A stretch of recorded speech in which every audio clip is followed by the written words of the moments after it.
Simon & Schuster Audio presents At the Edge of the Universe by Shaun David Hutchinson. Read by Gibson Fraser.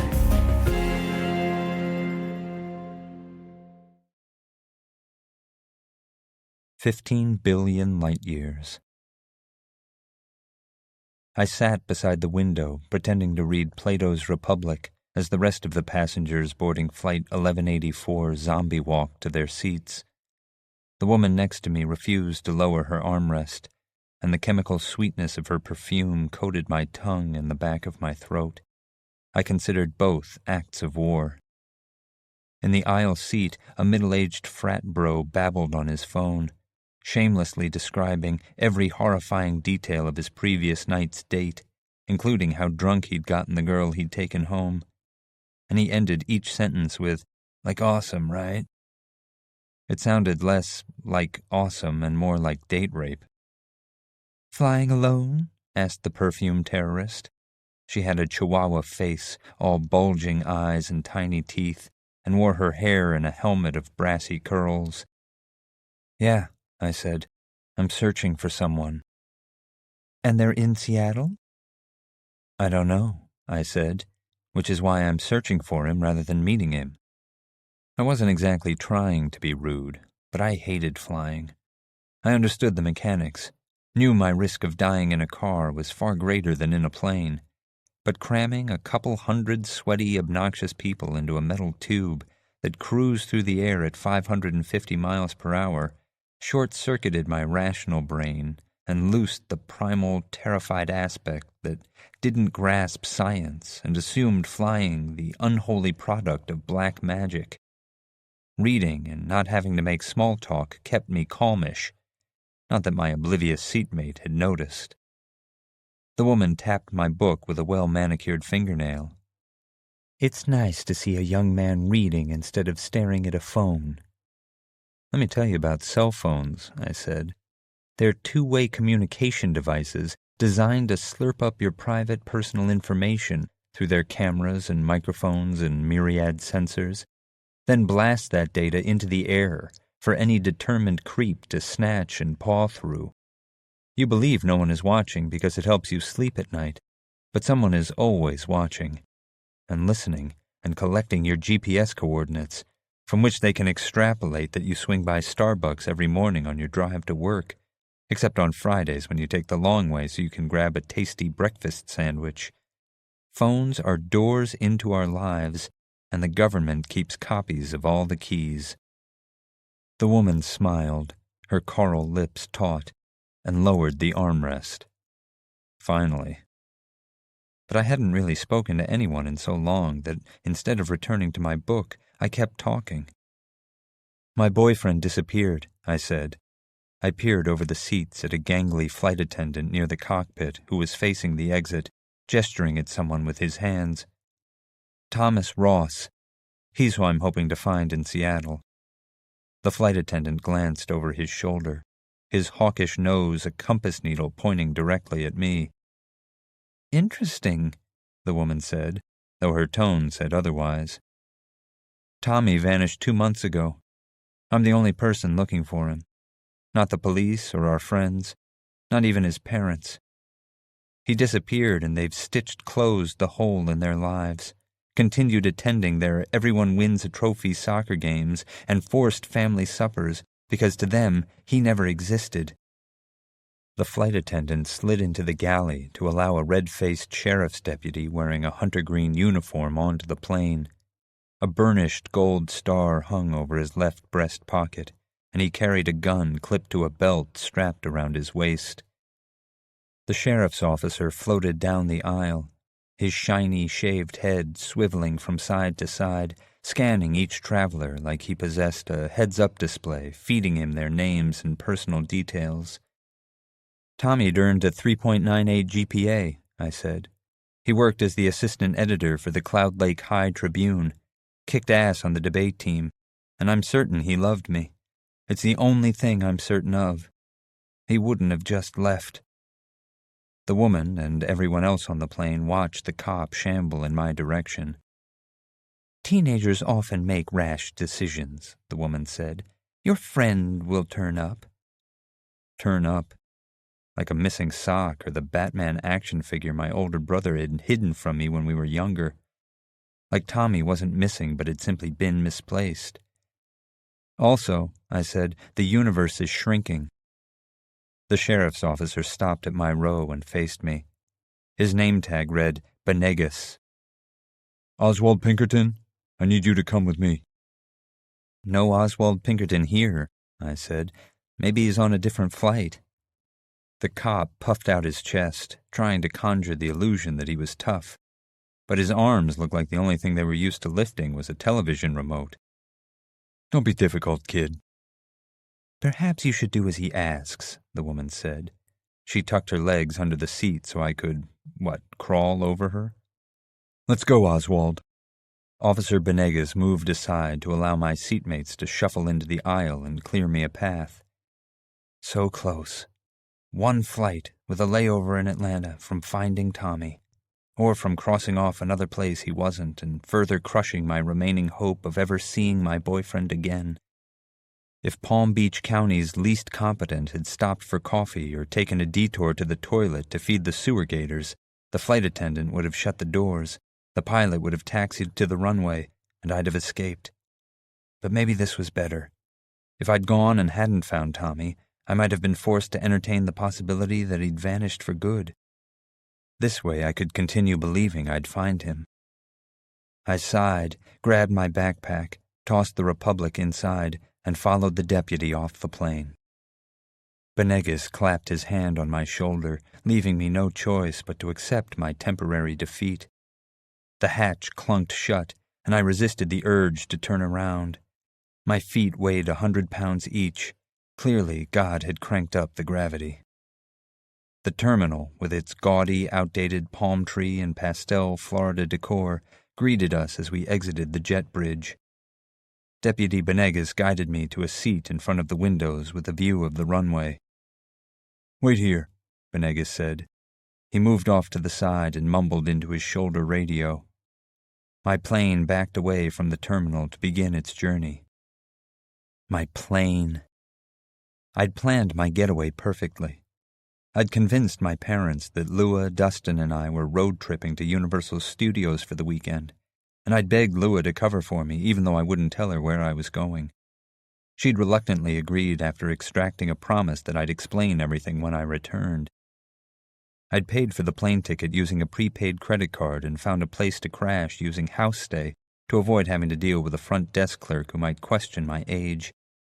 I'd even downloaded Seattle public transportation apps and devised an efficient search pattern that would have allowed me to best utilize my time. But despite my planning, my plane was flying away without me, and my parents were definitely going to ground me, probably forever. My life's pathetic theme song repeated in my head. You failed, you're a loser and you failed, da-da-da-doo-dee. Lua could have written better lyrics, but the beat didn't suck. Officer Benegas loomed over me. Come on, he said. We'll wait for your parents in the security office. Can I watch my plane take off at least? I asked. Please? Whatever, Oswald. Ozzie, I said. Only people who hate me call me Oswald. Fine, Benegas said, annoyed or bored or wishing he'd called in sick. Then he smirked and added, Oswald. I walked to the window. My breath fogged the glass as the last feeble rays of the day lit the sky to the west, with the colors of orange and pink swirled sorbet. I tracked my plane as it turned at the end of the runway. The wing flaps extended. I'd always wondered at their purpose, but never enough to bother looking it up. I considered asking Deputy Benegas, but he struck me as the type who'd cheated his way through college and had only joined the police force because he thought carrying a gun would be cool, then had been disappointed to discover the job consisted mostly of filling out paperwork and offered depressingly few opportunities to actually shoot people. How'd my parents find me? Hell if I know, Officer Benegas said. Oh. My plane's twin engines roared. I couldn't hear them inside the terminal, but I imagined their growl as the blades spun madly, faster and faster, struggling to reach critical speed before the road ended.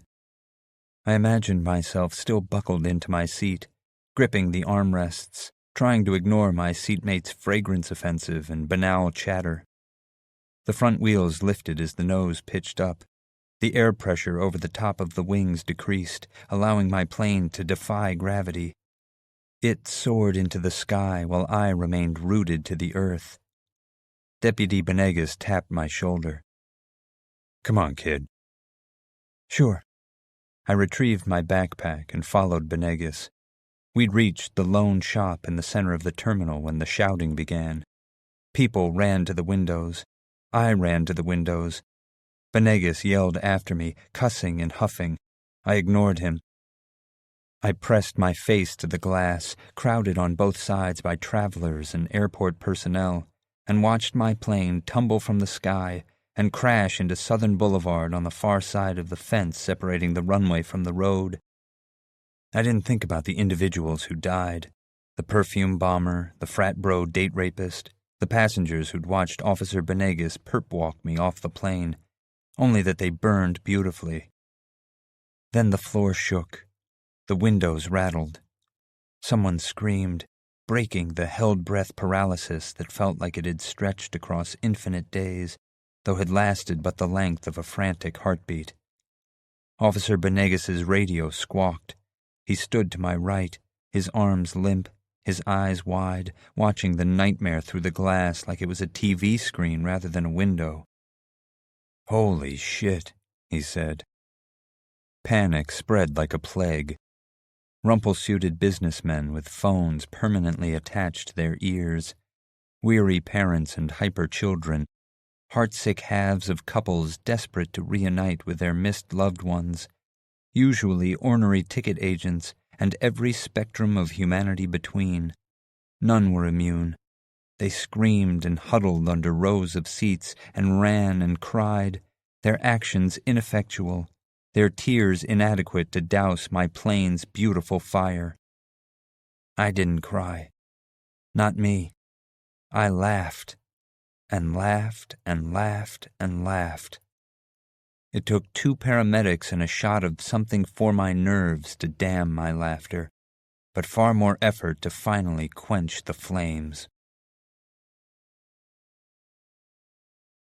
14,575,000,000 light-years. Dr. Taylor Dawson reminded me of Beaker from The Muppet Show, all lanky with wild red hair and bulbous paranoid eyes. How the hell was I supposed to take a man who looked like a Muppet seriously? Meep, motherfucker. "Do you know why you're here, Ozzie?" Dr. Dawson sat in a spacious flannel chair with a legal pad balanced on his knee. He was the first of my many therapists to favor paper over a touchscreen tablet. The therapists my parents forced me to see always wanted to know why I thought I was there. Sometimes I claimed my parents had too much money and an overwhelming sense of suburban guilt. Other times I said it was because my brother had freaked out when I'd boarded my windows and taped cardboard over the air vents to keep government spies from spraying me with poison. I most enjoyed informing them they were nothing but the next name on a list, an alphabetical convenience. Everyone deserved to understand their place in the universe, including $200 per hour psychologists with tacky generic paintings hanging on their walls. Which is exactly what I told him. You were the next name on the list of psychologists approved by my parents' insurance, after Conklin but before Dewey. Dr. Dawson scribbled a note on his pad. "I see you have a healthy sense of humor." "I don't find this funny," I said. "I'm missing work to waste my time talking to you." "You believe this session a waste of time?" "Of course." "Why?" I cleared my throat. "This is a waste of time because we're going to spend the next," I checked the time on my phone, 29 minutes discussing my parents and my brother, and possibly the crash of Flight 1184, because everyone seems to want to know about that, after which I'll tell my parents you're a quack, or that you leered at me, or wore cologne that gave me a headache, and they'll schedule an appointment with the next doctor on the list, who will ask me the same stupid questions as you, and to whom I'll give the same stupid answers. Dr. Dawson's face remained impassively goofy. Therapy only works if you participate. Is that so? It is, Dawson said. I raised my hands over my head. Then let's make with the healing, Doc. Dr. Dawson wrote another note. Dear Diary, patient is combative and entirely too chatty. I recommend intensive electroshock treatments and a full frontal lobotomy. Why don't we start with your parents? He said. Fantastic. Do you get along with them? Meh, I said. The real problem is they don't get along with each other, which is why they're getting a divorce. Dr. Dawson nodded along. Does that upset you?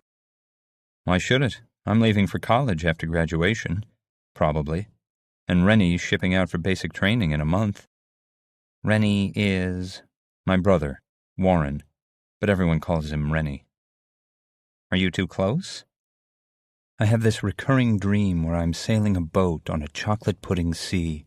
Rennie flies overhead on a missile equipped with a saddle and stirrups, toward a village inhabited by man-sized flesh-eating emus. He yells that he really loves scrambled eggs before the missile strikes the emu village and explodes. Are you worried about your brother joining the military? I'm worried he's going to shoot his foot off, I said. I'm worried he's going to be the guy everyone hates and who winds up eating his gun from shame. I'm worried the army is going to strip away the things that make him my brother and return him to us as a hollowed-out shell of a human being.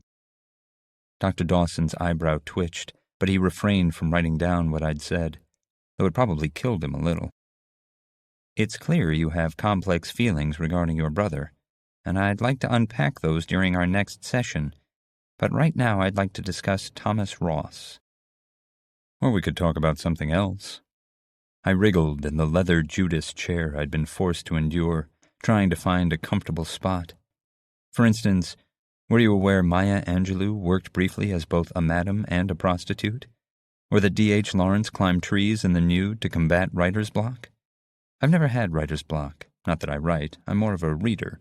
But I doubt buck-naked tree climbing would help if I did. Should I give it a try? Dr. Dawson nodded appreciatively. Why do you believe you're the only person who remembers Thomas Ross? Clearly my non sequitur had failed to deter Dawson. It had worked on Dr. Ascari, though it honestly hadn't taken great effort to derail her thought train. I'm not crazy, I said. No one is suggesting you are. Aren't you, though? Isn't that why I'm here? Parents of perfectly sane kids don't send them to therapy. Dr. Dawson frowned. Of course they do. Therapy helps people sort through complex thoughts and emotions. Think of therapy as an antibiotic for the mind. So you're saying I'm diseased? That I've got a mental infection? That's not what I'm saying at all, Dr. Dawson said, and I think you're smart enough to know that. He moved his legal pad to the side table, giving me his full attention. Now why don't you tell me about Thomas Ross? Dawson wasn't the first persistent therapist I'd encountered. Dr. Butte had evaded my attempts to dodge her questions, too. To fluster her, I'd had to resort to asking her how often was too often for someone my age to masturbate in one day. What's to know? I met Tommy in 2nd grade. He kissed me in 8th. He was my boyfriend and best friend. July 3rd he existed. July 4th he didn't. Not even his parents remember him. Why do you? Because God has a warped sense of humor? How should I know? Do you have a theory? I have lots of theories. Tell me one. As therapists went, I kind of admired Dr. Dawson's tenacity, but he wanted to know about Tommy. He'd probably ask about Flight 1184 before our hour was up, which necessitated this being our one and only session. It also meant it couldn't hurt to indulge him a little. Have you ever heard of a false vacuum? I asked. I have not. The scientific explanation, which I have to admit I probably don't understand as well as I should, describes the stability of our universe as the result of resting in the lowest possible energy state. A false vacuum is one in which it only appears we're in the lowest energy state, until a vacuum metastability event occurs, knocking us into an even lower state.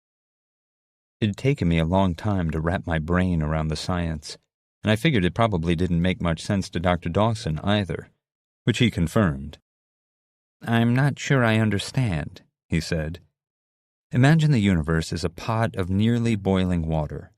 The bubbles on the bottom of the pot are other universes that appear real and stable to their inhabitants, but which, in reality, are not. Eventually, those bubbles rise to the surface and pop. That's a false vacuum." Dr. Dawson's hand twitched. "And you believe we're living in a bubble on the verge of bursting?" "It's a theory." "But how does that account for Thomas Ross's disappearance?" I'd said more than I'd meant to, but I'd already decided to tell my parents Dr. Dawson fell asleep during our session as my excuse for not wanting to see him again, so it didn't matter. If our universe is a false vacuum, then maybe the people living in the real universe are trying to warn me. Dr. Dawson uncrossed his legs and recrossed them, resting his hands in his lap. "So your theory is that the inhabitants of the true universe have stolen your boyfriend and left you the sole custodian of his memories in order to send you a message?" "Like I said, it's one possibility. Besides, there are other weird events." "Flight 1184? Shit, I'd walked right into that one. "Sure. Do you feel up to discussing it?" "Why not? I'll always remember those long, meaningful talks I had with the FAA investigators as the highlight of my nearly brief life." Dawson retrieved his notepad. I swear he actually looked relieved to hold it again. "The police report states you were laughing after the plane went down." "Went down." I shook my head. Why does everyone go to such ludicrous lengths to avoid saying crash? They say the plane went down or fell, or my personal favorite, attempted an uncontrolled emergency landing. The fact is, the plane crashed. It crashed into the ground, killing 167 people. 155 in the plane, and 12 on the road it crashed into. If Rennie hadn't snooped on my computer and ratted me out to my parents, the death toll would have been 168. "Why were you laughing, Ozzie?" The FAA investigators had asked me the same question 100 different ways. I think they believed my laughter was an indication I'd caused the crash, or been involved in some way, but they hadn't found a speck of evidence I'd been responsible. After they released me, my friends and parents constantly told me how lucky I was. Fate had plucked me from my uncomfortable seat on the express flight to a fiery death, but I didn't feel lucky. Dawson patiently waited for my answer. Less than 10 minutes of our session remained, and I had nothing to lose. So I said, "You want to know why I was laughing?" He nodded. "I do. Because I went looking for Tommy, and the universe killed a plane full of people to suggest I stay in Cloud Lake. Don't you think that's funny?" Dr. Dawson glanced at his notepad, then at me. "No, Ozzie, I don't." "Well, I think it's hilarious," I said, "especially if it's true." Tommy. Tommy's skin is hot. He is a heat-generating star. His radiation accumulates in my cells, breaking them down, breaking me down, twisting my DNA into tight double helix knots. His umber skin contrasts against my pale Florida sun-defying complexion. Our bodies form a T, Tommy's head on my stomach. Our faces turn toward the sky. "You ever think the moon might want to kill us, Oz?" Tommy's voice rumbles in his chest, deep as the Mariana Trench, more buttery than my mom's chocolate chip cookies. No." He glances at me, the whites of his eyes wide. "Come on, look at that shifty rock. Are you really trying to tell me she's not scheming ways to bump us off?" I wiggle left, away from the shell digging into my spine. Sweat pools on my stomach under Tommy's radiator skull. "I'm pretty sure the moon isn't plotting genocide, because it's a rock." "Nah," Tommy says. "She's biding her time, waiting for the perfect opportunity to knock Earth from orbit and take her rightful place around the sun." "You're so weird." "That's why you love me." A wave splashes over my toes, washing them with the salty aroma of fish and seaweed. We should think about heading home, but it's already so far past my curfew that a few more minutes won't save me from my parents' sensible lecture about staying out too late. Tommy's curfew changes depending on his father's state of drunkenness, and failure to return home by Mr. Ross's whimsical and unknowable deadline could earn Tommy a shiner, or worse. Tommy's father is an asshole. "You still taking the PSATs Saturday?" Tommy asks. "Unfortunately." "Your mom driving you?" I nod. "Can I catch a ride?" "No way. Take the bus, scrub." I laugh and rub my hand along Tommy's bare chest, tracing his dense muscles, pretending I don't notice him flexing. "We'll swing by around 7. I twist my neck to glance at Tommy, but he's still staring at the moon. "What changed your mind?" Tommy shrugs. "Pop wants me to work at the garage with him over the summer. He said it's time for me to learn a trade." "You? A mechanic?" Tommy could recite the names of every U.S. president, explain the differences between parthenogenetic and apomictic asexual reproduction, and whip out an expert essay on the troubling racism present in the works of H.P. Lovecraft in an hour. But his impressive stockpile of knowledge doesn't include how to repair combustion engines. "Right," Tommy says. "I don't know dick about cars." "You definitely know more about dick than cars." "Never heard you complain." I grope for Tommy's hand in the dark and lace our fingers together. His hands and feet are always cold. Like his heart and brain hoard his body's warmth, leaving his extremities to freeze. "You think taking the PSATs will keep you from having to work with your dad?" "No, but I have to do something," Tommy says. "Sometimes I feel like I'm floating alone in the ocean. Other times I feel like the ocean's in a paper cup." He squeezes my hand. "I refuse to end up like my folks. But what if Cloud Lake's all there is? What if this is it?" "Would that be so terrible?" "Not if we're together. But I'd rather start our lives somewhere else." "Where?" Tommy stretches. He sighs. "Anywhere, Ozzie. Anywhere is better than here." 14,380,000,000 light years. I jerked awake, confused and disoriented. I'd fallen asleep sitting at my desk, and my stiff neck protested when I turned it. My laptop screensaver shone the only light in my room. The rainbow swirls bouncing from one edge of the screen to another, morphing and changing colors as they sought to escape. I stretched, rubbed the crusty sleep from my eyes. I checked the time on my phone. 1:43 a.m. I'd been writing down my memories of Tommy, trying to recapture the history we'd lost. I'd always kept a journal, but when Tommy disappeared, the entries had all changed, and I was determined to record everything I remembered so I'd never forget. It was more difficult than I thought it would be. I hadn't safeguarded my memories of Tommy, because I figured we'd always be together, making new ones. My parents hadn't woken me. Since the "Oh God, what are you doing? Why didn't I knock?" incident, my mom rarely entered my bedroom anymore. I think the mess also bothered her. But there's a difference between messy and dirty. Dirty implies used plates under the bed and layers of dust on the furniture and crumbs of past meals embedded in the carpet, all of which described Rennie's room, not mine. My room was merely a bit disorganized. Stacks of library books teetered on the edges of my desk.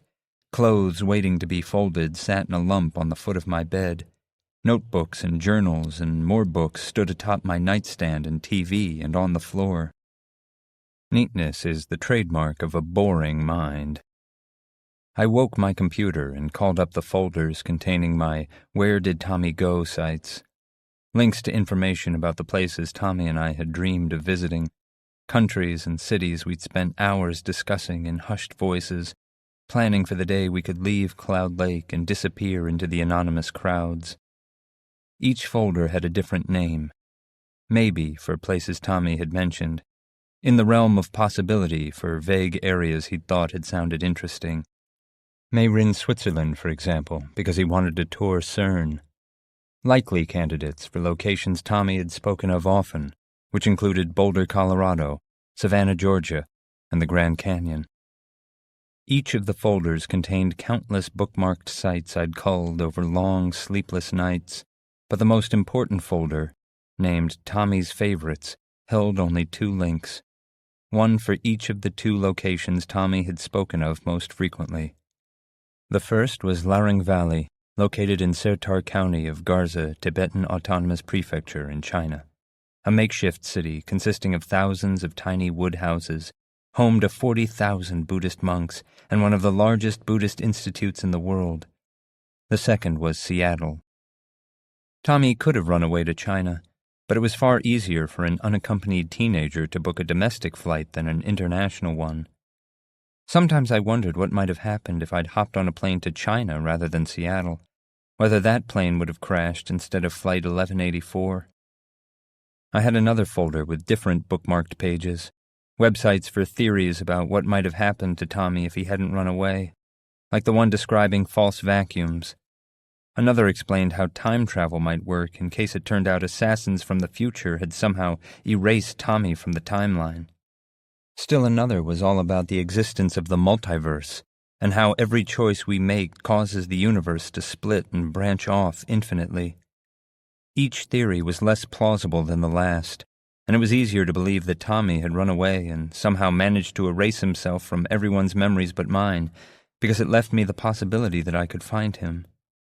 But the truth was that I had no idea where Tommy had gone, or how to get him back. My bladder ached, so I padded down the hallway to the bathroom. The dark house slept less fitfully than I. Rennie's bedroom door stood half open, his snores a stuffy rumble in the otherwise quiet night. He'd left his TV on again, the volume muted, and the frenetic dance of lights and shadows lit Warren's room enough for me to see him in his bed, tangled in his sheets, still wearing his headphones. Rennie's open door wasn't an invitation, but a remnant of his boyhood fears. When we were younger, he'd forced me to watch scary movies with him. They'd never frightened me, but Rennie's imagination conjured glassy-eyed, horned demons from every corner and shadow, and after my parents had gone to bed, Warren would sneak into my room and sleep on my floor. In the morning, he'd tell Mom and Dad I'd begged him to do it, and I'd never contradicted him. Of all the horror movies we'd watched, I loved the Texas Chainsaw Massacre best, and not that craptastic remake either. My favorite part is the scene where Kirk is peeking through the screen door at the front of the house, during which Rennie had screamed, "There are skulls on the wall, don't go in the house, you moron!" and hears squealing from inside. Then, because as Rennie astutely noted, Kirk's an idiot, he walks into the foyer, past the staircase to the open doorway in the back. Leatherface appears and whack! Nails him once with a mallet. But that's not even the scary part. It's after, when Kirk is on the ground, twitching and convulsing, his face bloody, and Leatherface snatches him up, drags him deeper into the house, and slams the metal pocket door shut. I never forgot the paralyzing finality of that terrifying sound. It taught me something other than not entering creepy houses with animal skulls decorating the walls. The scariest things in life aren't inbred mallet-wielding psychos, or machete-carrying mama's boys, or even burned men with razor fingers who kill you in your dreams. Life's truest horror is a door that slams shut that can never be opened again. When I finished peeing, I headed back to my room to catch a couple hours of sleep before school. Instead of closing my door, I left it open, just a crack. "Good night, Tommy," I whispered. "Sweet dreams, wherever you are." 14,090,000 light-years. I first noticed the universe was shrinking after Tommy disappeared. After I'd spent weeks scouring the internet for digital fragments of him, clues he'd existed that proved I wasn't delusional. Tommy loved arguing with strangers under the screen name Tommy's Always Right, and he frequented dozens of websites where he'd leap into discussions covering religion or politics or My Little Ponies. He didn't care what he argued about or which side he took. Tommy lived for picking apart the threads of a person's argument until they, unable to defend themselves from his unassailable walls of text, dissolved into profanity-laced, frothing-at-the-mouth rants. He'd claimed he was honing his debating skills, but I think Tommy enjoyed exposing people to the hypocrisy of their own sincerely held beliefs. Of course, Tommy's ability to argue any side of a debate made it difficult to know what, if anything, he actually believed. Sadly, those hilarious manufactured feuds had vanished along with Tommy. While searching a science message board where Tommy often tried to convince others that humans and dinosaurs had coexisted, I stumbled across a post alleging the universe was 30 billion light-years in diameter. I'd taken astronomy junior year and remembered Mr. Baker explaining that the universe was expanding so rapidly we lacked the ability to accurately evaluate its true size. But what we could observe measured roughly 94 billion light-years across. Obviously, someone on the internet was wrong. I Googled size of the universe, which returned a ludicrous 25,400,000 results. The first few links I clicked supported the 30 billion light-years theory.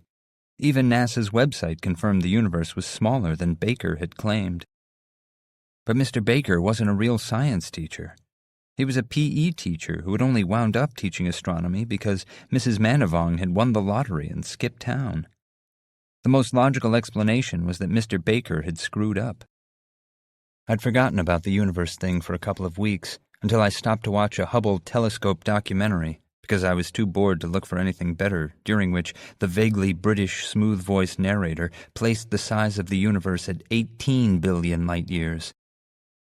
I checked the websites that had previously confirmed 30 billion light-years, but they had all changed to 18. So, yeah. I tiptoed down the stairs to avoid waking Dad, who was snoring on the couch.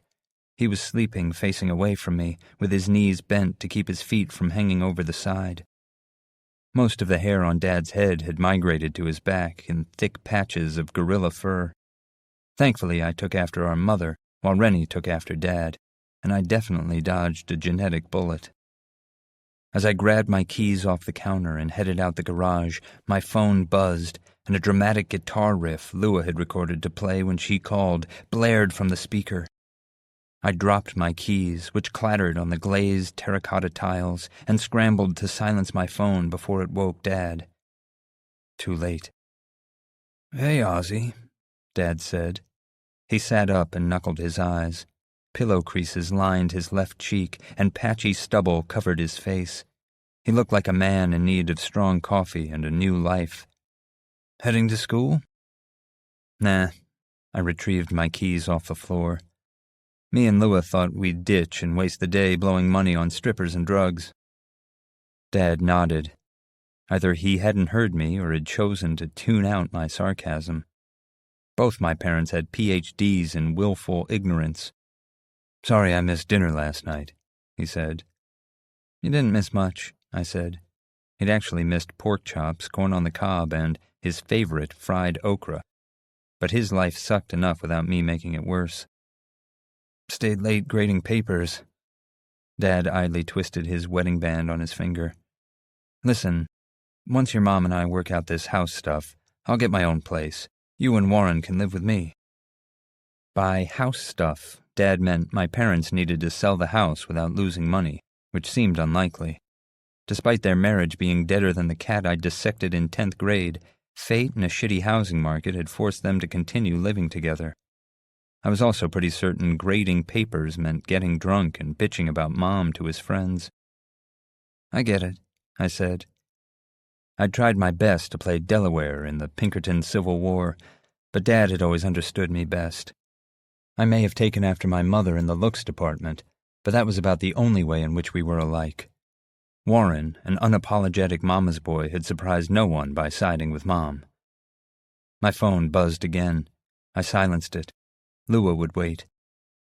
"At least you can sleep in a real bed once Rennie leaves," I said. Dad bobbed his head. "Maybe. It's your house, too."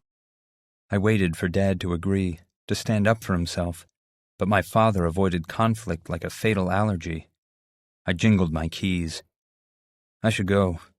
Lua waits for no man. "Hold up," Dad said. "You send in your college applications?" NYU, BU, UC Boulder, Amherst, UW Seattle, Oberlin. I ticked the names off on my fingers and could practically hear Dad calculating the cost of my continued education. Because I didn't want to drive the man to start day drinking, I added UF and New College, but maybe I'll kick around Cloud Lake, take classes at the community college for a couple of semesters. I figured he'd like the idea, seeing as he taught there, and I'd qualify for reduced tuition. Dad tilted to the right and ripped one. "Sorry," he said, but he wasn't. "You're really considering community college? I assumed with everything you've gone through you'd want to flee Cloud Lake the day after graduation." Everything I'd gone through meant Tommy and the plane crash and my parents' divorce, even if Dad refused to outright say so. "It's only one idea. Why waste the money on an expensive school when I have no idea what I want to study?" "That's what college is for. I started as a sociology major before I fell in love with literature." Dad furrowed his brow. "There's no shame in feeling uncertain about your future. I have faith you'll find your path." "Whatever." My phone vibrated, and I imagined Lua yelling at the screen. "I'll be fine. It's Rennie you should worry about. He'll be lucky to make it out of basic training with his fingers and toes intact." Dad's head slumped forward. He stared at his hairy belly. "I worry about both my boys," he said. "Why do you think I'm bald?" Lua Novak had crawled out of her mother's womb ass first and already a rock star. We met in 6th grade after she moved to Cloud Lake from Phoenix, Arizona. She was bossy, foul-mouthed, a part-time kleptomaniac, and she'd fit in perfectly with me, Tommy, and Dustin. Back then, Lua was she full-time. In 9th grade, Lua began occasionally dressing like a boy. She informed us we should use whatever pronoun felt most appropriate for how she'd dressed that day. I'd understood the change wasn't a phase and had worried how others would treat her, but most people rationalized her behavior as the eccentricities of a future rock star. I pulled up in front of Lua's house. He ran down the driveway, opened the back passenger door of my lime green Chevy hatchback, and threw his bag and guitar across the seat. "What are you wearing?" I asked. Lua slammed the back door, opened the front, and slid into the passenger seat. "You don't like it?" It consisted of a rumpled pinstriped brown suit, a blue dress shirt, and a brown tie. Usually, when Lua wore masculine clothes, he bound his chest, but his boobs were practically busting out of his suit. "Come on," I said. "We need to hurry if we're going to stop for coffee." Lua buckled his seatbelt. Without asking, he jacked his phone into the stereo. "Discovered this band last night. French new wave punk, with violins. You'll love them." I hated them. Aside from not understanding a single word, mostly because I didn't speak French, but also because the band, Genoux Sanglants, didn't sing so much as scream. Their voices and instruments bled together and sounded like an army of sadistic dental drills and someone vomiting. In French. We hit up Dixie Cream Donuts, whose donuts, oddly enough, sucked, and waited in the drive-thru after placing our order. I turned down the stereo and watched Lua air drum on the dashboard until he realized I'd killed the music. "What the hell, Ozzie?" Question. "You're wearing a suit, but you didn't bind your chest. Are you more boy than girl today, or more girl than boy?" It was none of my business, but Lua and I had talked about everything. At least we had before Tommy disappeared. "A little bit of both," Lua said. I rolled forward, paid the cashier, and took the 2 styrofoam cups she handed me, passing one to Lua. Lua waited until I'd pulled onto Heron Road before peeling back the plastic tab on his coffee, inhaling the steam that rose from the surface and gulping it down. Lua's tongue was made of heat-dispelling ceramic or something.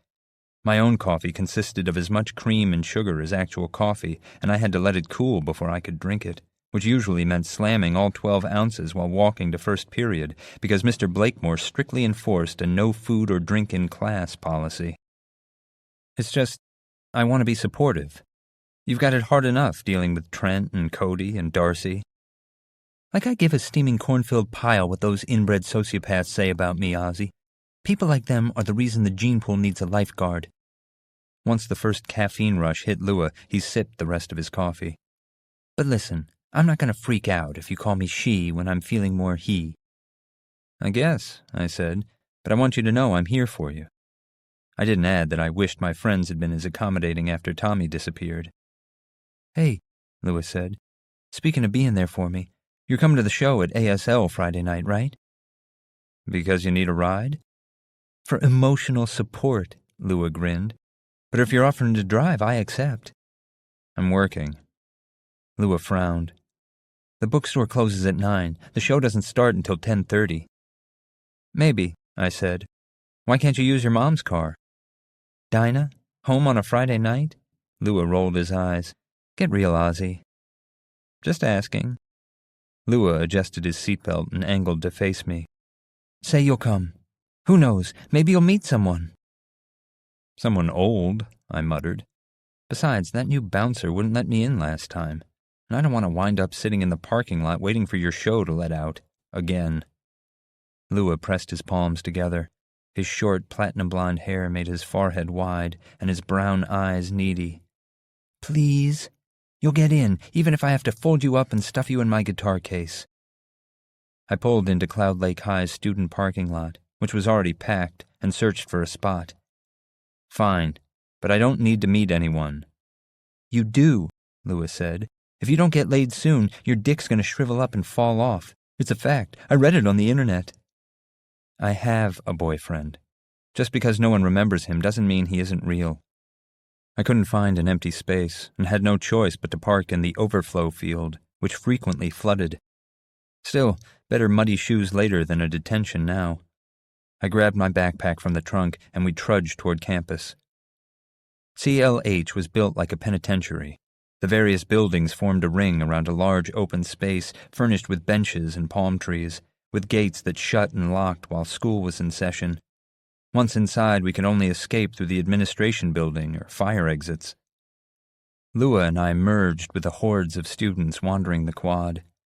When I'd returned to school after Flight 1184, the other kids had treated me like a quasi-celebrity.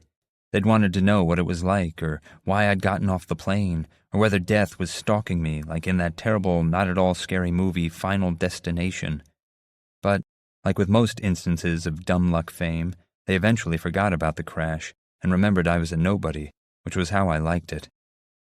We stopped by Lua's locker for homework he'd forgotten to complete. He glanced at me while he dialed in his combination. Look, Ozzie, even if Tommy is real, and I'm not saying he is, he's been gone 5 months. It's time to move on. Like you and Jaime are moving on? That's different. If the rumors are true and he hooked up with Bertie Johnson, I said, then he's definitely moved on. My relationship with Jaime is complicated, Lewis said, but at least he's here. Where's Tommy, Oz? The first warning bell rang. I shook my head. Whatever. I've got to get to class. I left Lewis standing at his locker and headed across campus to the English building. Lewis should have been the one person who believed in me unconditionally. That he didn't made me question everything. 13,025,000,000 light years. I looked forward to physics for 2 reasons. It was my last class before lunch, and it was the only class I shared with my other best friend, Dustin Smeltzer. Dustin sat at our lab table near the door, resting his arms and head on top of his backpack. He was a study in contradictions. Southern first name, Jewish last name, Chinese features, epicanthic folds over his eyes, straight black hair. The Smeltzers had adopted him as a baby, and as far as I knew, he'd never tried to locate his birth parents. What's up, Pinks? He flashed me his stoner grin, which always brightened my day. It seemed impossible that someone who spent as much time high as Dustin could have earned the grades to be class valedictorian, but he'd held the position since freshman year. Same old, I said. Yeah. He slapped his thick textbook and spiral notepad on the desk and stuffed his backpack underneath. My parents are out of town this weekend, so I've got Casa de Smeltzer to myself. You up for some pizza in Battlegore Coliseum? Maybe. I slumped onto my stool next to Dustin. Don't maybe me. You've been a ghost for months. I dug my notebook and a pencil out of my bag and flipped through the pages until I found a blank one. Been busy working. and I haven't been in the mood to butcher cyborg goblins. We don't have to game. We can chill. Me, you, Lua. You can't say no to pizza. It'll be like old times. Right, I said. Like old times. Only Dustin didn't remember that our old times used to include Tommy, and they couldn't exist without him. The final bell rang, and Ms. Fuentes clapped her hands to calm us down. She was tall and bulky, thick arms, thick neck, chipmunk cheeks, but graceful. She was by far my toughest teacher, but she never pushed us harder than she thought we could handle. I know you're all eager to begin the chapter on particle-wave duality, but I thought we'd take a break to discuss your end-of-the-year projects. The awake half of the class groaned. We'd heard horror stories about Fuentes' final projects. Not only would it account for a quarter of our grades, but past students had referred to it as the GPA Slayer. Dustin kicked me under the table and then rolled his eyes. He probably figured he could complete the project blindfolded, stoned, and with one hand tied behind his back. I lacked his confidence and his perfect test scores. Enough griping, Fuentes said. You're going to enjoy this. Not only is it an opportunity for some of you to improve your grades, it's a chance for you to apply the theories we've learned this semester. She paused and looked around the room, her hawkish eyes seeming to say she'd rip anyone to shreds who disagreed. This year, she said, you're going to work in teams of 2 to build working model roller coasters. I perked up. A roller coaster didn't sound terrible, and teams were even better. Dustin and I could definitely build a sick ride. You'll have until May 1st to complete your projects, but I'll expect you to bring them in throughout the semester for me to evaluate your progress. Tamika Lourdes raised her hand. Her wriggling fingers danced like surfacing earthworms. How are you going to grade us? She asked when Fuentes called on her. Miss Fuentes smiled, though it looked painful, like she'd expected the question. I'll evaluate your roller coasters based on multiple criteria. The maximum speed your cars achieve, the audacity of your designs, and survivability. I want you to be daring, but to do so without killing your imaginary passengers. Ignoring the part where the project could potentially destroy my hard-earned B+, it sounded fun. Tamika raised her hand again, but didn't wait for Fuentes to call on her before saying, Can we choose our own partners? Ms. Fuentes shook her head. No. It took a moment for her answer to register. Others were already complaining, and Fuentes let them continue a moment before waving us quiet. This year I'm pairing you up based on your test score averages, the highest with the lowest, second highest with the second lowest, and so forth. I wanted to work with Dustin. Aside from being the smartest person I knew, we were already friends, and we could work without the initial awkwardness of getting to know each other. Surprisingly, Dustin spoke up. Don't you think that's unfair? I mean, no offense to those at the bottom, but why should I suffer because they don't study? Ms. Fuentes clapped her hands twice. The crack cut through the noise and silenced us.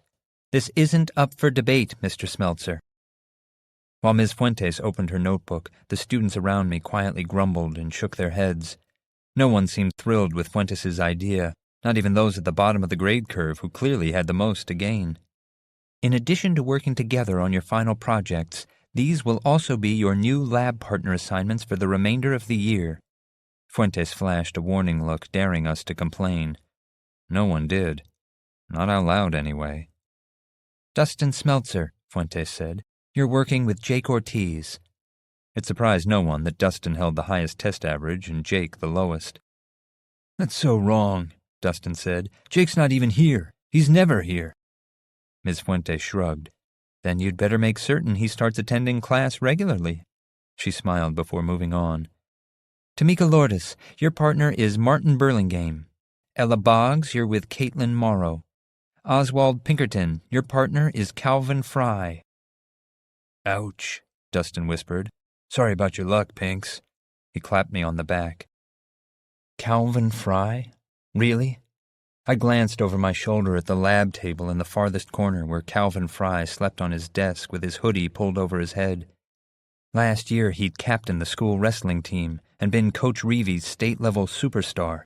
He'd also skipped 8th grade, so he was a year younger than the rest of us, had started taking college classes in 10th grade, and was voted class president 3 years in a row. He'd been popular, athletic, and Dustin's only serious valedictory rival.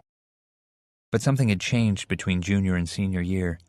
He'd quit wrestling, had dropped out of student government, his grades had taken a kamikaze dive, and he'd stopped speaking to his friends. The only time anyone saw his face anymore was in the halls, because he spent class time sleeping. No one knew why, but loads of people had theories. And Ms. Fuentes had just assigned me and Calvin to work together on a project that could destroy my grade. Fuentes finished reading off the teams and informed us she expected us to sit with our new partners next class. Then she launched into a lecture about the dynamics of roller coasters and how she participated in a club that built them for fun, which was both sad and not unexpected. I stopped paying attention and began trying to figure out how Calvin Fry fit into the puzzle. It couldn't have been a coincidence that Fuentes had paired us together, but I didn't understand what role Calvin could possibly have to play in the mysterious shrinking of the universe and Tommy's disappearance. If Flight 1184 had exploded to send me a message to stay in Cloud Lake, what message was I being sent by having to work with Calvin Fry? 12,066,011,000 light-years. Mrs. Petridis would have burned the bookstore to the ground if not for her justifiable fear of prison. Mr. Petridis had been the one who'd loved books. When he sank their retirement fund into opening Petridis Books and More, which everyone in Cloud Lake simply called the bookstore, he'd promised his wife he would run the store, and she could spend her days in the studio he'd constructed for her in the stockroom, working on her true passion, building taxidermy dioramas depicting scenes from Alfred Hitchcock movies. Morbid, yes, but no one could transform a dead squirrel into Norman Bates like Mrs. Petridis. Except Mr. Petridis had died. He'd suffered a stroke while arranging the books he'd planned to display for National Pizza Month, and had left Mrs. Petridis as the sole owner of a shop she'd never wanted, but couldn't bring herself to burn down. I worked at the bookstore a couple of nights a week and most weekends, giving Mrs. Petridis the opportunity to plug away on her latest project, which at the moment was a scene from Spellbound, created using small birds. Her only rule was that I not bother her, and I never did. She often joked that I ran the bookstore better than Mr. Petridis ever had. As far as jobs went, I didn't hate it. Mrs. Petridis paid minimum wage, but so long as I completed my duties, which mostly consisted of shelving books, helping customers, and ringing up sales, I could spend my free time reading or studying. She also let me borrow books on the condition that I returned them in sellable shape. The bookstore functioned as my research center for Operation Find Tommy, and was where I'd formulated many of my ideas about what had happened to him. The bookstore itself was cozy but not crowded, with posters of classic novels framed and hung on the walls, and it was filled with that wonderful book smell that anyone who's ever been near a book will recognize. It's more than the smell of paper. It's the smell of the high seas and adventure and far-off worlds. It's the smell of a billion words, each a portal to somewhere new. In a corner of the store, Mr. Petridis had set off a section and decorated it with tables and chairs and comfy single-seater sofas to encourage customers to hang out. Customers like Skip, one of our regulars. To my knowledge, he'd never purchased a single book, but he lugged a Royal Quiet Deluxe typewriter, which, in defiance of its name, wasn't particularly quiet, into the store most evenings, and spent hours pecking at the keys, amassing a stack of pages for his book, which he called The Countless Lives of August J. Ostermeyer, A Secret History of the Immortal Who Ruled the World. Mrs. Petridis frequently complained about the noise of Skip's typewriter, but I didn't mind. He was Cloud Lake's own Henry Darger. Friday nights were usually busy because of the theater next door. Moviegoers often wandered into the store to kill time and annoy me with inane questions about books they had zero intention of buying. After the first pre-movie rush had died down, it was opening weekend for the second movie based on the Patient F comics, The Nightmare King and the Horde of Unthinkables, and I'd finished my shelving. I settled behind the register with the copy of 100 Years of Solitude I'd been crawling through for the last week. Tommy had frequently suggested books I should read, and he'd said 100 Years of Solitude would change my life. But I found it difficult to lose myself in the many misfortunes of the Buendia family. Maybe the story lost something in the translation. Tommy had read it in Spanish. Or maybe the City of Mirrors simply mirrored my own life too well. I stuck a bookmark between the pages, abandoned Gabriel Garcia Marquez for the night, and picked up a book about quantum physics. I was most interested in the idea of the multiverse, as I thought it might help explain where Tommy had gone. I didn't necessarily understand most of what I read, especially the stuff about pea-brains and the potential that our universe consisted of 7 or more dimensions folded so small we couldn't perceive them. But I imagined the possibility that Tommy had been sucked into one of those other dimensions, that he was still here, maybe even right beside me, but that I simply couldn't see him. Another theory, equally as unlikely, was that I was the one who'd been drawn into a parallel world, one in which everything was exactly the same, except Tommy had never been born. Only if that one were true, then it meant a version of me that had never known Tommy had existed and been displaced by my arrival, and I couldn't help wondering where he'd gone, if we'd switched places and he was in my world, living my life. Hell, every possibility seemed as implausible as the next, but I kept coming up with them, hoping to stumble onto the truth and find a way to return to Tommy. The electronic bell at the front of the store chirped, and Trent Williams, Darcy Godet, and Cody Dawson walked through the door. Trent was a standard-issue jock troglodyte, thick arms, buzz cut, cocky swagger. Cody, his parody sycophant, and Darcy, a Type A know-it-all with a YouTube channel dedicated exclusively to promoting all things Darcy Godet. Trent spotted me standing behind the registers, and a grin broke over his face. "Hey, it's Pink Lady."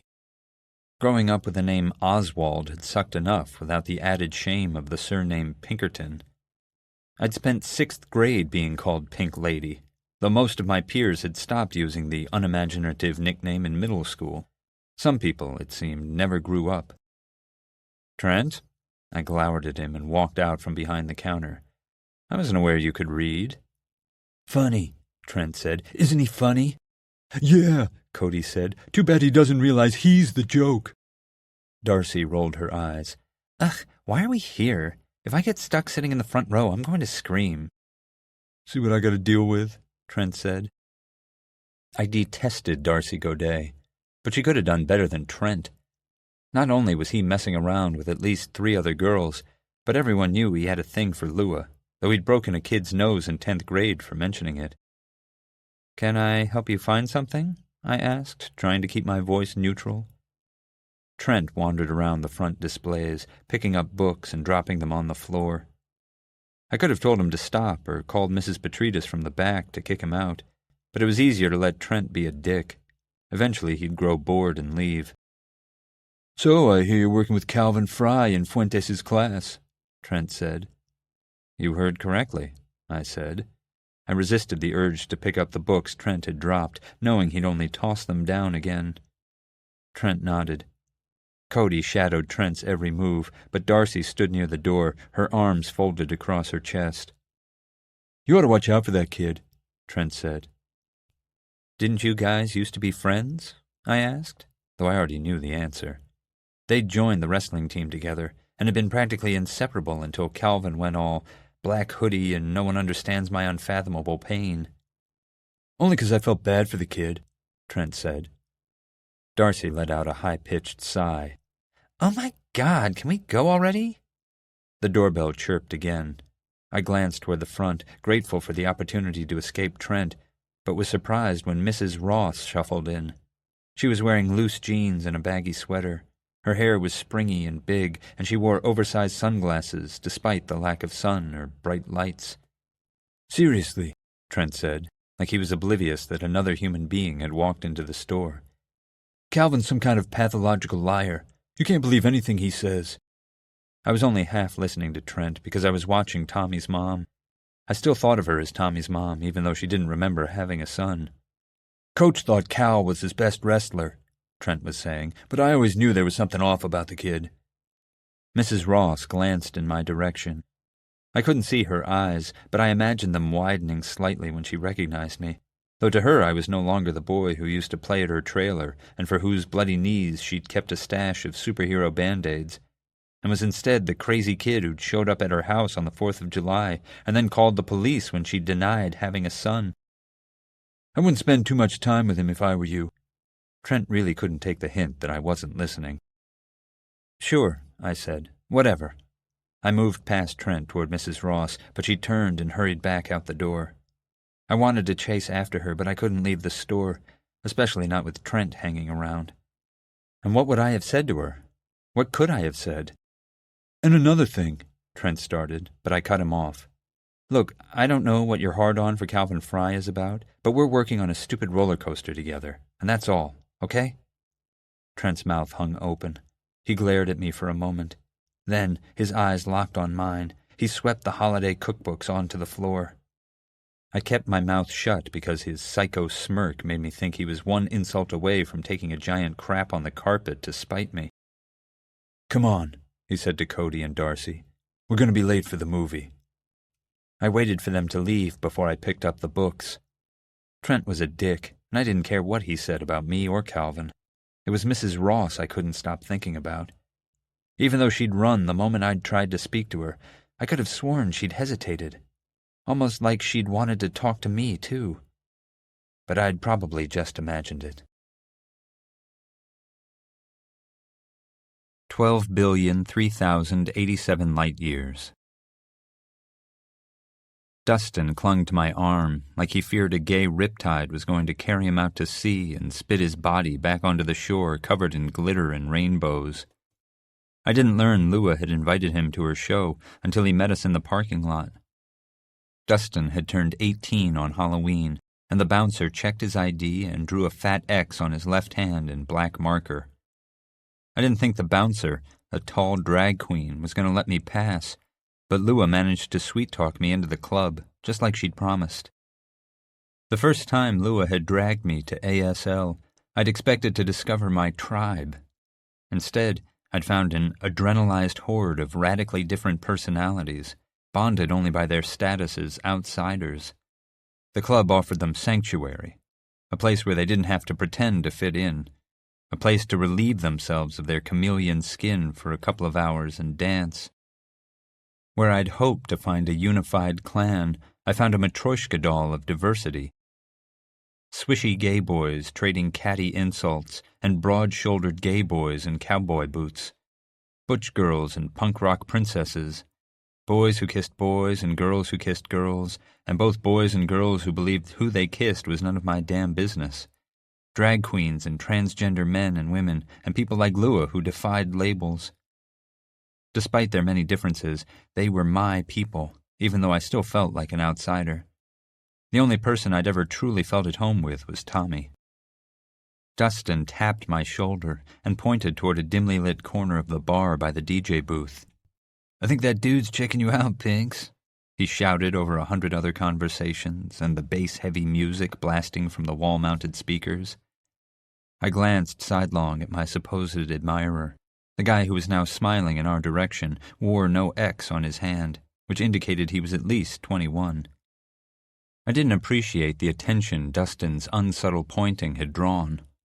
The last time I'd watched Lua play at ASL, older men in the crowd had smiled and winked at me and grabbed my ass. I'd felt like the last piece of bacon at breakfast. A man my father's age had even tried to stick his hand down my pants on the dance floor, and when I'd pushed him away, he'd called me a tease, as if wearing pants was an invitation for any man with hands to attempt to peel me out of them. The guy in the corner seemed harmless enough, though. He was tall and wiry, with spiky black hair, an obvious dye job, and sleeves of colorful Japanese-inspired tattoos decorating both arms. I couldn't tell from one covert glance whether he was a nice guy or a potential stalker, but thankfully he wasn't eyeballing me. "Yeah," I said. "I'm pretty sure he's checking you out." "Really?" Dustin stood taller and returned the guy's smile. "Don't lead him on." Dustin shrugged. "Sometimes it's nice to feel wanted." I grabbed Dustin's shirt and pulled him toward the bar to buy a bottled water. On the way, we ran into a couple of girls I'd met before, Lua's groupies, and we chatted while waiting for the show to begin. Dustin, ignoring my advice, kept flirting with the tattoo guy, who eventually joined us. His name was Nikos, and he spoke with an accent I didn't recognize. Dustin came clean about being straight, but it turned out he and Nikos were both fans of Akira Kurosawa movies, and they geeked out arguing whether Rashomon or Seven Samurai was his best film. The girls, Beth, Blythe, and Mindy, dragged me onto the dance floor for a couple of songs, and by the time the spotlights flared and the DJ lowered the music, sweat slicked my skin and my brain swam in an ocean of feel-good endorphins, leaving me happier than I'd felt in a long time. I couldn't remember when I'd last allowed myself to think about something other than Tommy, and I immediately felt guilty. But I was there for Lua, so I did my best to stay in the moment and give her my full attention. Lua stood on the tiny stage behind her keyboard, decked out in a striped corset with sewn-on glittery plastic gemstones, a fluffy pink ballerina skirt, and sheer powder-blue tights. She'd slicked back her hair and layered pale makeup and bright rouge on her cheeks, so that she looked like a weirdly sexy porcelain doll reject that had crawled from the depths of my nightmares. Lucky on bass, Poe on guitar, and Claudia on drums wore conservative blacks and grays, like they were trying to blend into the background, though it truthfully wouldn't have mattered what they wore. Lua was a star, and everyone else but a dim shadow in comparison.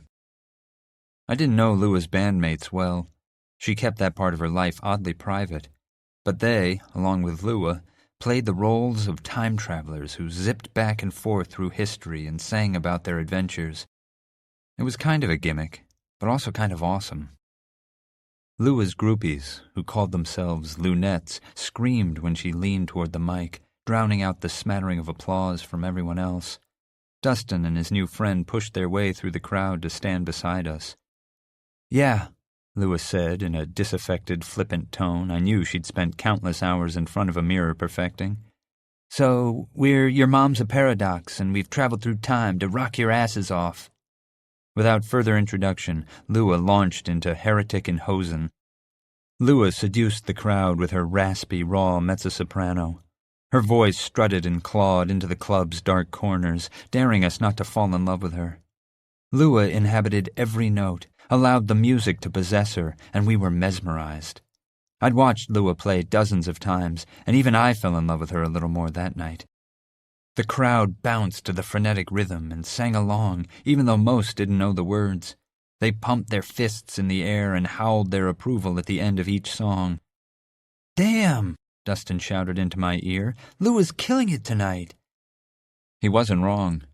The band played Swapping Petticoats for Rifles, No One Died in the Longest War, and The Enchantress of Numbers.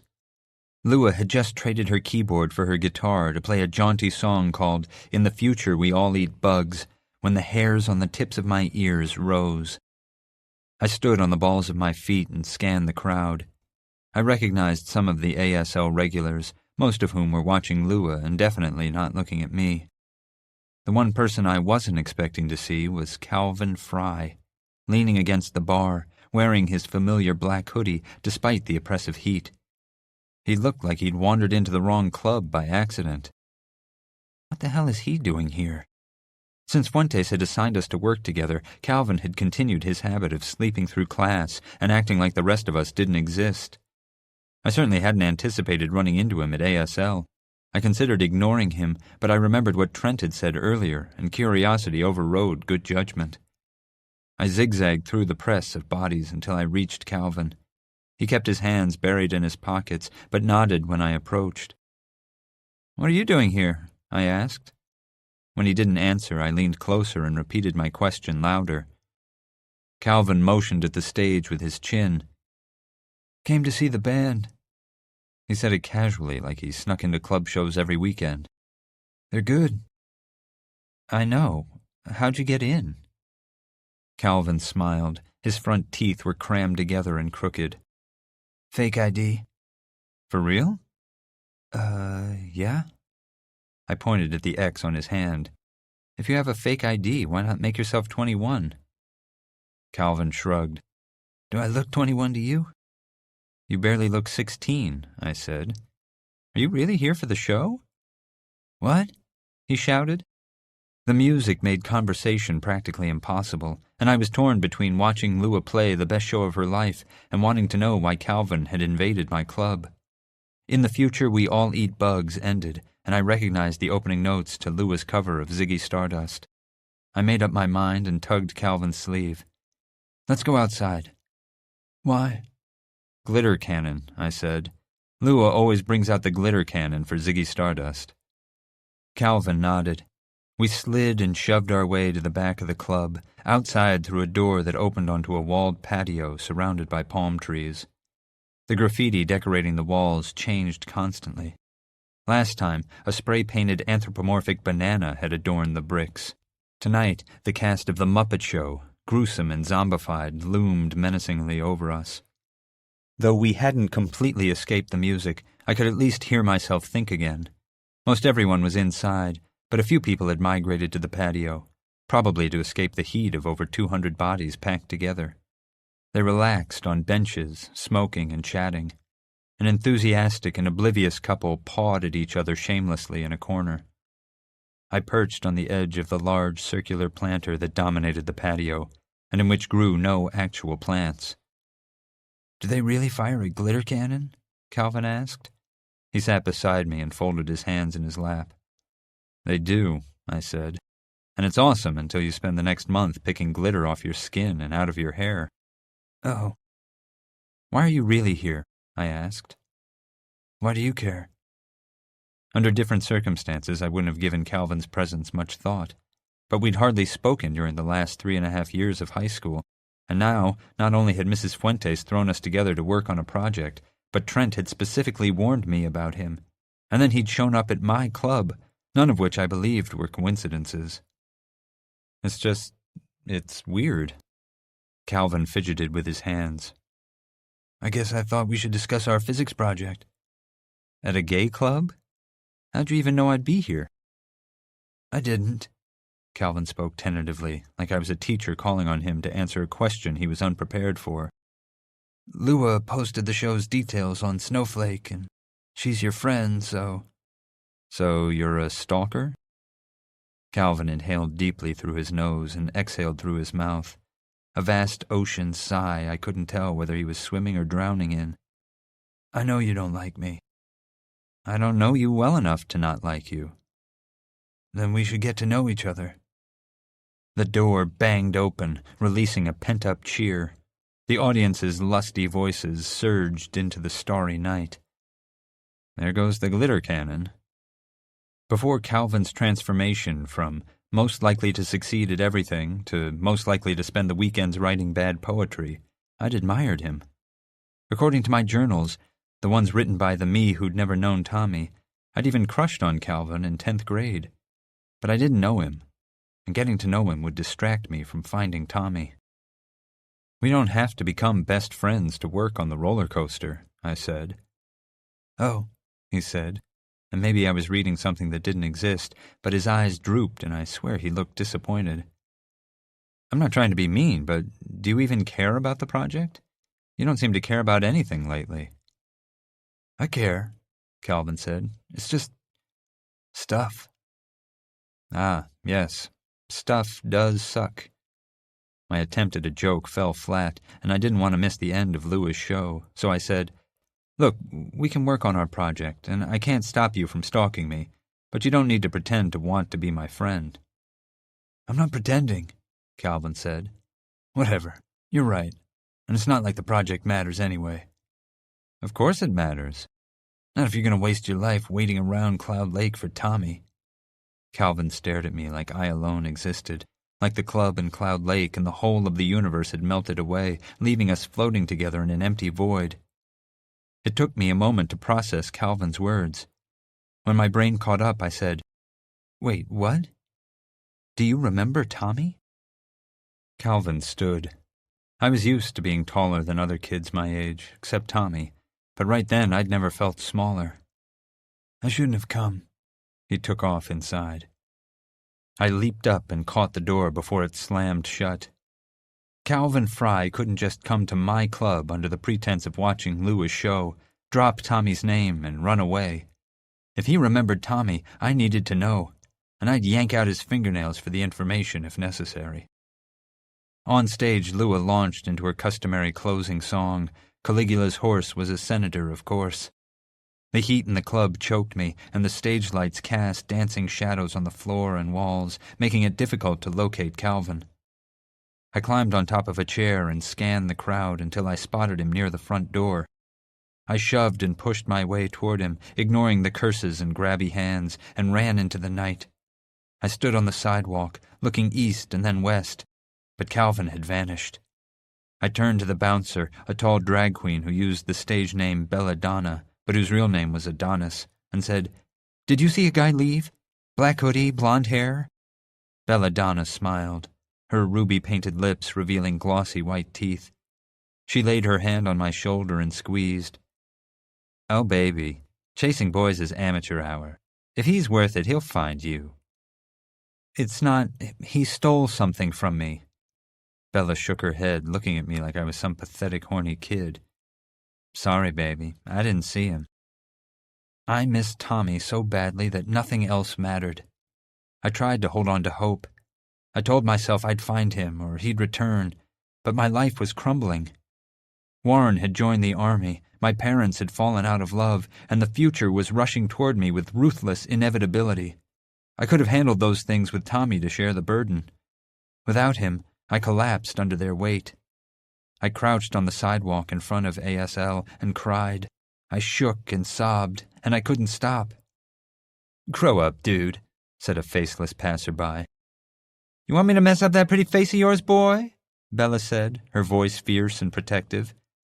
"Faggots," the other voice said, but it sounded farther away. Bella knelt beside me and wrapped her arm around my shoulders. I got snot on her sequined dress. "It's all right, baby. No boy's worth crying over. Trust me." But she was wrong. I shed 1,000,000 tears on the sidewalk that night, and Tommy was worth every one. By the time I got home, the universe had shrunk to 10 billion light years across. Tommy. I chased Tommy down the sidewalk, calling after him to wait. My backpack, riding low on my shoulders, slaps my spine as I run. "Come on, Tommy, what's wrong?" Cloud Lake Middle School is less than a mile from Tommy's trailer, and Mom lets me walk home with him to play after school. But Tommy isn't in the mood to play. I knew he was mad at me when class let out, and I should have ridden the bus home, but I want to know why he's so angry. "Tommy, why won't you talk to me?" He doesn't answer. Tommy's taller than me by almost half a foot. I take 3 steps to every one of his. He grew during the summer between 7th and 8th grade, sprouted like a dandelion. His voice broke into a deep bass, and he grew fuzz on his upper lip that he refused to shave until Lua told him it looked like worn-out Velcro. We're both sweaty by the time we reach his trailer. It's actually a manufactured home, not quite a trailer, not really a house, and it rests on cement blocks instead of wheels. But Tommy's always called it the trailer. The patchy grass out front is littered with cigarette butts and crushed beer cans. A semicircle of beat-up lawn chairs sits off to the side, and Mr. Ross and his drinking buddies will occupy them by sunset. One of my parents always makes sure to pick me up before Tommy's father returns home from work. Tommy flings open the screen door and lets it slam shut behind him.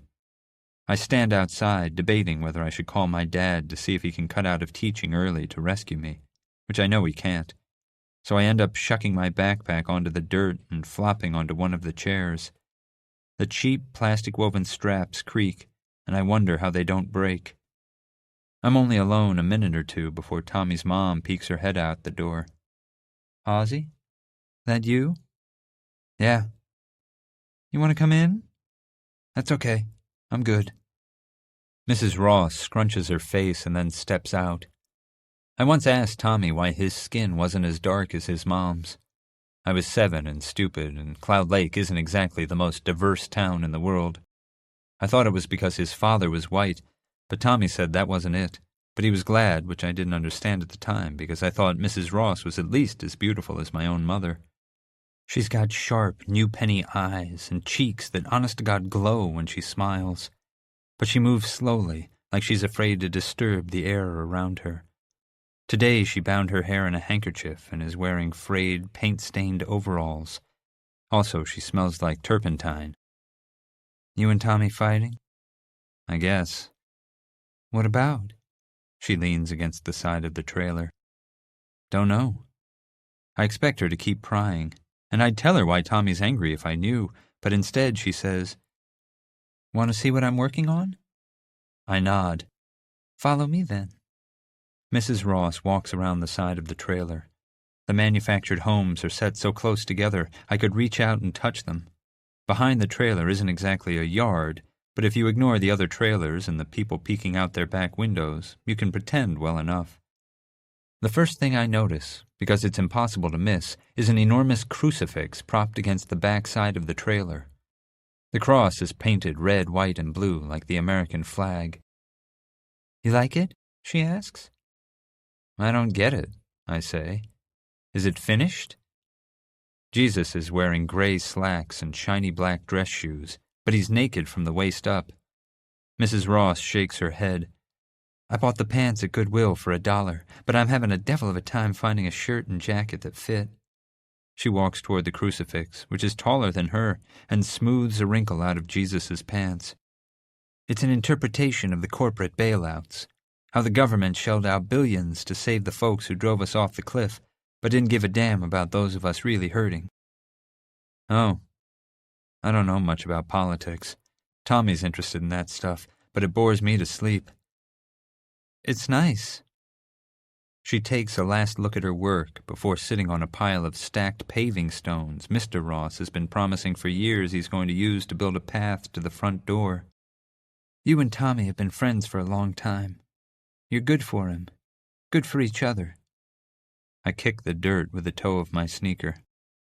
He's my best friend. Tommy doesn't always know how to say what he means. He takes after his daddy that way. Sometimes what's in his head and what's in his heart are too big for words.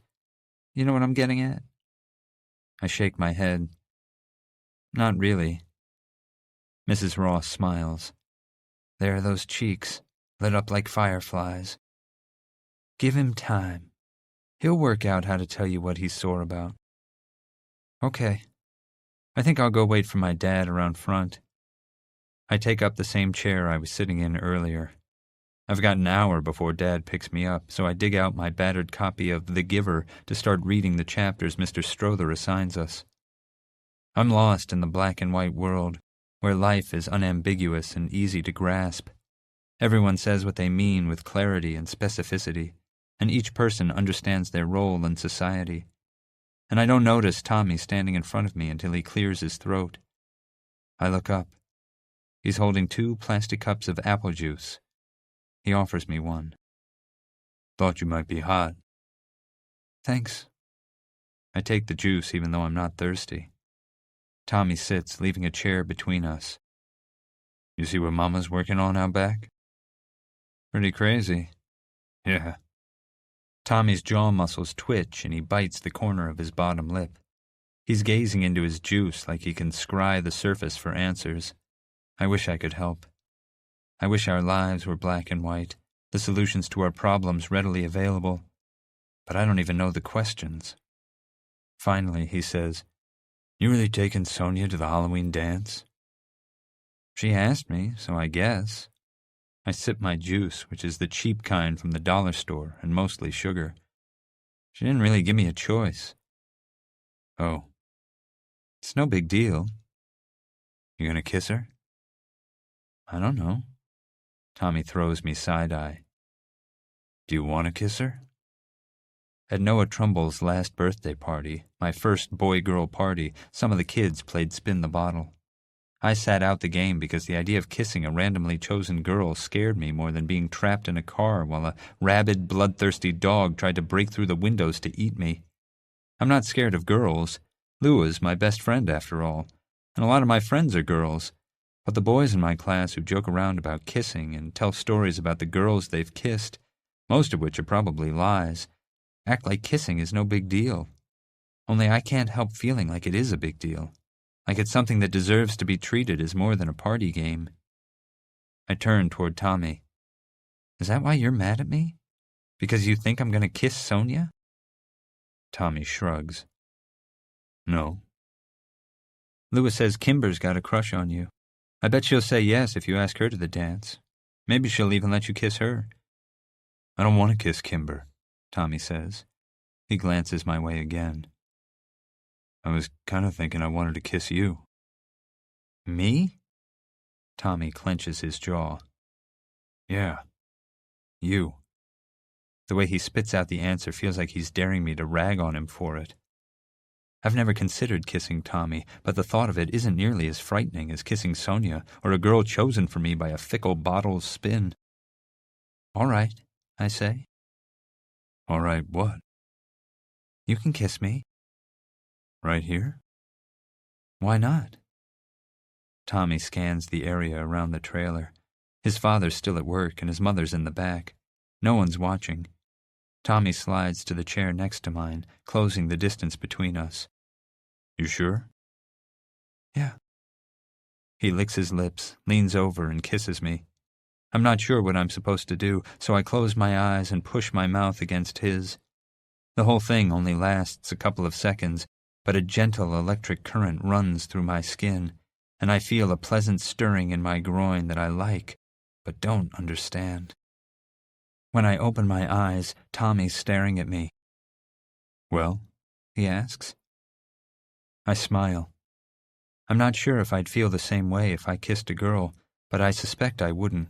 Kissing Tommy felt important. It felt honest. How about we skip the dance, go trick-or-treating on our own? Maybe egg Mr. Glass's house for stiffing you after you cut his lawn.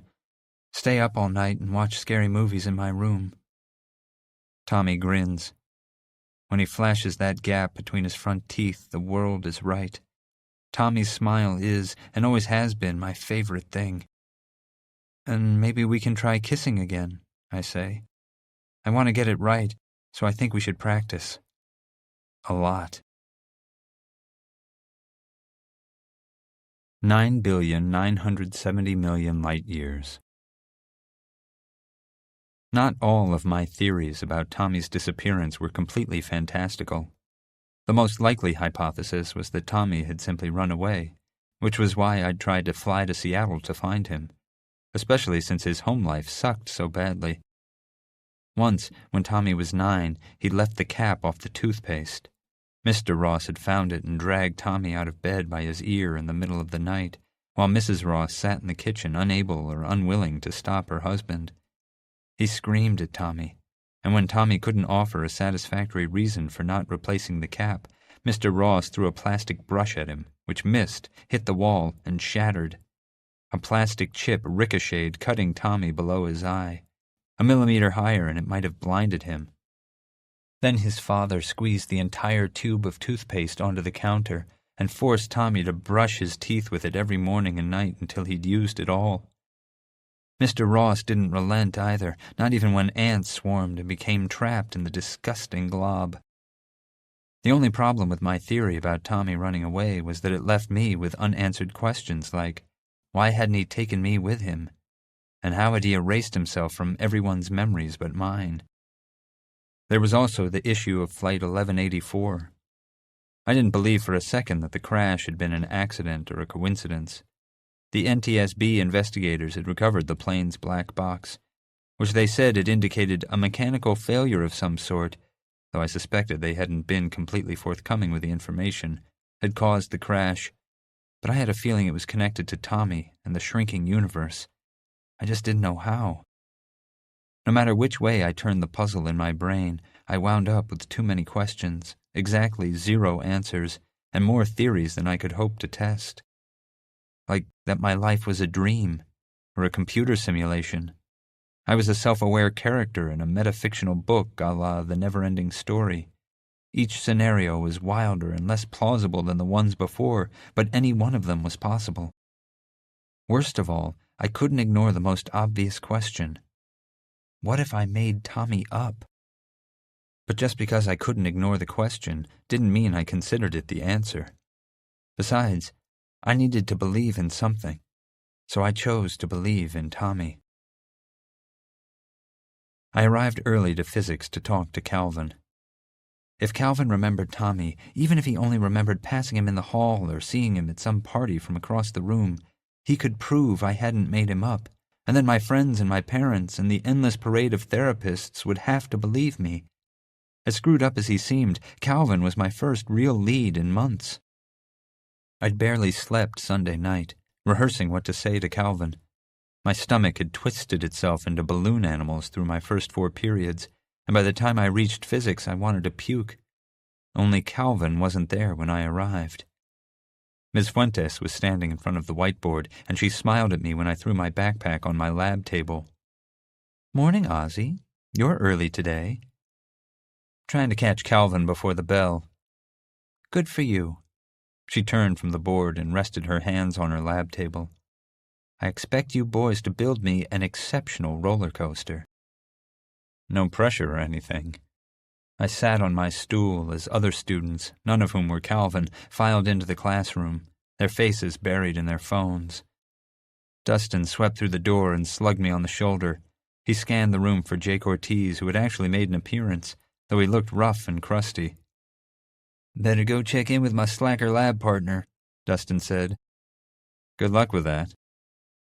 The final bell rang, and Calvin Fry rode its fading echoes through the door, took the seat next to me, and immediately rested his head on the desk. He wasn't even carrying books, and he smelled like sour gym socks. Ms. Fuentes launched into our next lesson, and I waited until she turned her back before I elbowed Calvin. "Hey," I whispered, "wake up. We need to talk." Calvin grunted but didn't move. I nudged him again. "Don't pretend you can't hear me." "Ozzie?" Ms. Fuentes asked. I hadn't noticed she'd stopped drawing diagrams on the board. "Is there a problem?" "No, Miss Fuentes." For the rest of class, I chafed at not being able to talk to Calvin. I was so close to maybe getting some real answers, and I couldn't even get him to acknowledge me. I wanted to grab him around the neck and shake him until he told me everything he knew about Tommy, but instead I had to wait. I watched the sadistic clock at the front of the class slowly count down the minutes, and I definitely didn't hear a single word of Miss Fuentes' lecture. The bell rang and Calvin Fry rushed out of the classroom. I refused to let him escape, so I left my bag and chased him into the hallway, ignoring Dustin, who called after me. Calvin walked quickly with his head down and his hands in his pockets. I was nearly carried in the wrong direction by a river of hungry students heading toward the cafeteria, but I saw Calvin duck into the boys' restrooms, freed myself, and followed him in. "Calvin, I know you're in here." I checked under the stall doors for feet. A pair rested on the floor at the end in the disabled access stall. "Come on, don't be a dick, talk to me, all right?" But Calvin didn't answer, and I'd had enough of his games. I was going to force Calvin to tell me what he did or didn't know about Tommy, even if I had to stuff his head into the toilet until he spilled everything he knew. I didn't want to catch Calvin with his jeans bunched around his ankles, squeezing out a load, so I shielded my eyes before pulling the unlocked stall door open. I expected him to yell at me, but nothing. No frantic scrambling, no embarrassed shouting. I peeked through my fingers. Calvin was fully dressed, sitting on the edge of the toilet, staring at his bare arm. He'd pushed back his sleeve to expose the pale underside, and it rested on his thigh. He held a razor in his left hand, lightly between his thumb and forefinger. Slowly he drew the blade across his arm from one side to the other, opening a thin 2-inch gash. Tiny glossy red beads welled from the nearly imperceptible line, and from where I stood it looked like his skin was weeping. "Jesus Christ!" I rushed forward, smacked the razor from his hand, and grabbed his right wrist. More cuts, some scabbed over, some little more than faded pink slashes, decorated his arm like hash marks carved into a prison cell wall. Calvin didn't flinch, didn't pull away. He simply looked at me. His face was pasty and pale, but his feverish eyes shone bright electric blue. With his free hand he brushed back his hood, revealing his mop of wavy blonde hair, and tugged earbuds out of his ears. I hadn't noticed the black wires snaking up through the neck of his hoodie before, and his teachers probably hadn't either. "May I have my arm back?" Calvin spoke quietly and calmly, like people caught him mutilating himself every day. I released his wrist, and he pulled his sleeve down. "What the hell are you doing?" I asked. "Inducing endorphin release and inhibiting amygdala activation." "What the—" The outer door slammed open. Footsteps echoed against the tile. I caught Trent Williams' reflection in the mirror at the same time as he saw me and Calvin. He was absolutely the last person I wanted to deal with. He lived for making others' lives miserable. And now, after warning me about Calvin, he'd caught us together in a restroom stall. Dad once told me most bullies lash out because they hate themselves, but I was willing to bet Trent loved nobody more than himself. "Don't you boys look cute?" he said after a nervous pause. "This isn't what it looks like." Between Calvin cutting himself and Trent busting in, I counted myself lucky I'd made word sounds at all. Trent craned his neck. "There's room for one more," Calvin said. Then he snapped his fingers. "Oh, that's right. You only do that when you're drunk." Calvin's voice was sharper than his razor. Unlike most sensible people, he seemed completely unafraid of Trent. Trent's face paled, dropping 3 shades in less than a second, and I worried he was going to kill Calvin and then me for sport. But he said, "That's fucked up, even for you, Fry," and stomped off. Calvin stood. He was shorter than me, but not by much. "How about we meet up tomorrow after school?" "No way," I said. "We're talking about this now." "I'm not sure the restroom is the most suitable location to discuss our project." I was shaking, and my voice trembled. "Not the project! Tommy!" I didn't care if anyone heard me yelling. "You brought him up Friday night and then ran, and now you're going to tell me what you know." In the few short moments since I'd followed him into the boys' room, Calvin had added a slew of new questions to the list of things I wanted to ask him. Why was he cutting himself? What had he meant about Trent only doing that when he was drunk? And what the hell did his amygdala have to do with anything? But the only question I cared about at that moment involved Tommy. "The restroom's not the best place to talk about that either." Calvin stood and moved toward me, but I was blocking his exit and refused to step aside. "Look," he said, "tomorrow. We can meet after school." I'd waited the entire weekend to interrogate Calvin, and now he wanted me to wait another day. I was so sick of waiting, but short of binding his hands with my shoelaces and torturing him until he talked, I didn't see that I had much choice. The tension fled my body, and I let out a frustrated sigh. "I work tomorrow." "Oh." "We can still meet, though," I said. "Do you know where Petritas Books and More is?" Calvin nodded. "Be there at 3. "Cool." Calvin smiled like everything had turned out exactly the way he'd planned. I stepped aside to let him out of the stall. "You better show up or I'll hunt you down wherever you go." "I'll be there," he said. "Promise." Calvin brushed past me and left the restroom. I drove Lua home before my appointment with my future ex-therapist. I hadn't told Lua about Calvin invading ASL on Friday night, or our encounter in the restroom during lunch. Normally Lua would have been the first person I told, but I'd felt distance growing between us since Tommy had vanished. It started as a small, not insurmountable fissure in our relationship, but it widened with each passing day into a bottomless crevasse I didn't know how to bridge, and I was tired of shouting across it and her not hearing me. Instead of telling Lua why I'd really been late to lunch, I'd made up a story about eating bad sushi the night before. I'm not sure Lua believed me, but she hadn't pressed the issue, because no one wanted gory diarrhea details. But I did want to tell her. "Your music selection sucks, Ozzie." Lua scrolled through my phone, mocking every band listed, even though she'd loaded most of them. Her musical tastes evolved rapidly, and bands she loved today frequently became bands she'd ridicule tomorrow. She'd styled her hair messy and chaotic. The cool air through the open windows had blown it wilder, and she wore a corset dress that squeezed her breasts so tightly I worried one speed bump might cause them to burst free. "Can I ask you something, Lou? If you want to go to prom with me, you'll have to wear the dress." I rolled my eyes. I would so rock one of those tight black numbers with a thigh slit. Anyway, you'll probably wind up juggling more than one date, and I refuse to be one of your balls. "But you're such a cute ball." "I know," I said. "Now back to my question." Lua turned toward me. She wiped her hand down her face, replacing her smile with her most mock-solemn expression. "You may ask your question, Oswald Pinkerton of the Cloud Lake Pinkertons." I almost changed my mind, because Lua clearly wasn't in a serious mood. "What do you know about Calvin Fry?" "Not much," Lua said. "Smart kid, good at wrestling. Had a nervous breakdown over the summer." She shrugged. "Rumor is he's even less likely to graduate than me if he doesn't get his shit together. Why? Do you like him or something?" "No." A grin spread across her face. "Sure. It's just—" It'd been a mistake to bring up Calvin, so I tried to change the subject. "Fuentes forcing us to partner up made me start thinking about college. Like whether I even want to go. What about you?"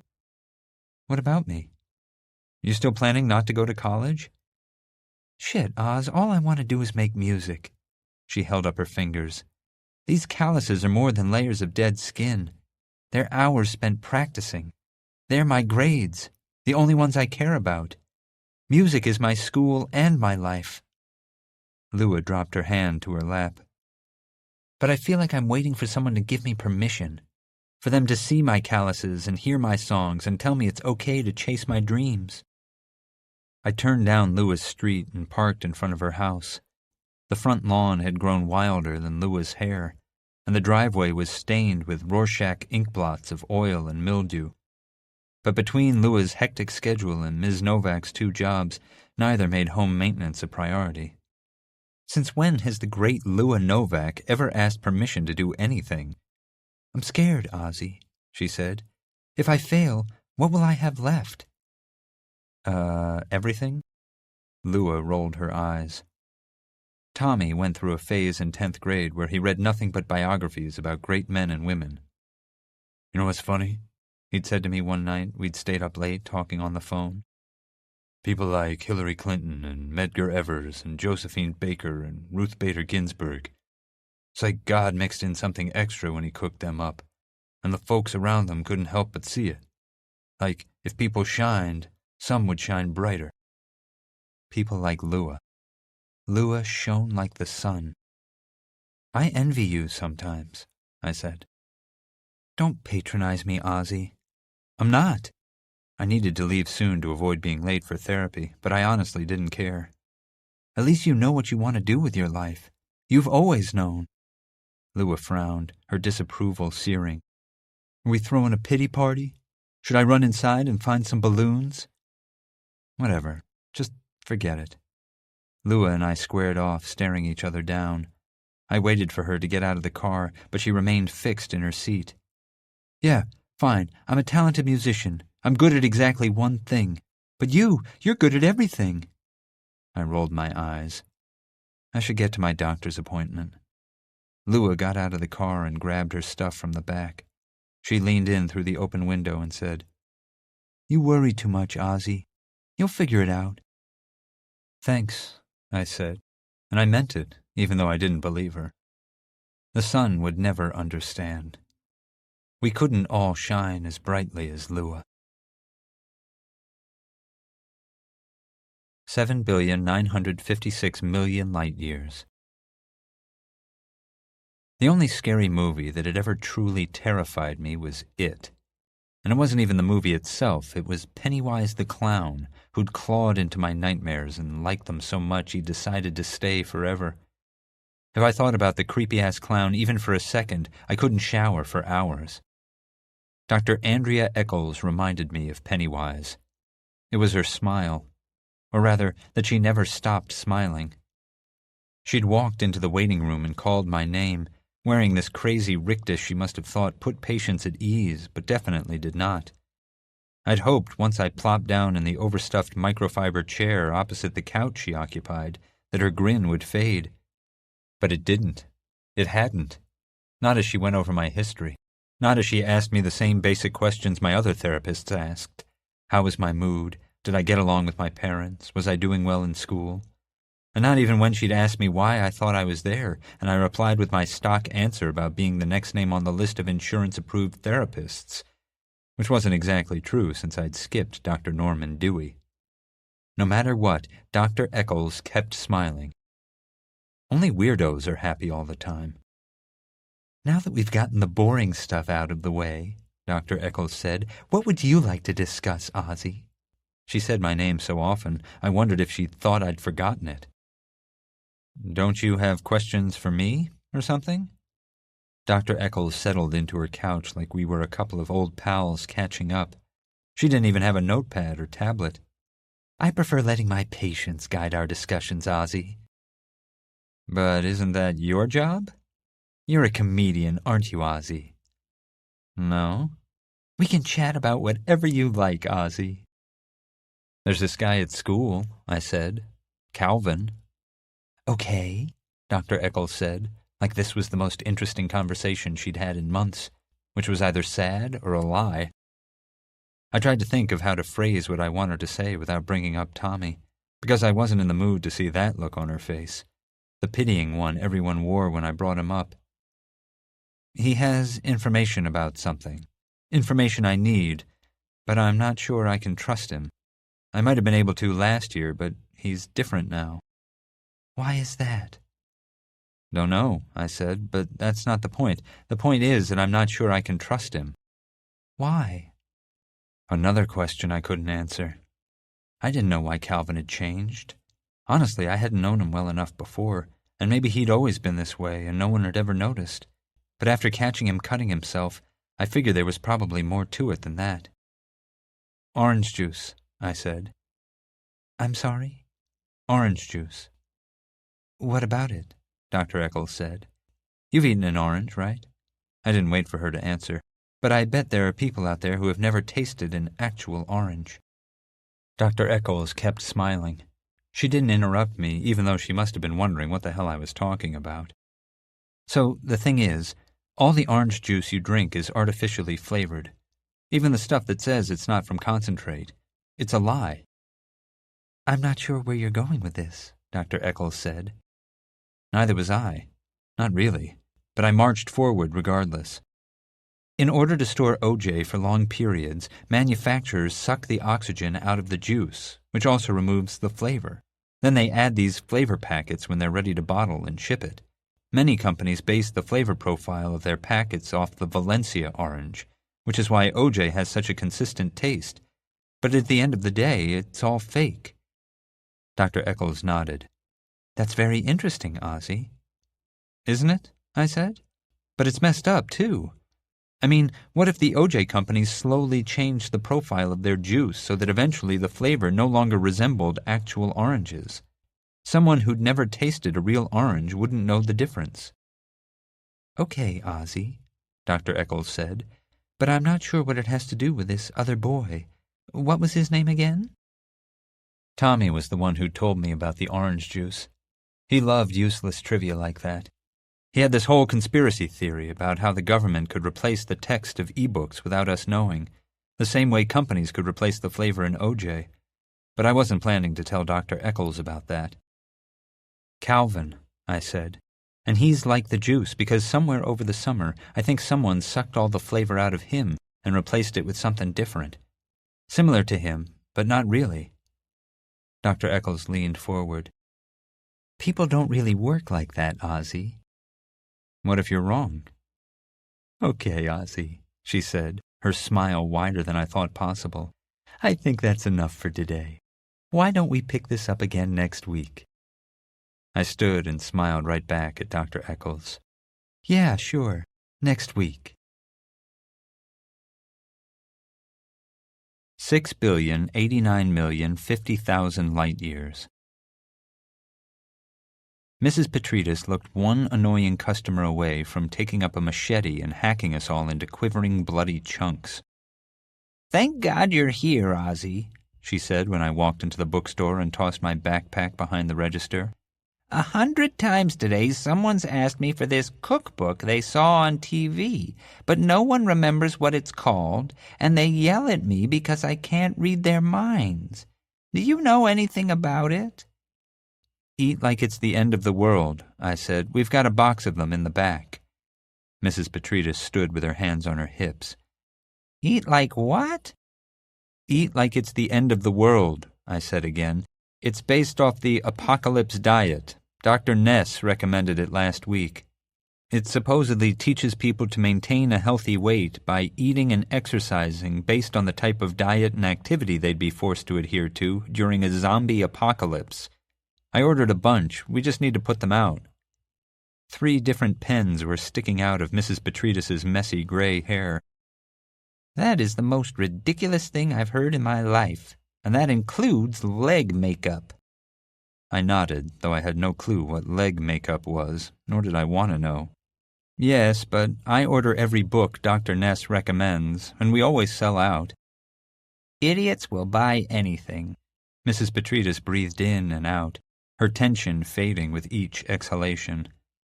I should sell you the bookstore. I've got about $300. Think that's enough? After the day I've had, Ozzie, I might give it to you for free. Mrs. Petridis helped me bring out the new books, including the box of Eat Like It's the End of the World, and helped me stack them on the front display. As I worked, I noticed Mrs. Ross sitting in the corner, reading. How long's she been here? I motioned at Mrs. Ross, keeping my voice low. How should I know? Do you expect me to keep track of every customer who walks into this godforsaken store? Mrs. Petridis broke down the last empty box, added it to the stack, and picked them all up. I'll be in the back. I found a squirrel that's going to make a perfect Scotty Ferguson. She disappeared into her studio, which meant I wouldn't see her until she got hungry, frustrated, or the store closed, and I busied myself shelving books. My impending meeting with Calvin at 3 had amplified my anxiety to nearly unmanageable levels, and working helped keep me from bursting into flames. I'd barely paid attention to my teachers during class, because I couldn't stop thinking about Calvin cutting himself, and Trent catching us together in the boys' room, and wondering what he knew about Tommy. He'd ignored me when I'd tried to talk to him during physics, but I was going to make him talk when he showed up later, even if I had to take him into the back and stuff him like one of Mrs. Petridis's taxidermy animals. As I worked, shifting books on the shelves to make room, I kept one eye on Mrs. Ross, though she hadn't seemed to notice me. I lost sight of her while I was reorganizing the Petridis Book Recommends teen section. I'd made it my mission to highlight as many non-flavor-of-the-week books as possible. I'd written all the suggestion cards myself, but had used various aliases. Lisa loved books with superheroes. Jamal was passionate about books written by diverse authors. Elisa couldn't get enough unlikable heroines, and Annika adored any book that featured characters who had dogs. I'd tried to recruit Lua to recommend books with a focus on music, but she'd never been able to commit to a book long enough to finish one. I took a break to peek around the corner and check on Mrs. Ross. Her table sat empty, while Skip was still clacking away at his magnum opus. I hadn't heard the doorbell chime, so she might have been in the restroom or hidden behind one of the shelves where I couldn't see her, but my curiosity drove me to see what she'd been reading. GED prep books, apparently, 4 of them, plus a dictionary and a thesaurus. I picked up the topmost book and flipped through it. Mrs. Ross had never been shy about explaining that she'd dropped out of high school when she got pregnant with Tommy, but I'd never heard her express interest in getting her diploma. Tommy didn't exist here, though, and I wondered why she'd dropped out of high school in the bizarro world in which I now lived, and why she'd decided to pursue her GED. The doorbell chimed, startling me, as Calvin walked into the store. He didn't see me and wandered toward the register. "Hey," I said, approaching from behind him. He didn't hear me, so I tapped him on the shoulder. "Hey," I said again. Calvin jumped, pushed his hood back, and pulled his earbuds out.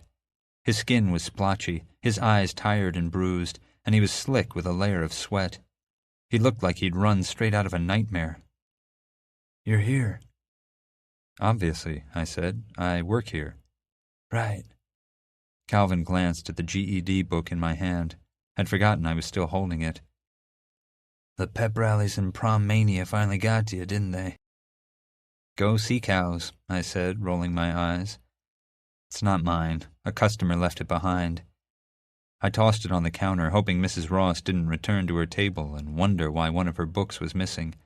And it took heroic effort not to pin Calvin to the floor and threaten to dangle spiders over his face until he told me everything he knew about Tommy. We can talk here, but I might have to stop to help customers. That's fine, Calvin said. I don't have anywhere to be. The way he said it, I almost felt bad for him, but not so bad that I was going to let him off the hook about Tommy. Last Friday, I said, at ASL, you mentioned Tommy. I did? Don't do that. Don't play dumb. My jaw hurt from grinding my teeth. Tell me what you know about Thomas Ross. Calvin's expression barely wavered. I thought I saw a hint of genuine recognition, but it might have just been an eye twitch. Tommy, does he go to our school? Yes, I said. You were on the debate team together. I think. You were on the debate team, right? Calvin nodded. I don't remember anyone named Tommy. I wanted to crush his fingers in a thumbscrew until he told me the truth. At ASL, you told me not to wait around Cloud Lake for Tommy. Why'd you say that if you don't know who he is? Calvin was quiet for a moment, and those seconds felt endless. All he had to do was say that he remembered Tommy, and it would validate the last few months of my life. I could tell the shrinks and everyone who didn't believe me to go to hell. All he had to do was say the words. It was stupid, Calvin said. I shouldn't have said it. So you don't know him? Calvin shook his head and dropped his eyes. No. He was lying. He had to be. Then why'd you tell me not to wait around for him? How did you even know his name if you don't remember him? I heard rumors, he said. I have Spanish with this girl whose sister is friends with your brother, I think. I overheard her telling someone about you and this Tommy guy. So what, you heard gossip about me and decided to track me down at a club to offer unsolicited advice on a subject you know less than nothing about? Calvin wouldn't look at me. I really did want to see the band, but then we started talking and you looked so sad. But I'd stopped listening. Who does that? How fucked up are you? Pretty fucked up. Calvin didn't know anything, and I'd gotten my hopes up for nothing. I was the only person in the entire world, it seemed, who remembered Tommy. I couldn't even stay mad at Calvin for lying about it because he seemed so pathetic. Anyway, he didn't matter. Only Tommy mattered. You can tell me about him, Calvin said, if you want. I don't want to talk about Tommy. Not with you. I climbed around the register and dug my physics textbook and notepad out of my bag. I didn't want to spend a second longer with Calvin than I had to. But since he was there, I figured we should start our project so that I didn't flunk physics. We should work on our roller coaster. Calvin reached into his back pocket and pulled out a folded wad of graph paper. I sort of sketched something already. He spread his sheets of paper on the counter and tried to flatten them with his hand. I glanced at the drawings, not immediately sure what I was looking at. I was starting to say, we should figure out the math before we draw anything, when I realized Calvin had already designed a roller coaster. You drew this? His coaster began by catapult launching the cars up a sharp incline and into the first drop before whipping into a looping corkscrew and finally ending with a camelback. He'd scribbled calculations I couldn't pretend to understand near each section of the ride. On the other papers, he'd broken the roller coaster into smaller sections and included notes about speeds and G-forces.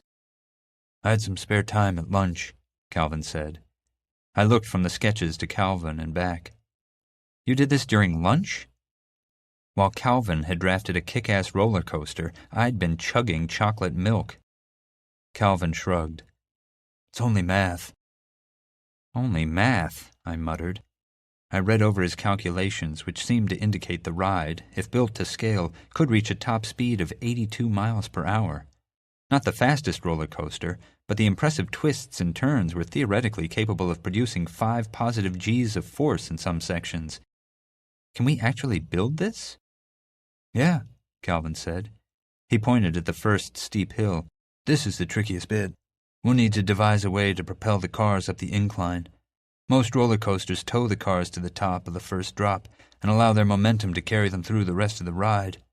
He scrunched his forehead. But if we slingshot the cars up the hill, they'll hit the drop with greater speed. A couple of customers interrupted, 2 of whom bought the Apocalypse diet book.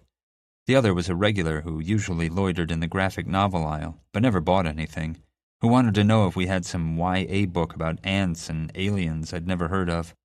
When I returned, Calvin was busy working out more calculations, without a calculator. "This is incredible, Calvin. Fuentes will crap her pants if we pull this off." He may not have known anything about Tommy, but he was clearly a genius when it came to roller coasters. "Whatever." "Whatever?" "Yeah," he said. "It's only a grade." "Maybe to you." Calvin didn't smile. He seemed bored by the conversation. Like rather than play video games or watch TV or scour the web for porn to fill his empty hours like a normal person, he crunched complicated math problems. "Did you tell anyone what happened in the restroom yesterday?" he asked. Calvin stood quietly, the counter and his question between us. I'd honestly been so focused on learning what he knew about Tommy that I hadn't given much thought to catching him cutting himself.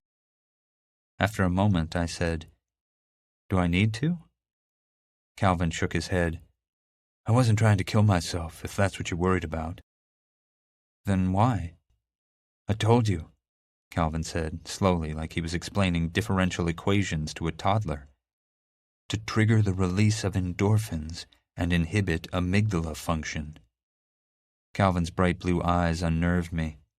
One was slightly wider than the other, and he didn't blink often, making me feel like he was constantly studying me. Everything about him, his headphones, his black hoodie, his inscrutable sphinx face, seemed intentionally tailored to repel people in their silly questions. "That doesn't make sense," I said. "You know that, right?" "Actually, it does. The pain caused by cutting causes the central nervous system and pituitary gland to release endorphins, which inhibit pain signals and produce feelings of euphoria. Simultaneously, the pain also hinders amygdala function, suppressing emotional overactivity." Calvin's explanation did nothing to clear up why he'd cut himself. It sounded scientific, but it also sounded like bullshit, and it begged two questions.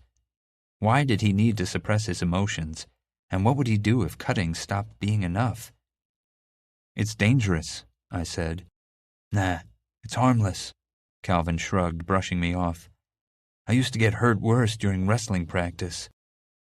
"If you say so," I said, though I remained unconvinced.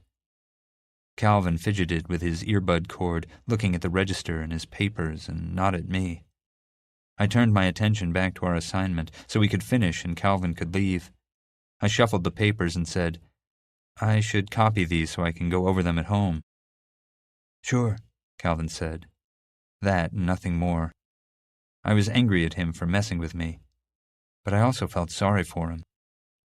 Yeah, he was a dick for making me think he'd remembered Tommy, but though I didn't know why he'd done it, I didn't get the impression he'd acted out of malice.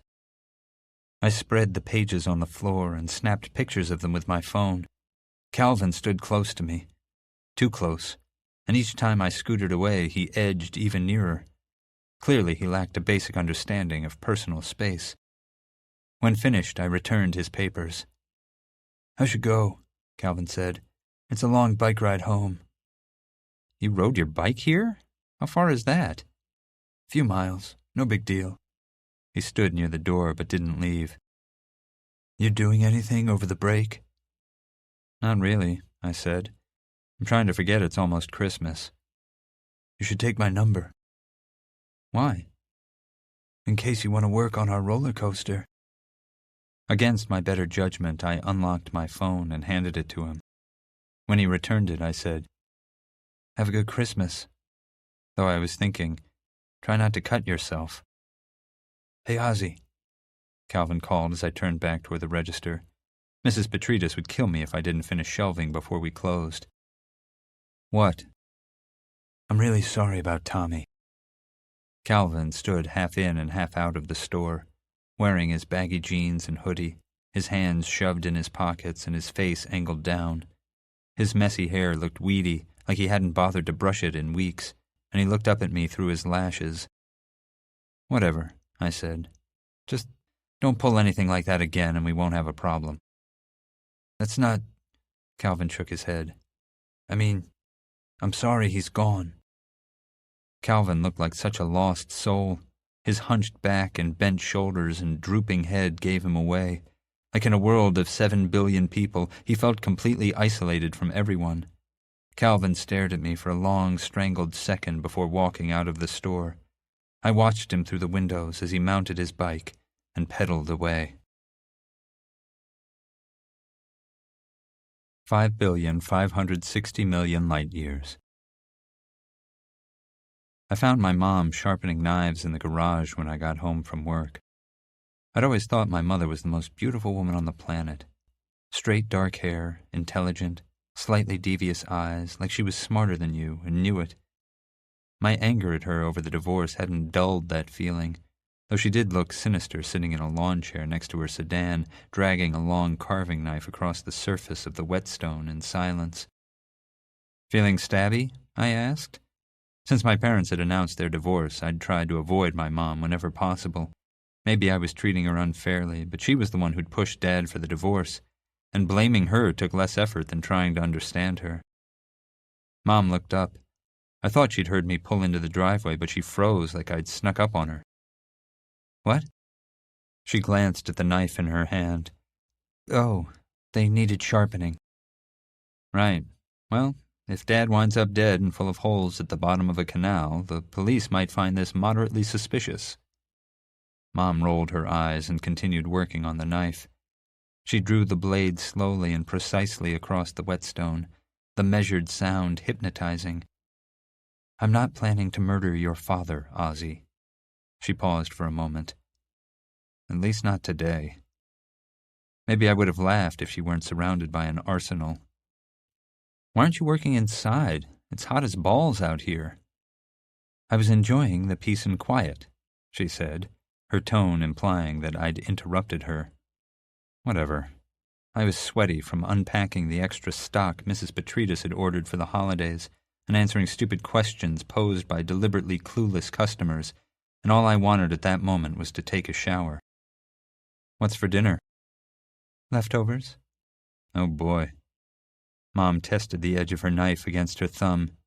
Satisfied, she set it aside and chose a delicate paring knife.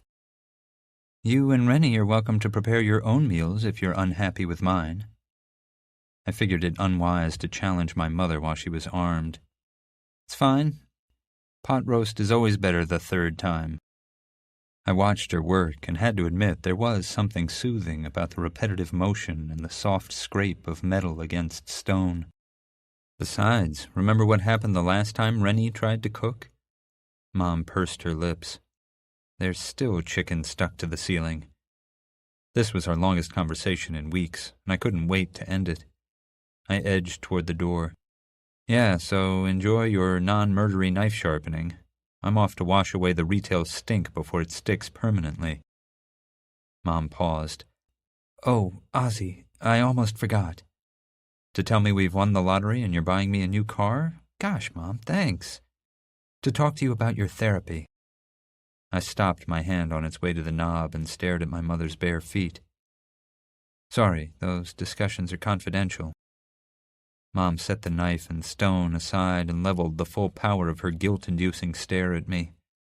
My mother had 2 superpowers, the ability to be in 2 places at once, and that glare.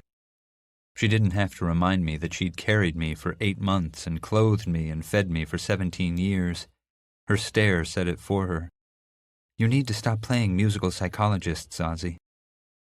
"It's been a long day. Can we talk about this another time?" "We're not talking," she said. "I'm telling you that if you don't find a permanent therapist to stick with, I'm going to select one for you." My mother and I may not have had much in common, but the one quality we did share was our stubbornness. "It's not my fault every doctor you send me to is incompetent." "Now I am feeling stabby," Mom said, mostly to herself, and I was grateful she'd set her knives down, though they were still within easy reach. "Enough excuses, Ozzie.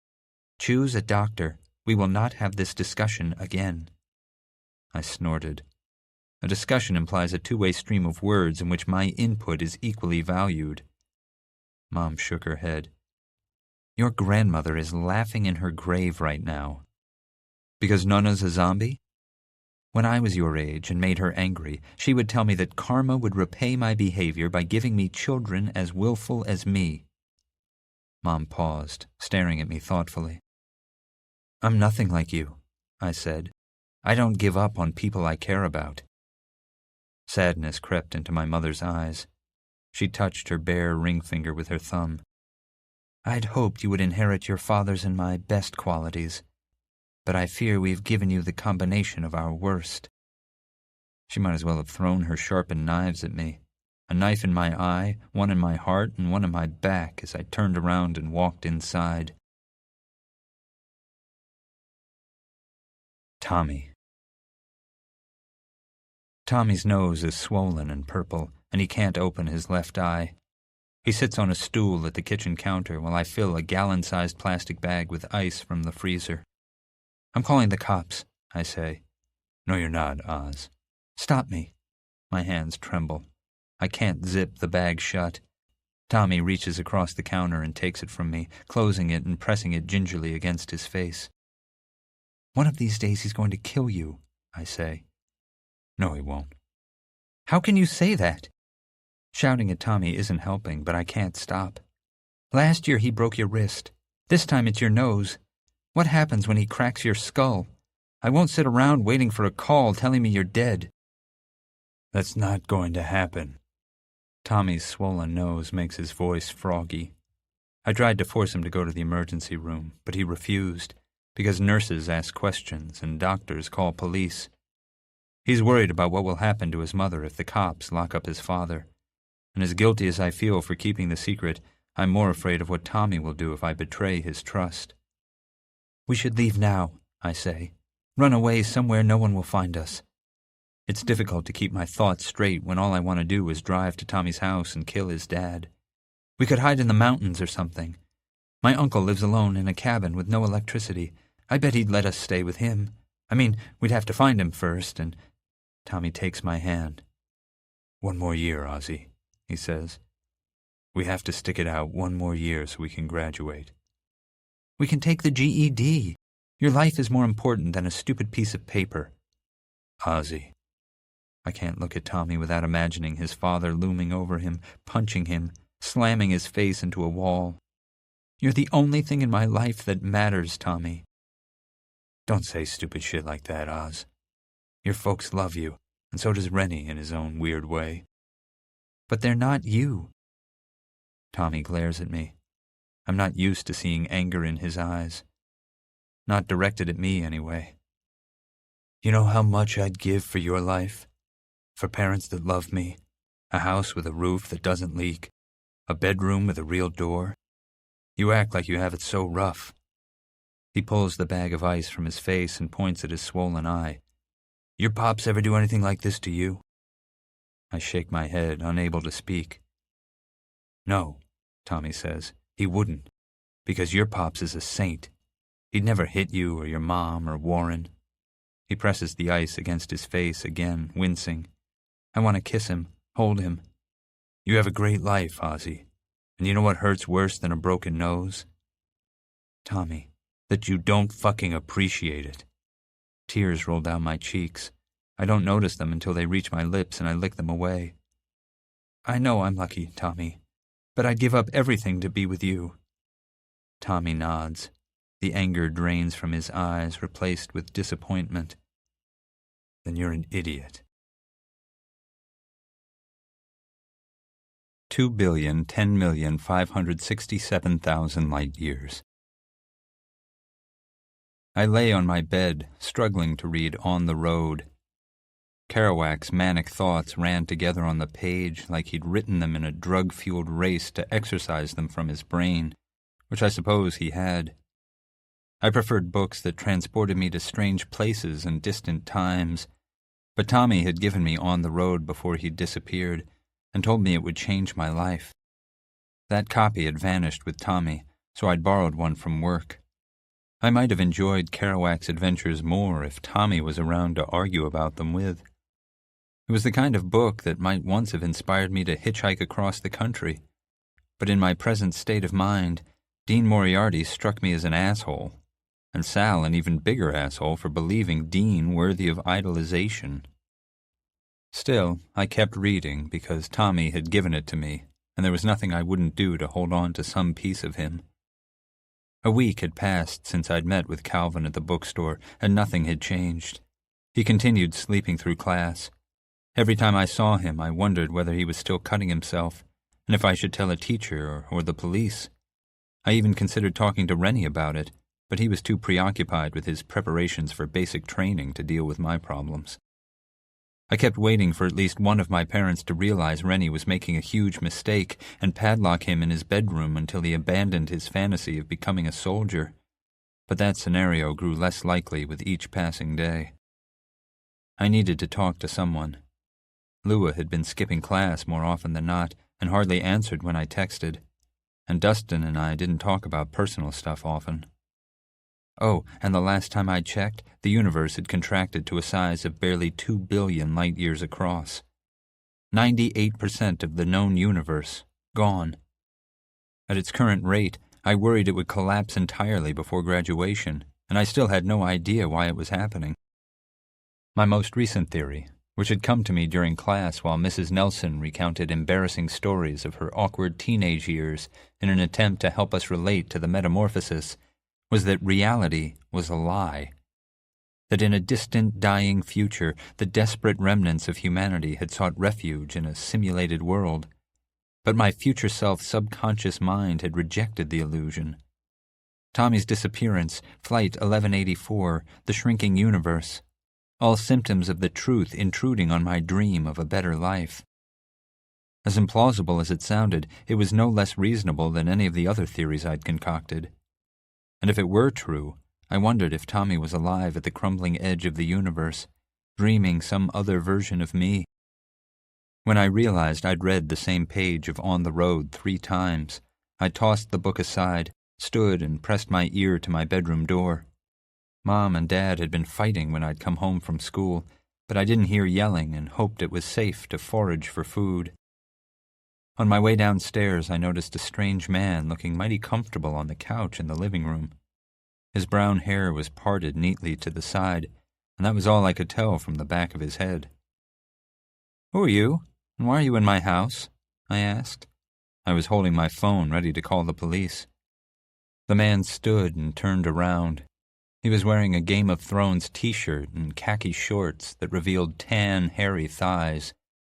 He looked about Rennie's age, maybe older, but not by much. I continued down the stairs. The stranger didn't look like a crazed psycho killer, but neither had Norman Bates. The man walked toward me, smiling, and held out his hand. "Hey, bro, I'm Ben Schwitzer." A sun and moon tattoo decorated the underside of his wrist.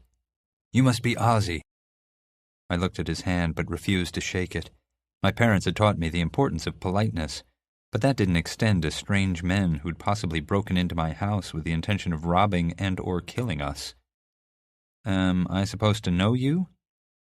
Ben Schwitzer, if that was his real name, looked like the kind of guy who spent hours at the gym, sitting in front of a floor-length mirror, admiring his broad shoulders and thick arms while he lifted weights. I figured I couldn't take him in a straight-up fight, but I could have probably outrun him if necessary. Still, his youthful red cheeks and his purposely haphazard stubble screamed beer pong aficionado rather than serial murderer. "I work with Cad at Entropy," Ben Schwitzer said. "For her, I guess you could say, but not directly. I'm in the IT department." My mom had started working at Entropy, a medical software company, a few months after I was born. I'd been delivered prematurely, and the weeks I'd spent in NICU had demolished my parents' savings. They'd needed the money, but I also think Mom had regretted giving up her career to take care of Rennie. She'd started in the logistics department and had worked her ass off to eventually become the COO. I wondered if Ben Schwitzer was the man Rennie told me she'd gone on a date with a couple of weeks ago. "First job after college?" I asked. Ben cocked his head to the side. "How'd you know?" "Lucky guess." I glanced out the bay windows that framed the staircase for Dad's car, but it was gone. "Are you dating my mom?" Ben shoved his hands into his pockets. He looked as uncomfortable as I felt. "Kat and I are just hanging out." Hanging out. A mental image of my mother and this man-child on a date crashed through my thoughts. her leaning forward as he regaled her with stories of his not-so-distant college escapades, them trying to figure out where to go at the end of the night because she couldn't take him back to her house, where her legal husband and 2 children slept, and they couldn't go to his house because he didn't want to wake up his parents. Laughter bubbled out of me and self-replicated. Ben frowned. "Did I miss something?" "The 70s and 80s, I said. "Unlike my mother." My entire body shook. I held on to the banister for balance. "Are you even old enough to drink?" "I'm 24, bro." Being broed by Ben Schwitzer made me crack up harder. Mom walked into the kitchen wearing tight gray jeans and a sleeveless blouse. She looked 42 going on 20, which made it impossible to stop cackling. She stared at us, her face hardening to marble. "Ozzie," she said, "I see you've met Ben." I held my stomach, trying to swallow the laughter. "You know how old he is, right? You were a year older than he is now when I was born." Mom's eyes narrowed. Ben forced a smile. "I think I'll wait in the car," he said. "Nice to meet you, Ozzie." "Don't forget to buckle into your child seat," I called after Ben as he left through the garage. The moment the door shut behind him, Mom rounded on me. "You think this is funny, young man?" I tried to wipe the smirk off my face, but couldn't. "You're old enough to be his mother," I said. "It's hilarious." Even when my words smacked Mom and I could see I'd hurt her, I couldn't stop laughing. "I know this is confusing, Ozzie, but your father and I are through. We will not be reconciling." Her composure amazed me. She gritted her teeth and the muscles in her neck bulged, and I didn't know how she kept herself from slapping the stupid grin off my face. She took a deep breath and let it out. I recognized the technique, because one of the therapists I'd test-driven had encouraged the practice to help me handle stress. "Maybe when you're older, you'll understand." "Older?" I said. "I'm practically your date's age." "You have no right to judge who I spend my time with while you carry on this foolish charade of having an imaginary boyfriend." "Whatever," I said, partially because I knew she was right. My parents' marriage was over, and she was free to date any strange man she wanted. But mostly because, even though I wanted to argue with her about Tommy, it was pointless, since I had exactly no proof he was real. Mom stopped herself from doing or saying whatever she'd been considering, plucked her purse off the counter, turned and walked out the door, slamming it behind her. "Wow," Rennie said. "Way to be an asshole." I found my brother leaning over the railing at the top of the stairs. "Shut up, Warren." 2,008,389,000 light-years. I loved Ms. Novak only fractionally less than I loved Lua. She answered the door at Lua's house wearing the run-down look of a person whose life was all work and responsibility, but who refused to let it break her. "My second son," she said as she wrapped me in a hug. "How are you, love?" Before I could unleash the torrent of all my problems on her, the sound of glass shattering from inside the house cut me off. "Jaime's here," she said. "I think they're fighting. Or making up. Who can tell? I should probably check on them." "I'll do it," I said. Ms. Novak stood aside to let me in.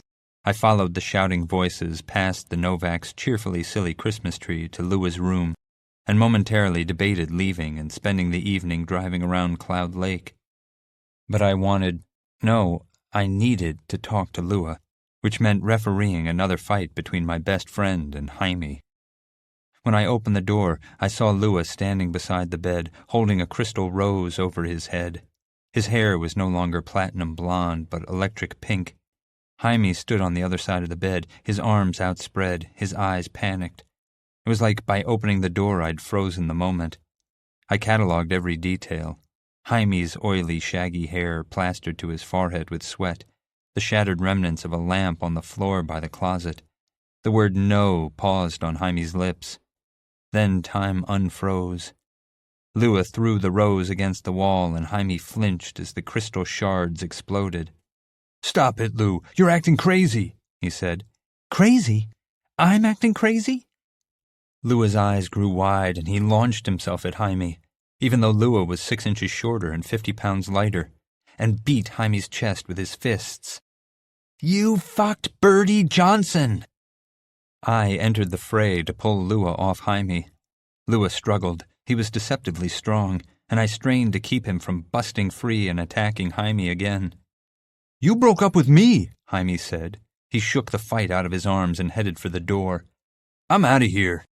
I let Lua go as soon as I thought it safe, but he looked around the room, grabbed a wooden jewelry box off his dresser, and chased after Jaime. I followed.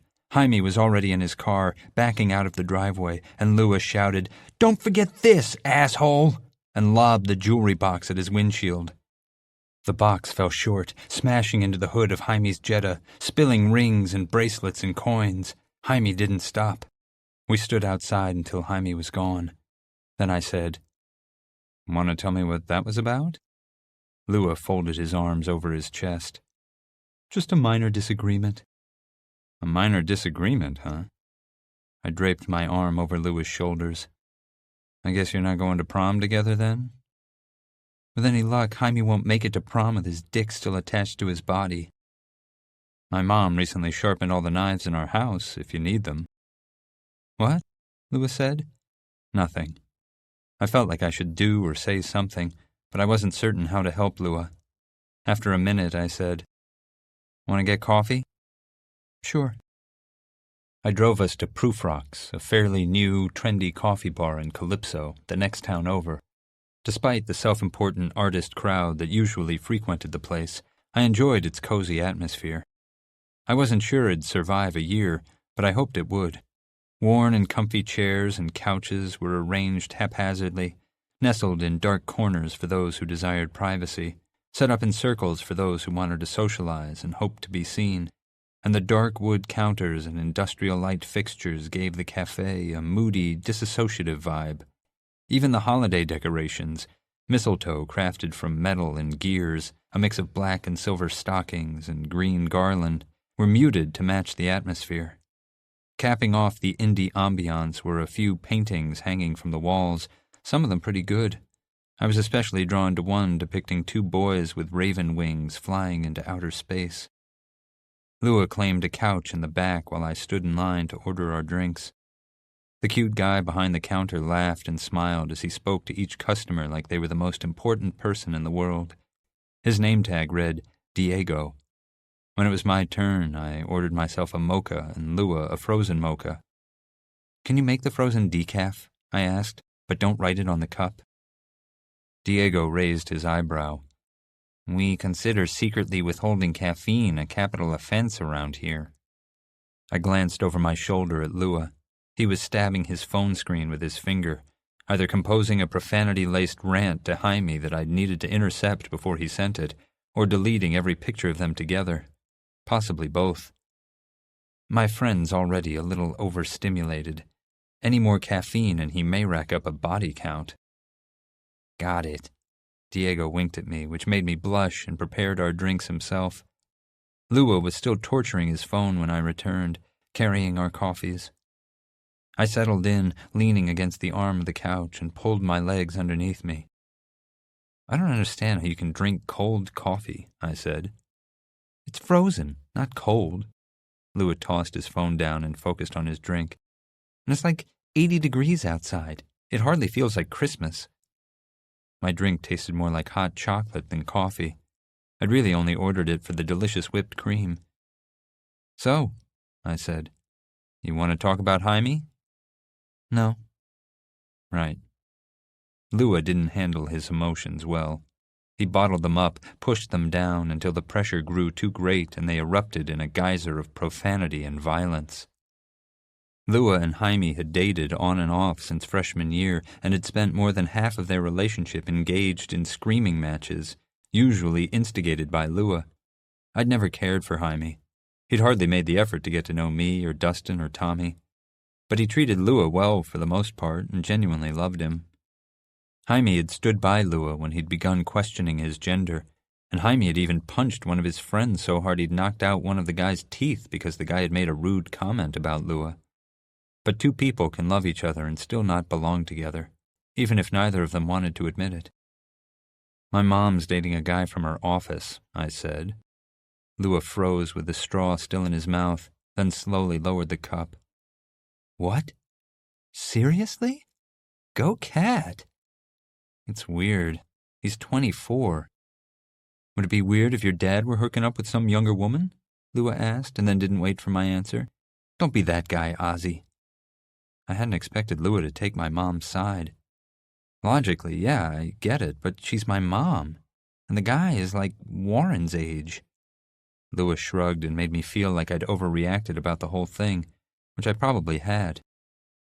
Speaking of Rennie, he's still planning to run around the globe and murder innocent people under the dubious banner of democracy? He ships out January 2nd. Lua slurped her coffee. That soon? Yeah. Christmas was only a week away, though it certainly didn't feel that way at my house, and New Year's would arrive shortly after. Then Rennie would disappear. Even if he returned, he wouldn't be the same person who left. I wondered if everyone would forget him as completely as they'd forgotten Tommy. I just can't picture him taking orders from some bull-necked drill sergeant, and... He said it was my fault we broke up, Lua said, cutting me off. That I spent too much time with the band. I tried to balance my coffee on the side of my shoe. We're talking about Jaime now, right? Lua flashed me a duh face. I mean, the band's on the verge of something huge, Ozzie. Poe scored us time at her uncle's studio so we can record a demo. And a record label scout emailed me last week. He watched a video online of one of our shows and wants to see us play live. He squeezed his hands into fists. This could be it. Everything I've ever wanted. And Jaime's acting like a needy little bitch. He is your boyfriend, Lou. Was. Fine, I said. Was. And you broke up with him, remember? Lua pulled the lid off his drink and used his straw to scoop out the chocolate-drizzled whipped cream. Yeah, well, I didn't think he'd stick his pickle dick in Bertie Johnson. Let me get this straight. You don't want him, but you don't want him to date anyone else? I frowned, doing my best impression of my mother's dreaded face of disapproval. How is that fair? Nobody wins playing fair. Your music's important. I get that. I took a deep breath. That's why I don't get upset when you disappear for days to practice. But relationships are about compromise, Lou. Jaime told you what he needs. If you're not willing to give that to him, even if you think he's being unreasonable, cut him loose before you wind up hating each other. Lua rolled his eyes.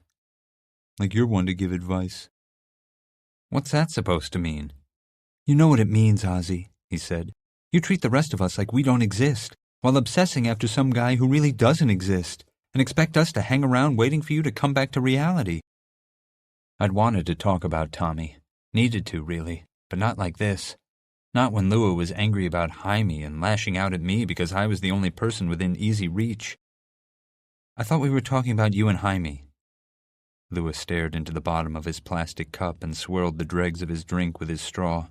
He was quiet for so long, I almost would have preferred the yelling. Lua? I love him, Oz. I know. But I love music more. I kissed his knuckles. There's nothing wrong with that. Lua's anger bled out. His shoulders fell. He looked like a busted tire worn to the treads. It's impossible to let go of the people we love. Pieces of them remain embedded inside of us like shrapnel. Every breath causes those fragments to burrow through our muscles, nearer to our hearts. And we think the pain will kill us, but it won't. Eventually, scar tissue forms around those twisted splinters like cocoons.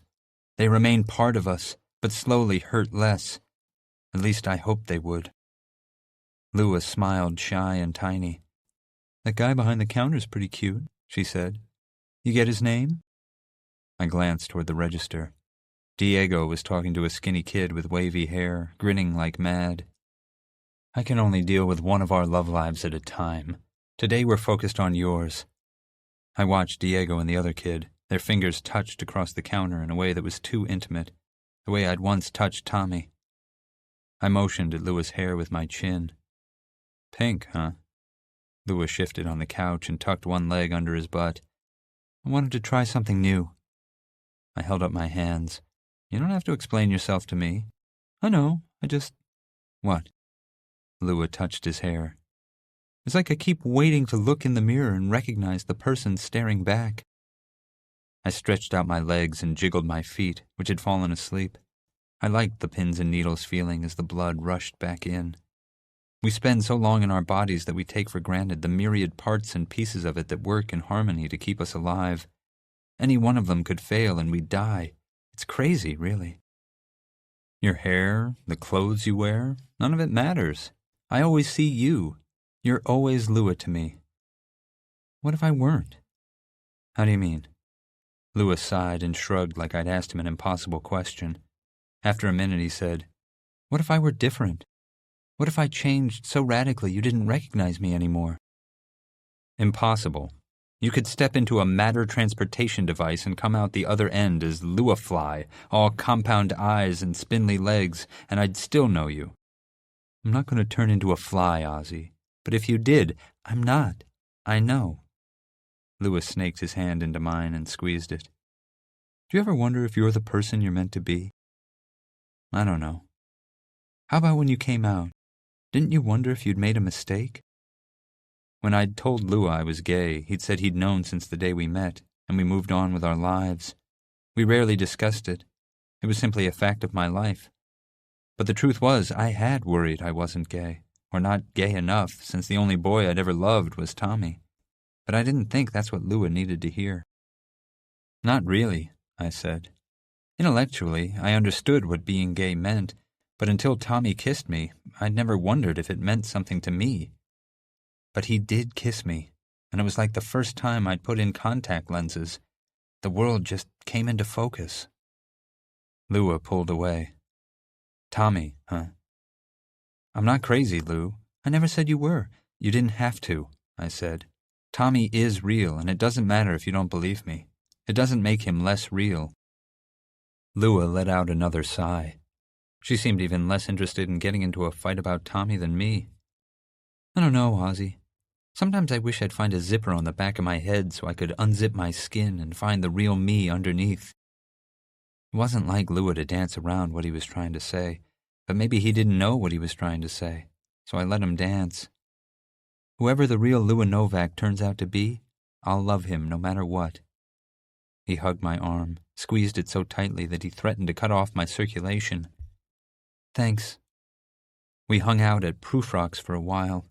It was getting late, but it was the last week of school before winter vacation, and most of my teachers had resorted to showing movies or giving us fun assignments to kill time, so I could easily catch up on any missed sleep during class, and I definitely wasn't anxious to go home. Did I tell you I met up with Calvin Fry at the bookstore? I said. Lua sat up straight. No, you most certainly did not. I nodded. For our physics project. And? And nothing. He's kind of a freak. What happened? We talked about our roller coaster, which was only part of the truth, of course, but Lua had threatened to call DCS every time I'd cried on her shoulder after Tommy's father had hit him, even if she didn't remember it, and I wasn't sure how she'd react to Calvin cutting himself. Besides, it wasn't my secret to tell. That's it? Lua said. You worked on your roller coaster? I shrugged. Were you expecting me to jump him in the history aisle? Jump him? No. But he is cute, in a dreary, the world is unimaginable pain kind of way. And I've heard he's got a talented tongue. Gross, I said. Also, he's not my type. But at least he's real. Maybe, I said. But I wasn't so sure. 2,349,000 light years. I thought I was still dreaming when I opened my eyes and found Rennie sitting cross-legged on my floor, staring at me, which was at least as creepy as it sounds, probably creepier. Merry Christmas, Oz. Were you watching me sleep? Rennie nodded. Nothing else to do. You could go downstairs and cook me breakfast. Fat chance, Rennie said. You're not going to believe this, but Mom and Dad are downstairs making breakfast. Together. A cautious grin broke across his face. That's unexpected. And they haven't yelled once. I spied on them from the balcony for a while. I knuckled my sleepy eyes. Well, damn. I figured Christmas was canceled. Rennie stretched his legs, flexing his hairy feet. He was practically part hobbit. "Don't get your hopes up. It's not like they bought a tree or put up decorations." By the time I'd turned 10 and Warren 12, Mom had taken over Christmas decorating duties. Each year she sent Dad to buy a 15-foot-tall tree that barely fit in the house and spent over a week hanging her expensive Lenox ornaments carefully and precisely. Mom had worked hard to transform the house into a delicate winter wonderland we weren't allowed to touch or breathe near. When I needed my kindergarten crafty ornament and multicolored blinking lights fix, I hung out at Lua's house. But even though I didn't care for Mom's holiday aesthetic, I'd grown accustomed to our traditions, and the last couple of weeks without them had killed my Christmas cheer. If Mom and Dad had joined forces, even just to prepare breakfast, I'd consider it a Christmas miracle. "Did you get them a card?" I asked. I wasn't sure if we were doing presents, so... Warren winked at me. "I got you covered." He pulled a glittery card and a blue pen from behind his back and tossed me both. Our parents believed gifts should flow from parent to child, not the other way around, so cards were the only thing we were allowed to buy them. The cartoony, smiling people on the front of the card looked too happy to be real, and the poem inside was mushy and not at all what I would have chosen. "Could you have picked a lamer card?" I asked as I signed it and stuck it in the envelope. "Don't think I didn't try," Rennie said, "but that's the price you pay for not buying one yourself." My brother had a point. I licked the envelope, wondering if my morning breath would adhere to the paper, and tossed it aside. "You think Mom's boyfriend will make an appearance?" "God, wouldn't that be weird?" "I can't believe how young he is," I said. "And he broed me." Rennie rolled his eyes. "Her mother's a cougar." "Please never say that again." We laughed, even though we were both mortified. "Do you think Dad has a girlfriend?" I asked. "No way." "How do you know?" Rennie's smile faded. "Are you blind, Ozzie?" When I didn't answer, he said, "Dad's still totally in love with Mom. He's going to be lost without her." Mom and Dad had met while attending the University of Florida. Dad had been a teaching assistant in a Renaissance literature course. Mom, the student from hell, smarter than him and not afraid to call him out when he was wrong. Dad had made the fatal error of giving her a B on a paper about Dr. Faustus, which she'd challenged in front of their professor, and won. Most men would have been too ashamed of being shown up by an underclassman to ever speak to her again, but Dad was shameless. The last day of class, after the final exam, Dad followed Mom into the hall and asked her on a date. She turned him down. That might have been the end of it, but the following semester they ran into each other at a party neither had wanted to attend. They started talking, though, depending on which of my parents told the story, they might also have been arguing, and stayed out until dawn. Dad proposed 2 years later. Mom said no to him that first time, too. Mom used to say she'd given him a second chance because she hadn't met anyone better. I'd always figured she was joking, but maybe she hadn't been. Maybe she'd spent the last 24 years waiting for someone better, though I seriously doubted Ben Schwitzer was that guy. "I don't know," I said. "It's not like Mom's the only one who's been unhappy." Rennie played with the hem of his pajama bottoms. "I didn't say he wasn't unhappy. You can love someone and still hate your life." "Do you think Mom still loves Dad?" "You know how Mom is," Warren said. "When she's through with someone, she's through. Remember when Nonna died and she and Aunt Mary fought over the antiques?" Who could forget? Even though Nonna had left a will, Mom and Aunt Mary had still waged a bloody war over every belonging in Nonna's house. And even on the house itself, they hadn't spoken since. But that doesn't mean she doesn't love him. Rennie nodded. "You know they're not getting back together, right? Dad'll pine for Mom until he dies, but their marriage is toast." "I know," I said. "But it's hard seeing Mom move on before their divorce is official. That's got to be killing Dad." "Dad's a big boy," Rennie said. "He'll survive." I understood something about surviving. I understood the person Dad loved disappearing from his life and having to go on as if he wasn't gutted and bleeding out. Only that isn't living, and I wanted more than for my father to simply survive. But I couldn't explain that to Warren without bringing up Tommy, and I wasn't in the mood to start that conversation on Christmas morning. Planning any last hurrahs before basic? I asked. Not really. Brent and Chris and Amelia set up a couple of gaming nights to finish the Orb of Lokithdir. Don't want to leave the campaign unfinished, you know. Dungeons and Dragons? That's how you're spending your last days of freedom? What, you think I should party and get shit-faced? Well, no, I guess not. Warren was not a get-shit-faced kind of guy. As far as I knew, he'd avoided parties during high school. He'd skipped prom and would have bailed on graduation if Mom and Dad hadn't forced him to walk so they could live their dream of spending 4 hours sitting in cramped seats in a sweltering hot auditorium while they snapped a couple of faraway blurry shots of Warren accepting a sheet of paper and shaking the hand of a principal he'd never spoken to before that day. I just thought you'd want to do something exciting. The smell of bacon and sausage had crept upstairs and into my room, and my filmy mouth began to water.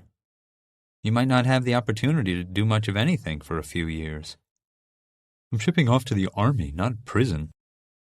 Spend some time alone with Amelia, I said. You've had a crush on her forever, right? You should tell her before you leave.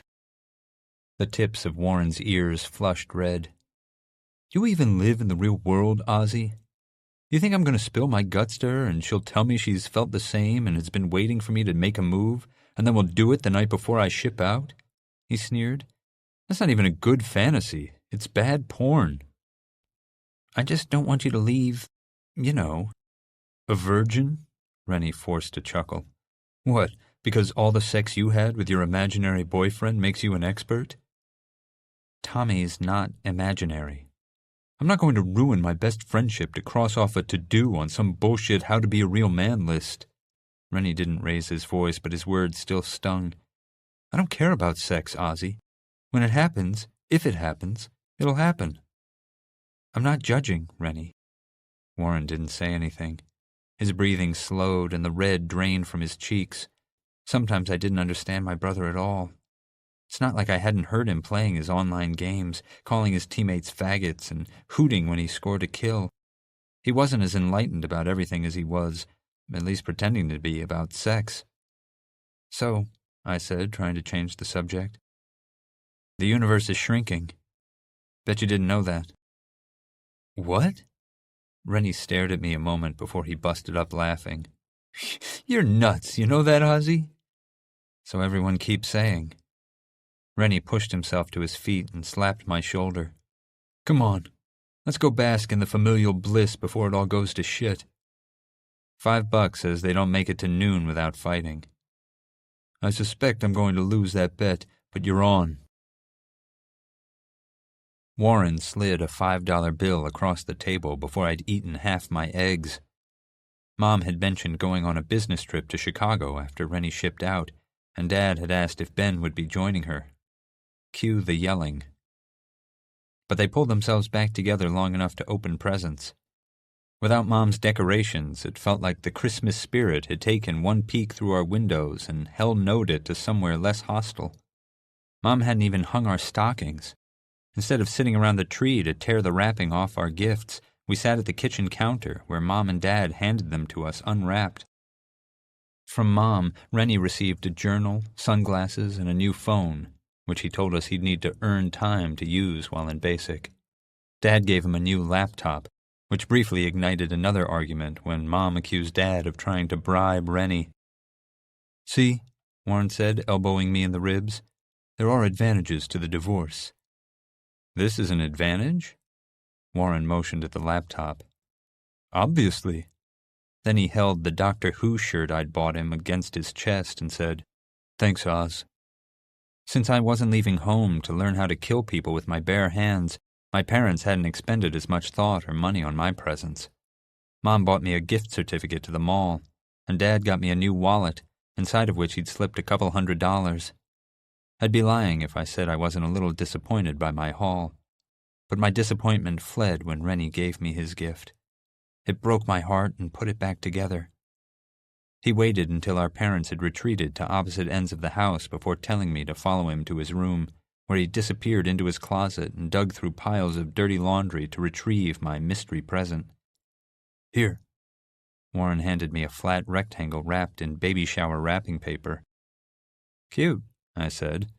"I almost don't want to open it." "Trust me, you do." Rennie was grinning, and I couldn't begin to guess what he'd gotten me. Usually he bought me a book I inevitably exchanged for one I actually wanted, but the size, sharp edges, and weight gave away that it wasn't a book. I tore the paper, peeling it back. That ripping sound was the sound of Christmas, and I hadn't realized until that moment how much I'd missed it. But then I saw Warren's gift, and I nearly dropped it. "Well?" Rennie asked. I stared at him for a moment, my mouth agape. Then I stared at the present, a frame-colored ink sketch of Tommy sitting on the beach, his back to the water. His gold-speckled eyes, his crooked smile, his round nose. He sat in the sand with his knees pulled to his chest. Behind him, tangerine and violet fingers spread like an open hand against the sky and outlined Tommy like a full-body halo. "Rennie, how?" He didn't remember Tommy, and no pictures of Tommy existed. The drawing wasn't exact, but it was so clearly Tommy. "Don't be mad," he said, "but I read your journal on your computer to find descriptions of Tommy." When I didn't flay Rennie for breaking into my computer, again, he said, "I copied a bunch of the stuff you wrote about him and gave it to Amelia. She's seriously badass, right?" I wanted to murder Warren a little for invading my privacy. But how could I when he'd given me back Tommy? When Tommy had vanished, he'd disappeared from every photo and poorly lit phone video we'd recorded. He'd even been erased from my journals, which I'd had to read to learn how my life without Tommy had unfolded, and I'd spent countless long nights rewriting my memories, the way I remembered them, so Tommy would never fade. I hugged my brother, pinned his arms to his side so he couldn't even hug me back. His head barely reached my chin. "So you like it?"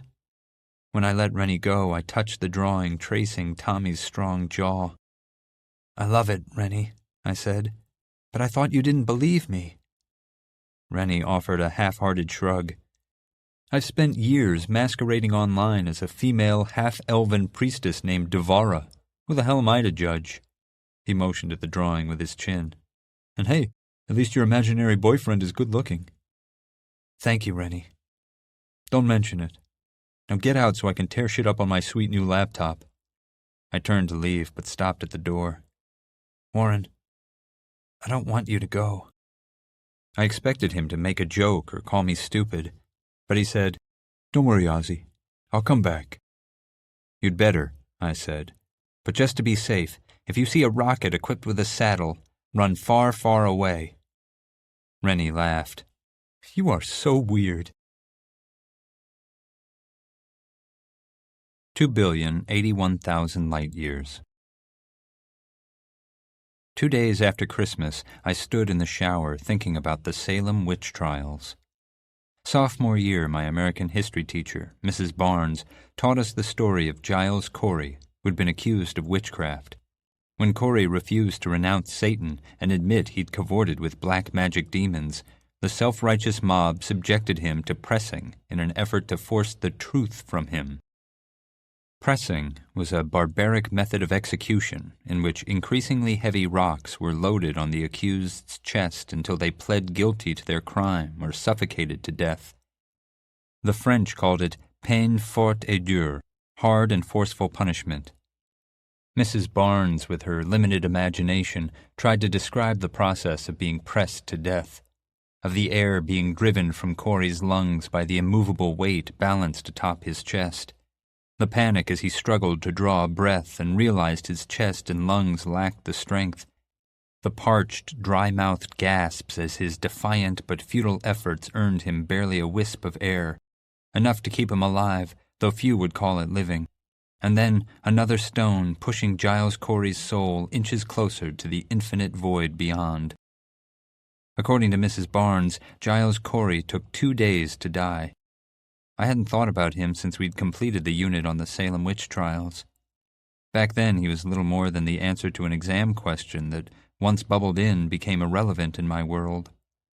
But standing in the shower, thinking about my life, about Tommy and Lua and my parents and Rennie and even Calvin Fry, I remembered poor Giles Corey.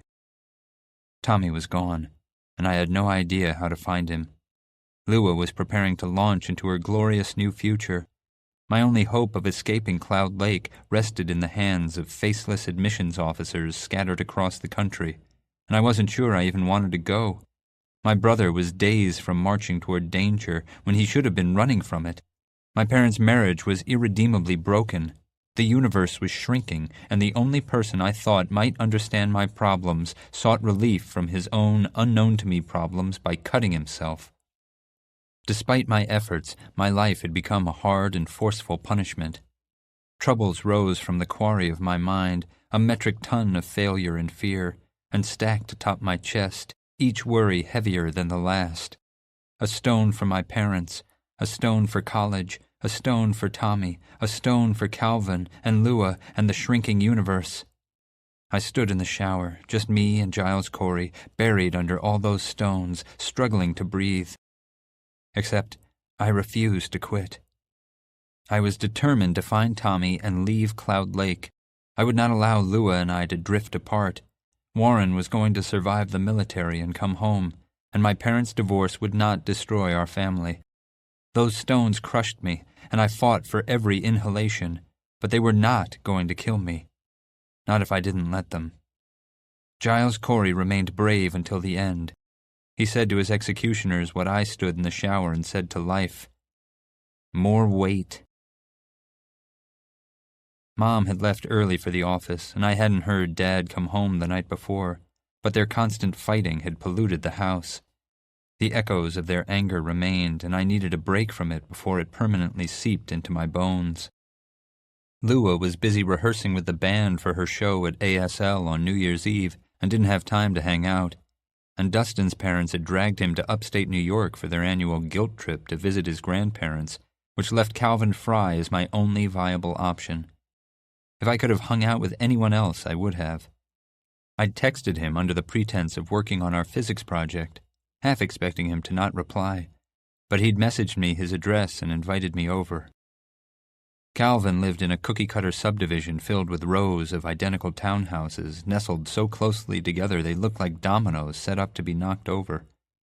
Almost nothing distinguished one from the other, and I drove past Calvin's unit twice before finding it. I parked in the empty driveway and sat in my car debating whether to stay or bail. In the span of 6 months, my boyfriend had vanished from his home and from the minds of everyone who knew him. I'd tried to run away to find him and had nearly died in a plane crash, and the universe was shrinking. Spending time with Calvin meant the possibility of inviting his problems into my life, but I couldn't carry the weight of my own alone anymore, and I thought maybe Calvin was desperate enough for a friend that we could bear them together. I made up my mind, grabbed my backpack, and walked toward his house. Calvin answered the door wearing swim trunks and a tank top. I'd never seen him out of his jeans and hoodie uniform. It was like he'd molted.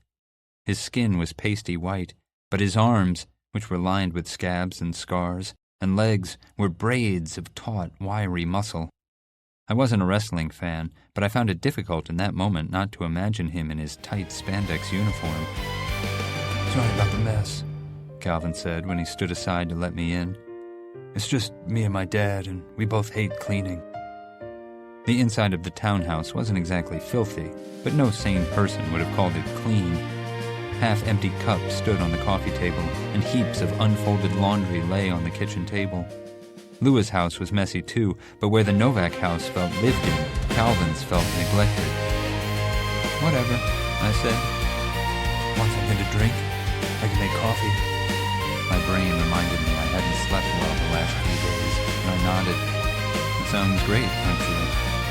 I hung around the kitchen while Calvin brewed a pot of coffee in a dirty machine that looked older than my mother, definitely older than her boyfriend. A mountain of dirty dishes rose out of the sink, threatening to topple, and I kept my arms at my sides because the one time I touched the counter, my hand came away sticky. Armed with plastic tumblers of black coffee, all the mugs were dirty, Calvin led me upstairs to his room. I'm not sure how I'd expected Calvin's bedroom to be decorated. Maybe like a cross between Rennie's room, without the comic books and action figures, and Tommy's, which had been more of a closet with a mattress on the floor and his belongings piled in a corner, but with black walls and depressing poems or song lyrics framed and hung for all to see. The reality was something of a letdown. The walls were flat white, and his twin bed sat perpendicular to the far wall, a nightstand on one side. A clean desk stood in front of the window, with a rolling stool to sit on, and nothing else. Calvin's room was Spartan, ascetic. No trinkets or posters or anything to indicate his hobbies or dreams, which was still depressing, but in a different way. "Did you just move in?" I asked, trying to make a joke. Calvin shook his head. "Possessions are distractions." "Are you a Buddhist or something?" "Or something." He sat on the stool. "You said you wanted to work on our project?" I had said that, and it was partly true. We needed to make some progress on our roller coaster to show Miss Fuentes when we returned from Christmas break. Besides, I still wasn't certain I should discuss my problems with Calvin. I'd been worried about inviting his troubles into my life, but maybe he had enough issues without me burdening him with my own. "Yeah," I dug the crumpled pages I'd worked on out of my backpack and handed them over. Calvin studied them, nodding as he traced the lines with his fingers. "These are good." He stopped at a barrel roll I'd added and said, "I'm not sure this will work. Let's test it." He grabbed his laptop and wheeled to the bed, where he popped it open and started working. A few minutes later, he turned the laptop toward me to show off a 3D wireframe replica of our roller coaster. "Whoa. It's an open-source animation software with a sophisticated physics engine that can accurately simulate the real-world conditions of our coaster." Calvin clicked the touchpad, and we watched as the wireframe car, complete with little wireframe people, shot up the first hill and proceeded to fly through the loops and turns. When it reached my addition, the car broke away from the track and careened into empty space. "See," Calvin said, "the cars are entering your roll too fast. Since we don't have time to design brakes, maybe we should find a better spot to include it." We worked for the next hour, rearranging the track, experimenting with different configurations. It took some rejiggering, but we finally squeezed my barrel roll into the ride without killing the passengers. Though, based on the information provided by Calvin's program, our coaster still exceeded safe speeds. The cars remained on the track, but the theoretical G-forces could cause sensitive passengers to black out. Miss Fuentes would definitely ding us for a car full of unconscious imaginary riders. I stood and stretched my arms over my head. "This is tough. I'm pretty sure Fuentes is a sadist." "We'll solve it," Calvin said. I pointed at the corkscrew on the screen and said, "Removing part of this would reduce the speed." Calvin shook his head. "We'll never get an A taking the safe route." "I thought you didn't care." "I don't." He kicked off, spinning on his stool. The thing was, I didn't believe him. His fortress of apathy felt manufactured. "What happened to you, anyway?" I asked. "Come again?" "You used to have a boner for school and homework, and now you're kind of limp." Calvin stopped spinning. His shoulders slumped, like I'd flipped a switch and shut him off. I prepared to change the subject, but he said, "When Neil Armstrong and Buzz Aldrin first stood on the moon, they looked at Earth and realized our wars and petty issues were pointless. Experiences like that change people. They realize the things they believed mattered are actually inconsequential, that they are inconsequential." "Is that what you think? That we don't matter?" Instead of answering, he said, "Can I ask you a question?" "Only if you agree to answer one first." Calvin nodded, which I took as agreement. "Why were you cutting yourself? And don't give me that bullshit about your amygdala again." Calvin licked his dry lips. He touched his arm absently, ran his finger over one of the scabs. "Feelings are intangible," he said. "You can't see them, can't touch them. You can hurt and no one would know. But physical pain is real. You can see blood and broken bones. It's simple in a way feelings are not, and cutting makes the abstract pain of feeling substantial." "But it's messed up," I said. "You get that, right? It's seriously dangerous. And what if you cut too deep?" "I won't." "And I'm just supposed to believe you?" "Yes." Only I didn't believe him, and I wasn't going to give up trying to convince him to not cut himself anymore. But I didn't want to push him too hard when we barely knew each other. So I said, "All right, For now. My turn, Calvin said. Why were you on the plane that crashed? I liked that he had said crashed instead of some stupid euphemism. I already told you. I was going to find Tommy. The boyfriend who vanished? We only agreed to one question. Calvin nudged me with his bare foot. You get to ask more than one. Wasn't talking about Tommy why I'd wanted to go to his house in the first place? I hadn't even needed to maneuver him into the conversation. Calvin wanted to know. But I hesitated. Not just because Calvin had basically admitted he cut himself because he was burdened by emotional pain too big to cope with, but because we were starting to get to know each other, and I didn't want him to judge me. For some reason, his opinion mattered more than I'd expected it to. But I needed a confidant as much as Calvin seemingly needed to cut himself. July 3rd. Tommy was my boyfriend. July 4th. He ceased to exist. And not like he died or ran away. He just vanished, and no one remembers him other than me. How is that possible? Calvin asked. I shook my head. I don't know. Got any theories? Yeah, I doubt you'd understand. Try me. I stared into Calvin's eyes, looking for some indication of his motives. Was I merely an oddity to study, or something more? But his eyes, his face, gave nothing away. Then he said, I don't have anyone to talk to either. And that simple statement changed everything. He'd seen through my bullshit story about wanting to work on our project, right to the truth of why I'd called, and he was still there. He hadn't kicked me out. That had to count for something. Remember Fuentes' lesson on particle-wave duality? I said. Yeah? Okay. I rubbed my hands together, trying to organize my thoughts.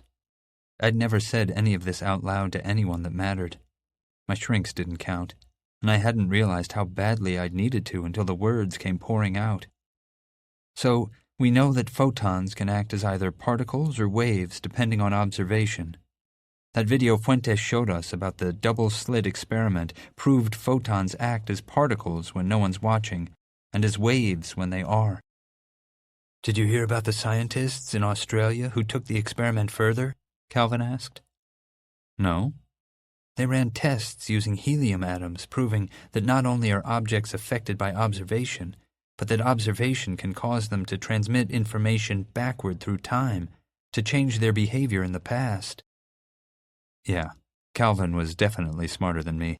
I'd read a few books on quantum physics, though little had made sense, but Calvin seemed to actually understand it. Anyway, I said, so we know this stuff, right? But we don't know why atoms act this way. They're theories, Calvin said. Well, my theory is that particle-wave duality is a shortcut. A shortcut for what? Have you ever played Alien Worlds, Kill 'Em All? No, Calvin said, but I've heard of it. It's an MMORPG, right? I nodded. My brother's a fanatic.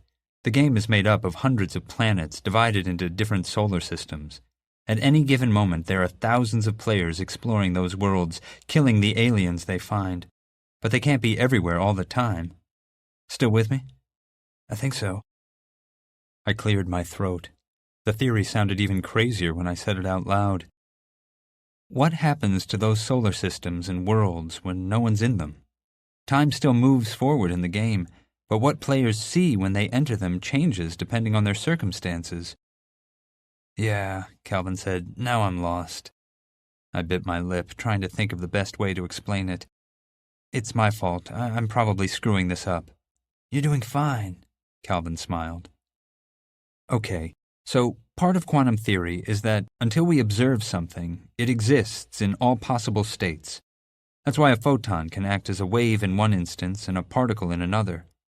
It would be a waste of processing power to keep the unused portions of alien worlds running perpetually. So when no one is around to see what's going on, they exist as all possibilities. And then the computer chooses one when someone enters that part of the map, changing to fit the player's expectations. Calvin stared at me. He hardly blinked. Then he said, So your theory is that we're living in a game? Yeah, it definitely sounded crazy, but I couldn't back down now that I'd put it out there. Yes, and particle wave duality, as well as other weird aspects of quantum physics, are shortcuts used by the computer running the simulation. That's interesting, Calvin said. It's only a theory. One of many. Calvin pursed his lips. But how does that explain your boyfriend going missing? Well, that's not the only weird thing that's happened, I said. There's Tommy vanishing, and Flight 1184 crashing, and the universe shrinking. Wait, the universe is shrinking? I nodded. A lot. And you think it's because we're living in a simulated world? Brains in jars, I said. Brains in jars? It's a philosophical thought problem. If a crazy scientist scooped out your brain, kept it alive in a jar, and hooked it up to a computer, feeding it sensory data, your brain would be incapable of telling the difference. You wouldn't know you were a brain in a jar. The world fed to you by the mad scientist would feel real. Calvin perched on his stool, hugging his knees to his chest. I wished he were a brain in a jar so I could poke and prod at him and figure out what he was thinking. You're far more interesting than I expected, he said after a few moments. You expected me to be boring? No, Calvin said, flustered. It's just, I'm used to hanging out with guys like Trent, whose thoughts exclusively orbit his dick. He paused. I like that you think about weird stuff. Now I was flustered, so I changed the subject. What's the deal with you and Trent, anyway? He came by the bookstore and warned me you were a pathological liar or something. Calvin's head drooped again. We have a complicated history. When I raised my eyebrows, he said, Not like that. I wanted to ask him more, but a deep voice echoed up the stairs, calling, Cal, you home? Followed by heavy footsteps. In my room, Calvin called back. He grabbed his black hoodie off the floor and pulled it over his head. My dad, he whispered. You okay with Chinese tonight? Mr. Fry said as he lumbered into view, stopping when he saw me. Oh, didn't know you had company. Calvin's father was squat and dense, like God had meant for him to be taller but had been forced to squish him into a smaller package. His blonde hair, curly like Calvin's, was thinning on top, and his sunburned face was covered with pale stubble. Calvin motioned at me. Dad, this is Ozzie. Ozzie, my dad. Mr. Fry waved a filthy hand. You're welcome to stay for dinner, Ozzie, but I gotta work tonight, so you boys will be on your own. Thanks, I said, but at least one of my parents probably expects me home to eat. Sounds nice. Wish I could get Cal to come out of his room for dinner more often. Calvin grinned. I would if you were ever around. Mr. Fry shook his head. How about you work 2 jobs and I'll stay home and futz around on the computer all night? Nice try, Dad. Mr. Fry stood in the doorway for another couple of seconds before saying, Well, it was good meeting you, Ozzie. He looked pointedly at Calvin. Maybe you could clean up some tonight? The dishes are out of control. But if I leave them in the sink a couple more days, they might walk themselves into the dishwasher. Smart ass. After Mr. Fry left, Calvin said, He's a firefighter. 1 day on, 3 days off. He also works the stockroom at Walmart. Oh, he seems cool. He's all right.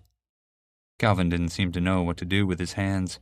He kept wringing them over and over. He's had a rough time of it since my mom took off. Said she wasn't cut out for being a wife or mother. That sucks. I wanted to ask him if her leaving was the reason he'd gone dark side, but it wasn't my business. The conversation died. I didn't know what else to say, and Calvin had this far-off look on his face. The silence grew uncomfortable, and I was about to leave when Calvin said, So you really think the universe is shrinking? I mumbled, yeah, and hung my head. I don't know how we'd go about it, but if you want help looking for Tommy or proving we're living in a game, a shitty game, by the way, count me in. His offer surprised me. Why? Calvin glanced at the floor. He fidgeted with the hem of his shorts. I had a crush on you in 10th grade. Did you know that? Me? What? I did, he said. You were cute and shy, and I fantasized about you asking me to sit with you and your friends at lunch, and we'd joke and laugh, and you'd hold my hand under the table. He flicked his eyes at me and then back at the floor. Stupid, right? I hadn't suspected Calvin Fry had a thing for me. I hadn't suspected he liked guys, and he was definitely cute, but I loved Tommy. "I know," Calvin said. "That's why I want to help you." I checked the time on my phone, trying to cover how uncomfortable Calvin's admission had made me. I should get going. Calvin stood as I gathered my papers and stuffed them into my backpack. "I'm around all break if you want to work on the project some more, or on other stuff." We walked downstairs. The house felt even lonelier now that I knew Calvin was going to be spending the rest of the holidays alone. I stopped at the door and said, "Louis' band is playing another show at ASL on New Year's Eve. Want to go?" A smile split Calvin's face, and it was beautiful. "Definitely. And I can make you a fake ID, by the way." "Seriously?" "Sure, it's easy." "Thanks." I lingered at the door another second before turning to leave. "Hey, Ozzie," Calvin called after me. "What?" "If we were living in a game, that means none of this is real, right?" "I guess. Why?" "No reason. See you Sunday." 1,998,000,000 light-years. The part-time holiday help Mrs. Petridis had hired didn't know Harry Potter from Langston Hughes, and one of them, usually Chad, stopped me every 10 seconds to ask for help locating a book because apparently the alphabet confounded the hell out of him. I hadn't seen Mrs. Ross come in, but I was at a table eating my lunch when she approached, carrying a stack of GED prep books. She stopped when she saw me. Her eyes widened slightly, and she looked like she didn't know whether to run or pretend like I was invisible. "You don't have to leave," I said. "I know you don't remember Tommy." Mrs. Ross didn't respond, but she didn't run away either. She set her books on the table farthest from me and sat facing the window. After Tommy disappeared, I'd scoured my journals for traces of him. But instead of my history with Tommy, I'd found one without him. Instead of me approaching Lua in 6th grade at Tommy's urging, we'd met because she'd stolen $5 from me and had gotten into a fight when I'd called her out on it, earning us both detention. According to my journals, I had taken Sonia Jackson to the 8th grade Halloween dance, and afterward, we'd gone with a group of her friends to see the newest movie in the Dr. Deadeye's franchise, where, in the dark of the theater, Sonia had held my hand and kissed me. Tommy had slipped out of some parts of my history easily. Parties we'd attended together became parties I'd gone to with Lua or Dustin or alone. Dates Tommy had taken me on had simply never happened. I'd even apparently dated a boy named Eric Bodie in 10th grade, whom I'd met through Dustin. It hadn't lasted because Eric's father, who hadn't known Eric was bi, freaked when he caught us making out on Eric's bedroom floor and transferred Eric to military school. But other events, pieces of my history in which Tommy had been tightly intertwined, made less sense without him. The first weekend after I got my car, we drove to Orlando for no other reason than that we could. I got us lost in the city, and we stopped in front of a phone company to figure out where we were and how to get home. Without warning, Tommy had run inside the building and returned less than a minute later with an armful of Orlando phone books. We'd laughed about it the whole drive back to Cloud Lake. Without Tommy, I'd taken the trip alone. For no reason that I had explained in my journal, I'd driven to Orlando, stolen a stack of phone books, and driven home. My journals were filled with 100 memories like that, events that lost all meaning without him. If my memories had been replaced with ones that made sense, I might have eventually come to believe I'd dreamed him. But whoever or whatever had erased Tommy had left behind too many inconsistencies that defied explanation, like the phone books. That's what convinced me I hadn't imagined Tommy. Even if I tried to explain all that to Mrs. Ross, I doubted she'd believe me. Instead, I watched her while I ate my lunch and wondered what had filled the Tommy gaps in her life. Tommy had blamed himself for his mother's situation. He'd believed if she'd never gotten pregnant with him, she wouldn't have married and stayed with an asshole like Carl Ross, and she would have finished high school and gone to college.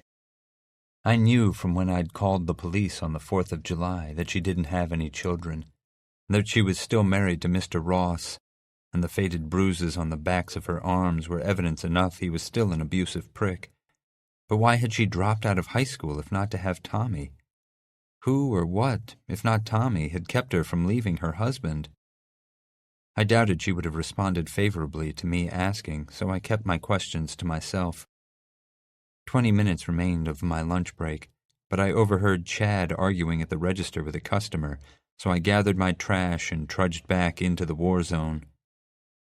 Hours later, at closing time, Mrs. Ross was still working. I approached her table and cleared my throat.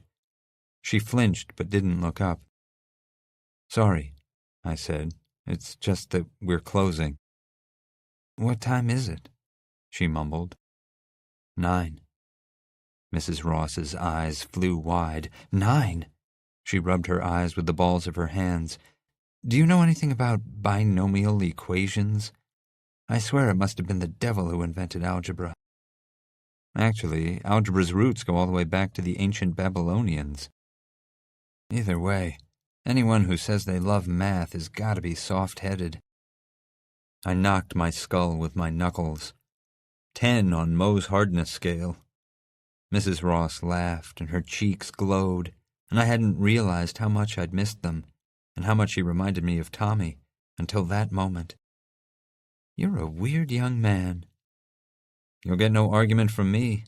I suck at math, but if you need help with the writing sections, I'm your guy."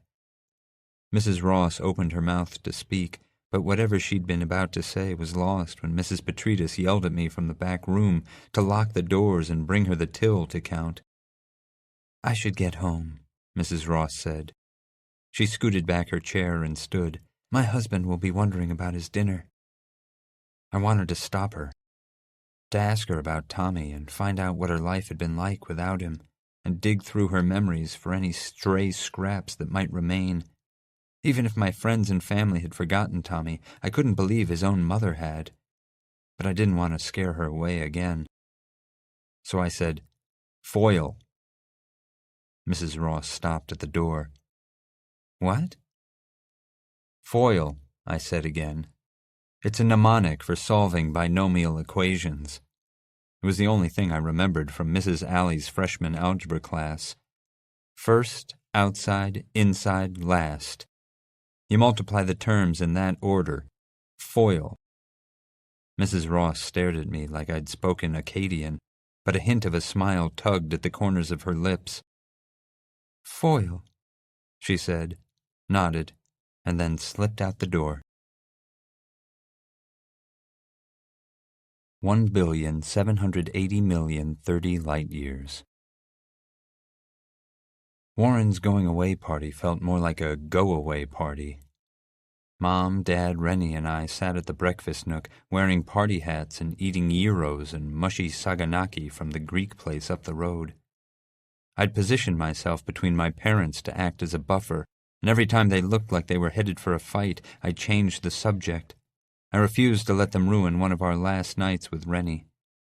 He wasn't leaving for 4 more days, January 2nd, but this was the only time Rennie, Mom, Dad, and I could coordinate our schedules. "Where's training again?" I asked right after Dad remarked about the dryness of his gyro, an obvious knock at Mom's decision not to cook Rennie's last meal at home. "Fort Benning," Rennie answered with his mouth full. "Fun."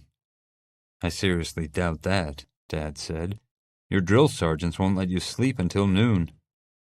Mom had barely touched her dinner because she was waiting for the eclair pie in the fridge, which was the only reason we ordered takeout from the Greek place. Seriously, the pie was amazing. "Maybe the army will give you some direction," Mom said. I'd spent the last few days waiting for one of my parents to beg Rennie not to leave. He would have listened to them where he ignored me. But my mother and father were incapable of cooperating, not even to save their eldest son from making a huge mistake. "Basics 10 weeks, then infantry AIT for 5 weeks. If I'm lucky, I'll get a few days leave to come home before my first posting." I didn't understand how Rennie could treat this so casually, like he was leaving for a gambling cruise to the Bahamas instead of the army. Listen to your drill instructors, Mom said, and try to make friends with the other recruits. Christ, Mom, it's the Army, not kindergarten. I know that, Ozzie, Mom snapped. Do you? I could barely stand to look at my parents. Their indifference had killed my appetite, even for eclair pie. Look at us. We're wearing party hats, celebrating Rennie's idiotic decision to run away from his problems instead of tying him to a chair to make him stay. Warren set his fork down and folded his hands in his lap. We were talking about him, but not to him, and I'd been in his position before. Sitting in the cafeteria while the other kids talked about me and the plane crash like I couldn't hear them. It was a shitty thing to do, but right then I cared less about Rennie's feelings than about possibly saving his life. Dad clenched his jaw. His already too thin lips became barely more than pink face slits. Warren's certainly not the first of our sons to run from his problems. We haven't forgotten about your little misadventure. Misadventure? I said. You mean the one where the plane crashed and exploded? Mom tagged in. Your brother's an adult, Ozzie. Your father and I may not agree with his choices, but they're his to make. She glanced at Dad. If it turns out Rennie's made a mistake, he'll just have to live with the consequences like the rest of us. Real nice, Cat, Dad said. Are you actually bringing that up now? I didn't sleep with one of my students' parents. Wait, I said. What? But they'd taken up their weapons again and dragged me and Rennie into the trenches with them. No, Dad said, just someone young enough to be one of my students. Mom slammed her fork on her plate, chipping the ceramic edge. At least I waited until our marriage was over, Daniel. Dad snorted. Keep acting as if our marriage hasn't been over for years. You checked out long before I did. I'm done. Mom stood and marched upstairs, slamming her bedroom door behind her. Dad hung his head, pushing strips of fallen lamb around his plate with his fork. When I couldn't take the silence anymore, I said, You cheated on Mom? It's complicated, Ozzie. Either you did or did not have sex with another woman while still married to my mother. It's really not that complicated. Dad wouldn't look me in the eyes. Maybe you'll understand better when you're my age. Or maybe you won't. He wiped his mouth with his napkin and draped it over the remains of his dinner like a shroud. People drift apart, and sometimes they don't notice soon enough to fix it. That's your excuse? I said. Dad left the table and walked outside to the back patio. Still think I'm crazy for wanting to get the hell out of here? Rennie said. Did you know? About Dad? He asked, and then said, Yeah. Why didn't you tell me? Rennie shrugged. Dad needed an ally, and you've always worshipped him. I couldn't process the new information. All this time I'd thought my father the victim in my parents' war, but he'd cheated on Mom.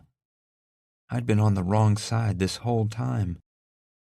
What about the stuff you said about Dad still being in love with Mom? Him cheating doesn't make it less true, Warren said, but I didn't know how it could be.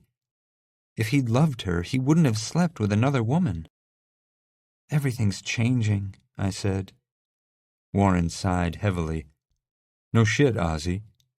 He pulled off his party hat and tossed it onto the table, grabbed his styrofoam container of eclair pie from the fridge, and headed upstairs. Don't go, Rennie. He paused on the landing. Party's over. 1,675,009,220 light-years.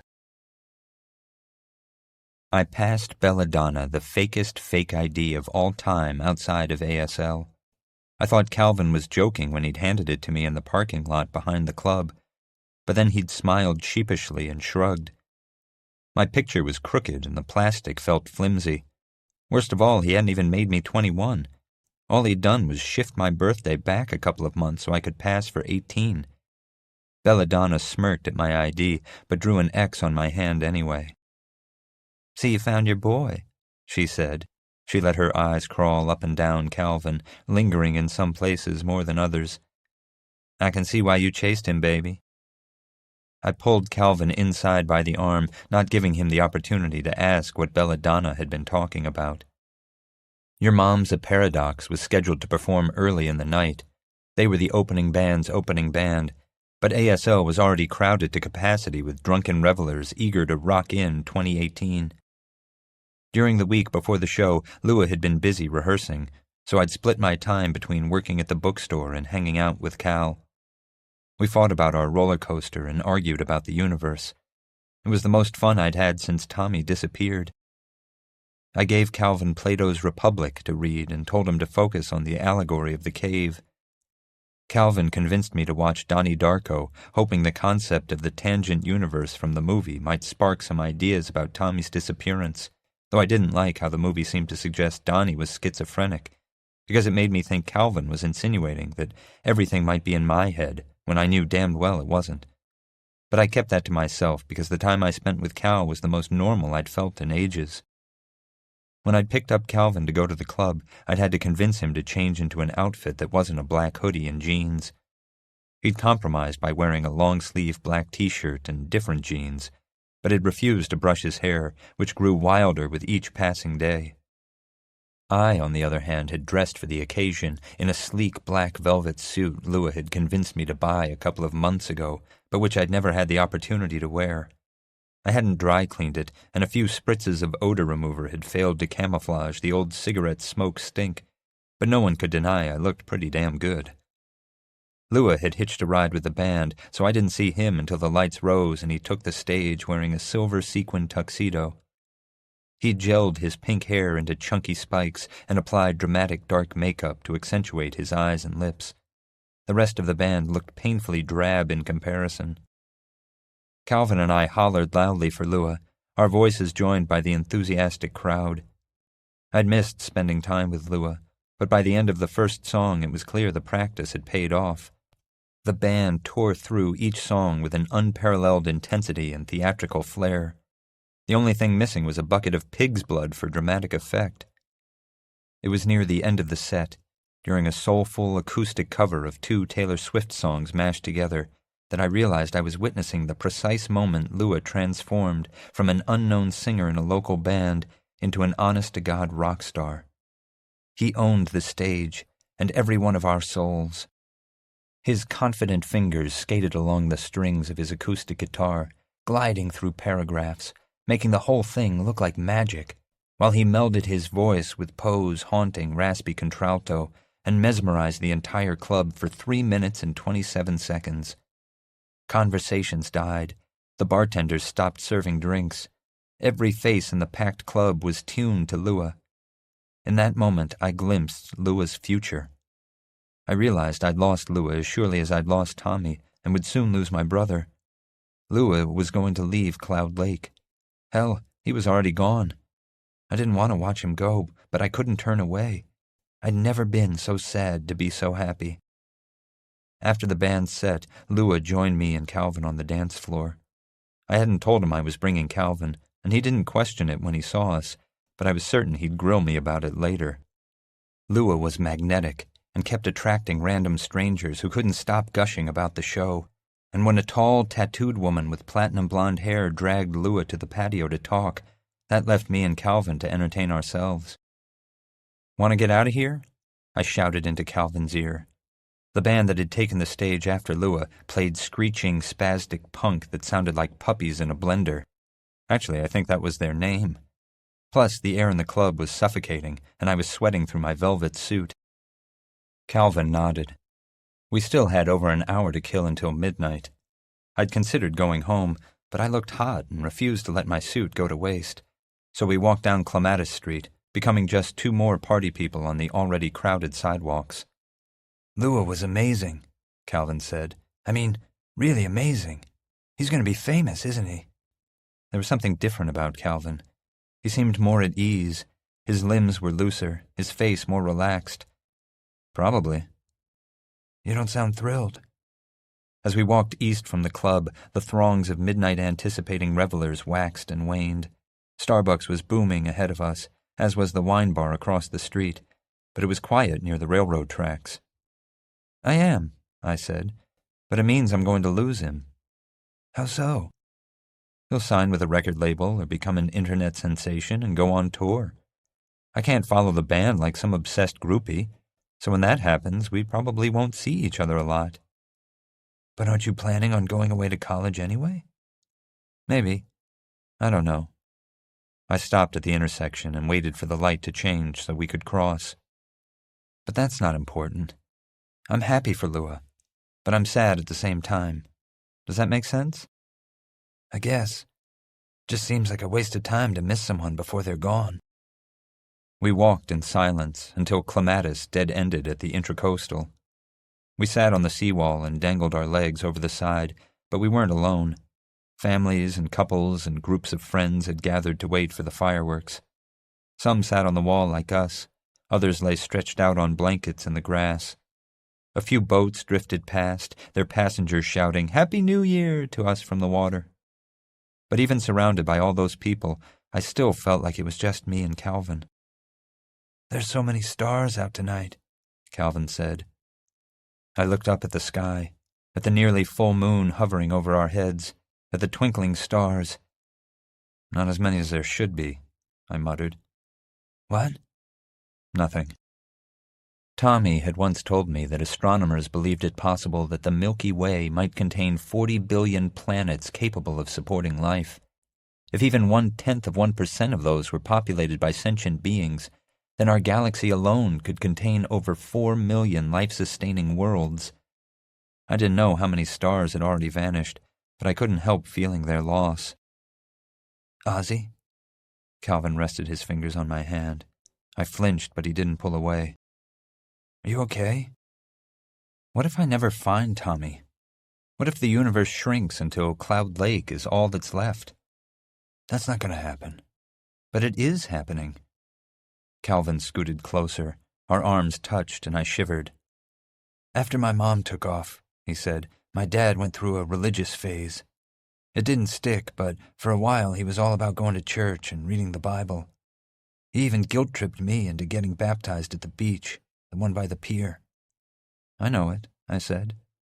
Calvin cleared his throat. "Anyway, so it was my turn. I waded into the ocean toward Pastor Luke. He said a prayer before he dunked me under. I started to panic, thinking he was trying to drown me. But then God spoke to me." I arched my eyebrow, trying to hide my "are you kidding me with this" look. "What'd God say?" "He told me I could breathe." "Well, that's anticlimactic." "Underwater," he added. "And when God says you can do a thing, you do it, right? So I opened my mouth, and I breathed." Either Calvin was such a good actor he should have been auditioning for the lead in the school play, or he actually believed God had spoken to him. "Come on, you're messing with me now." "I swear, I'm not." "So what, you're Aquaman?" Even as more onlookers waiting for the fireworks to begin crowded in around us, I still felt like the night belonged to me and Calvin alone. "You asked me what had changed, why I quit wrestling and let my grades slip." "You gave up because God said you could breathe underwater." "Yes, but no." "I don't understand." "We think we're supposed to drown when we breathe underwater, but we don't have to. We just have to believe." "That's fine," I said. "But what do you believe in?" Calvin shrugged. "I'm not sure yet." "I remember people and things that no one else does, and you talk to God." I smiled at Cal. "We're the lamest superhero duo ever." Calvin's clear laugh rang through the night, drawing eyes to us. "Just, if we start fighting crime, you have to wear that suit." "Deal." A light streaked across the sky, just a faint flare that disappeared so quickly it could have been my eyes playing tricks on me. But it wasn't. "Falling star," Calvin said. "What'd you wish for?" I glanced at Cal and tried to smile. "Don't tell me you believe in wishes." Calvin smiled impishly. "No, but okay, what would you wish for?" "To find Tommy. For my parents to get their shit together. To not know my father is a cheating prick. For someone to tell me what I'm supposed to do with the rest of my life. For Warren to come home safe and intact. I could go on. You miss him a lot, huh? Warren? He's not even gone yet. But I wouldn't say I miss him, so much as I don't want him to die. Tommy, he said. I meant Tommy. Oh, yeah. I really do. I figured. Calvin sounded disappointed. We should probably start walking back. I looked around. The number of people had doubled since we'd arrived. You don't want to wait for the fireworks? Not really. We returned to ASL with less than 5 minutes to spare before midnight. Lua found us and planted a sweaty, sloppy kiss on both me and Calvin when the digital clock over the bar turned 12. He begged us to stay and dance until dawn, but Calvin said he needed to go home, and I wasn't feeling the loud and drunk crowd that had squeezed into the nearly filled-to-capacity club anymore. Despite what I'd said about missing Tommy, I found the one thing I wanted at that moment was to spend more time alone with Calvin, even though that thought made me feel simultaneously guilty and giddy and a little sick to my stomach. Either way, I was grateful to him for providing me with an excuse to escape. As I drove, Calvin sat so quietly and so still in the car I thought he might have fallen asleep. I shuffled through one of Lua's playlists to cover the silence. When we reached Calvin's house, I parked in his empty driveway. I guess my dad got called into work, he said. Want to come inside? I don't know. I definitely didn't want to go home, but I wasn't sure I wanted to spend the rest of my New Year's Eve with Calvin either. I turned off the headlights but left the engine running. Calvin was looking out the windshield at the sky. In the quiet between the end of one song and the beginning of another, he turned down the stereo and said, Want to know what I wished for? What? I turned to Calvin, and he kissed me on the mouth. It happened so fast, all lips and tongue and minty freshness, and ended before I could properly kiss him back. I'm sorry, he said. I shouldn't have done that. But as I stared at his face, his lips, his wild hair, as our arms touched and I took his hand, I realized I wanted him to kiss me again. I reached my hand around Calvin's neck and pulled him toward me. I kissed him, gentler but with more intensity than the first time. Neither of us spoke as we groped each other, and he pulled me over the armrest and emergency brake into his seat, and it seemed like only seconds later that he'd unbuttoned my shirt, and I'd pulled his over his head, and we'd tugged our pants down around our ankles. Calvin kissed my chest and stomach and hips, teasing me, and I thought about how there might have been 1 billion other teenage couples having awkward, almost sex in cars on far-off planets if the stars they orbited hadn't disappeared. But then I pushed those thoughts away and squeezed onto the floor between Calvin's legs. Before I went down on him, I looked into his eyes and said, You okay with this? He nodded, unable to even speak, it seemed, which made me smile. Despite the build-up and our playful teasing, we rushed to and through the savage crescendo, and then quickly retreated to our own seats, sweaty and sticky and panting, as the inevitable post-orgasm embarrassment crept in.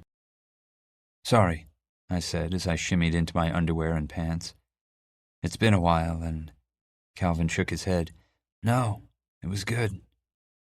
Now that I could think clearly without my head clouded by hormones, Tommy barged in and demanded to know what the hell I thought I was doing. How could I claim to love him and then do what I'd done with Cal? I was a hypocrite for judging my dad and then cheating on Tommy. It didn't matter that Tommy was gone for everyone else. He wasn't gone for me. I'd betrayed him, and he wouldn't want me when I found him because of what I'd done. I wished I could take it back, all of it. Go back to the beginning of the night and tell Calvin he couldn't come. Except I was glad he was there. My head and my heart were so full of conflicting feelings that they threatened to overwhelm me. Calvin startled me when he spoke. Well, this night certainly didn't turn out the way I'd expected. He'd managed to mostly redress, but hadn't buttoned his jeans, and his shirt was on inside out. Understatement of the decade, I muttered. I was so confused. Part of me did feel like I'd cheated on Tommy. Another part thought I might genuinely like Calvin. Still another part wondered if I only liked Calvin because he seemed to believe me about Tommy. Either way, I needed Calvin to get out of the car so I could go home and think, without him sitting beside me, all beautiful eyes and gorgeous smile, the smell of sex radiating off his skin. "That's obviously not the first time you've done that," Calvin said, breaking the silence. I rolled my eyes. "The first with someone I hardly know." Calvin shrugged. "We know lots about each other. For instance, now I know you're kind of a slut." The words ripped through me, like Calvin had reached into my mind and pulled out the truth I'd been thinking about myself, but hadn't wanted to admit, and rammed it down my throat. My guilt would be branded into my skin for Tommy to see when he returned, and how could I face him then? He'd come home and reject me, and I wouldn't be able to blame anyone else for my inability to keep my stupid dick in my pants. "Get out." Calvin's smile faded. "Ozzie, I was only joking." "Get out." I flipped on my headlights and shifted the car into drive. Calvin fumbled with the handle and scrambled out of the car. He stood in the grass, the door still open, and said, "Seriously, Ozzie, it was a joke." I jammed my foot on the gas and tore down Calvin's street. The force drove the door partially shut. As soon as I was free of Calvin's subdivision, I pulled over and went around to the passenger side door. I opened it and slammed it shut. I slammed it over and over and over, but it wasn't enough. I drove to the beach and stumbled down the dunes to the edge of the water. I yelled at the sky to give me Tommy back, even though I didn't deserve him. But the sky was empty. The stars, all the stars, were gone. I didn't even need to check my phone to know that the universe had shrunk again and the stars had vanished. No, they hadn't vanished. I'd given them away to someone who hadn't deserved them, and I'd never get them back. Tommy. "Sorry, the condom broke, Ozzie." I stand on the front steps of the unfinished house, abandoned mid-construction when the real estate market bottomed out, holding Tommy's hand, watching the sun punch through the clouds, stretching its arms across the sky with a yawn that feels like forever. What? Everything looks watercolor through my bloodshot eyes. My tie is long gone, as are the top 2 buttons of my dress shirt, which was neatly pressed once upon a time. I want coffee, but there's the sunrise, and there's Tommy Ross. His eyelids are heavy over his amber eyes, and the tail of his own shirt hangs untucked, covering his khaki pants. And when he smiles, all white teeth and too much gums, there's nothing else. No world, no sky, no sun. Just me and Tommy, and all of time. Tommy kisses the tops of my knuckles. "The condom. I should have brought more than one." "Whatever," I say. "It's not like we're worried about getting pregnant." "I love you, Oswald Pinkerton." "I love you too." "I never want this moment to end." "Who says it has to?" Tommy pulls me against his chest and wraps his arms around my stomach. Strong arms, not like my bony ones. His could move mountains. "And I'm sorry about dinner. I wanted it to be special." "It was special," I say. "Everything was." "No. I should have taken you somewhere fancy." Tommy shivers in the cool morning air. "But I didn't have the money, and—" I face Tommy and look into his beautiful eyes. I should be freezing, but Tommy's my radiator. "I don't need a fancy restaurant, Tommy. All I need is you." "Tonight was supposed to be perfect." His voice cracks. "I wanted our first time to be perfect." I can't keep from blushing. "It was." Tommy shakes his head, tries to pull away, but I hold tight. "It shouldn't have been on a sheet in an abandoned house, Ozzie. You deserve better." God, he's everything. This isn't some abandoned house. It belongs to us tonight, and I wouldn't have done anything different, not one damn thing. "I don't deserve you." "You're amazing, Tommy. The homecoming dance was amazing, dinner was amazing, and that thing we did back there on that sheet, I can't wait to do it again and again and again and—" Tommy kisses me. His tongue slides into my mouth, filling it with a taste of garlic. He claws at my belt, digs his thumbs into my hips, and pulls me closer. Why are you crying? I ask. I'll love you for always, Ozzie. Until my skin rots and my hair falls out, I'll love you. His lips brush mine, his hands barely touch me, and I shiver. We should get some sleep before we go home, Tommy says. My dad's going to kill me for staying out all night. He turns toward the house, but I catch his hand and pull him back. I know Tommy's joking about his father, but I also know he's not. Still, the damage is already done. Let's stay and watch the sunrise. Aren't you cold? A little, I say. My jacket's inside. I'll go grab it. Tommy rubs his thumb along my cheek and down the back of my jaw. I'll get it. He walks into the house, not letting go of my hand until he absolutely has to. I only turn back to the sun when Tommy has disappeared, but the sun is nothing compared to him. Still, I stay to watch a while longer. 263,715 astronomical units. Dr. Hamish Legge was a quack, practically part duck, and I knew it before he opened his mouth. I'm not one to discount the value of therapy, especially seeing as Rennie, my parents, and Calvin all could have benefited from a good psychologist, but Dr. Legge was not a good psychologist. The motivational posters on his wall betrayed him. Pictures of penguins with sayings like, "Problems are not stop signs, they are guidelines." Only a simple-minded fool believed the secrets to surviving life could be condensed into bullshit quotations. "Tell me why you're here, Oswald," he said. I resisted the urge to roll my eyes, because it was this or jump off the nearest bridge. I wasn't in the mood for therapy, but Mom had scheduled the appointment and had made it clear skipping wasn't an option. Dr. Legge typed a note onto his tablet, pecking at the digital keys with only the first 2 fingers of each hand. He wore a bow tie tied so tightly it was cutting off the blood flow to his brain. His wispy, more gray than brown hair was combed neatly, and his beard precisely trimmed. "Do you often think about hurting yourself?" "Only when I'm in a useless therapy session." For some reason, Legge smiled at that. "How was your holiday vacation?" "Let's see," I said. "I found out my father is a cheater. My brother left for the army yesterday. My best friend is about to achieve her dream and leave me behind. And I gave a blowjob to a guy I thought was my friend, but who followed it up by calling me a slut, which I deserved. How was your holiday vacation?"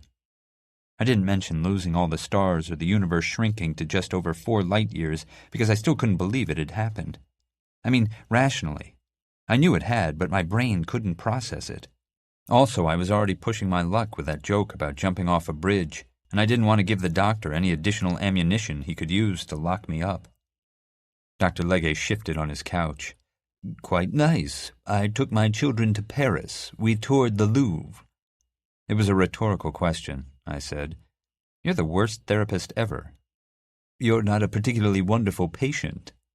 I stood up. Sitting, I'd still been taller than Legge, but standing, I towered over the man. "Christ, I'm not even going to have to make up a reason not to see you again. You're a jerk." "Sit down, Oswald." I sat. "Now," he said, "the one thing you need to understand about therapy is that I can only help you if you want me to." Legge stared me down. "Do you want me to help you?" "I don't think you can." Dr. Legge nodded and made a note in his tablet. "Then I believe we are done. It was nice meeting you, Oswald." He dismissed me. No doctor had ever dismissed me. Even when I'd ridiculed them, they'd still tried to figure me out, to force me to open up. I didn't know what to do. After a moment, I stood and walked toward the door. Before leaving, I stopped, turned to Dr. Legge and said, "The guy I mentioned, was he right for calling me a slut?" Dr. Legge didn't look up from his tablet, but he said, "Sometimes when people lash out, when they call others names, it's themselves they're putting down." His 2-finger typing was infuriating. "That answer was free. The next will cost you. Goodbye, Oswald." 255,024 astronomical units. I wasn't sure whether I was angrier at Calvin for calling me a slut, even if he was only joking, only minutes after I'd blown him, or at myself for so easily forgetting about Tommy. Either way, I'd deleted Calvin's texts unread for the rest of winter break, though I didn't know what I was going to say to him now that we were back in school. Thankfully, Dustin arrived to physics before Calvin and regaled me with tales of his vacation at his grandparents' house. So then, Bubby runs out of her bedroom, flapping her arms, yelling like the house is on fire about how the toilet's overflowing, and Zadie marches in, suited up with yellow dish gloves and armed with a plunger, and comes out 10 minutes later holding 3 wet Barbie heads, asking Bubby what the hell she's been eating. It felt good to laugh, and I loved hearing stories about Dustin's crazy family. Barbie heads? Dustin nodded. Apparently, Sasha didn't like the way Avi's Barbies were looking at her, so she decapitated them and flushed the heads down the toilet. Your cousins are so weird. You have no idea, Pinks, Dustin said. Graham's going through this phase where he wants to be a comedian, so he spent the entire vacation telling the worst jokes. Come on, that's kind of adorable. Did you hear about the man who stole the calendar? Dustin said, deadpan. He got 12 months. I busted up laughing. Seriously, 2 weeks of that crap, Dustin said. It actually made me look forward to working with Ortiz, if he shows up. Dustin looked over his shoulder at his still empty lab table. What'd you do? Anything good? Rennie shipped off, didn't he? Yeah, I said. 15 weeks, if he survives that long. Dustin clapped me on the back. You worry too much. He'll be fine. I didn't expect anything too terrible to happen to Warren, other than possibly having to spend 15 weeks cleaning latrines with a toothbrush as punishment for oversleeping. It was what happened after basic that scared me, but I didn't want to talk about that, so I changed the subject. You missed an amazing show on New Year's Eve. Lua and the band blew ASL away. For real, their set was hands down the best.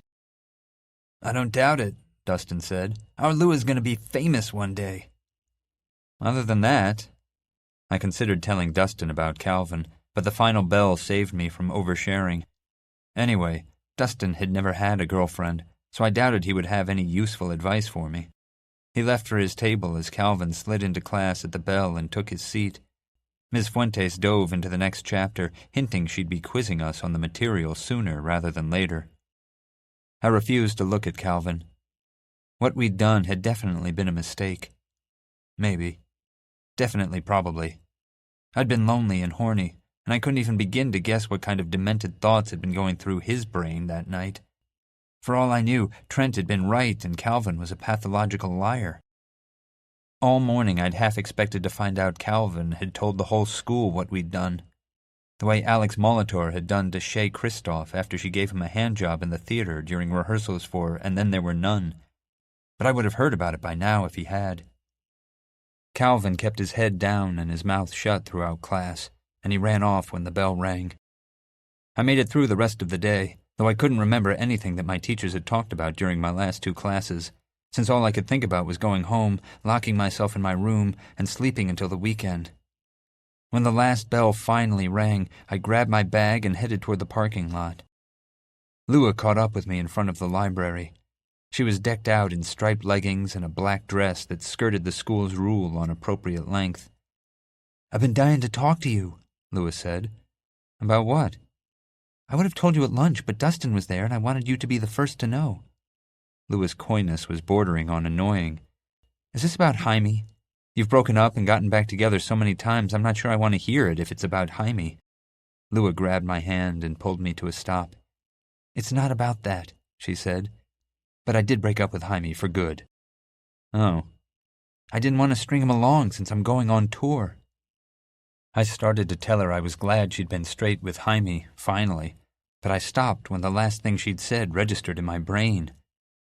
Tour? Lua nodded, grinning madly. The lead singer of Cinderfellas invited the band to open for them on their tour at the end of the summer. You're going on tour? We're going on tour. You're going on tour! I grabbed Lua's other hand and jumped up and down. She screamed and we laughed, and I didn't even care that it meant I'd soon lose her, because how could I stand in the way of her dreams? Holy shit, you guys are fucking losers, Trent Williams stood in the grass sneering at me and Lua. "Go fuck yourself with a power drill, asshole," Lua said, still smiling, still grinning her face off. Trent muttered something and trudged away. "He totally wants you." Lua rolled her eyes, as if. "I can't believe it's really happening," I said. "We should celebrate. We'll get Chinese and you can tell me everything. I want all the details." "I can't tonight," Lua said. "Rehearsals. I've got to write some new songs and we only have a few months to practice." She stopped for a moment. "Shit, Ozzie. This is real." I held my smile even though it was already starting. Lua was leaving. "Whatever, this weekend then. And don't say no." "Yes," Lua said, "this weekend. You and me and MSG." We kept walking toward where I'd parked, both of us repeating some version of "I can't believe this is happening" over and over until I saw Calvin Fry leaning against the hood of my car. Lua flashed me a questioning look. "Leave me alone," I said when I got near enough. "Ozzie, just listen, all right? Give me 1 minute to explain." "If you want to discuss our roller coaster, fine. Otherwise, I have nothing to say to you." I opened the door and threw my backpack in the back seat. Lua stood to the side, all narrowed eyes and jutting hips, like she might beat the crap out of Calvin if she had any idea what was going on. Calvin straightened and turned toward me. "What I said, it was a joke. A bad one. I didn't mean it. I'm so stupid, and I ruin everything, and I shouldn't have said it." His shoulders drooped. "I'm sorry, Ozzie. I really am." I stood in front of the driver's side door, clutching the handle, gripping it so tightly my fingers hurt. "Fine," I said. "Thanks for the apology." I opened the door but didn't get in. "Can we at least meet to work on our project?" Calvin sounded so pathetic. I almost believed he was actually sorry. "Sure. The quicker we get it done, the quicker we never have to speak again." Calvin nodded. "Okay, I'll wait for you to call me." He walked away. I watched him until he turned the corner at the end of the sidewalk by the library, before getting in the car and starting the engine. "Do I want to know what that was about?" Lua asked. "No," I said. "You really don't." Mrs. Petridis disappeared the moment I walked into the bookstore to work. I might have worried she'd snuck out the back door and run away if I hadn't heard her swearing in her studio. I busied myself shelving books, letting the rhythmic clicking of Skip's Royal Quiet Deluxe lull me into a trance. My mind wandered back to earlier in the day, to Calvin's face as he stood in front of my car. I tried to imagine how I would have reacted if Tommy had said what Calvin had. I probably would have laughed about it. We would have laughed about it together. But I hadn't laughed when Calvin said it because, whether he'd been joking or not, I thought it was true. Maybe not in the most literal sense, but I had cheated on Tommy, which made me feel like dog shit smeared on the bottom of my shoe, and maybe it wasn't fair to blame Cal for my own mistakes. I was trying to decide whether to stay mad at Calvin or forgive him when someone tapped me on the shoulder. Mrs. Ross stood over me, wearing a cautious smile. Thick makeup hid most, but not all, of the bruising around her eyes. Unlike when Calvin cut himself, I doubted Mrs. Ross thought much about her amygdala when her husband was wailing on her. "You know where the books on American history are?" she asked. "I need one that deals with the Adams administration." "Sure." I led her to the history section and helped her pick out a couple that looked promising. "That foil thing worked," she said as I walked with her to a table. "I'm glad." I motioned at her stack of GED books. "If you want, I can keep those behind the register so you don't have to find them every time." Mrs. Ross blushed. "I feel bad enough as it is coming here and not buying anything." I shook my head. "Mr. Petridis wouldn't have minded." "Mr. Petridis?" "The owner.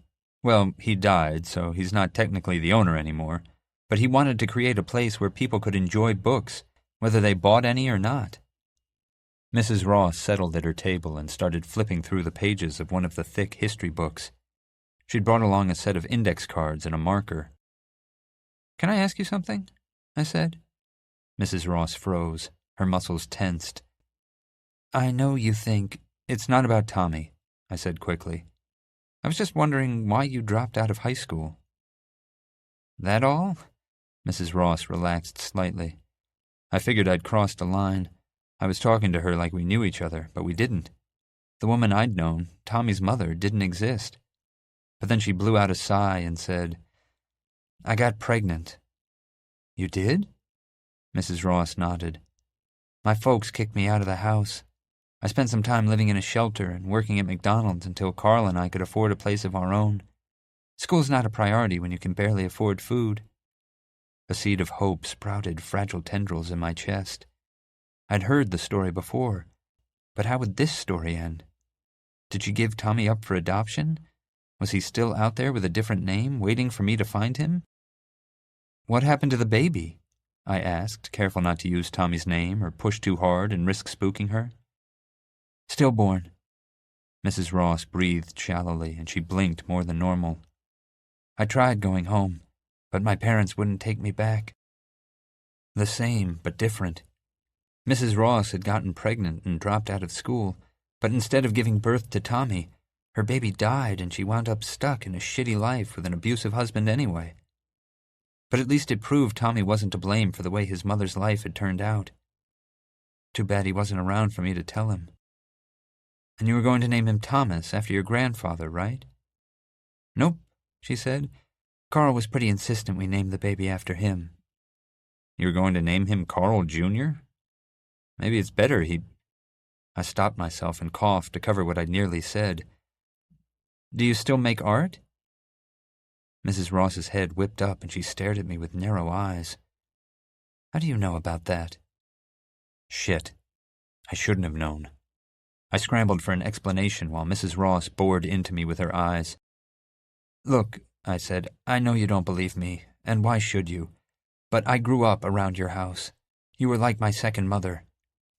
I was doing a terrible job of explaining, and judging by the way Mrs. Ross's nostrils flared, I was screwing things up worse. "You take your coffee with honey," I said, "and the only book you've ever finished is Their Eyes Were Watching God. You sing Lauryn Hill songs when you wash dishes, and you've seen every episode of the original Star Trek. You never cuss. Your favorite flower is red-winged milkweed because it reminds you of your grandmother, and you hide money from your husband in a tin you keep in the toilet tank." Mrs. Ross looked like she wanted to flee, but she didn't move. "Have you been snooping in my house or something?" Skip had stopped typing. I caught him with his fingers poised over the keys, eavesdropping. I knew I sounded crazy, but Mrs. Ross had a right to know the truth. "In another life," I said, "your baby didn't die.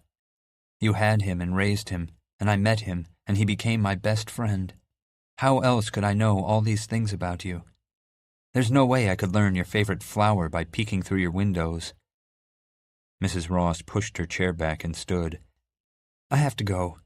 And don't worry about hiding the books for me. I won't be coming back. Please, don't leave," I called futilely after her. She didn't stop or look back, and all I could do was watch her leave. "You mind if I use some of that for my book?" Skip asked after the door closed behind Mrs. Ross. "It's great stuff." "Sure," I said. "Fine." No sane person would believe it's true. 253,221 astronomical units. I hated bowling.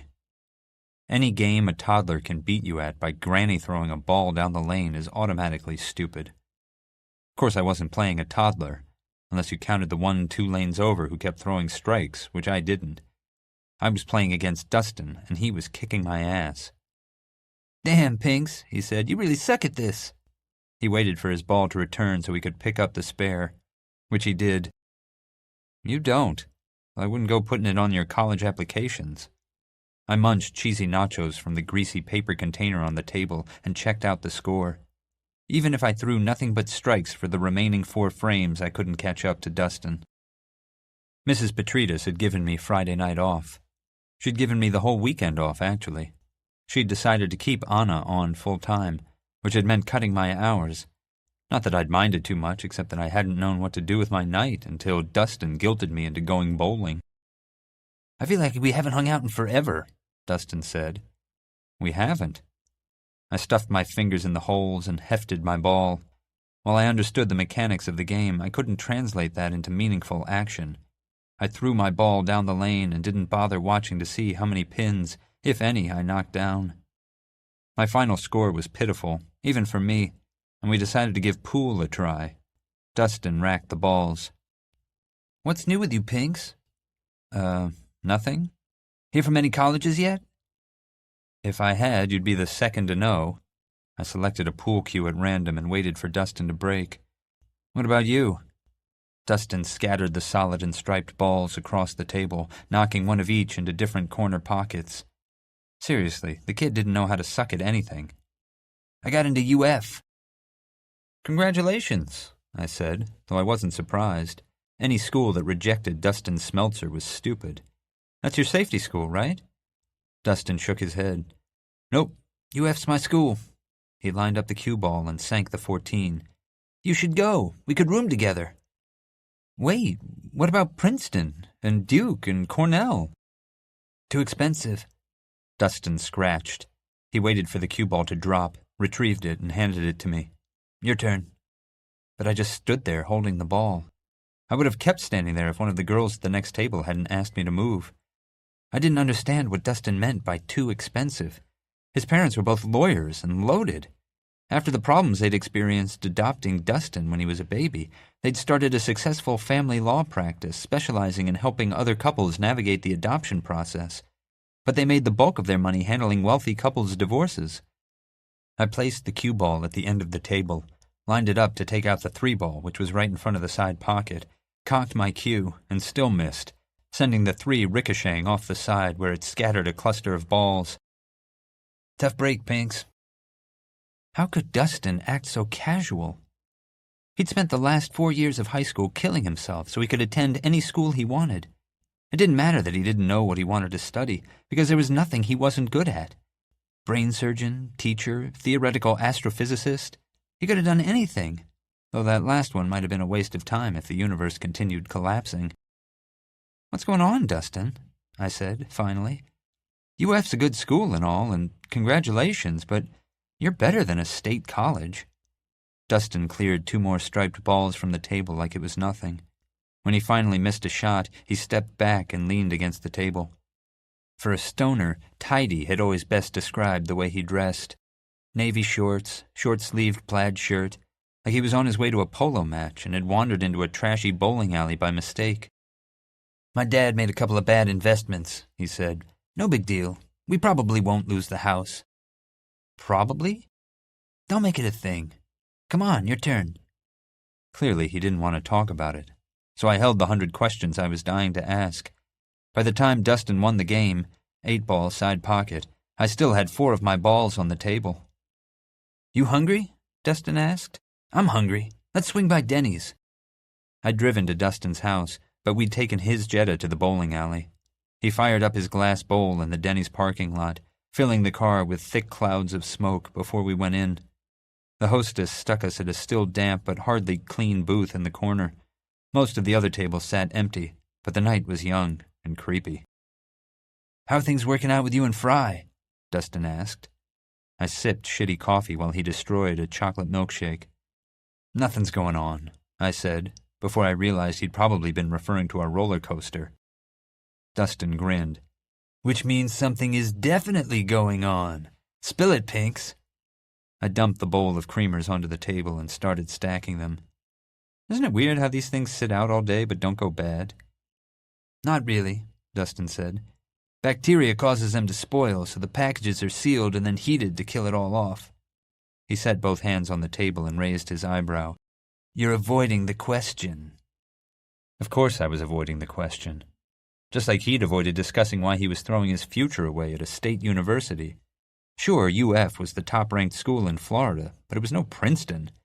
Our discussions rarely ran deeper than school or our families or our favorite pizza toppings, but maybe talking about Calvin with Dustin wouldn't be terrible. We sort of fooled around. Dustin broke out his stoner grin, highlighted by his bloodshot eyes.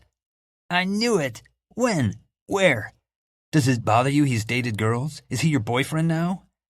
"New Year's Eve." I ticked the answers off on my fingers. In my car, parked in front of his house. Why would it bother me? And no.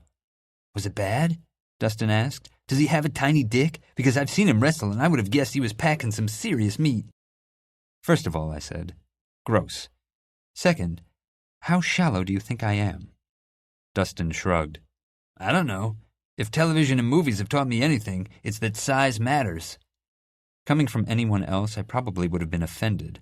But Dustin didn't know how to be properly mean. It wasn't in him to demean people. It was still weird, though. Well, it doesn't, I said. And for the record, Calvin's dick is dick-sized, and that's all I'm prepared to say about it. Do you like him? Dustin asked. He called me a slut, I said, right after we, finished. Harsh. Why? I wish I knew. He tried to tell me he was only joking, but it didn't feel like a joke. Our waitress delivered our food, scrambled eggs, pancakes, bacon, sausage, and hash browns for Dustin, and a BLT and fries for me. I wasn't hungry, but Dustin's munchies demanded greasy satisfaction. Maybe I overreacted, I said, picking at my fries. Your reactions do tend toward the extreme, Dustin talked with his mouth full.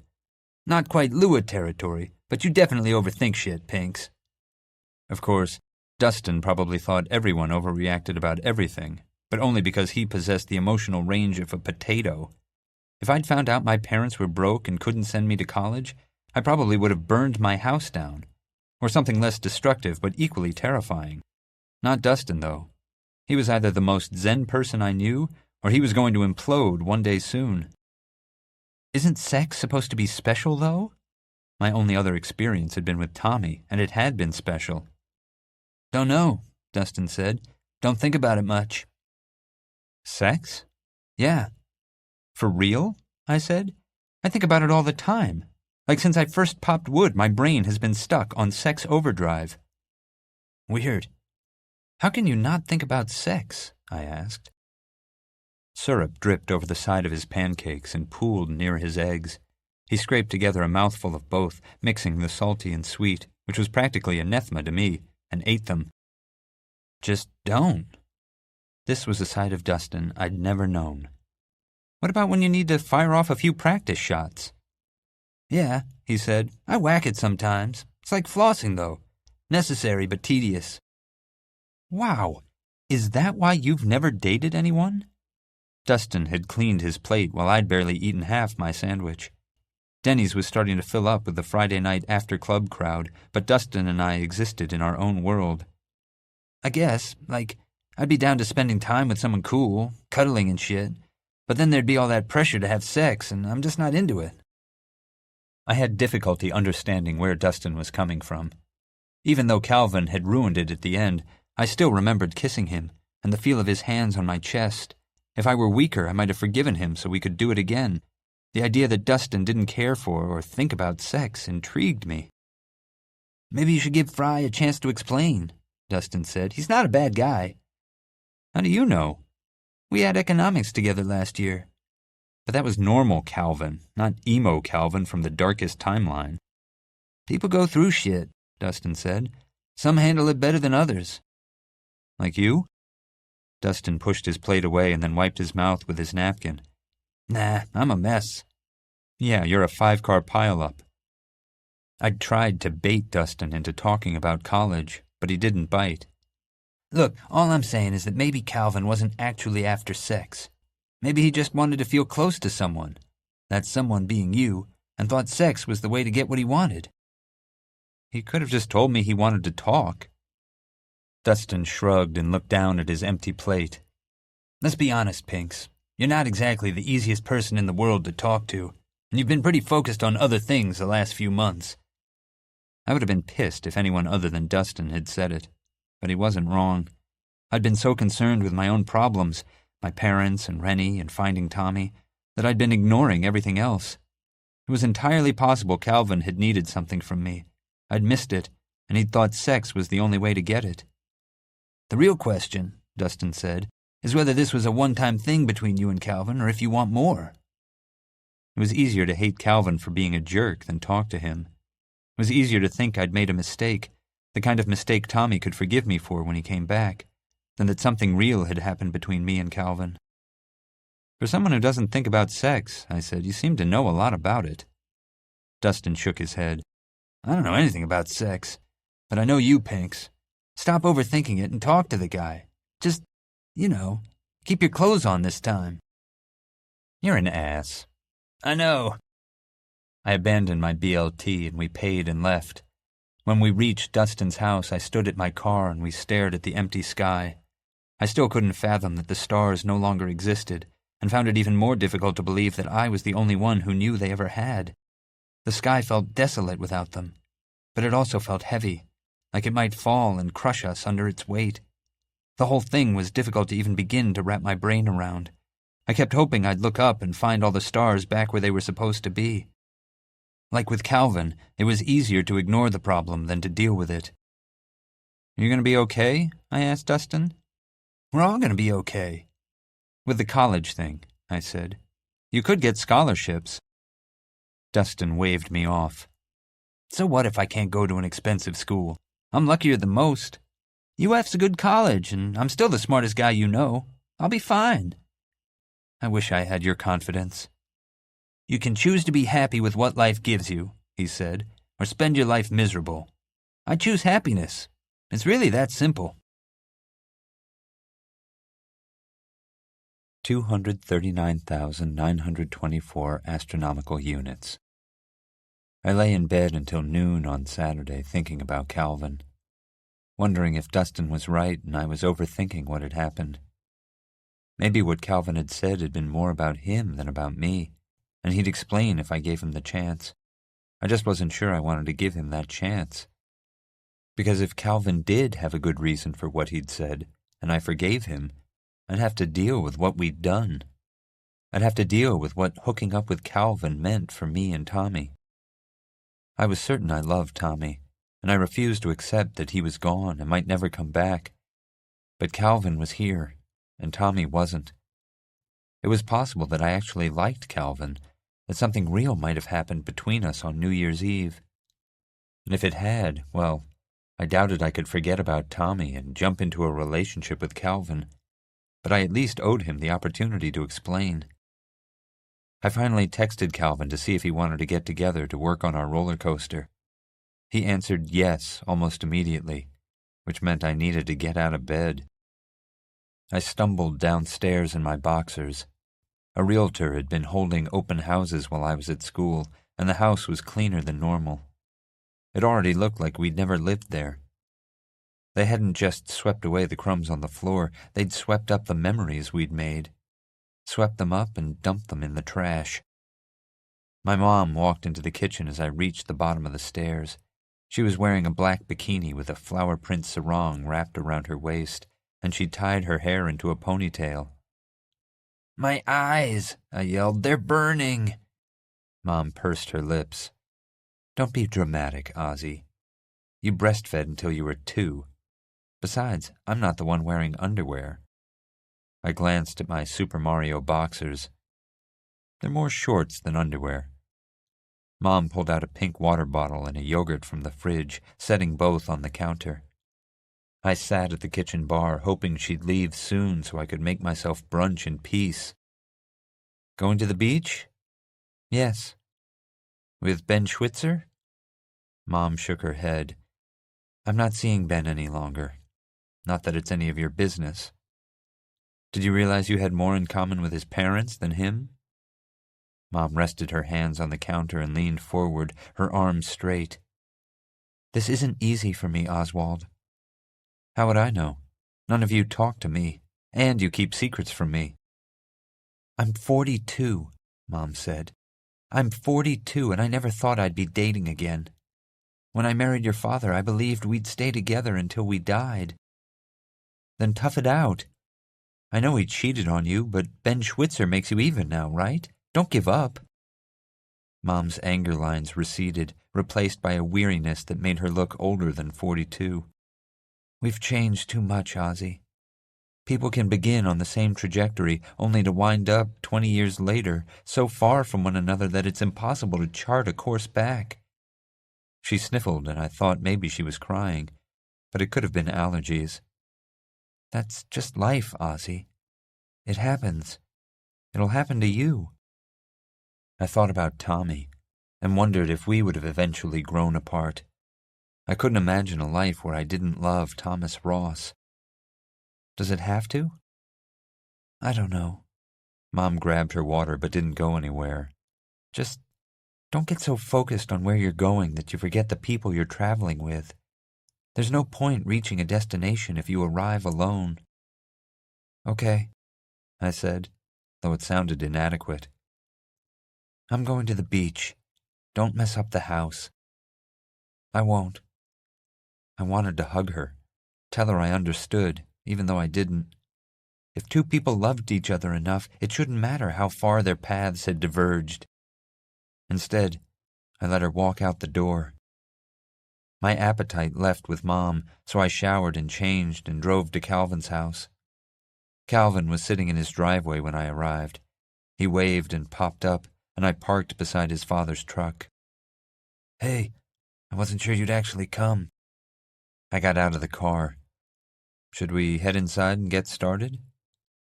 Calvin kept his distance. Actually, I thought we could go for a walk first. He spoke so quickly his words ran together. Dad's off from both jobs, and he decided to work around the house, which started with light cleaning, but now he's taking apart the garbage disposal. Calvin's suggestion felt like a ploy to get me alone, but judging by his run-on sentences and manic hand gestures, we probably wouldn't get any work done on our roller coaster until he said what he needed to say. Sure, I said. Let's go. We walked to the end of his cul-de-sac and veered into the grass, which turned out to be a dog-poo minefield, until we reached a series of boardwalks and gazebos that crisscrossed a large retention pond infested with stalkery, bread-hungry ducks. It was one of those mild, breezy days that convinces Northerners Florida is a paradise. But no one can truly understand Florida until they've survived a couple of summers where the air is thick enough to drink, and the heat index hovers somewhere between sweat through your undershirt and even Satan cranked up his AC hot. Where, for 5 months out of the year, every tropical system is a potential house-slaying hurricane. Where the roaches fly, you can only drive as fast as the ancient snowbird in front of you, and the mosquitoes suck every last drop of blood from your body. But that day, it did feel like paradise, and I found myself glad Calvin had suggested we spend it outside. Calvin stopped at a gazebo and parked his butt on a bench, looking across the pond at a fountain spraying misty water into the air. I had this whole speech, Calvin said. I've been reworking it in my mind since New Year's. It's what I was trying to tell you at your car at school, which I'm sorry about, by the way. I didn't mean to ambush you like that. Well, I guess I did. I just expected to catch you alone. I climbed onto the railing and hooked my legs through the wood beams to keep from tumbling backward into the water. We can pretend New Year's Eve never happened and just work on our project. We don't have to be friends. Is that what you want? Yes, I said. No, I don't know. Just say what you need to say already. Calvin bobbed his head. Obviously, you can tell I've got some problems. Don't we all? There was this guy. He really messed me up. So that's why you called me a slut? Yeah, Calvin said. But no. He fidgeted with the cords hanging from his hoodie's neck. It was like he was wearing a suit of fire ants under his regular clothes and couldn't stop squirming. The guy, he was my first, and I loved him, all right? He said to me what I said to you after the first time we had sex, and the second time, and the third. I get it, I said. It fucked with my head, and I think he did it so that I'd never feel like I was good enough for anyone else. Finally, I had nothing to say. I was serious when I told you I was joking, but I think I also kind of said it because I was scared you wouldn't want to be with me after what we did, and it was easier to strike first. Calvin met my eyes with his. Does that make any sense? I know it shouldn't, but it kind of does. Calvin rocked on the bench, and I wanted to freeze him in place. I think you're awesome, Ozzie. We haven't known each other long, so it's not like I'm all in love with you because we got off together. But I do like you. You're weird and funny, and I know I've probably screwed everything up, but I hope you can forgive me for being an asshole." I wanted it to be as easy as believing Calvin was sincere and accepting his apology. I wanted to be like Dustin and just choose to be happy, but it felt dangerous to like Calvin the way he'd said he liked me. Dangerous for both of us. I think I'd only seen the surface of his problems, and getting involved with him could end badly for everyone involved. And I would definitely hurt him when I found Tommy. "We can be friends," I said after a while. Calvin's back straightened and his shoulders lifted. He even smiled. "But I don't think it's a good idea for us to be anything more." Calvin held up his hands. "You don't have to explain." "I still love Tommy," I said, "and I'm not giving up on finding him." "I understand." I laughed. I'm glad someone does. I wasn't in the mood to talk about Tommy, though, so I changed the subject. "Tell me about this guy of yours. He sounds like a dick." Calvin's fragile smile faded. "You don't know him. He's older. A teacher." "You were hooking up with a teacher? Holy shit! Who?" "It's not important." I could tell Calvin didn't want to discuss it, but he couldn't dangle information that juicy in front of me and then withhold the details. "Does he teach at our school? Is he the reason you quit wrestling and started sleeping through all your classes?" "Yes," Calvin said, "and no." He stood and walked toward me. "I don't want to talk about it." "Yeah, obviously. I'm sorry." I shook my head.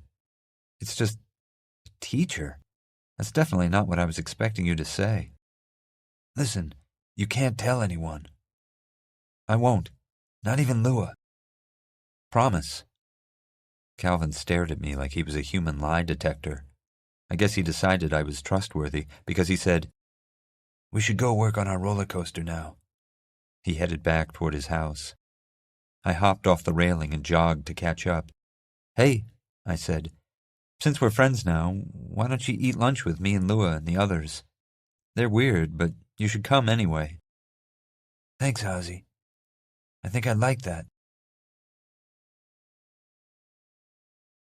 248,011 astronomical units. To my surprise, Calvin arrived to physics early, wearing a new black hoodie and clean jeans. We barely talked, but I felt pretty certain I'd made the right decision about us just being friends. Between me looking for Tommy and trying to figure out why the universe was shrinking, and Calvin cutting himself and sleeping with a teacher, I kind of figured we had enough problems between us that it made sense not to complicate our lives further. Besides, I was still trying to wrap my head around Calvin's revelation that he'd had sex with a teacher. I mean, based on his behavior since the beginning of the school year, it had obviously screwed him up, and I both wanted to know more and wished I could forget he'd ever told me. When the bell rang, I told Dustin to go on ahead, and Calvin and I walked to the cafeteria together. I hadn't warned the others I'd invited Calvin to sit with us at lunch, because I wanted to see the looks on their faces when he showed up. "Where do you normally eat?" I asked as we stood in line with our trays to sample Cloud Lake High's finest culinary delights.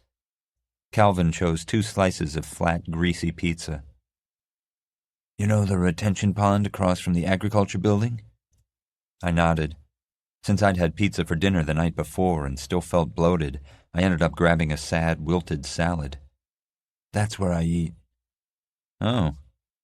No wonder Calvin was excited to eat lunch with us. The thought of him sitting by himself beside a fake pond was about the saddest thing in the world. "You ready for this?" I asked after we paid for our food. "Is there any reason I shouldn't be?" Yeah, I could have clued him in that Lua was probably going to be possessively hostile, and that Dustin would probably attempt to prove he was smarter, but I didn't want to scare him. It was best to send him in blind. Either he'd survive, or he'd never speak to me again. Honestly, it could have gone either way. "Nah," I said. "You can breathe underwater, remember?" Lua spotted us first. She was wearing a revealing white blouse with suspenders, and her hair was pinned with crystal butterfly barrettes. I was actually glad that she was hanging out on the feminine end of her spectrum. Not that I cared, but I didn't want to have to worry about Calvin accidentally using the wrong pronoun. I think it took Lua a moment to register that Calvin and I were walking toward the table together. Like, Maybe for a moment she thought we were just walking in proximity to each other. But as soon as she realized what was up, a suspicious grin split her face. I probably should have been more nervous than I was, but I was committed to doing this, and it was too late to run away. "Hey," I said. I set my tray down next to Lua. "Calvin's going to sit with us, all right?" Priya Soni, a gossip with a massive unrequited crush on Dustin, was standing at the table, and her eyes bulged out of her head when she saw us. I hoped she didn't stick around. Dustin cast me a quick, knowing smile and offered Calvin a bro nod. "I saw you wrestle last year. You were a beast. What happened to you? I thought you were going to make me work for valedictorian." Before Calvin could answer, Priya opened her mouth and released a raging deluge. "I heard you had a brother that shot someone. Is that true? Did you really quit the wrestling team? Because Mindy Bowers said that she heard from Ryan Jenkins that you tested positive for steroids and you were actually kicked off. Those are so gross. Maria said she heard Bobby Yu took steroids and his balls got really small. Did that happen to you?" "His balls are definitely not small," I said, and then immediately wished I hadn't. Lua's jaw dropped and she stared at me. I could actually see the chewed-up pizza in her mouth. "Can we not talk about balls while I'm eating?" Dustin said. Calvin cleared his throat, pulling the attention away from me and onto him. "Half the school knows how big my balls are. Those wrestling uniforms leave nothing to the imagination. But you want to know what's really awkward? Trent getting a boner while I'm trying to pin him." "Trent's gay?" Priya said, and before the question had left her mouth, she'd already gotten her phone out and was tapping away. Lua rolled her eyes. "Don't you have somewhere else to sit, Priya?" Priya looked up from her phone, glared at Lua, and stomped away. "Trent's not gay," I said. "He's obviously into Lua." Lua had regained most of her composure, but I could tell I was in for the Inquisition later. "Why are boys so uptight about their sexuality?" Calvin nibbled his pizza. "Because guys are idiots." "Everyone knows that," Lua said. "It's like this," Calvin said. "For the majority of guys, sexuality is black or white. There's no spectrum, no in-between. You're either straight or gay. Even bi guys are considered bi now, gay later. If you check out another guy, you're gay. It doesn't matter if you have a girlfriend and 10 other girls on the side. All it takes is one rumor, and you're branded for life." Lua pointed at Calvin with her pizza crust. "That's the stupidest thing I've ever heard, and I've spent years listening to stupid shit come out of Ozzie's face-hole." "Thanks," I said, but Lua kept rambling like I hadn't said anything. "Guys can be bi. They can experiment. I mean, what if a boy just wants to see what it's like to kiss another boy?" "Gay." "Are you serious?" Lua glanced at Dustin. "Is he serious?" Dustin nodded. "I can confirm." "It's stupid," Calvin said, "but that's how a lot of guys are." "Insecure guys," I added, but Lua and Calvin didn't seem to hear me. Lua had been cool with Calvin joining us at ASL on New Year's Eve. We hadn't discussed it, and I think she assumed I'd invited him as a pity date, but bringing him to lunch was serious business, which meant she had to test him to make certain he deserved to be there. "So, you're saying," Lua said, "that if Dustin wanted to know what making out with a guy was like, even if he's 100% straight—" "Gay," Calvin finished. Lua huffed. "You're right.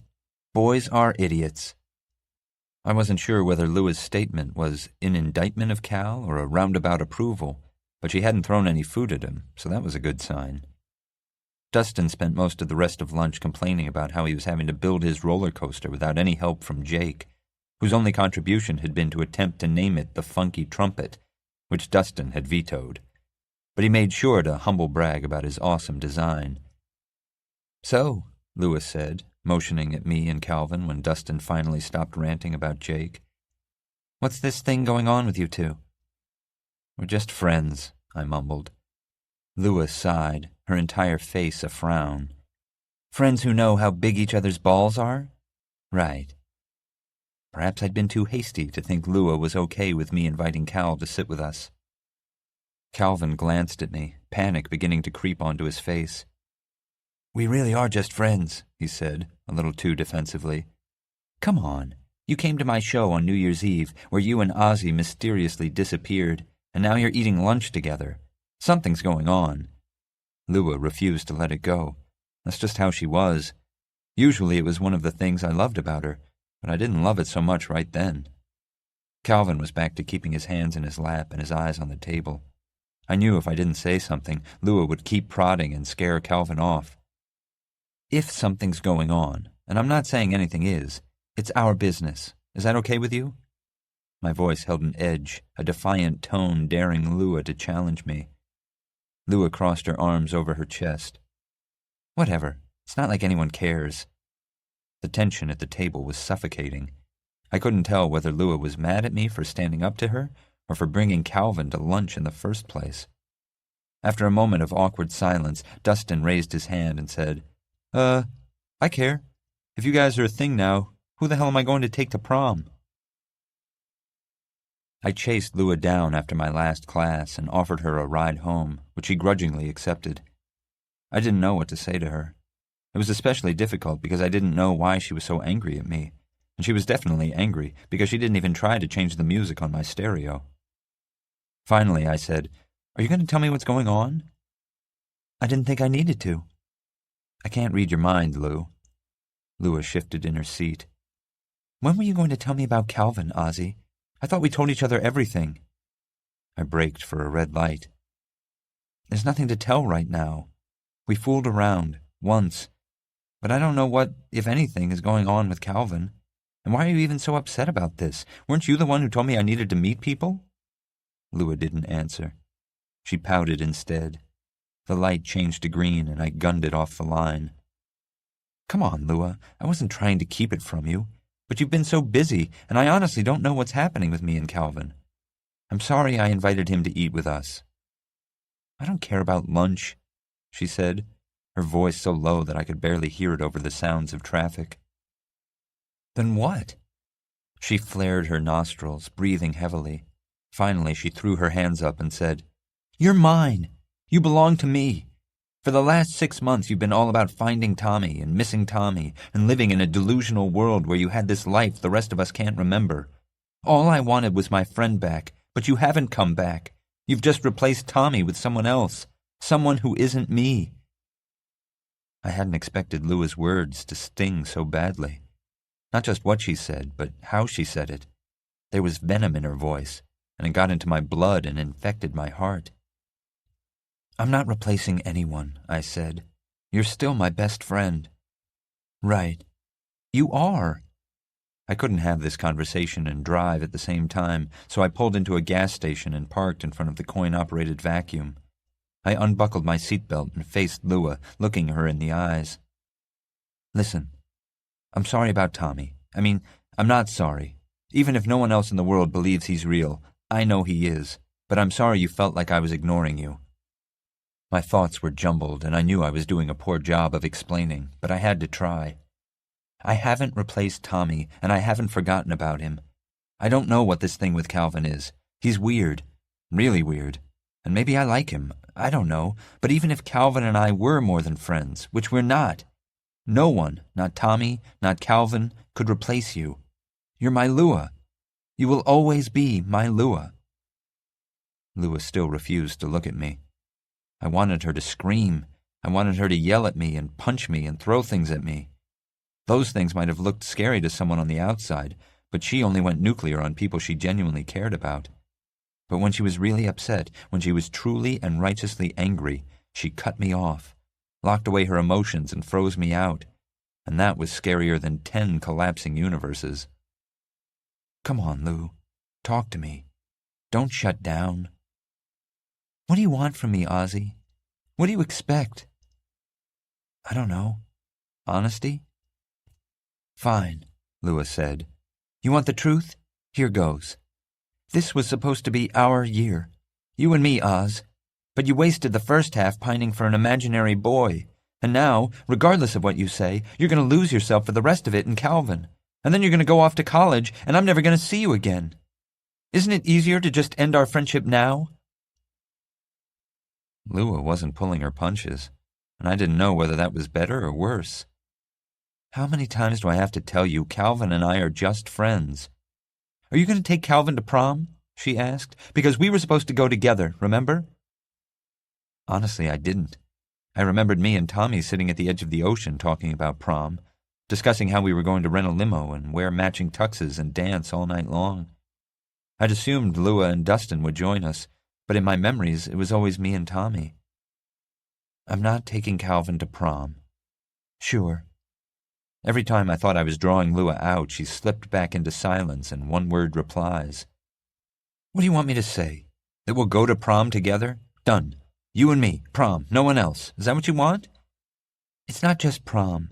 College? I haven't gotten in yet, and I'm probably not even going. You can't be pissed about something that hasn't happened yet. I slammed my palm against the steering wheel. Anyway, you're the one who's leaving. You're the one who skips classes to rehearse with the band and is going on tour at the end of the summer. Lua rolled her eyes. Maybe I won't go. Maybe the universe will shrink so much there won't be anywhere to go on tour. Fuck you, Lua. My confusion and hurt turned to indignation. I know I sound crazy, but you're supposed to be my best friend. You're supposed to be the one person who believes me. Have you considered that the only reason I've been spending time with Cal is because, of all my friends, he's the only person who doesn't treat me like I've lost my mind? Everything's not about you, Ozzie. Lua fumbled to unbuckle her seatbelt and shifted around to face me. Only where I expected to see fight, I saw something worse. Fear. Do you get that? The whole fucking universe doesn't revolve around you and your problems. Some of us have our own shit to deal with, but you wouldn't know that, would you? No, because Tommy's gone and the universe is shrinking. You care more about some boy who doesn't exist than the people in your life who are here and trying not to drown. She clenched her fists in her jaw, and her body shook like she was crying, but had turned her tears inward. Her words smacked me so hard that I almost wished she'd stayed quiet and angry. Lua, I'm drowning, Ozzie, she shouted. I'm drowning! I got out of the car and walked around to her side. I opened the door and crouched in front of Lua. I took her hand and held it to my chest and waited for her to look at me. I'm sorry, Lua. I didn't know.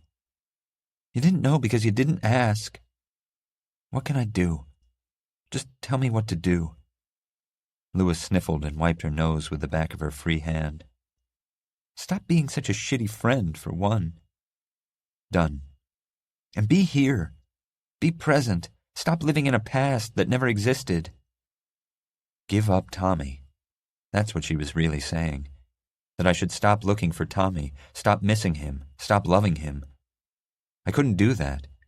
I didn't want to, and it wasn't fair of her to ask me to. But at the same time, it wasn't fair of me to expect her to care about someone she couldn't remember. I'll try, I said. It was the best I could offer. Sometimes I wished I could forget Tommy the way everyone else had. It would have been easier. And if you want, I won't bring Calvin to lunch anymore. Lua slapped my arm. That's not what I'm saying. Of course you can bring him to lunch. Just don't forget that we're there too. I won't. I reached into the car and hugged Lua like I was trying to squeeze the last breath from her lungs. I never wanted to let go. Fighting with Lua was like fighting with myself. When I let go, Lua said, Come on, I've got rehearsal in an hour. I nodded and got back into the car. As we neared Lua's house, she said, I'm glad you put yourself out there, Oz. But Calvin Fry? Really? I didn't think you'd go for someone like him. I laughed a little. He certainly wasn't at the top of my list of guys I expected to hook up with. But seriously, for the last time, we're just friends. Keep telling yourself that, Lua said. Is he a good kisser, at least? Not nearly as good as you. That happened one time, and you loved it, I said. The memory of my awesome kiss will haunt you for the rest of your life. Whatever. I parked in front of her house. Before she got out, I said, You know, Calvin told me that he thought he was drowning once, but he realized he could breathe underwater. Who knows? Maybe you can breathe underwater, too. Lua paused with her hand on the door. No one can breathe underwater, Oz. I guess you're right, I said, but I hoped she was wrong. 231,507 astronomical units. Mrs. Ross sat hunched over a legal pad, writing furiously. Despite what she'd said about never returning, she'd been sitting at her usual table by the window when I showed up for work, and I ignored her so she wouldn't run off again. The evening passed slowly. Anna had volunteered to shelve the new arrivals. She was quiet, but getting the hang of the job, so I killed time pretending to reorder the science books, while I actually read through some of them, hoping to come up with a new theory about why Tommy had vanished. Calvin had floated an interesting idea that there was no single true reality, that we each created our own realities. He'd tried to explain it as each of us living in a bubble, and sometimes those bubbles overlapped and interacted, but that they still remained sovereign. He said it explained how two people could know each other but still view the world in radically different ways. The theory made as much sense as anything else I'd come up with, though I wasn't sure it explained why Tommy had disappeared. If I was shaping my own reality, then it seemed unlikely I would have crafted one in which Tommy didn't exist. My favorite theory so far, though also unlikely, was that all of this was an experiment. Scientists from the future had discovered how to move people between alternate universes and had accidentally thrown me into an unstable one where Tommy had been stillborn. And while the scientists back in their own universe couldn't communicate with me directly, all the weird things that had happened, like being partnered with Calvin and Flight 1184 crashing, were their warped way of influencing my actions and helping me figure out how to get home. I wish they could have sent me a text with clear, easy-to-follow instructions, because, really, I had no idea how anything they'd done was going to lead me back to Tommy. But I guessed it didn't work that way, assuming this theory was even correct, which it probably wasn't. My head was swimming with possibilities, and I didn't notice Mrs. Ross approach until she cleared her throat. "Good book?" I looked down at the book I was holding, Brian Greene's The Hidden Reality, and shrugged, trying to remain nonchalant. Mrs. Ross held out her legal pad. The pages were filled with wide, loopy cursive. "I was wondering if you were still willing to help," she said. "I'm no good at essay writing." I allowed a cautious smile to emerge. "Sure," I said. I told Anna I was taking a quick break and sat with Mrs. Ross at her table. She chewed on the end of her nails while I read her essay. The practice topic had asked her to describe the happiest moment in her life. Mrs. Ross wrote in straightforward but sincere style about the day she found out she was pregnant. She'd been 16 and had already taken a couple of home pregnancy tests, but had needed to know for sure, so a friend drove her to Planned Parenthood. She described sitting in the doctor's office waiting for the results, how her friend had tried to comfort her by stealing a latex glove and blowing it up like a balloon, the mixture of panic and joy when the doctor confirmed her pregnancy. She was too young to have a baby, and she knew her parents would disown her, but it was still the happiest day of her life. I wondered if Tommy had known this story, if he'd known how much his mother had wanted to bring him into the world. I made myself a promise to tell him when I found him. I reached the end and set the legal pad down. "It's good," I said. "A little muddled in the middle, but good." "Yeah?" "Yeah." "How can I make it better?" A piece of advice Tommy had given me when we'd taken speech together popped into my head. I think he would have liked the idea of me passing it along to his mom. The simplest way to structure an essay like this is, tell him you're going to tell him you told him. Mrs. Ross pursed her lips dubiously. "Say again?" "In the first part of your essay, you state the essay topic and briefly describe your argument. Tell him you're going to tell him. The happiest day of your life was the day you found out you were pregnant. In the second part, you dive into the details that support your argument. The happiest day of your life was the day you found out you were pregnant because. Tell him. Then, in the third part of your essay, you reiterate your argument and briefly list the supporting reasons from your second part. Tell him you told him." Mrs. Ross pulled her pad toward her and wrote down what I'd said. "I like that." "Just something I learned from a guy who was on the debate team at school." "Anything else?" she asked. "Your spelling's good, and you've got a great vocabulary." Mrs. Ross blushed. "I won the spelling bee in middle school. Beat Monique Heston by spelling vertigo correctly. My mother kept the ribbon on the fridge at home until it was frayed and falling apart." I wanted to know more, to ask her about her life without Tommy, but after scaring her off the last time, I thought it best not to push. "Well, I bet you're going to ace the GED," I said. The math part's still tripping me up. I'll be glad when I never have to take another math class again. You going to college? She asked. The question surprised me. It was the first Mrs. Ross had asked me about myself. Maybe. I don't know. Mrs. Ross stared down her nose at me, the same way she used to when Tommy and I would show up at the trailer covered in mud from running around in the woods, playing at being superheroes. But she'd never yelled, just laughed and made us wash up outside under the hose. If you have the opportunity to go, you best take it. She paused, looking over my shoulder out the windows, before returning her focus to me. My dad teaches at the community college, and I was thinking about going there for a couple of years. I shrugged. It's just that I don't know what I want to do with my life. Isn't that why folks go to college in the first place? Yeah, but... Mrs. Ross waved her hand and cut me off. Don't butt me. I grew up north of here, a place called Winter Garden. But these little towns are all the same. They're parasites that'll devour your potential. You stick around a place like this, and you'll wake up one fine morning realizing you wasted your life. But what if I'm waiting for someone? I asked. What if I leave and he comes back and I miss him? I couldn't tell if Mrs. Ross had guessed I was referring to Tommy. So what if you do? If he's important, you'll find each other again. It's more than that. Every decision I make narrows the choices I can make after. It's like if I decide to study literature, I close the door on becoming a lawyer or a doctor. Mrs. Ross snorted. Says who? Everyone? Look at me, Mrs. Ross said. I'm 33 years old, getting my GED. The only thing I've ever known is being a wife and flipping burgers at McDonald's. But that's going to change. I'm going to change it. The only thing in life that's forever is death. You can change your mind about everything else. I just don't know how to decide. You ever eat at Sunrise Buffet? Yeah. I didn't mention the only time I'd gone was when she'd taken me and Tommy to celebrate Tommy winning his first debate tournament. You don't load your plate with just one thing on the first go-round, do you? You have to sample a little of everything. And if you do decide to eat a whole plate of whatever, and you get halfway through and change your mind, you simply push your plate to the side and grab a new one. I also didn't mention that the food at Sunrise had given me food poisoning, or that I'd spent 2 days suffering from cramps and couldn't go anywhere that was more than a few feet from a toilet.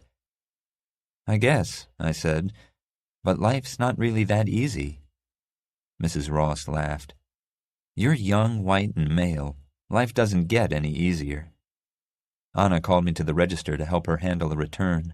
Before I stood up, I said, Thanks, Mrs. Ross. She smiled. Just remember, if it isn't too late for an old lady like me to change, it certainly isn't too late for you. 224,618 astronomical units. Calvin hadn't shown up to school on Tuesday, and he wasn't answering my texts. I thought about driving to his house after school to check on him, but I wasn't sure he'd appreciate me just showing up. Dad was walking out the door when I got home, and we narrowly avoided colliding. Sorry, he mumbled. Your mom's working late, and I probably won't be home for dinner. Whatever. Dad stopped in the doorway to the garage. I know you're mad at me, Ozzie, but what happened is between me and your mother. You let me blame her, I said. But this whole thing is your fault. Look, I'm not defending what I did, because you can't. You cheated. End of story. But, Dad said, our marriage would have ended whether or not I cheated on your mom. Sure. Keep telling yourself that. Dad gritted his teeth, but his anger flickered and faded. His shoulders fell. He walked out the door and shut it behind him.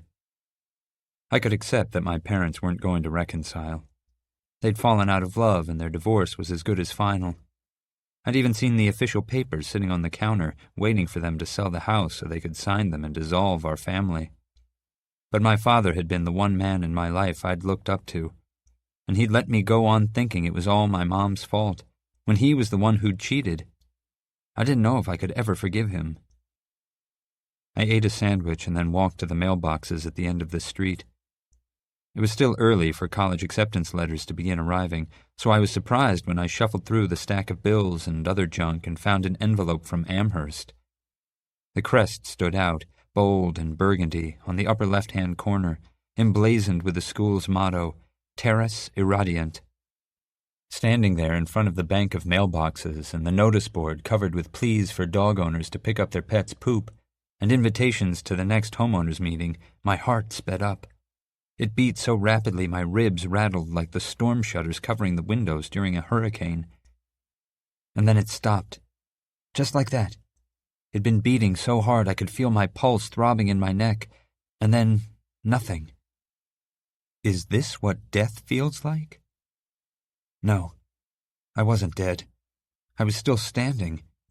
If I had died, my legs would have buckled and I would have fallen and remained on the ground until some minivan-driving neighbor found my cooling corpse in the middle of the road. I was still breathing. And then my heart began beating again. It sputtered to life and I lurched to the side, my vision dimming and then everything becoming too bright. I needed to sit. I stumbled to the grass behind the mailboxes and plopped down right beside the begonia bushes everyone in the neighborhood hated but refused to spend the money to dig up and replace. The grass cooled my bare legs and I held the Amherst letter in my trembling hands and just stared at it. The letter held my future. My decision to stay or leave was purely hypothetical until I found out whether any of the colleges I'd applied to accepted me. If they all rejected me, it wouldn't matter whether I wanted to stick around Cloud Lake or leave. If I decided to wait for Tommy, I needed to know it was because I'd committed myself to that path, and not because it was the only path available. It didn't matter how big or small the universe was right then. That slender envelope contained the entirety of my universe. I lacked the courage to open the letter. I needed Lua, but Lua and the band were working on their demo. I didn't want to call Dustin because if I'd gotten in, it would only remind him that he was stuck going to a state school. I would have even settled for Rennie. But the only person I could count on was Calvin. I needed to see Calvin. I drove straight to Calvin's house without calling or texting first, hoping he was home and would answer the door.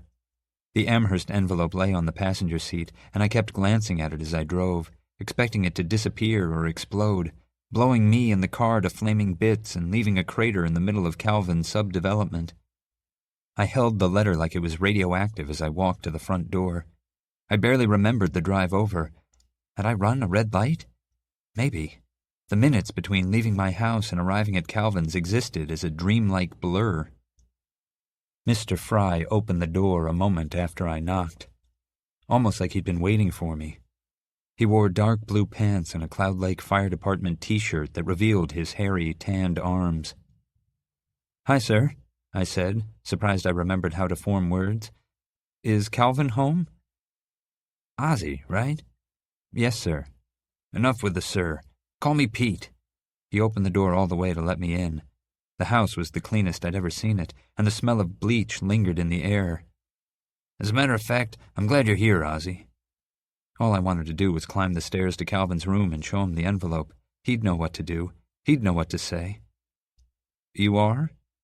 Mr. Fry nodded. "Come on and sit for a second." I didn't want to sit and talk to Mr. Fry, but I sat in the recliner perpendicular to the couch anyway, still clutching my envelope. "What's up, Pete?" I felt weird calling him by his first name. He probably wouldn't have been so nice to me if he'd known what his son and I had done in my car in front of his house on New Year's Eve. Mr. Fry sank into the couch. He held his hands together like he was praying. I waited for him to speak, because I had no idea what this was all about. What if he did know what we'd done? Oh, God. Please tell me he wasn't about to give me some kind of sex talk. I couldn't handle that right now. "I need to ask you something, Ozzie, and I need you to answer honestly. Can you do that?" "Sure." Mr. Fry took a moment, sighing and scrunching his face. I saw little pieces of Calvin in him, his hair and eyes and the way the space between his eyebrows wrinkled when he was thinking hard. "Have you noticed anything odd about Cal lately?" he asked when he was ready. "Like what?" "Strange behavior? Him doing or saying things out of the ordinary?" "Honestly, sir," I said, "I haven't known Calvin that long. To me, he's always been odd." Mr. Fry chuckled, but it came out forced. Yeah, that's Cal." He paused, then said, "But I'm talking about more specific stuff. Like, has he seemed angrier or more withdrawn? Has he tried to hurt himself that you know of? I didn't think Calvin had cut himself since we'd begun working together. I hadn't noticed any fresh scabs, and I'd believed Calvin when he'd told me he hadn't been trying to kill himself. The cutting was a pressure release valve, nothing more. If I told Mr. Fry the truth, I didn't know what would happen to Calvin, but I suspected it wouldn't be good. I'd pieced together that Calvin's change in behavior over the summer probably had something to do with the teacher he'd been having sex with, and maybe that was something Mr. Fry ought to know. But it'd mean betraying Cal. He'd probably hate me, and he'd definitely never speak to me again, and I needed him too much to risk it. "No, sir," I said. "Nothing." Mr. Fry stared into my eyes for so long he made me nervous, and I nearly forgot why I'd come over in the first place. Then he blinked. "Good. That's good, Ozzie. Just, if you notice anything like that, you let me know, all right?" "I will." I felt weird agreeing to spy on Calvin for his father. Mr. Fry stood and clapped me on the shoulder. "You're a good kid, Ozzie." He motioned toward the stairs. "Cal's in his room. He was a little under the weather today, but I have a hunch he's well enough for a visit from you. I have to head to work. There's some money on the fridge if you boys get hungry." "Thank you, sir. Pete." I stood, anxious to get away from Mr. Fry and his intrusive questions, and bounded up the stairs. Calvin's door was shut, so I knocked. No answer. "Calvin?" I called through the door. "It's me, Ozzie." I knocked again. "Cal?" "What?" His voice sounded muffled and irritated. I assumed his what was an invitation to enter, and I opened the door a crack to peek through. Calvin was huddled in his bed, his black comforter pulled up to his ears. The only part of him sticking out was his blonde hair. I opened the door wider. He'd drawn the curtains closed, and it was almost too dark. The air was still and stale, the way Warren's bedroom had felt since he'd left for basic training, and it felt oppressively claustrophobic. "You sleeping?" "No," he said, but didn't sit up or throw back the covers. He was a lump on the bed, unmoving. "Everything all right?" "Yeah." His voice, that one word, sounded like a long, exasperated sigh. "I got my letter from Amherst," I said. "I'm too afraid to open it." I stood inside the doorway, waiting for Calvin to say something, to sit up and brush back his wild hair and smile while I opened the letter. "You don't mind if I open it here, do you?" Nothing, not even a grunt. "All right, then." My heart revved into overdrive again, and I forced myself to breathe slowly. It didn't help. I read the motto one last time. "Let them light up the world." That's what it translated to. Would I light up the world like Lua, or dim and fade away like the universe? Did I even want to know? Yes. Yes, I wanted to know. I needed to know. I flipped the envelope over and slipped my index finger under the flap. I tore it open slowly, neatly, afraid of ripping the letter inside. There was only one sheet of paper. I pulled it out and unfolded it. "Dear Mr. Pinkerton, thank you for your interest in Amherst College. After careful consideration of your application, I'm sorry to inform you." I read the rest silently, though those 23 words were the only ones that mattered. The letter fell from my hand. I looked up. Calvin had raised an arm and pulled back the comforter. I crawled into bed beside him, and he wrapped his arm around my chest, and we lay there without a word between us until dark finally fell. Tommy. The walls breathe. The windows, hidden behind hastily hung plywood, creak and bow from the pressure. Beyond the walls, Hurricane Rita howls and spits, and she hasn't even reached the apex of her fury. "You think Big Apple will deliver?" Tommy asks. I shake my head. All signs point to no. We lie in my living room, under the sheets we hung like a tent over our heads. I wanted to sleep in my room, but Mom and Dad scuttled that plan. They were fine with Tommy spending the night, because his parents had to leave the trailer to stay with his aunt, who didn't have enough room for him, but they sure as hell weren't going to allow us to sleep unsupervised in my bedroom. We built a blanket fort instead, and had spent the early part of the evening repelling Rennie's attempts to destroy it. "How long do you think this storm's going to blow?" I try to pull up the weather on my phone, but our internet is dead, and I can't get a cell signal. Most of the night, last I heard. No way I'm getting any sleep. I wink at Tommy. There's lots of ways we can kill time in here. Tommy throws me this frown that reminds me of the faces his mother makes to tell us that whatever shit we're selling, she ain't buying. Like I can think about that, knowing Rennie or your folks could pop in any second and catch us. You're crazy, Ozzie. Kissing him, touching him, feeling his hands on my skin is all I can think about. I can't be this near to him and not. When it comes to Tommy, I'm a junkie. Well, if we're not going to fool around, we have to do something. I'm bored. We could play cards, he says, though not enthusiastically. Strip poker? I grin and nudge him with my shoulder. Is sex the only thing you think about? I pretend to ponder his question, then nod emphatically. How can I not when you're so damned irresistible? Tommy rolls his eyes, and we lie silently for a while, listening to the wind blow. Tommy? Yeah? How much do you love me? His stomach tenses. He skips a breath. A lot. You ever think about kissing anyone else? He hesitates, which scares me a little. Do you? I kissed Lua. Does that count? No, he says, unless you liked it. I didn't. Tommy drums my chest with his fingers. Why are you asking, Oz? Bored, I say. Curious, I guess. Truthfully, Tommy says, I have thought about it. It's not the answer I want. I know he's never been with anyone else, but it hurts that he's considered it.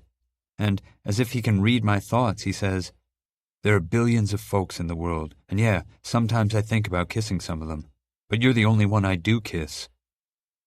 I just thought, I guess if you loved me a lot, like you said, you wouldn't want to kiss anyone else. But I guess that's dumb. Tommy doesn't speak for the longest time. I know he didn't fall asleep because I can hear his jagged breathing and feel him flinch every time thunder cracks. All around us, Rita wails. She's supposed to make landfall as a Category 2. These are just the feeder bands passing over us.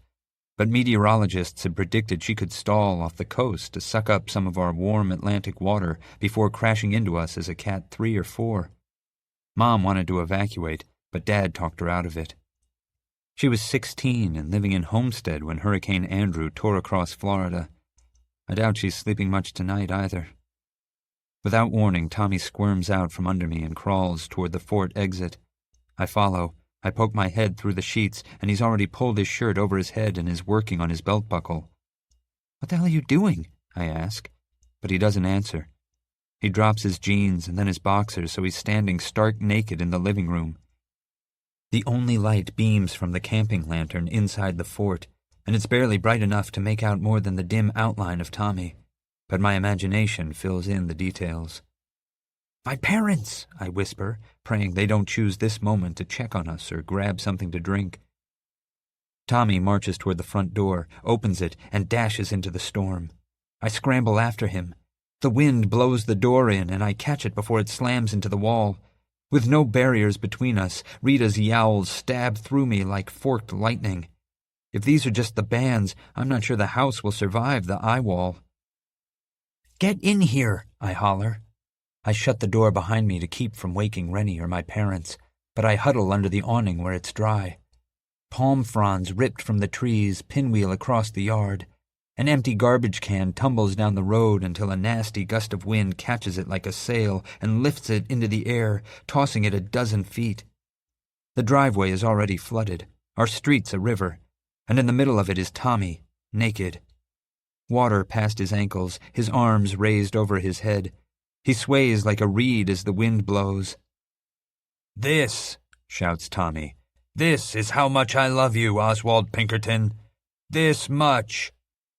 Enough to stand in the middle of a hurricane. That's how much Tommy loves me. There are no units of measurement for love.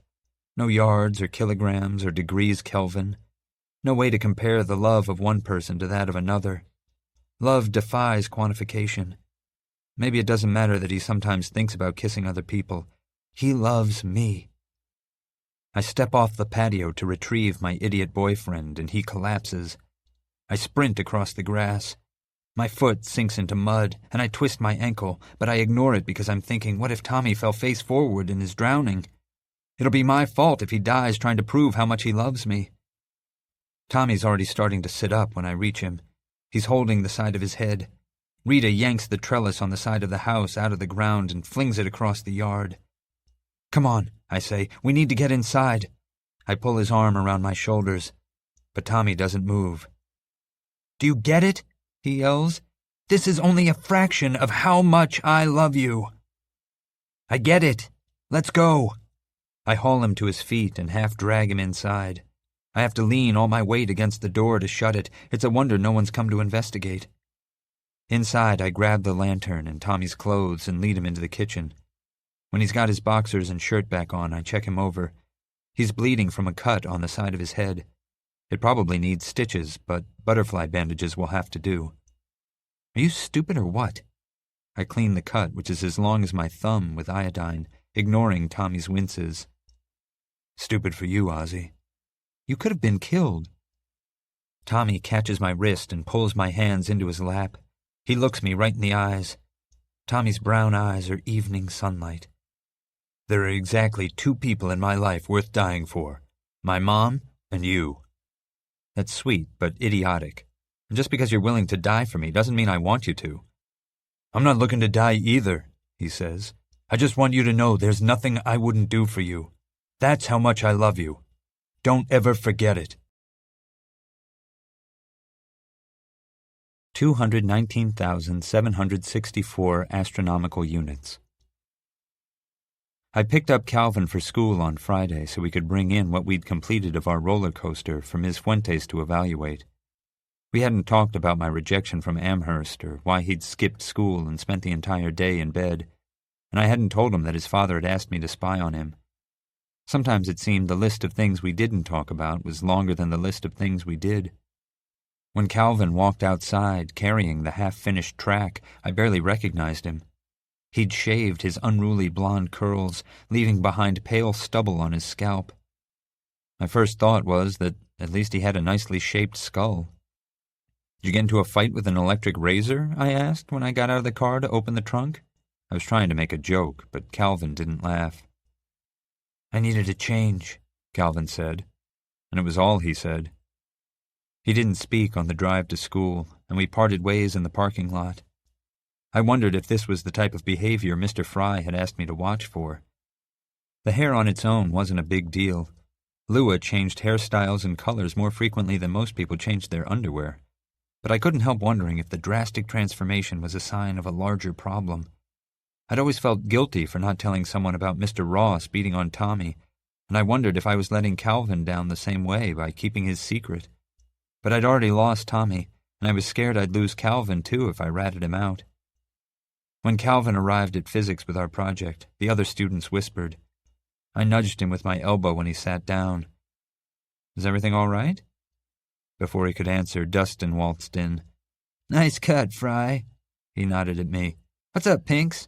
That's your project?"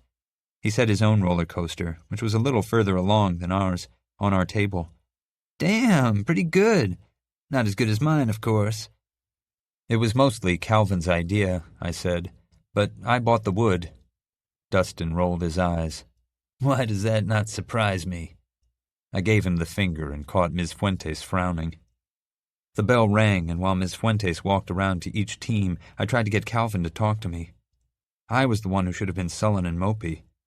Yeah, I'd applied to other colleges, and I held out hope that at least one would accept me. But that first rejection had wounded me more than I wanted to admit. It stood as proof that some choices were beyond my control, and that, despite my best efforts, my life might not turn out the way I wanted. "Hey," I said, "what's wrong?" Calvin tinkered with the track, working on a section of the corkscrew that we hadn't gotten quite right. "I'm fine." "You're a terrible liar, you know?" "It's nothing, Ozzie. I promise." Ms. Fuentes chose that moment to approach our lab table. She tilted her head to the side and circled our roller coaster, viewing it from different angles. "How do you intend to move your roller coaster up this first incline?" she asked. As far as I knew, we hadn't figured out that part yet. Calvin's simulations just shot it up the slope, but I hadn't devoted much thought to how we were going to implement it on the model. Apparently Calvin had. "I've been working on a spring-loaded propulsion system," he said, "with a latch and release mechanism." "And have you calculated the strength of the spring required to launch the cars?" "I think so," Calvin said. Ms. Fuentes nodded. "Interesting. Are you confident it will provide the necessary momentum required to maintain speed through these loops?" "We ran some simulations," I said, because I didn't want Fuentes to think I hadn't helped with the assignment. Calvin pulled his laptop out of his backpack to show Ms. Fuentes the program. For a moment, talking G-forces and momentum with Fuentes, Calvin returned to life. I understood physics conceptually, and I could do the math well enough to pass the exams, but Calvin lived and breathed this stuff. He understood it like a language he'd grown up speaking. It reminded me of the way Tommy had understood, well, everything. "Interesting," Ms. Fuentes said again. "Seems like you boys have a great start here, but your entire ride hinges on your ability to launch the cars up that first incline. Simulations are well and good, but I'd suggest not waiting much longer to design that feature. If you can't make it work, you'll want to have enough time before the due date to figure out an alternative." We thanked Ms. Fuentes, and she moved on to Dustin's table. Jake Ortiz was absent, again, and the first thing Dustin did was complain about how he'd done all the work. "I don't think I can do lunch today, Ozzie." Calvin examined the track, conspicuously not looking at me. "Oh, it's not you." Until he'd said it, I hadn't thought it was, but now I did. I didn't know how to help Calvin. Something was obviously wrong, but he wouldn't give me a hint as to what it might be. Tommy had always been happy. Even after his dad beat the crap out of him, Tommy would keep smiling, looking for that shiny sliver of gold in the muddy pile of shit. Sometimes his eternal optimism annoyed the hell out of me, but I could have used some of it right then. "Want a ditch?" I asked. I only had one class after lunch, Latin, and in my 4 years of high school I'd only skipped once, with Tommy. Calvin shrugged. "Where would we go?" It was a good question, and one I hadn't considered. "We could catch a movie, or go to this coffee shop Lua and I like." "I don't know. I've missed enough classes already." Calvin's words felt inert. I struggled to think of a place I could take him that would cheer him up, and then the perfect place sprang into my mind. "I know where we can go." "Where?" "It's a surprise, but it's not too far." Calvin glanced at me, his cherry eyes heavy-lidded, his lips pursed on one side like he was trying to figure out a way to shoot me down without hitting any vital organs.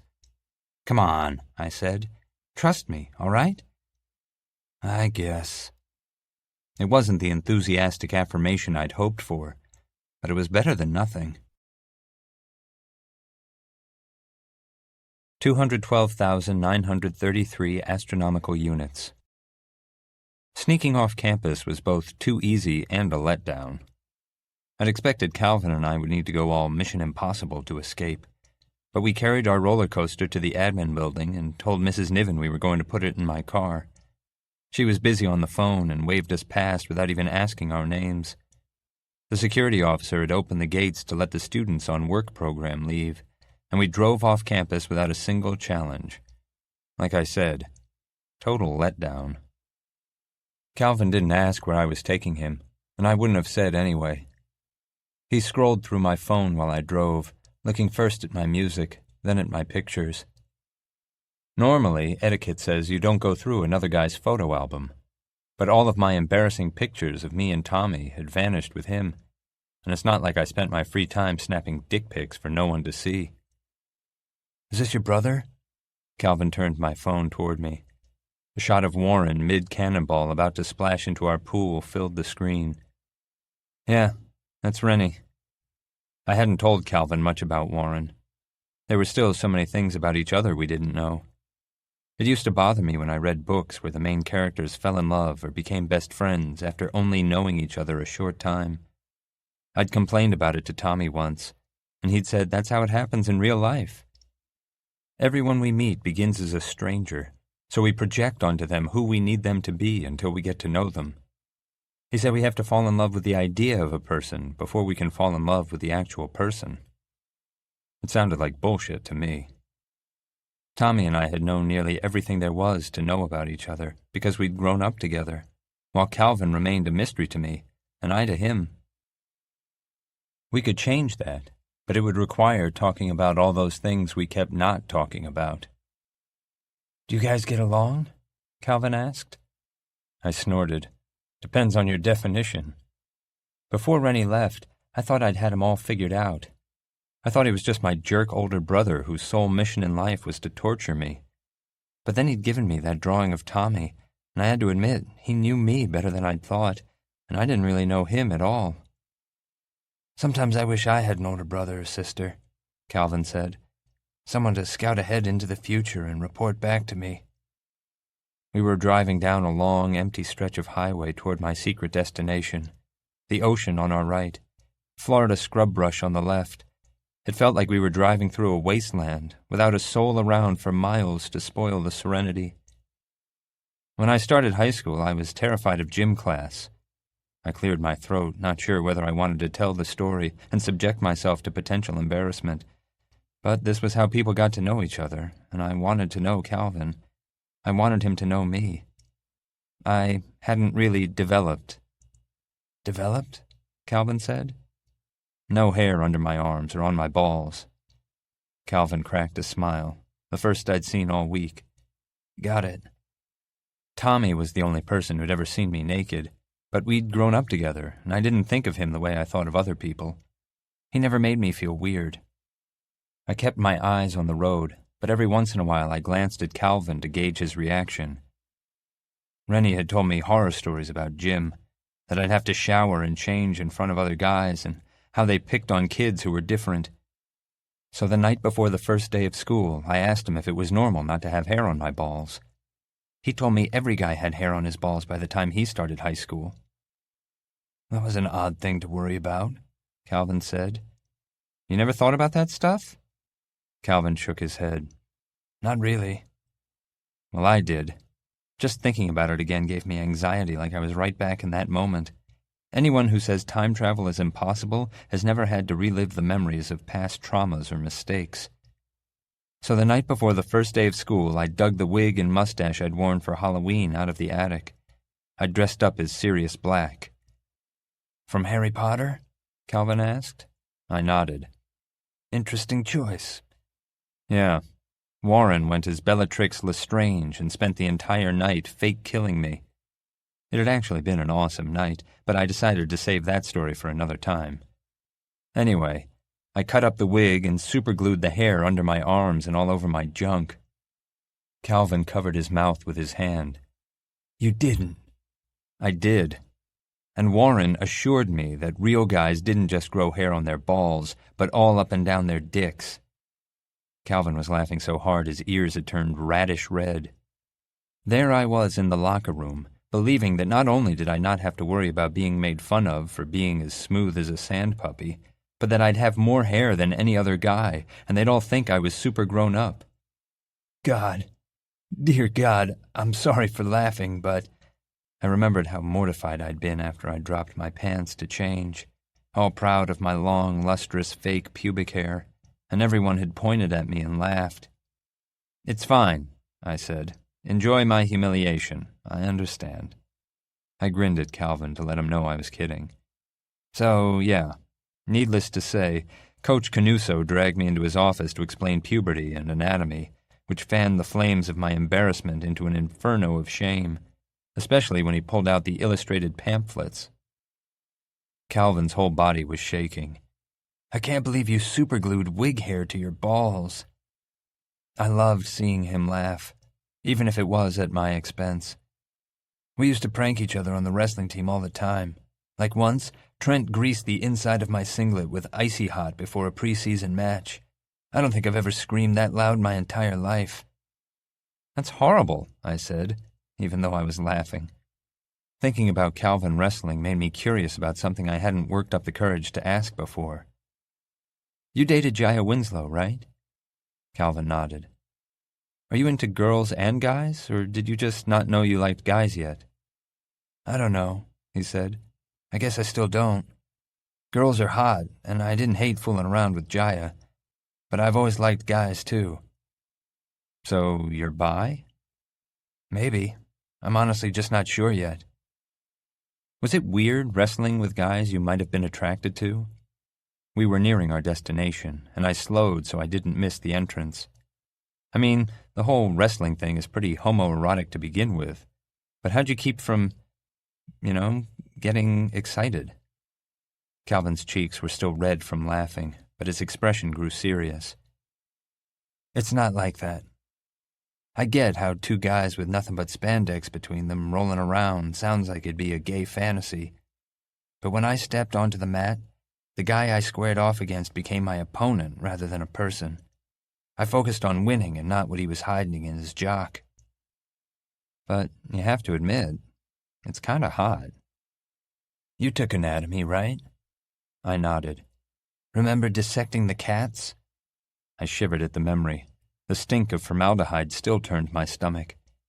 "Yeah. There's a point where you stop seeing it as an animal and learn to view it as merely a collection of skin and muscle and organs." "You thought about dissecting your wrestling opponents?"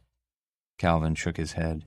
"No, but I stopped thinking about them as people and viewed them as arms and legs and angles to exploit."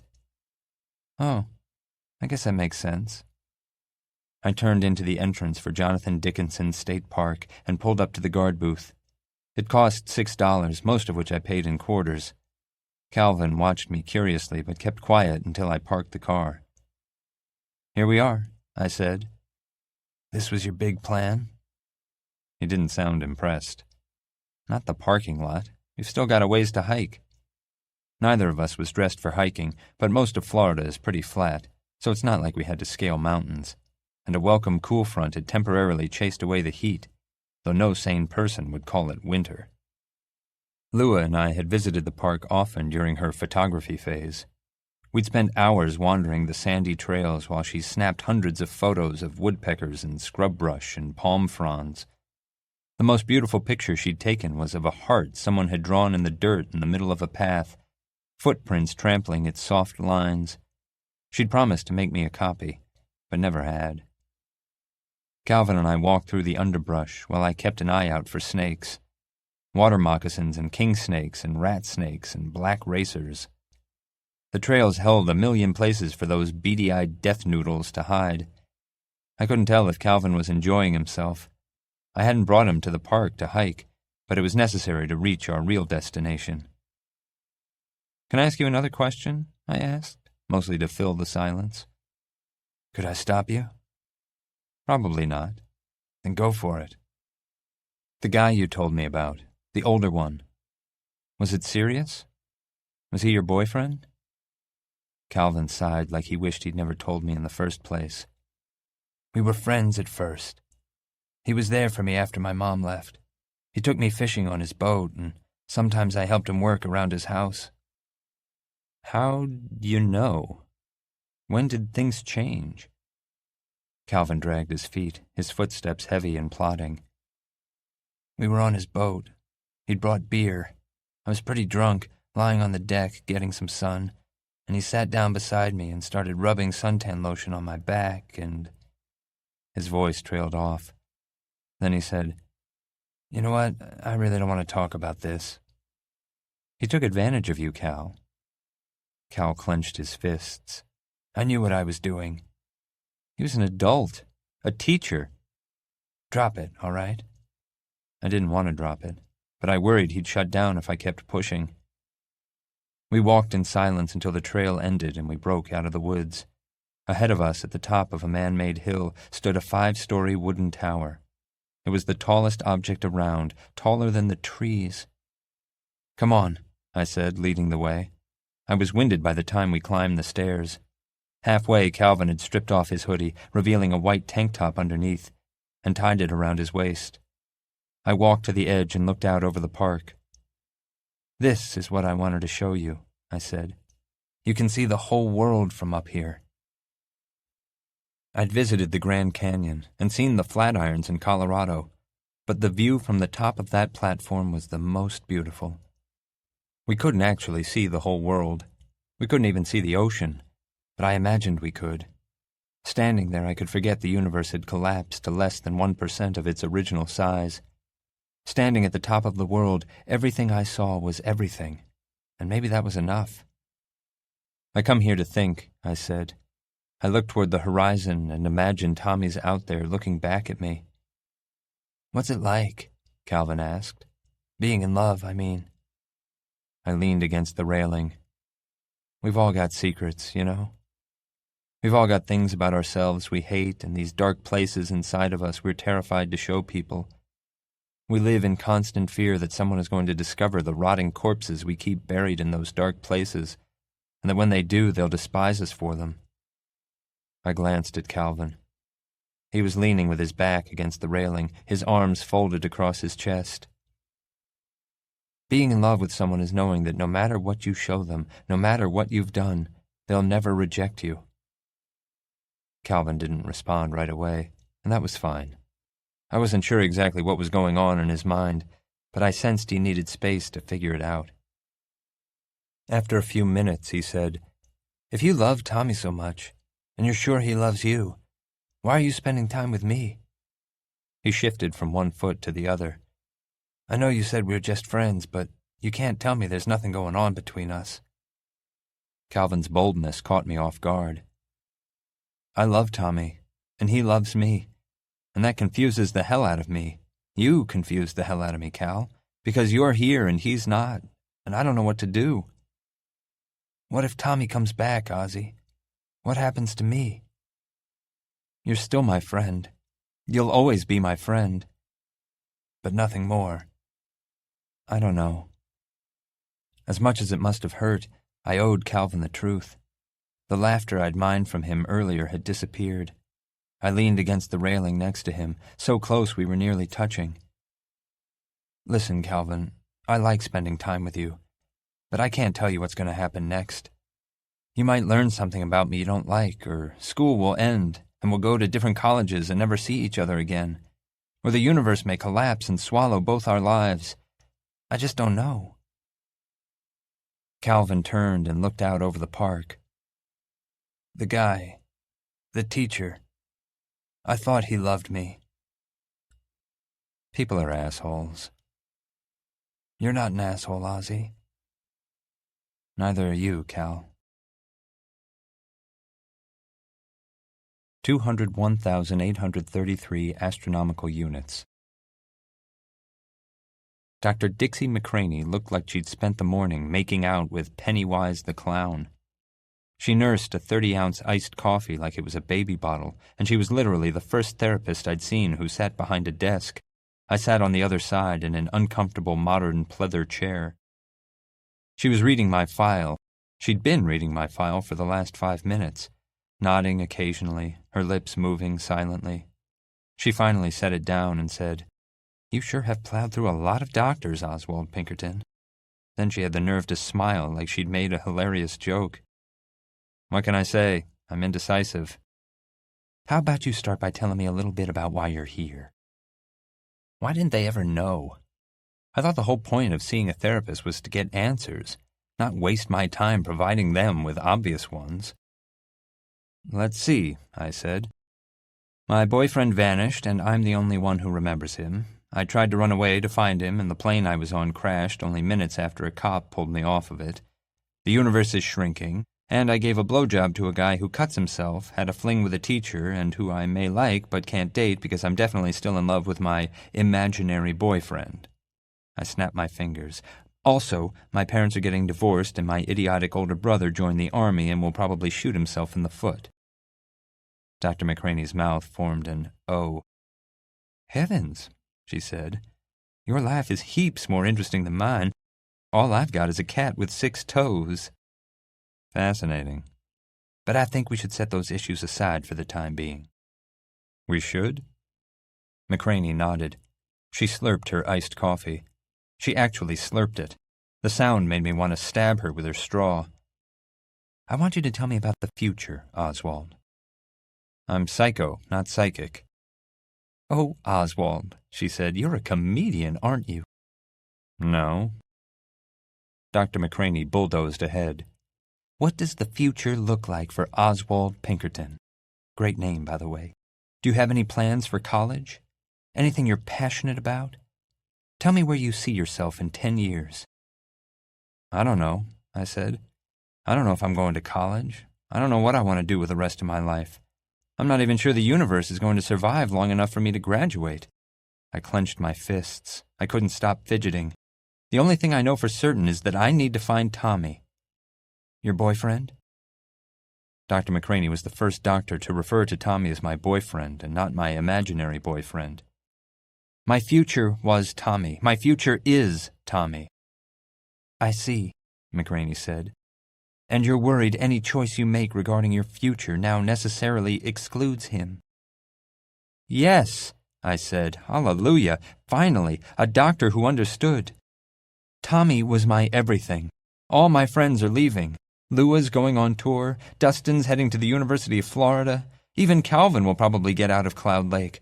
But I don't know what to do without Tommy. If I stay in Cloud Lake, I might be wasting my life. But leaving means admitting I may never see him again." "Except he isn't real, Oswald," McCraney said. "It's obvious you're scared of the future, and this boy you've conjured is a convenient cover you're using to avoid making a choice." I'd been wrong. Dr. Dixie McCraney didn't understand at all. I didn't even finish our session. I stood and walked out the door. 386,097 kilometers. Nothing ever happens the way we expect it ought to.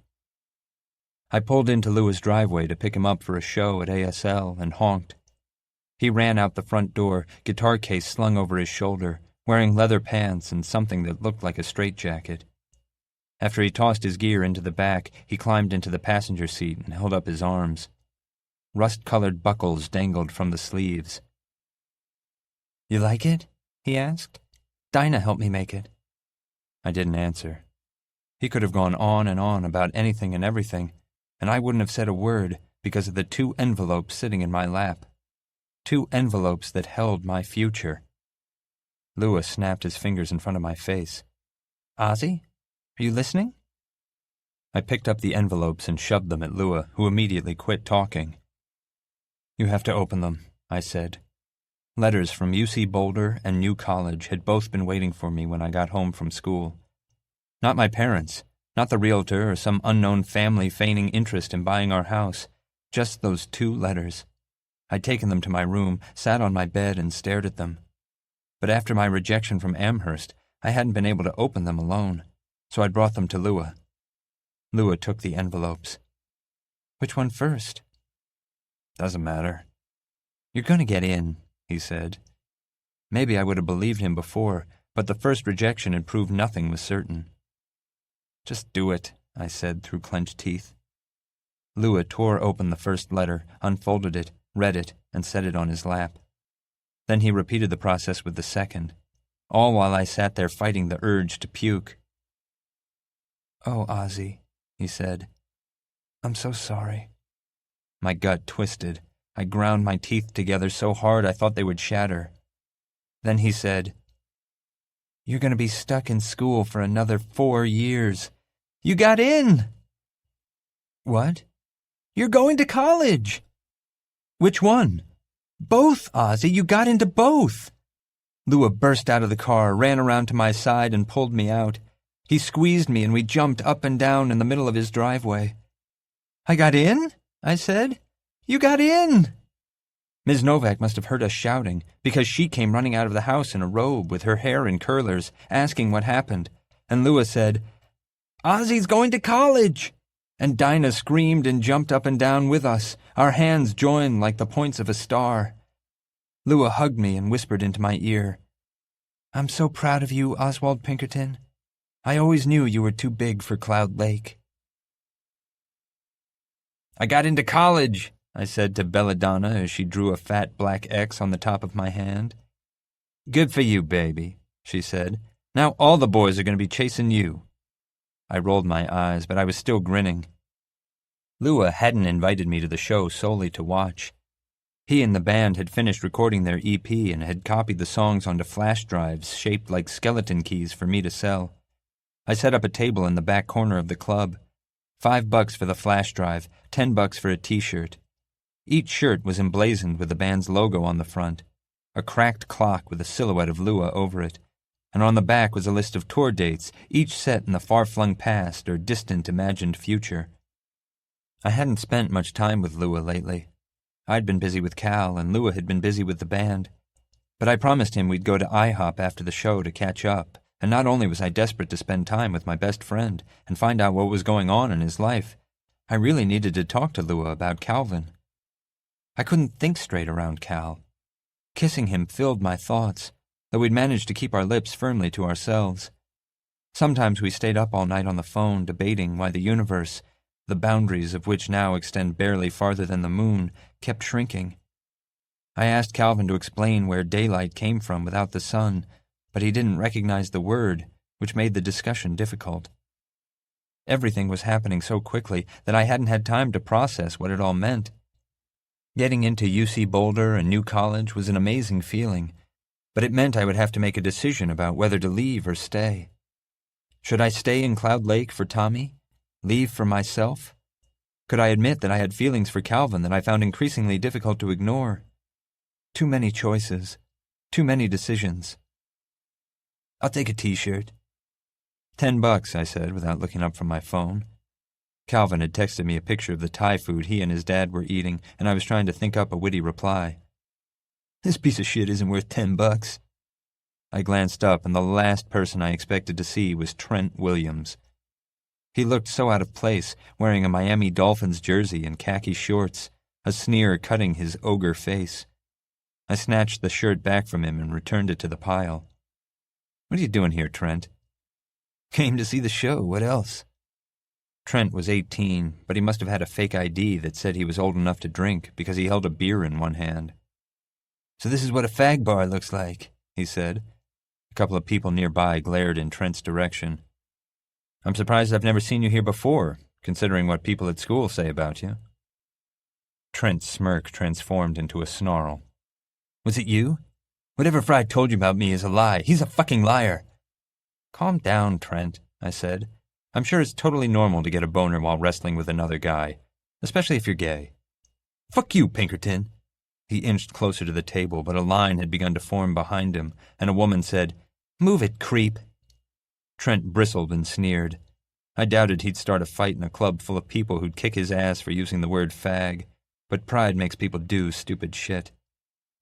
Whatever, he said, and backed away. But I actually felt bad about what I'd said. I didn't know whether Trent was gay or straight or fell somewhere in between, and it didn't matter. Trent was an asshole, yeah, but no one deserved people talking shit about them. Trent, I called. What?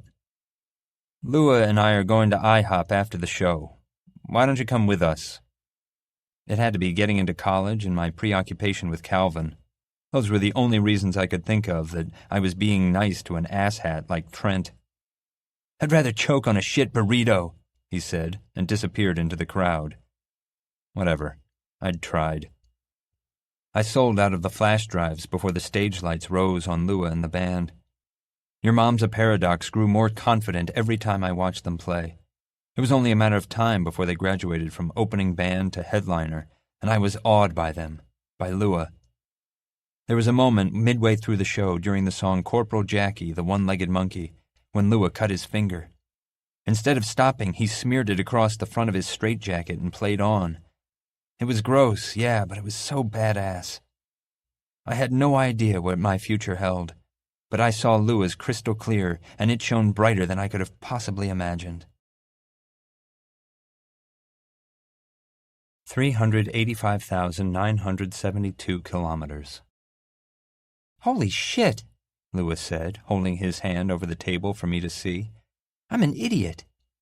The cut ran down the pad of his swollen middle finger, but I couldn't stop playing. I didn't even feel the pain until the end of the set. It was amazing. It was endorphins, I said, thinking about Calvin and his explanation for cutting himself. Lua wrapped a napkin around his finger and cradled it to his chest. Whatever it was, I want more. IHOP was brightly lit and loud. A bawdy group that had come from a showing of the Rocky Horror Picture Show occupied most of the other side of the restaurant, still dressed in their fishnets and corsets and skin-tight gold shorts. Our server dropped off our grilled cheese sandwiches, and we dug in. "So," Lewis said with his mouth full, "what's going on with you and Calvin, college boy?" College boy. I still couldn't believe it, and I definitely wasn't ready to think about what it meant for my future. "Honestly," I said, "I have no idea." Lua rolled his eyes. "He likes you, obviously, and you're a damn liar if you say you don't like him too." I avoided answering by stuffing my face with sandwich. The bread was perfectly toasted and the cheese just warm enough to ooze over the crust and dip onto the plate. It was maybe the most perfect grilled cheese I'd ever eaten. But I couldn't avoid answering all night. Eventually I'd run out of sandwich. "Yeah, all right. I like him." "I knew it!" "But," I said, "it's complicated." I still hadn't told Lua the whole story of New Year's Eve, and I figured that was the best place to start. "So, we sort of had sex in my car on New Year's Eve. But he's messed up, and I'm messed up, and we decided we should just be friends." Lewis stopped with a fry halfway to his mouth. "Aren't you supposed to friend-zone a guy before you sleep with him?" "Like I said, complicated. If this is about Tommy, I might strangle you with that guy's feather boa." Lua motioned to the rocky table. "It's a nice feather boa," I said, "all violet and fluffy. If you ever strangle me with a feather boa, that's the one I'd choose. No changing the subject, Mr. College Boy Subject Changer." I set my sandwich aside. Not even it could save me now. "All right. You can't tell anyone. You can't even let Calvin know you know." When I was certain Lua understood and agreed to my terms, I said, "Calvin was sleeping with a teacher." I immediately regretted breaking Calvin's trust, but I needed Lua to know Tommy wasn't the only complication between me and Calvin. "Whoa," Lua said. His mouth hung open. "Do you know who?" I shook my head, and since I'd already spilled one of Cal's secrets, I kept talking. "Andy cuts himself. He used to. I don't think he's done it in a while. He might be depressed, maybe. But this isn't all about him," Lewis said. "What do you want me to say? That I still love Tommy and I don't even know if I want to go to college, much less start something with Cal, because what if Tommy comes back?" "Pretty much." "Fine. I said it." I'd lost my appetite. I wiped the buttery grease from my fingers and tossed my napkin on my plate. "Look," I said, "I don't care if you don't believe me about Tommy, or that you can't support me because you consider doing so enabling what you perceive to be my delusion. But could you not shit on me for it?" Lou's hard edges faded. He looked at me like I was one of those sad old dogs in a shelter that no one wanted to take home and would probably wind up euthanized. "I'm not shitting on you, Oz, but I don't want you to trade your happiness now for some slim to non-existent chance of happiness in a nebulous maybe future. Do you think you're telling me anything I haven't already considered?" "Ozzie," Lua reached across the table and took my hand. "Do you like Calvin?" "Yeah." "Do you want to go to college?" "Maybe." Lua rolled his eyes. "Don't maybe me, Oswald Pinkerton. You know you want to be one of those snooty intellectuals showing off your mad smarts by lecturing your classmates about the homoerotic subtext in Hemingway's pompous shitty books. You're the only person I know who gets boners writing term papers." I couldn't help laughing. Also, Lua wasn't wrong. Not about the boner thing. Writing essays didn't actually make me hard. I loved books and learning, and I thought I'd love college and the freedom to study subjects I was passionate about, which included pretty much everything. "Fine. I want to go to college." "Then do it," Lewis said. "Fall in love with Calvin and then dump his ass and go to college. We'll take a road trip over the summer before I go on tour. Be happy, Ozzie. You deserve it." "But what about Tommy?" Lua bit back the first reply that popped into his head, probably about how I was stupid and Tommy didn't exist, and I appreciated his restraint. "If Tommy comes back, and he loves you the way you obviously love him, he'll understand." Lua squeezed my hand. "You've waited long enough." Lua made it sound so easy. Just stop waiting for Tommy and live my life. Maybe that included Calvin and college. Maybe it didn't. But my decisions had consequences, even if I couldn't see what they were at the moment. I'll think about it, I said. Good enough? Not really, but it's better than moping. Our waitress cleared our plates and replaced them with slices of wobbly chocolate cream pie and thick chocolate milkshakes, which consumed Louis and my attention until we devoured both, leaving nothing behind but empty plates and glasses. So, Louis said, how was it? Delicious, obviously. Louis laughed. Not the pie. Sex. With Calvin. Oh. I suddenly became interested in drawing lines with my fork through the thin smear of whipped cream left on my plate. He's got nice equipment, and it's all in working order. Nice equipment? That's all you're going to tell me? And you want a blow-by-blow account? Louis' eyes grew wide, and he nodded his head like I should have known better than to even ask. Duh. It was nice, and Calvin was really sweet. Puke. Gross. That's not what I meant. What? You want to hear how he went down on me and I went down on him, but we didn't go all the way because we were in my car in his driveway, which made things logistically awkward? Louis' fingers were covered with chocolate, and he eschewed his napkin to wipe his hands on his jacket, which was already stained with blood. That's a decent place to start. It's a better place to end. I refused to divulge all the gory details. Sex is weird, isn't it? How so? Well, I mean, when you're into it, when you're naked and kissing and doing all that stuff, it seems normal and awesome. But then after, when you're sweaty and sticky and exhausted, it's like you just spent an hour in some bizarro world where it's totally natural to stick your mouth in places you wouldn't stick it under regular conditions. Louis might not remember, but he'd been equally inquisitive the night after Tommy and I had slept together the first time. Louis had practically shoved metal slivers under my fingernails to force me to reveal the tawdry particulars. Calvin laughed when I mimed an explosion. You know. He laughed? Like a crazy person. Is that normal? Are you sure you did it right? I shrugged. I hope so. Louis nodded knowingly. Jaime was all, don't stop, and then he'd come and freak out if I even looked at his dick. Hey, it's sensitive down there.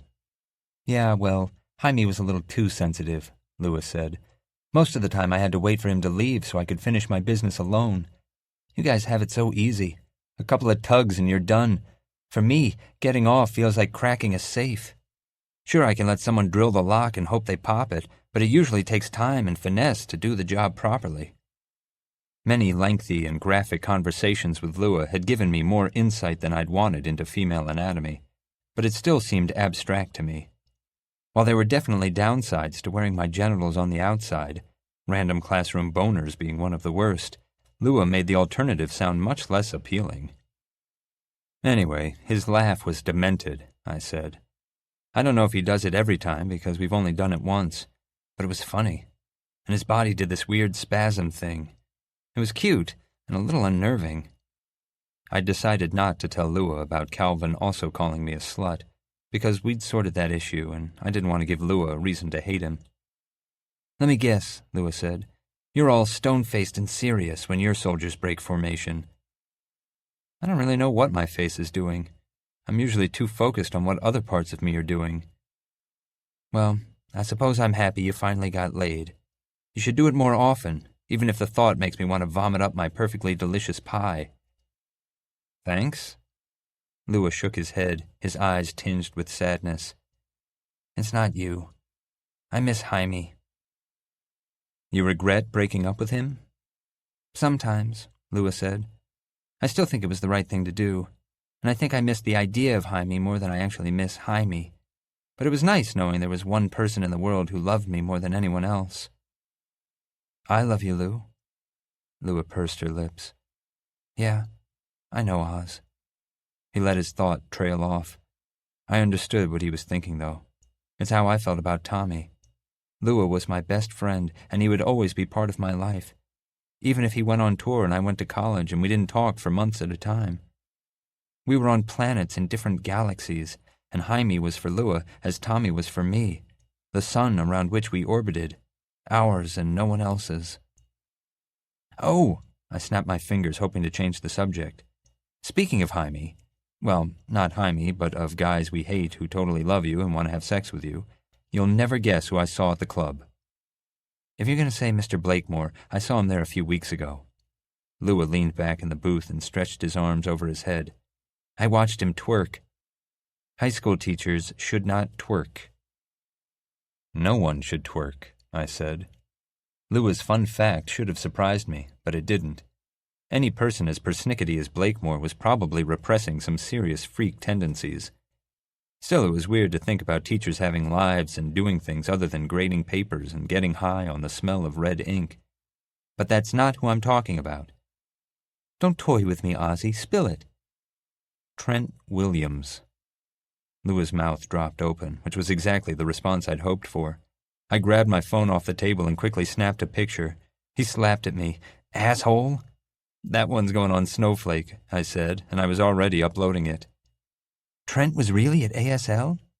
He tried to buy a shirt, I said. No, correction, he tried to steal a shirt. What'd he say? Tell me everything. So of course I did. When I finished, Lua said, You invited him to IHOP? I poured myself another cup of the world's shittiest coffee from the carafe our server had left on the table. Come on, Lou. You know he's into you. I don't think Trent knows who he's into. Lua blinked rapidly, still shocked at learning Trent Williams had gone to ASL of his own volition. Who are we to judge? We certainly don't fit the textbook definition of normal. I know for a fact he hooked up with Asia Shapiro, though she is pretty hot. I'd hook up with her if given the chance. Lua's eyes seemed unfocused and far away. Do you really think Trent's got a thing for me? I stirred 3 single-serve creamers and 8 packets of sugar into my coffee. He showed up at a gay club on the night you were playing. I narrowed my eyes at Lua. The real question is, do you have a thing for him? Even if I thought he was good-looking, which I'm not saying I do, he probably only sees me as a novelty act in his perverted mental circus. You don't know that. Yeah, Ozzie, I do. Lua bit his lip. Jaime never cared what was under my clothes. He loved me for me. Do you honestly believe Trent Williams is that enlightened? No, I said. Lua nodded authoritatively. Remember that list going around last year? The one that assigned points to each girl in our class? And the guys earned the points by having sex with the girls? I remember, unfortunately. Trent started that list. Sometimes guys overcompensate, I said. Bullshit excuse. Overcompensating for insecurity and a tiny penis doesn't give guys the right to treat girls like shit. I held up my hands. I'm not excusing him, but it's like Dustin said, there's a lot of pressure on guys to be one thing or the other. Girls can experiment with other girls, and it's cool. What a crock of shit, Lua sputtered and shook his head. You're an idiot if you think that's true. It's a little true. No, Ozzie, it's not. Girls don't get a free pass to experiment. That's a fiction cooked up by men and played out in television and movies so they can fetishize girls hooking up, but it's nowhere even close to reality. Fine. But if a guy even thinks about experimenting with a guy, he's definitely gay, and no one will ever believe otherwise. I sipped my coffee, which was basically milky brown sugar water, and grimaced. Plus, Trent's dad played professional football, so I bet he puts insane pressure on Trent to be this uber-macho, bang-all-the-girls guys guy. Boo fucking who, Lua said. Lots of people whose lives suck don't grow up to be assholes. Lua's attention wavered when the Rocky table spontaneously burst into song. For a moment I thought he was going to join them, but then he said, Enough about Trent. Tell me more about Calvin and the teacher. Was it Mr. Bergen? I've always gotten I've got candy in my van vibes off of him. I shook my head. Calvin didn't give me a name. Well, that's not fair. I think the guy is the reason for his dark side transformation. Can you blame him? Lua licked his lips. Most of his glitter lipstick had worn off, leaving them pale and somewhat shimmery. Being in love is tough enough without the person you're in love with being an adult who took advantage of you. Which was true. Thinking about losing Tommy was enough to make me want to curl into a ball in the corner of my room and never leave. I couldn't imagine what Calvin was going through. I think it's more than that, though, I said. I think what happened with the teacher was just the trigger. Maybe he is depressed. Maybe it was always inside of him and this just brought it to the surface. Lua paused. Like how Dinah gets. Sometimes I think if she didn't work, she'd lie on the couch all day and eat pickles. Ms. Novak had never hidden her depression. Lua had lived with his grandparents for a few months in 7th grade because Dinah had checked herself into a psychiatric hospital. When she got out, she'd talked to me and Lua about it, explaining her illness and how she was fighting it. I'd always admired Dinah's openness.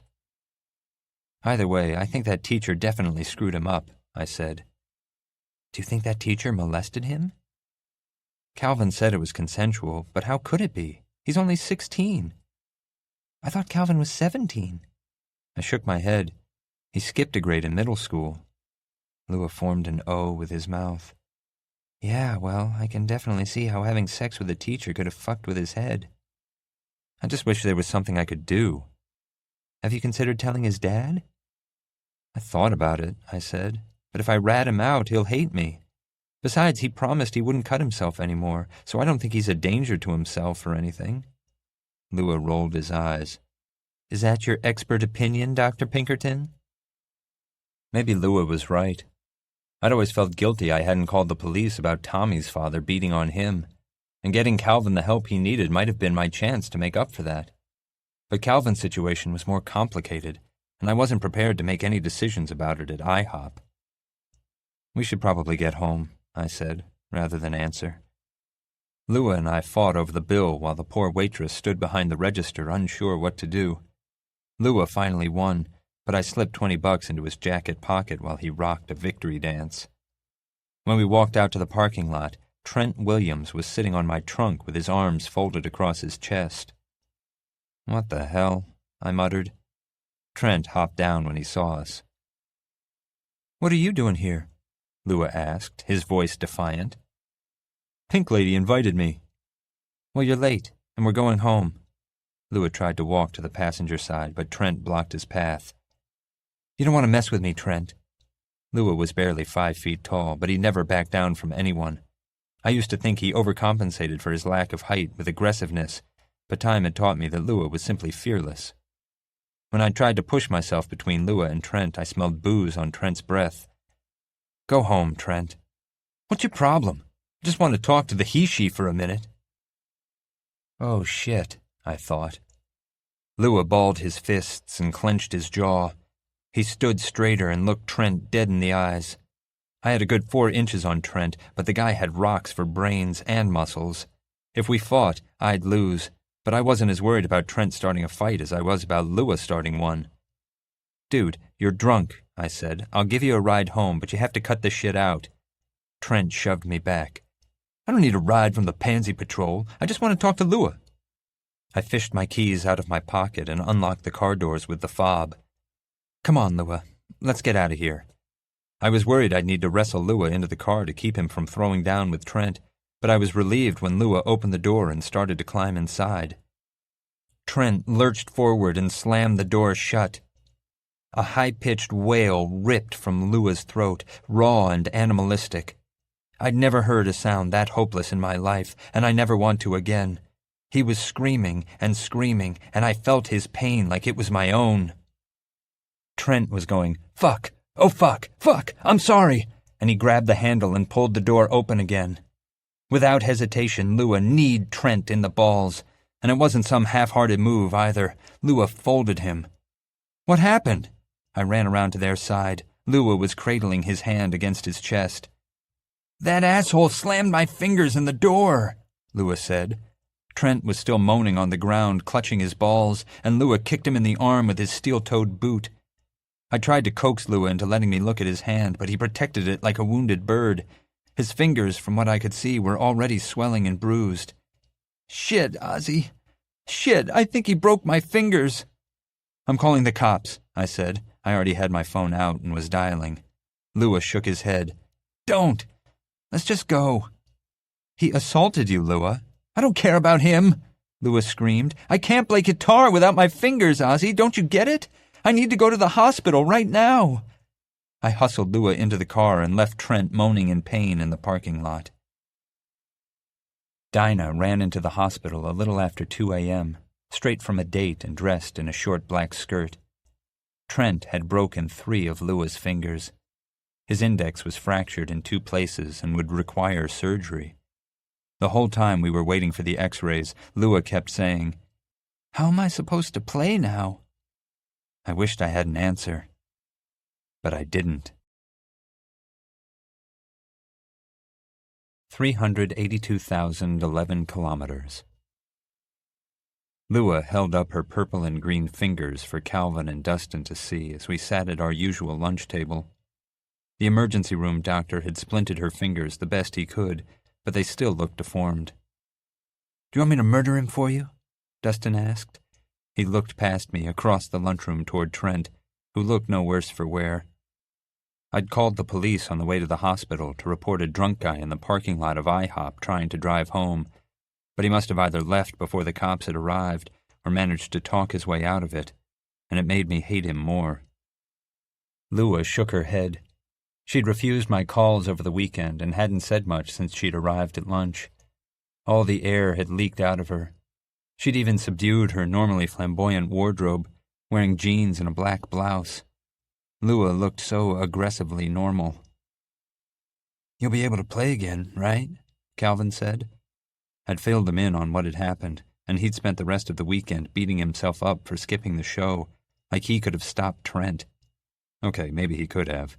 Calvin was probably the one person other than Lua who could have taken Trent in a fight. Lua shook her head. "But the doctor said if you get surgery on your index finger, they can put some pins in to make sure it heals properly." Lua had forced the doctor to explain it 5 times. "Where the hell am I supposed to get the money for that?" Lua asked. I hugged Lua, wrapping my arms around her shoulders, but she pushed me away. "I'm just trying to help, Lu. I don't want your help." She looked around the table, challenging each of us. "We don't have insurance, so no surgery, no tour, no music career."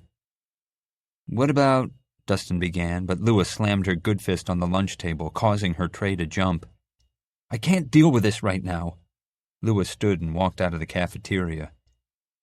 "Should one of you go after her?" Calvin asked. "Let her be for now," I said. "She just needs time." Dustin started in on how expensive hand surgery would be without insurance, but I'd stopped listening and stared at Trent with his friends. He was eating his lunch and laughing like he hadn't ruined Lua's life. The longer I watched him, the louder the monster in my chest growled, clawing at the back of my ribs, demanding I set it free. When the bell rang, dismissing lunch, I marched across the cafeteria right up to Trent, and I shoved him. "What the hell?" Trent was surrounded by his friends, but I didn't care if they piled on and beat the shit out of me. I pushed him again. "You broke Lua's fingers," I said. "Did you know that? She can't play guitar now." Mason Kang grunted something that sounded like, "Fuck the kid up," and a couple of Trent's other friends urged him to knock me down, but Trent kept his fists at his sides. "She was supposed to go on tour at the end of the summer, but you've ruined her chance to get out of this shithole town because she can't afford the surgery to fix her finger." "I didn't know," Trent said. "That's because you're an entitled, selfish asshole who doesn't care about anyone but himself." I didn't know Calvin had followed me, but now he tried to pull me out of the crowd that had grown around us. "Come on, Ozzie," he said, "before Mr. Fletcher gets here." I jabbed Trent in the chest. "I hope you get everything you ever wanted, Trent, and then I hope someone burns it all to the ground." Mason surged forward, but Calvin blocked his path and said, "Bad idea, Kang." I don't know. I don't know what I expected from Trent. Remorse, maybe?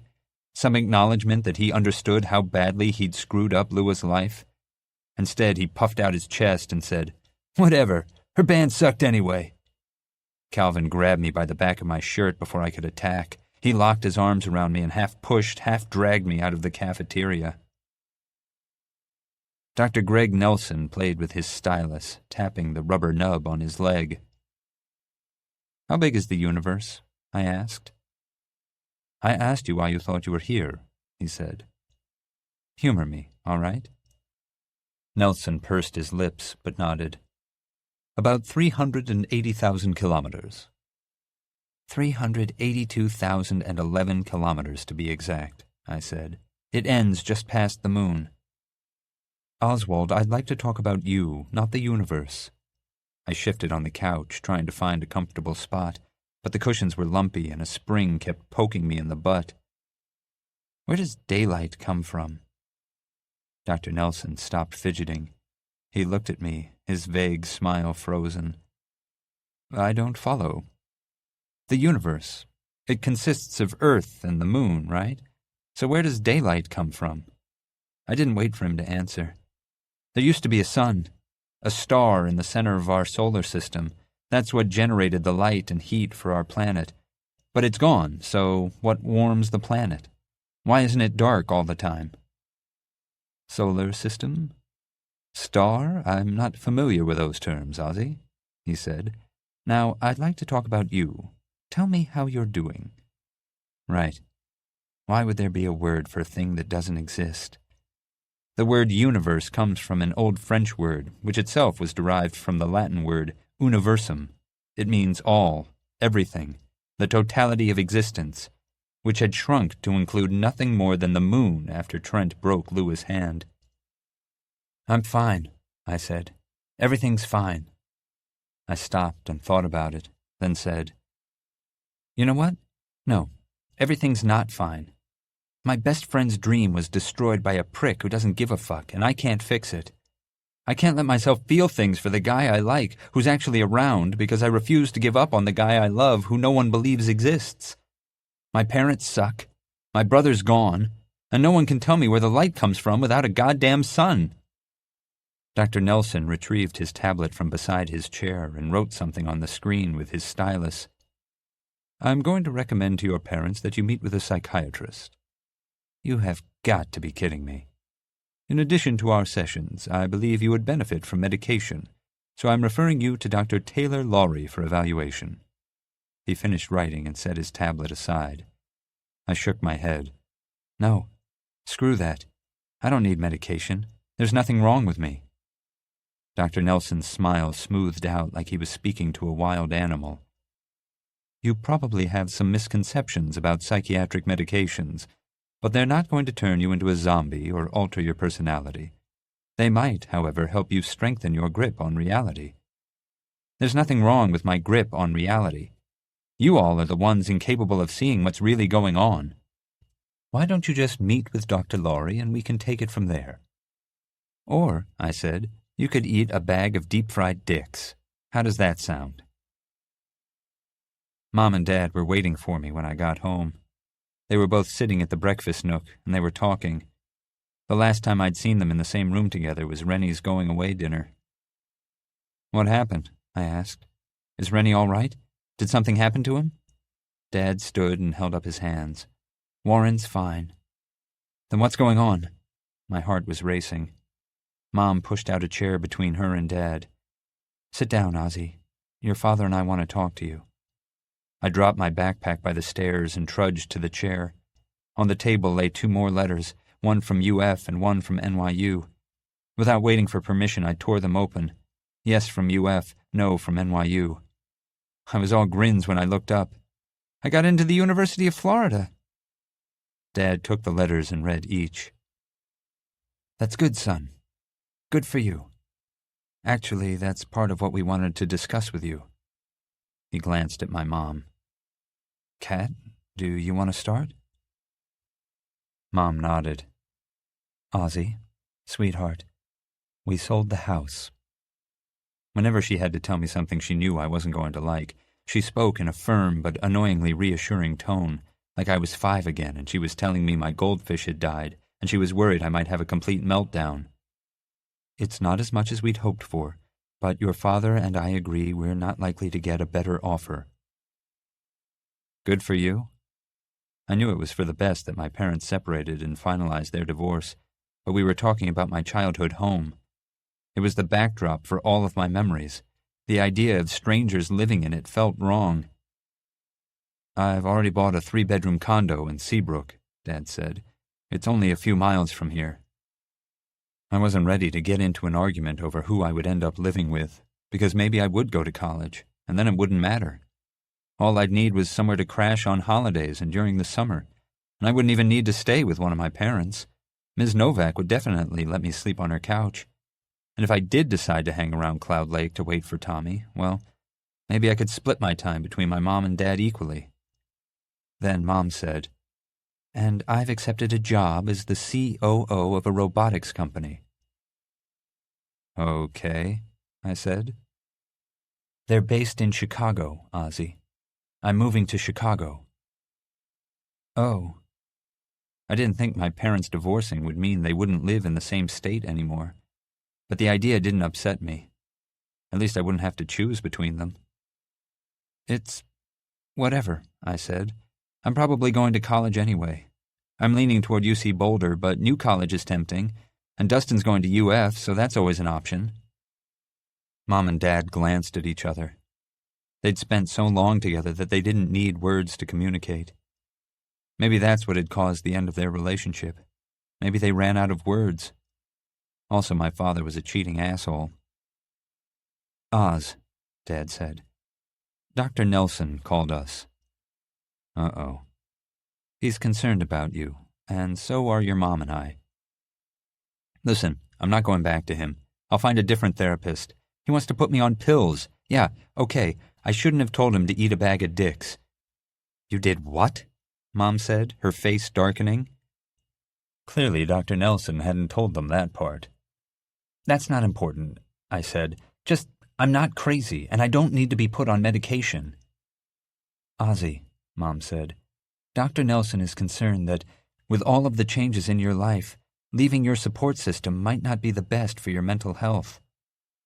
"What support system? You're leaving, Warren's gone, Lua and Dustin can't wait to escape Cloud Lake, and I don't know if I'll ever see Tommy again." I didn't give them the chance to respond. "I don't have a support system." Dad sighed. "Be that as it may, we, your mother and I, think it would be best if you lived with me and attended community college for a semester or two. You can defer enrollment at one of your other schools for a year, but until you're sorted out, we think this is the right thing for you." I stood up so quickly I knocked my chair over. "That's not your decision to make." Mom reached out to me, but I pulled away. "Ozzie, it's not my fault you guys are getting divorced. Don't punish me for your mistakes." Dad didn't do serious often, but he was serious now. "Weren't you the one considering going to community college anyway?" he asked. "Maybe you were right. We think—" "There's no we anymore," I yelled. "You're not a we. Whether I stay here or go to college or join Greenpeace so I can lob fake blood-filled balloons at whalers is my choice, not yours." Dad's usually soft face hardened. "I hate to inform you, son, but unless you can pay for school on your own, it is our decision." I turned to Mom. "You can't let him do this." "It's only for a semester," she said. 2 at most." My mom and Dad hadn't presented a united front on anything in well over a year. It didn't matter whether I wanted to leave or not. They had come together to rob me of the ability to choose for myself. My mouth opened, but I couldn't speak. They'd robbed me of that, too. I stormed upstairs and slammed my door behind me. Tommy. I find Tommy on the swings. He doesn't hear me approach from behind, or if he does, he doesn't acknowledge me. I stand at the edge of the mulch perimeter and watch. Tommy kicks higher and higher. His back arches and his arms straighten as he strains to gain momentum. I don't understand the appeal of swings. It doesn't matter how hard you kick or how much effort you expend, you never actually go anywhere. All that work is futile. But Tommy tries anyway. I imagine him swinging so high his feet touch the moon. He lets go at the top of his arc and sails into the starry sky. But that's not what happens. Eventually, Tommy drags his feet through the rust-colored wood chips and stops. "Hey," I say, kicking at the ground to make sure I don't startle him. Tommy turns around. Even in the fading daylight, the bruises around his right eye and on his neck are visible. Blood cakes his upper lip under his nose. He doesn't smile when he sees me. I tried the trailer, but your mom said you'd gone for a walk. Sorry, he says. I had to get out of there. I get it. I sit in the swing next to his. The chains groan. I doubt they're meant to hold the weight of teenage boys. Your dad do that? Tommy nods. I forgot to put the lid on the trash and raccoons got into it. Oh. It looks worse than it is. I twist in the swing, catching glimpses of Tommy from the corner of my eye. You've got to get out of there, I say. When we go to college, I'm never getting out of Cloud Lake, Tommy says. I'm going to wind up stuck here like Pops, and there's nothing I can do about it. You can do anything you want. Maybe we can talk to my parents about you living with us until we graduate next year. Right, Tommy says with a bitter laugh. And with your grades, I bet you can get a scholarship. I'm not going to college, Ozzie. Tommy stands, leaving the swing shaking. He walks to the slide and sits at the bottom. You don't get it. You'll never get it. Then tell me. Tommy scrubs his face with his hands. You think everything is easy. You think anything is possible because you're white and your parents have money and all your life people have told you there's nothing out of your reach. I know it's harder for you. You don't know shit, he says. We can figure this out, Tommy. Tommy falls silent. I wish I could read his mind. Cloud Lake isn't exactly diverse, and Tommy's always been one of the few black kids in town, but I didn't think it bothered him. People see me, Tommy says, and all they see is my skin. Most of them don't even take the time to get to know me before passing judgment. I'm black first, everything else a distant second. Not to me. Fuck you, he says. I don't need you to save me, Ozzie. Tommy looks at me, his eyes so intense. You know why my mama sticks around? He says. Why she puts up with him beating on her and on me? I shake my head. Because no matter what he does to her, he's not as scary as the unknown. She has no idea who she is without my pops, and she's terrified to find out. Tommy hugs his knees to his chest. I don't want to end up like that, but I don't know how not to. Please, just let me help. No, Tommy says. Whatever I do, I need to know I did it on my own, even if I don't know who I am yet. You want me to take you home? I ask after a while. Can we just drive around? He asks. Sure. Tommy doesn't talk while we drive, so I turn on some music and roll down the windows. I drive all the way to Calypso before Tommy tells me he should get back so he can check on his mom. When I drop him off in front of the trailer, he leans back in through the window and says, Do you ever wonder who you'd be if we'd never met? I shake my head. I don't even want to think about it. Tommy shrugs. Don't you think maybe you should? 381,705 kilometers. Ms. Novak waved me down and held up a plastic tumbler of iced tea. I tried to shout I'd be done in a couple of minutes, but she couldn't hear me over the lawnmower's choppy growl. The grass was thick and sand spurs clung to my shoelaces, though they were probably about the most benign things hiding in the weedy overgrowth.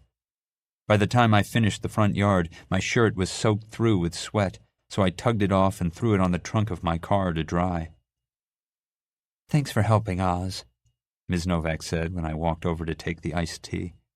It was a rare day off for her, and she was using the time to clean the house. She wore a Smashing Pumpkins t-shirt she'd gotten from a concert she'd attended before I was born. No problem. I hadn't realized how thirsty I was until I finished the tea in 3 big gulps. Sorry Lua's not around to help. Miss Novak paused. I'm worried about her. She's not really talking to me. Lua had started skipping school again and had stopped answering her phone. I'd driven to her house Saturday morning, determined to confront her, but Ms. Novak had answered the door instead, which was how I'd ended up mowing the lawn. Me neither. Ms. Novak had hardly touched her own iced tea and handed it to me to finish. Mr. Hightower called from the guidance office. Said Lou was in danger of not graduating. I believed it. At the rate Lua was going, I wouldn't have been surprised if the principal barred her from attending prom. Have you ever heard her play? Miss Novak nodded. Yeah, but Lua doesn't know. I snuck into one of her shows a few months ago. My girl's talented. I think she broke more than her hand that night. She can still go on her tour, Ms. Novak said. I shrugged. Maybe. They could hire another guitarist or something. But right now, I don't think Lua's willing to consider that. Playing is just as important to her as singing. Ms. Novak furrowed her brow and looked at me. Didn't she tell you? That boy, the one who slammed her hand in the door, he came by with his parents and they offered to pay for her surgery. Are you serious? Lua didn't tell you? No. She turned them down. Said she didn't want handouts from nobody. Normally I would have said that sounded exactly like Lua, but her music meant everything to her. I never imagined she'd put her pride over her band. And it wasn't even a handout. Paying for the surgery after breaking her fingers was the least Trent could do. Sometimes I think I did Lua wrong by teaching her to only rely on herself. I wanted her to be independent, but I forgot to tell her it's okay to ask for help. Ms. Novak fell silent for a moment and then shook her head. Enough about my stupid mistakes. How are things with you, Ozzie? Lua tells me you've got a new boyfriend. Calvin, I said, but he's not my boyfriend. Why not? Even though I'd never explicitly spoken to Ms. Novak about Tommy since he'd vanished, I knew Lua must have told her. I'm hung up on someone else. There's nothing wrong with that. But if I start a relationship with Calvin, I'm giving up on Tommy. And if I keep looking for Tommy, I might miss out on something great with Cal. Ms. Novak chuckled again, like my pain, my indecisiveness was a joke. I've dated a lot of men since Lua was born. I even fell in love with a couple, but I never stopped loving her father. I doubt I ever will. How's that fair? Fair to who? To you, I said, to the other guys. Ms. Novak shrugged. I don't suppose it is, Ozzie. But the world's going to offer you an endless array of what-ifs over the course of your life, and the only choices that matter are the ones you make. I finished off the second tumbler of iced tea. I understood what she was trying to tell me, but she was talking about making one choice that shut the door on all those other possibilities, and as much as I was starting to like Cal, I couldn't close the door on Tommy. Thanks for the tea. I should cut the back before it gets dark. 377,092 kilometers. I stood in front of the mailbox, holding the envelope, trying to decide whether to stuff it into the outgoing slot or fold it up, stick it in my back pocket, and walk away. I'd chosen UC Boulder because they had a great medieval literature department and mountains I could have driven up into and watched the stars from without the lights of the city obscuring them, if there'd still been stars to see. But I wasn't sure I was ready to make this decision. Accepting my place at UC Boulder didn't have to mean I would actually go. It didn't mean I was definitely making the choice to give up on Tommy. It just meant I was leaving the option open to choose later. Of course, I'd also have to figure out how to convince my parents to change their minds. My visit with Dr. Laurie hadn't gone well. She'd spent 15 minutes with me asking if I had any allergies and did I hear voices and had I ever taken psychiatric medication before, and then wrote me a prescription for a bottle full of little peach squares I was supposed to swallow each morning. I hadn't decided whether I was going to comply with my new doctor's orders.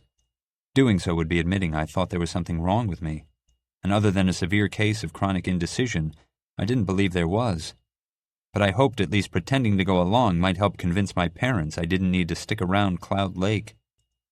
But regardless of what they'd said, this wasn't my parents' decision. It wasn't theirs or Lua's or Dustin's or Tommy's. It was mine. The future, my future, belonged to me and no one else.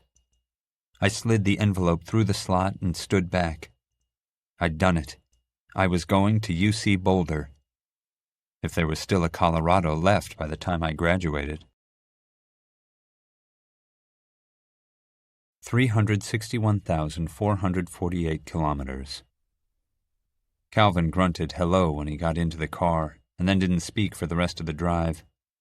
I'd picked him up to go to a party at Dustin's house. Mr. and Mrs. Smeltzer had traveled to New York for a wedding, and Dustin had decided to throw a party, the first and only grand bash before his parents lost their house. I'd grown used to Calvin's quiet moods, but this one was different. His silence was louder than a plane's rumble. I'd offered to stay home with him, watch movies, and order Chinese, but he'd mumbled that we should go to the party. I only wanted to go because Dustin told me Lua would be there. I wasn't looking for a fight, but I wasn't about to let Trent derail Lua's dreams, even if that meant launching a full verbal assault on my best friend. I pulled up to Dustin's house and led Calvin inside. Dustin's house wasn't huge, but it was big enough to comfortably fit a few dozen of my fellow Cloud Lake High seniors, most drinking, some dancing. Calvin followed me closely as we searched for Dustin. Dr. Laurie had warned me I would need to avoid alcohol with my medication, and since I hadn't decided whether I was going to take it or not, I grabbed a red cup of vodka and juice and downed half in one gulp. We found Dustin in the living room, lounging on the couch with a dozen other people I mostly knew, around a 3-foot-tall bong. Clouds of sweet, sticky smoke clung to the walls and floated in the air, and I could tell by Dustin's lazy grin and heavy eyes that he was super high. No air freshener existed strong enough to eliminate the smell before his parents came home on Monday, and they were going to kill him. But right then, I doubted he cared. "Ozzie, Cal, I'd get up, but I can't get up." Dustin had spent the last 4 years focused on earning the best grades and becoming valedictorian so he could attend any Ivy League school, only to see that dream crumble because his parents had made a couple of bad decisions. I'd worried the loss would crush him, but Dustin was stronger than Giles Corey, and definitely stronger than me. We made our introductions, and Dustin rattled off everyone's names, which I promptly forgot. There was a Sabrina, a Joel, 2 Austins, too many names to remember. I called everyone Dude or Hey You out of necessity, and no one seemed to mind. "Drink up, guys," Dustin said. "Lua here?" I asked. Dustin took a hit off the bong and blew a jet of hazy smoke toward the ceiling. "Not yet. Maybe. Honestly, I don't know. This couch is my entire universe tonight." "I know the feeling," I said. "I'll help you look," he said. "Am I standing up? I'm definitely standing, right?" "Still sitting." Dustin patted the couch. "You should join us." "Maybe later," I said. "I want to find Lua first." Cal nudged me. "Mind if I—" "Yeah," Dustin said, and shoved some guy with blonde dreadlocks aside to make room for Calvin. "Calvin's cool, Oz. How did we never know he was so freaking cool?" He grinned at Cal. "I'll be back," I said. "And I'll be here." Cal flopped down on the couch beside Dustin, who was already packing the bowl. I rarely understood Calvin. It was like his emotions were controlled by a single switch he randomly flipped on and off. We'd spent enough time together for me to recognize a few of the triggers that shut him down. College, wrestling, his mother. But sometimes we'd be hanging out in his room and he'd be talking furiously with his hands, arguing with me about a new theory I'd floated for why the universe was shrinking, and then he'd stop cold and go monosyllabic for the rest of the day. I figured so long as he wasn't hurting himself, I didn't need to tell his father, but I still worried about him. Besides, Calvin's behavior wasn't that unusual when compared to the rest of the senior class. As we neared graduation and floods of college acceptance and rejection letters rushed toward mailboxes throughout Cloud Lake, a lot of students had started freaking out. The other day at lunch, Jocelyn Nash had thrown a plate of meatloaf at Devi Chad and then stormed out of the cafeteria because Devi got accepted to FSU while Jocelyn had been waitlisted. But who the hell throws meatloaf over something like that? And Stephen Malik showed up to school with a giant tribal tattoo on his neck, telling everyone it didn't matter since he wasn't going to college and would probably end up working at a convenience store. The tattoo turned out to be temporary, though I wasn't as sure about Stephen's nihilism. So it wasn't just Calvin who was stressing over the great looming unknown. Only I suspected the source of Calvin's behavior ran deeper and was connected to the teacher he said he'd had sex with, which I hadn't worked up the courage to press him for more details about. I wanted to help him, but he needed to tell me on his own terms. I wandered through the house, checking each room for Lua. I found Jaime and Bertie Johnson making out in the kitchen, and kids in other rooms drinking and talking. Dustin's party was quieter than the one party I'd gone to at Trent's. No one had trashed Dustin's house, yet, and the neighbors hadn't called the cops. We were just a bunch of soon-to-be sort of adults enjoying our last days of wasted youth. I was heading back to the living room to check on Calvin when I spied a lone figure on the patio by the pool. I peeked my head out the sliding glass door, and Lua's bright green hair, because pink was so yesterday, shone like a neon beacon. "Lou?" I called. "No Lua here." The floodlights illuminated the patio and pool, but Lua kept to the shadows. He stood at the edge of the pool, wearing board shorts and a tank top, and I noticed that he'd stopped shaving his legs. I closed the sliding glass door behind me so we could talk uninterrupted. "You haven't been answering your phone," I said. "And yet you keep calling. Funny how that works."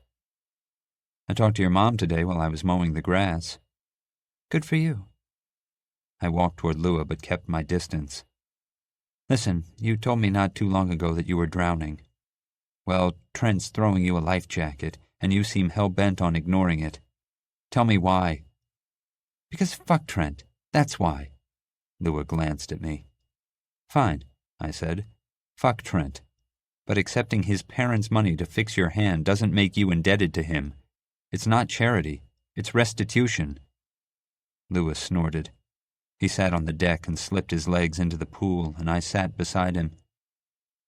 "Look, if you're afraid of going on tour, that's fine, but don't use your fingers as an excuse." "It's not an excuse." He held up his hand. Even splinted, his index finger was bent at an unnatural angle. "I can't play guitar with this." "Then let someone else play," I said. "The band will still kick ass without you on guitar." "Yeah, right." I threw up my hands. "Then get the damn surgery." "I will. Eventually. But Trent's not paying for it." "It's okay to be scared." Lua laughed. "I liked you better when you only thought about yourself." "I'm serious, Lou," I said. "Maybe it was all too much. Maybe the tour and the album and the attention were overwhelming, and Trent messing up your hand gave you an excuse to take a step back. That's fine. But if you want this, if you really want to be a musician, don't let your pride or fear stop you." "At least the things I'm afraid of are real, Ozzie." "What's that supposed to mean? Universe still shrinking?" I looked up at the sky. There should have been stars, planets. The sky should have shone so bright, but it was empty. "The moon's gone," I said. "The what?" "The moon." I shook my head. "Forget it." Lua pushed himself to his feet. "Just leave me alone, all right?" "I still see you, Lua. No matter who you are, I see you." "That's great, Ozzie.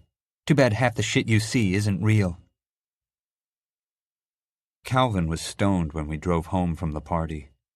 He'd wanted to stay at Dustin's longer, but after my conversation with Lua, I just wanted to go home. His dad's truck sat in the driveway, so I sneaked Cal up to his room. He fell across his bed while I stripped off his shoes and pants. He sat up long enough for me to pull his hoodie over his head. Calvin's arms were covered in a latticework of fresh cuts, long gaping mouths that silently screamed. "What did you do, Cal?" I reached out to touch one of the cuts, but stopped short. I couldn't make myself do it. "You really think we're living in a simulation?" Calvin's voice was slurry. His words ran together. "I don't know.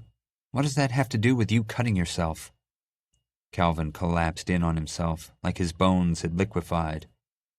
"'Cause if it is, then none of this is real. None of the good. Especially none of the bad." I stared at the gashes, at the fresh red ones, at the raised white scars of past hurts. "You should tell your dad what's going on.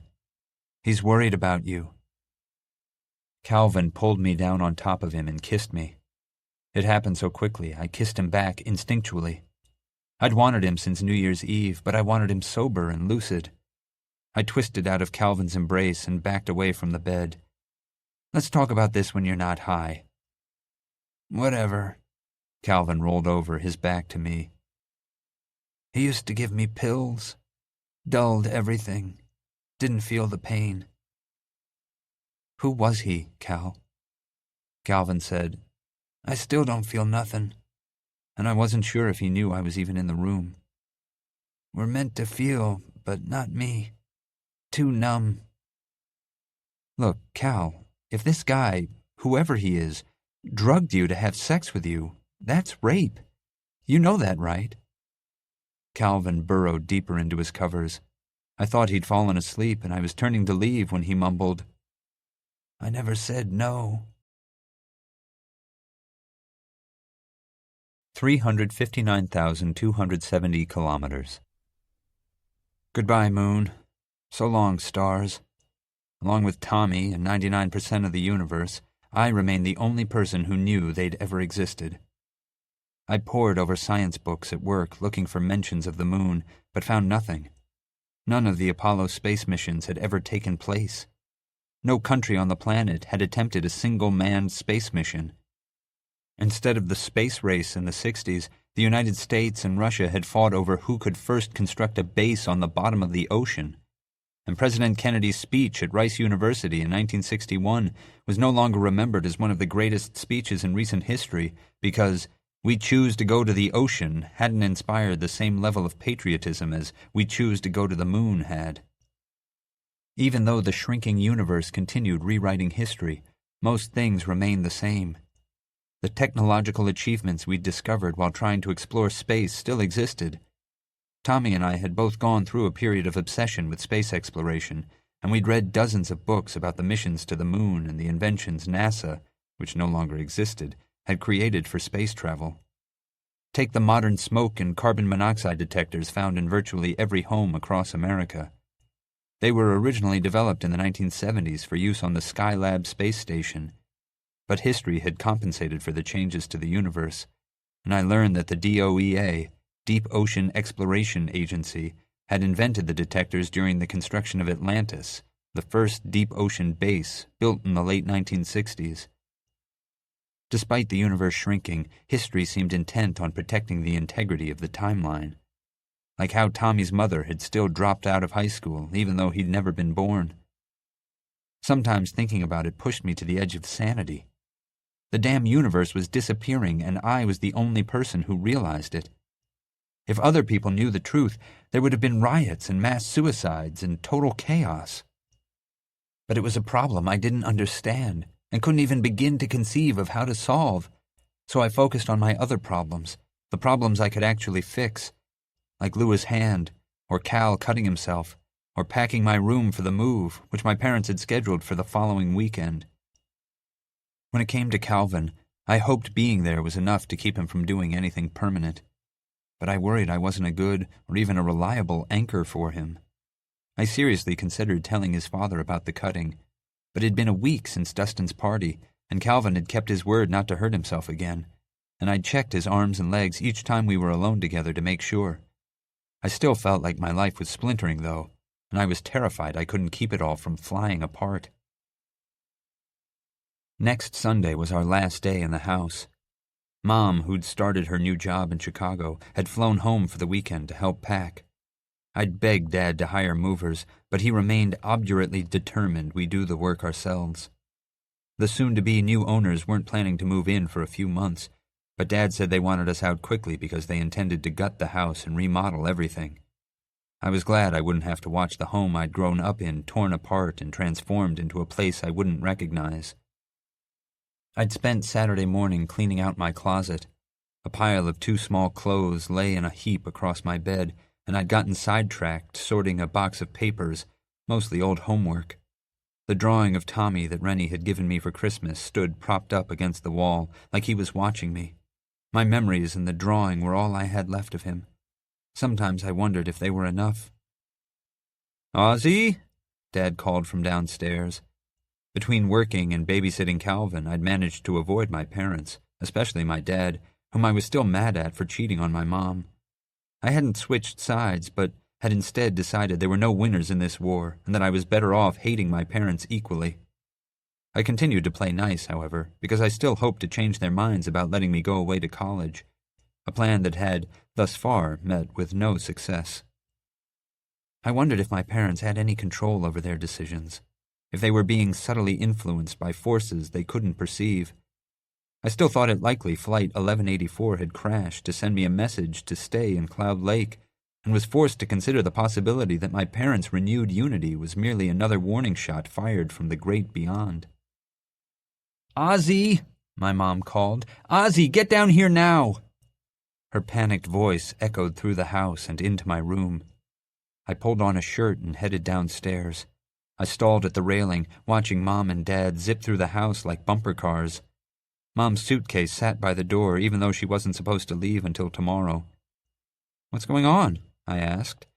Dad looked up at me, his face pale and drawn, holding his phone to his ear. "Oz, come down here." I walked down the stairs and noticed Dad's duffel bag open on the counter. "Is someone going to tell me what's going on?" Mom stopped running about, but Dad walked into the other room to talk on the phone. "Ozzie," she said, "it's Warren." "What's Warren? Did something happen to Warren?" "No," Dad said, but to the phone, not to me. Tentacles of frustration tightened around his words. "Don't put me on hold again. This is an emergency, and—" Mom rushed me and hugged me so tightly I thought I might break. "Rennie's been hurt." I pushed her away. "Is this a joke? Early April Fools? Ha ha, it's not funny." Tears ringed Mom's eyes. She wiped them away with the back of her hand. "We don't know the details yet. Something happened during a training exercise and Warren's been injured. He's at Martin Army Community Hospital. Your father and I are flying to Georgia as soon as we get tickets." "I'm going too," I said. My heart was pounding. I felt each beat in my throat and nearly choked on them. Mom shook her head. "I'm sorry, Ozzie, but you can't miss school." Dad hung up the phone. "Okay, we're flying out of Miami, but we've got to leave now if we're going to make it." Everything was happening too fast. "I don't care about school," I said. "I want to go with you." "Listen, Oz," Dad said. "I'll call the realtor and explain what happened, and I'll hire movers to finish packing." "Do you think you can stay with Lua while we're gone?" Mom asked. I shook my head. They weren't listening to me. "Yeah, but—" "Good," Mom said. "I don't know when we'll be back, but I'll call you as soon as we know how Rennie is." Dad had grabbed an armful of clothes and threw them into his duffel bag. I wasn't even sure he knew what he was packing. "You're not leaving me behind," I said. Dad zipped his bag shut. "We don't have time to argue about this, Ozzie. You're not going, and you're not staying here alone. Go to Lua's house, and I'll call her mother on the way to the airport. Understand?" I didn't know what else to say, and they didn't give me the time to compose an argument. Before I could process what was happening, they were out the door and gone. I didn't drive to Lua's house. Not right away. I went to Calvin's instead. I showed up on his front step crying, and he didn't ask why.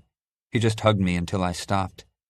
Eventually, we wound up at the beach, sitting in the sand, watching the tides roll out. It was weird that there were still tides without the moon to push and pull them. Calvin probably had a million questions, but he kept them to himself. We sat beside each other, my head on his shoulder, until the light in the sky faded. I didn't know where that came from either, nor did I care. "I never really saw the stars before," Calvin said out of the blue.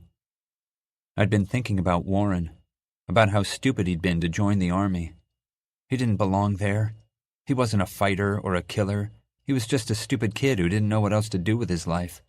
And then Cal brought up the stars. I tried to explain them to him after they disappeared, but I don't think he really understood what they were. Even the word sounded foreign when he said it. "What?" "The stars," Cal said. "I don't think I ever saw them." I shook my head. "You don't remember them, that's all." "No, yeah, I don't remember them, but I think that even when I could remember them, I must not have seen them. Not really." He shivered in the cool air.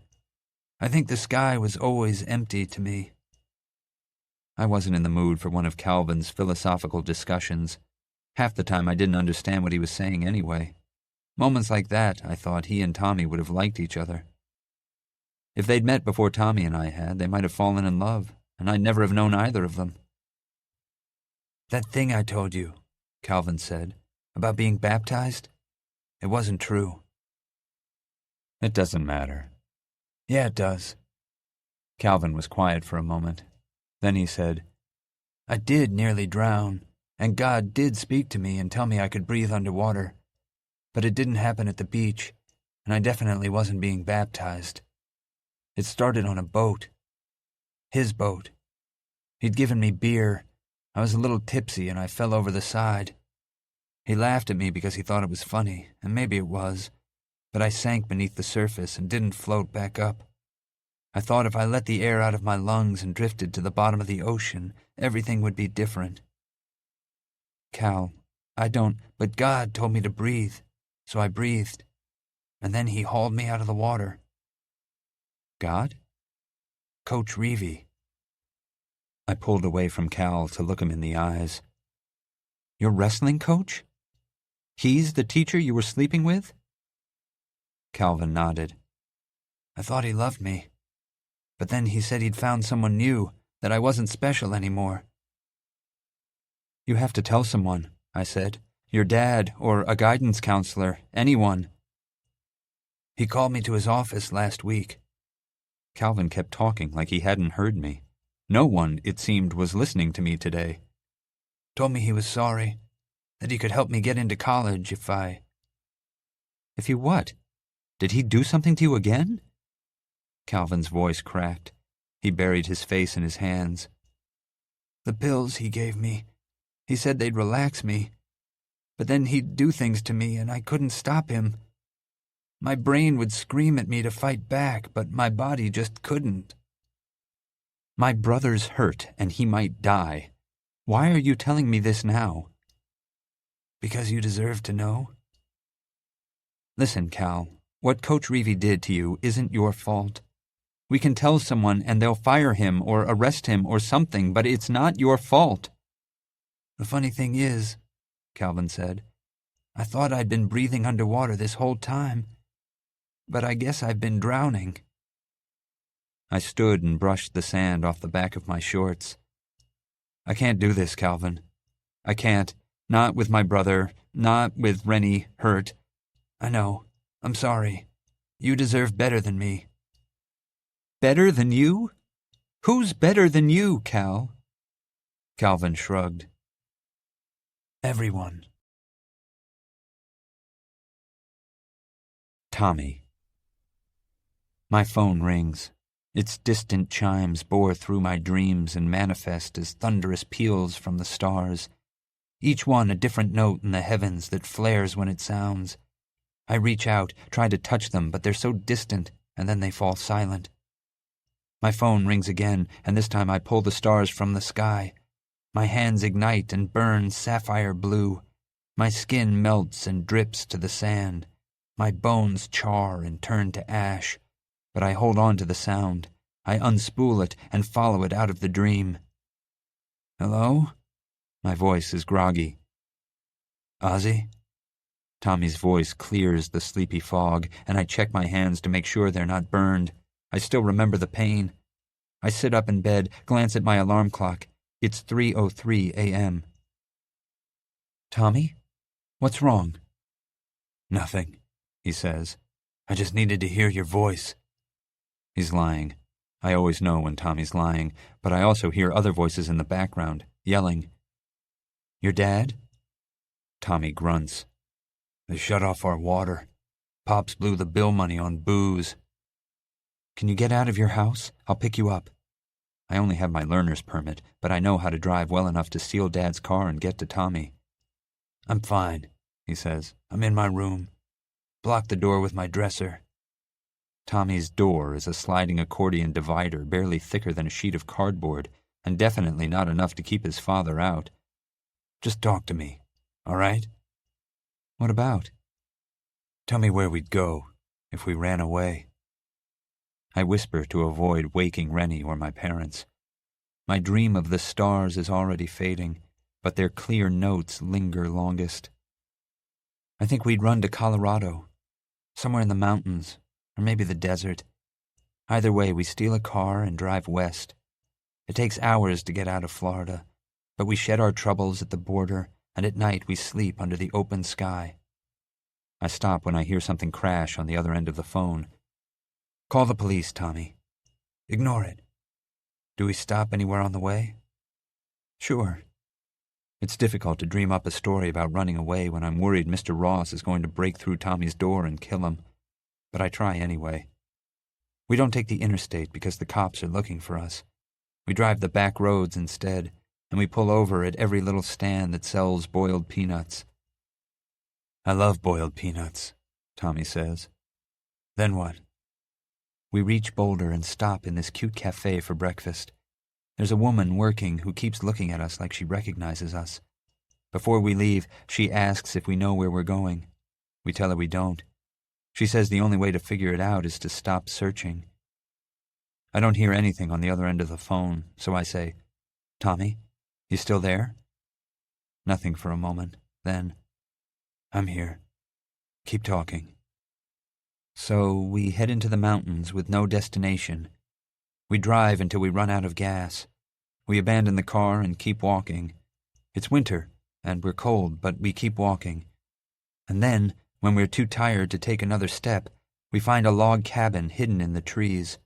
Smoke's rising out of the chimney, and there's a mat at the front door that says, "Welcome home," and we know we're home.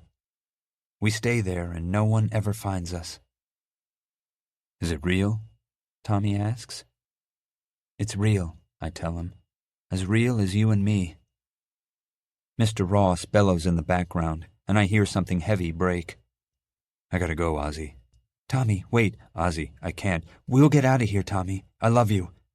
I wait for him to say it back, the way he always does, but the line goes dead. 337,902 kilometers. Rennie looked like shit. His image on the screen kept freezing, and his voice cut out because the Wi-Fi at Louis' house sucked. But I could see him, which made me both feel better because he was alive, but worse because half his head was shaved completely to the skin, revealing a squiggly line of staples, puckered and raw, and his face was a mass of cuts and bruises. But his injuries couldn't account for all the changes in my brother. Rennie was leaner, his cheekbones were more prominent, his eyes deep and hollow. He didn't smile, didn't call me names, didn't joke around. He looked like someone who'd nearly died and wished he hadn't survived. You look good, Rennie. So everyone keeps saying, he says. You're all liars, of course. Warren had waited until Mom and Dad had gone to their hotel to catch some sleep before calling me. They'd refused to leave his side since they'd arrived and were getting on his nerves, so he'd yelled at them until they agreed to give him some space. What happened? I asked. All Mom and Dad would tell me is that you fell. They'd also informed me that the fall had partially severed Rennie's spinal cord at the T6 vertebra and that he would probably never walk again, but I wasn't sure how to bring that up. Rennie shut his eyes. I didn't know what kind of drugs the doctors were pumping into him, so it was possible he'd fallen asleep. But then he said, there was this guy, Lucas Prieto. Everyone called him Fapper. Don't ask me why. Gross. I won't. Yeah, Rennie frowned. Me and Fapper didn't get along. He thought I was a suck-up because I was good at being a soldier. He looked directly at the camera. At me. Ozzie, I was really good. I'm not surprised, I said. Another lie. Anyway, Warren said, we were running the obstacle course and Fapper hated me because he could never beat me. A small smile crept onto Rennie's face. So we're running the course and we get to the skyscraper, which is this tall wood tower we had to scale one side of and rappel down the other, and I'm kicking ass, right? I'm probably going to beat my own best time, but Fapper's right on my tail. I'm hauling myself over the top, Fapper's beside me, and he kicks out, like he's trying to use my face to boost himself over the ledge. Only he kicks too hard and I lose my grip. Rennie touches the staples on the side of his head. I don't remember the actual fall, but Lindley said I cracked my skull on one of the beams on my way down and landed on a log at the bottom. He blinked back tears. I won't ever walk again. I wished I hadn't called him. It hurt to see Rennie so broken. Not his body, but his spirit. Mom and Dad said your doctors are waiting for the swelling to go down, that the damage might not be as severe. Don't, Rennie said. Mom and Dad and the doctors keep trying to feed me that bullshit, but I can't take it from you. Mom told me Dad spent every second he wasn't with Warren in the hospital chapel praying. I doubted he'd do that if he had faith in the doctor's abilities to fix my brother. And Mom hadn't even tried to give me hope Rennie would recover the use of his legs. I guess she'd spent so much time sugarcoating the situation for Rennie, she had nothing left for me. Fine, I said. So maybe you're paralyzed. But I researched these stem cell treatments that are showing a lot of promise. And they have exoskeletons now that could help you walk. You could have bionic freaking legs. Do they make bionic dicks, Ozzie? Because I don't give a fuck about my legs. Rennie was hurting, and I wanted to help him. I wanted to get in my car, drive to Georgia, and sleep on his floor. But none of that would fix him. That's the worst part, you know, Warren said. What is? Knowing I won't ever have sex. You don't know that. I read a bunch of articles about how paralyzed men can have sex. My browser history would have looked so weird if anyone had snooped, but what I'd said was true. I just didn't mention he'd probably have to use pills or inject this stuff into his dick to get an erection because the descriptions had sounded horrible. Warren shook his head. Why bother? Even if I could get it up, I wouldn't feel it. And what girl's gonna want me now? They're specialists. I bet Mom and Dad could find a doctor who... There's nothing they can do. Shut up about it already. I thought maybe the video had frozen because Warren had stopped moving. He didn't even blink, but a light continued flashing on one of the hospital monitors behind him. I wanted to say something to make Rennie feel better, but I could hardly begin to imagine how my brother was suffering. I wondered how I would feel if I woke up one day and couldn't walk, couldn't control my bladder or take a dump without help. Whatever I imagined was nothing compared to Rennie's reality. He wasn't ready to think about how to move on from his accident, so I gave up trying to force-feed him hope. Mom and Dad driving you crazy yet? I asked. Yeah, Warren mumbled. I wish they'd go home. I shrugged. At least they're getting along. I think this is the most time they've spent together in a year. Great. All it took was one of their kids suffering a nearly fatal accident. Rennie's chin fell to his chest, and we sat there together, not speaking for a while. I didn't know whether he was trying to indicate he wanted me to cut the connection and leave him alone, or if he simply needed me there even if we didn't talk.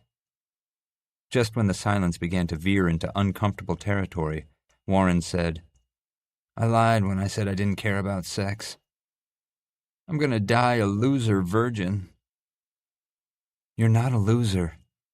Rennie ignored me. You've done it, right? I wanted to tell him I'd never had sex either, so he didn't have to be the guy whose little brother had done it before him. And the funny thing was that technically, with Tommy gone, I hadn't actually gone all the way with anyone. But I remembered sleeping with Tommy, so I figured it had to count. Yeah, I said. What's it like? Rennie, come on, he said. At least tell me what I'm never going to have. You owe me that. I sat quietly for a moment, wishing the Wi-Fi would cut out so I wouldn't have to explain sex to my older brother. Aside from being totally mortifying, I wasn't sure my experiences were common. Lua had told me sex with Jaime had felt like an endless battle in a war she could never win.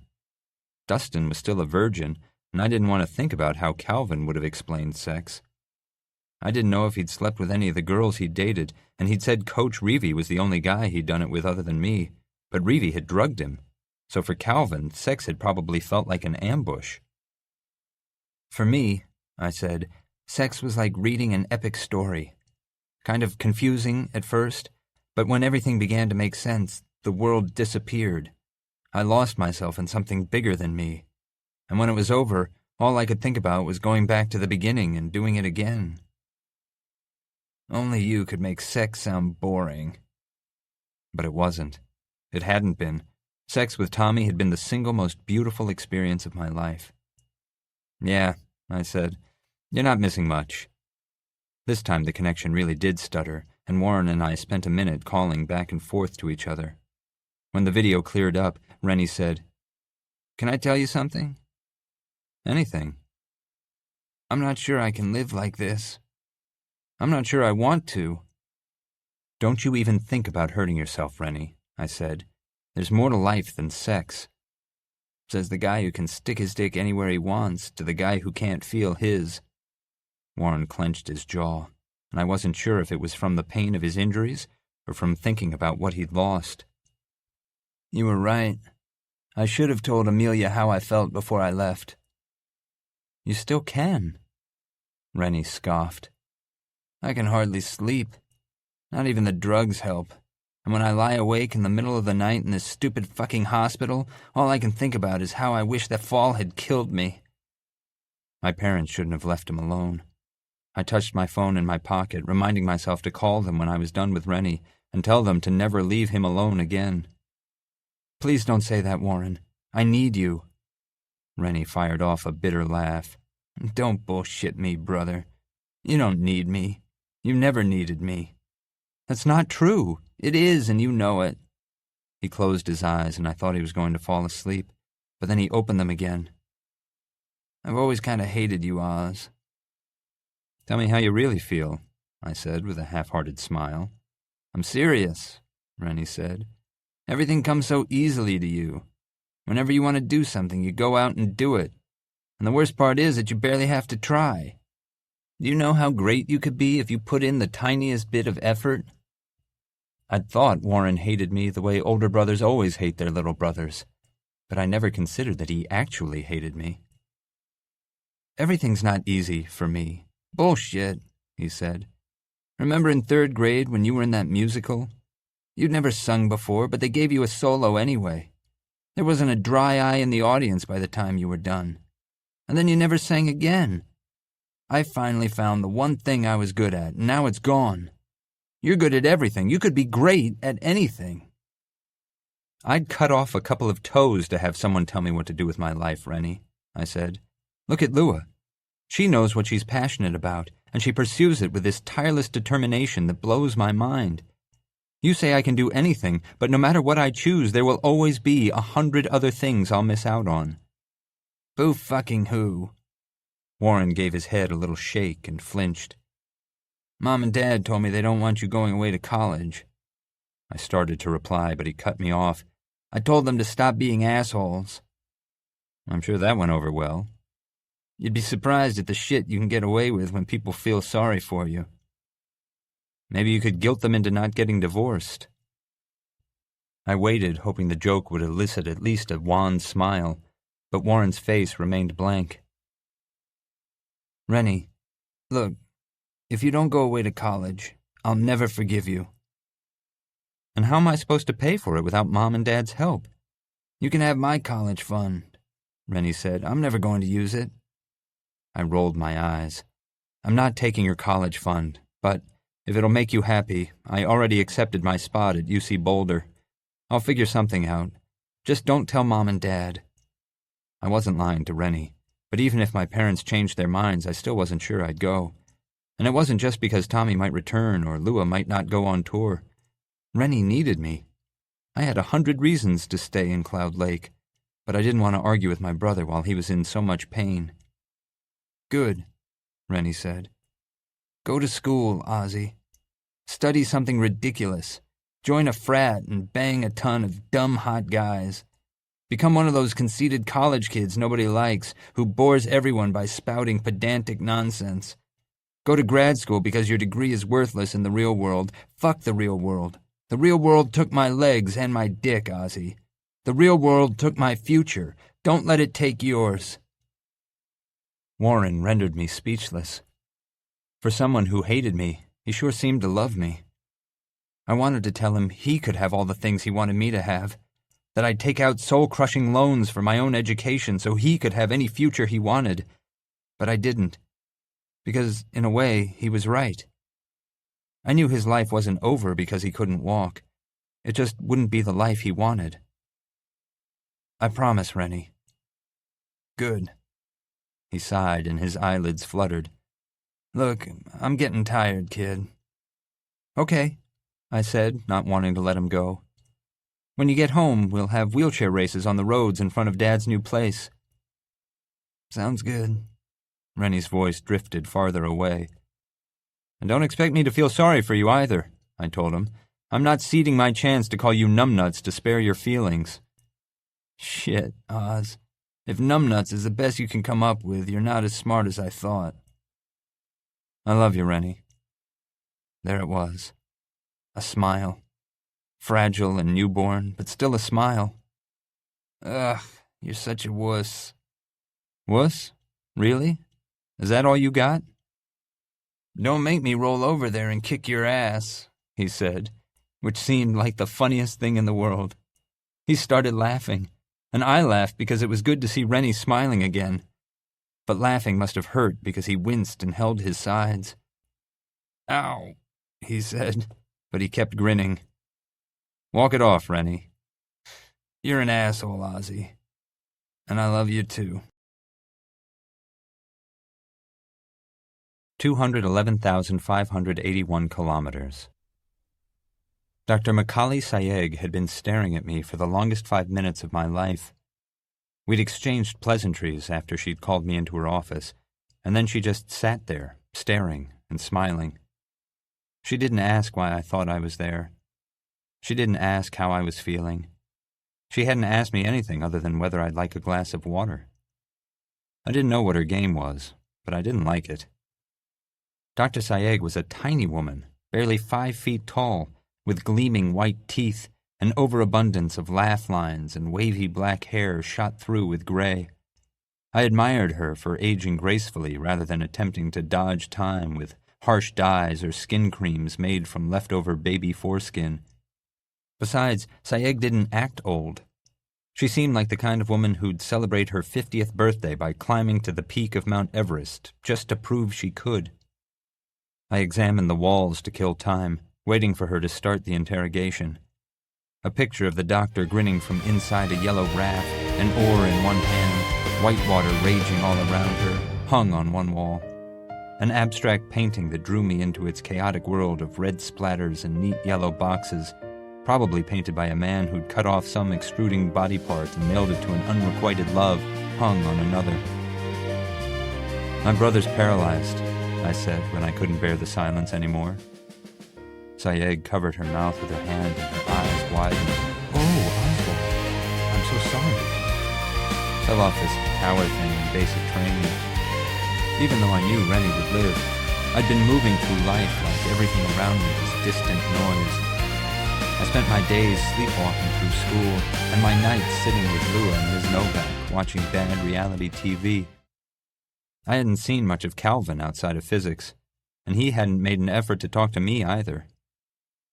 Cracked his skull and severed his spine. "At least he's alive," Dr. Sayegh said. She didn't have a tablet or a notepad to write on. I wish Rennie agreed.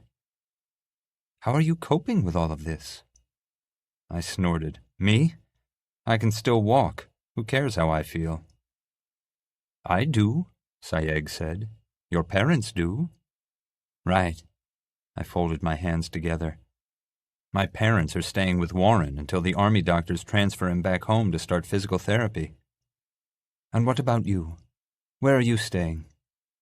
"With my friend Lua, which is fine. It's not like I have a home anymore anyway." "Why is that?" The downside to seeing a new therapist every week was constantly having to explain the same things over and over. It would have been easier if they'd shared notes. "My parents are divorcing, so they sold the house." I shook my head. "It doesn't matter, though. The house stopped being a home a long time ago, I think." Dr. Sayegh shifted in her burgundy leather wingback chair and crossed her left leg over her right. "I spoke briefly with your mother before your appointment," she said. "She mentioned I'm the 9th doctor you've seen in the last 6 months." 11th, actually." "Why is that?" "Why are you number 11? I started to answer with my usual spiel about being the next name on the list, but she cut me off. "Why do you keep changing therapists? I understand needing to find one you're comfortable with, but 11 is uncommon." None of the others had asked me that, and I didn't know how to answer. But I was great at avoiding answers, so I said, "The moon's gone. you know? What is a moon? Exactly. Don't you think it's strange that our entire universe ends right outside our planet? Not particularly, do you? Obviously. My attempt to ruffle Dr. Sayegh had failed. We were talking about why you can't seem to stick with a therapist longer than one session. Were we? Yes. Fine, I said. You want the truth? That would be nice. I don't trust you. I leaned back in the peach love seat and spread out, taking up as much space as I could. Not you specifically. Therapists in general. You can't shake hands with a clenched fist, Sayegh said. Indira Gandhi, the first female Prime Minister of India, said that. I rolled my eyes. You should frame that and hang it on your wall. Dr. Sayegh chuckled. You enter each new therapist's office determined not to trust them, so of course you never will. But if you want help, you've got to try. She acted like it was just that easy. But the truth was that I did want to talk. I wasn't Giles Corey. The weight on my chest was killing me, and I couldn't bear it alone anymore. You want me to trust you? I said. Tell me something personal, something no one else knows. Dr. Sayegh cocked her head to the side. I bite my toenails. It's a disgusting habit I never outgrew.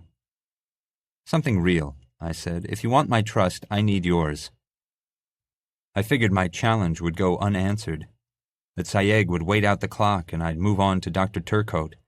But after a pause, she said, I took Adderall throughout college. It was a new drug back then and expensive, but I had money and friends who supplied me. I wouldn't have been able to keep up with my course load otherwise. I could stay up all night studying. It nearly ruined my life. I knew a couple of kids at school who took Adderall, but they all had prescriptions. Seriously? Dr. Sayegh nodded.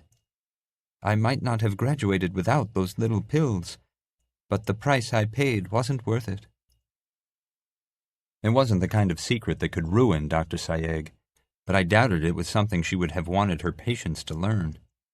I didn't trust her yet, but she was the first therapist who trusted me, and that counted for something. Can I ask you a question? I said. Of course. And it stays between us? You're not going to run and tell my parents or anything? Dr. Sayegh rested her hands in her lap. Unless you pose a danger to yourself or someone else, anything you tell me is confidential. It's not about me. It's about the guy I'm dating. Sort of dating. I don't know what we are. His name's Calvin Fry. Sayegh didn't say anything, so I went on. He was in a relationship with a teacher at our school. I think the guy molested him, and it's really messing him up, and I want him to tell someone, but he won't, and I'm scared for him. Dr. Sayegh pursed her lips. That is a serious accusation, Oswald. It's not an accusation, it's the truth. Calvin wouldn't lie. Oswald, I'm obligated under the law to report the suspected sexual abuse of a minor.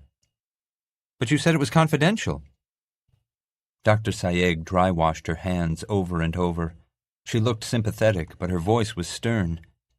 If you had admitted to robbing a bank or accidentally running a man over with your car, I would be bound by confidentiality. However, the law requires me to report crimes committed against children and the elderly. I'm sorry, Oswald, I have no choice. I stood, my body vibrating. Calvin would never speak to me again if he learned I'd ratted him out. I made it all up, I said. Sayegh shook her head. Do you know who the teacher is? I'm not telling you. Sit down, Oswald. I couldn't resist her command, and I sank back onto the love seat. I doubted my knees could have supported me much longer anyway. I promised Calvin I wouldn't tell. Dr. Sayegh leaned forward and rested her elbows on her thighs. Do you care about this young man? Yes.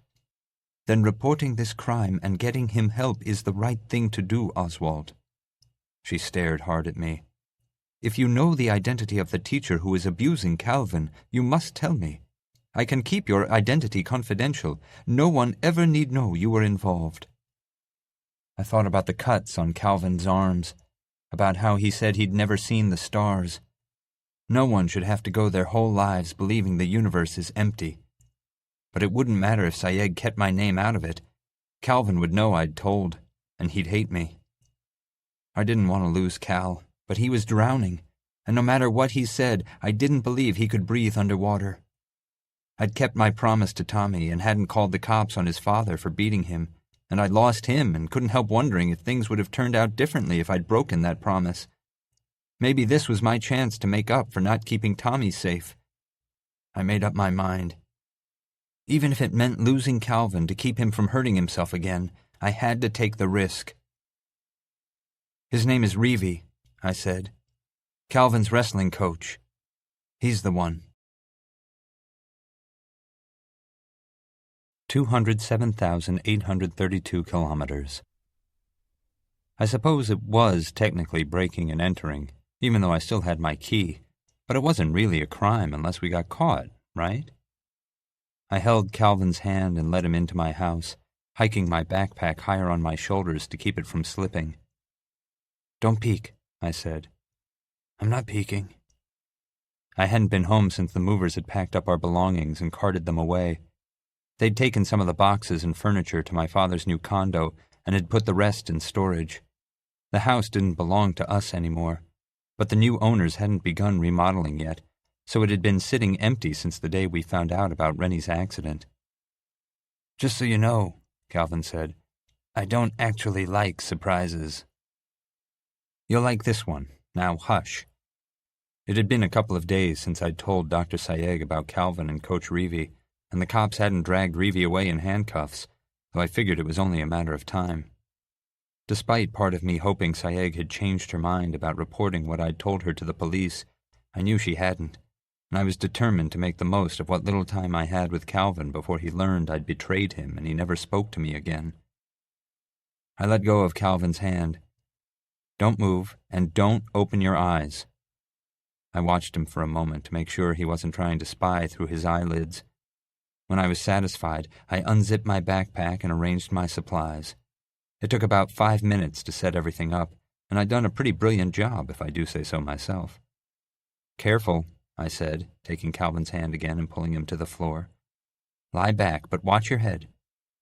We both lay on the cool tiles, and my stomach fluttered, wondering how Calvin was going to react. "Can I open my eyes now or what?" Calvin said.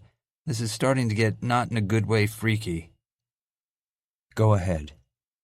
I watched Calvin's reaction as he first opened his eyes, took in what he saw, and opened them wider. "Are those?" "Stars," I said.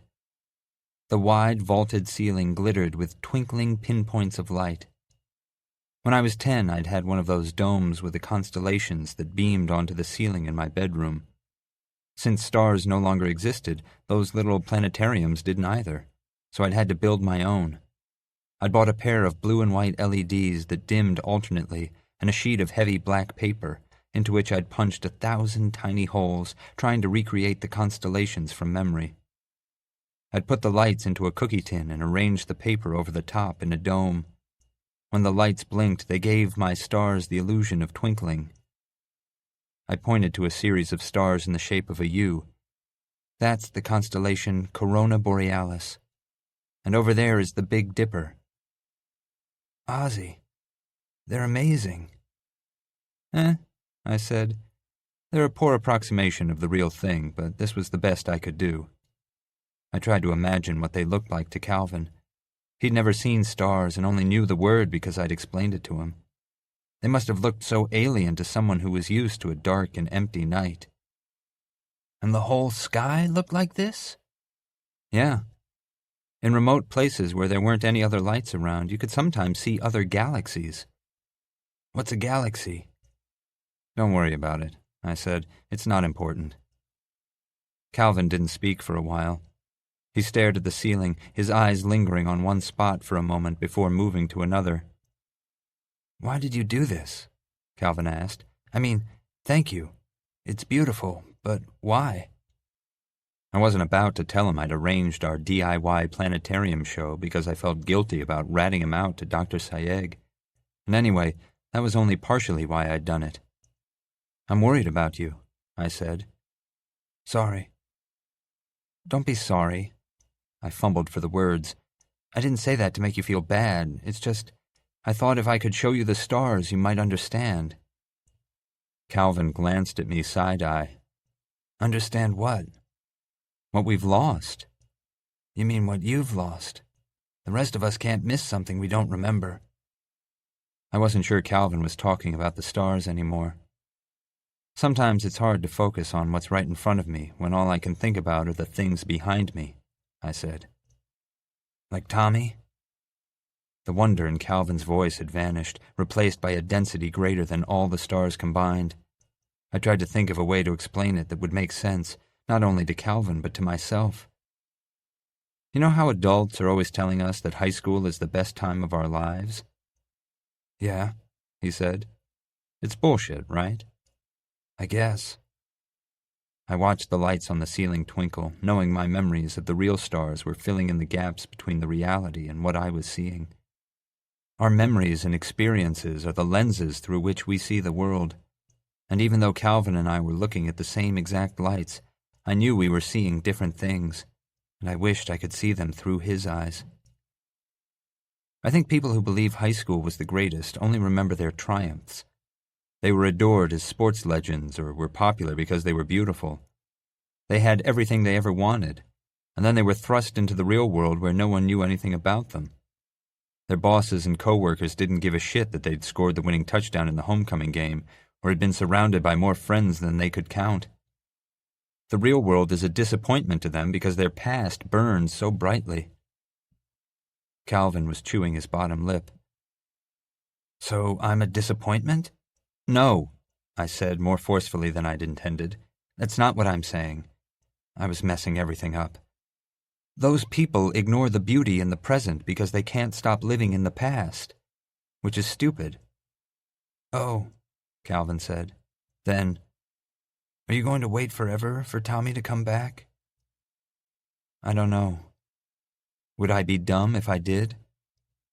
Maybe. Maybe not. I sat up and leaned on my elbow, angling my body toward Calvin. I like you, Cal. I really do. But I'm terrified of what might happen if Tommy does return. Either way, I'd end up hurting one of you. You'll hate yourself if we get together and Tommy comes home. And you'll hate yourself if you wait around Cloud Lake forever and Tommy never returns. I guess none of it matters if we're just brains in jars, right? We're not brains in jars, Ozzie. I didn't know what else to say. I'd only planned to bring Calvin to my house to show him the stars, to cheer him up. I hadn't expected to discuss Tommy or us or anything. Instead of lifting Calvin from his dark mood, I'd thrust him deeper into it. I'd be lying if I claimed to understand what you're going through, Calvin said.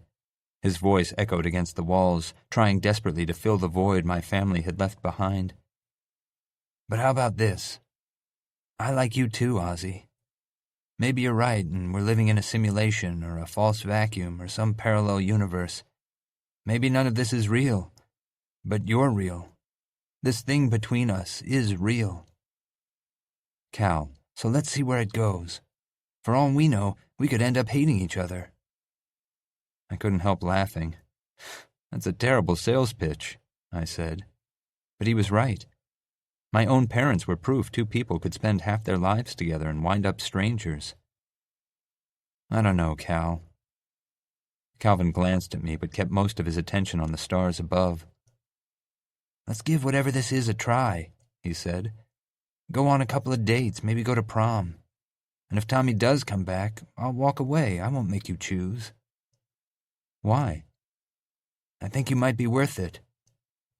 Calvin was so different from Tommy, but the same in many ways. I didn't deserve either of them. Just say yes, Calvin said. But it's not fair to you. Calvin turned toward me. I know you're afraid no one is going to live up to your memory of Tommy. But you're lucky, you know. I'm afraid everyone is going to be like Coach Reevy. At least you know what it's like to be in love. To know the guy you're with loves you more than anything. I don't have memories like that. All I have is a head full of nightmares. So, no, life's not fair, and I'm still willing to take the risk. Are you?" I felt like an asshole. After everything Calvin had been through, he was still game to take a chance, even knowing how bad it could turn out. And there I was, vacillating. I didn't know whether it was possible to love and be loved again the way I'd loved and been loved by Tommy, but I thought not finding out might be the most idiotic decision I could make. I leaned toward Calvin. He wrapped his arms around me and we kissed under the stars. My lips were raw by the time we disentangled. All we'd done was kiss, but it had felt more intimate than trading blowjobs in the car on New Year's Eve. I lay on my back under the stars, just grinning, my mind filled with Calvin. "Your house is nice," Calvin said when he'd caught his breath. "It's not my house anymore." "It's nice anyway. Kind of empty, though." "Yeah, but it's been empty for a long time." Calvin squeezed my hand, which he'd taken while we'd kissed and hadn't let go. "How's your brother?" "Okay, I guess." I hadn't talked to Rennie since our video chat, but Mom and Dad had given me daily updates.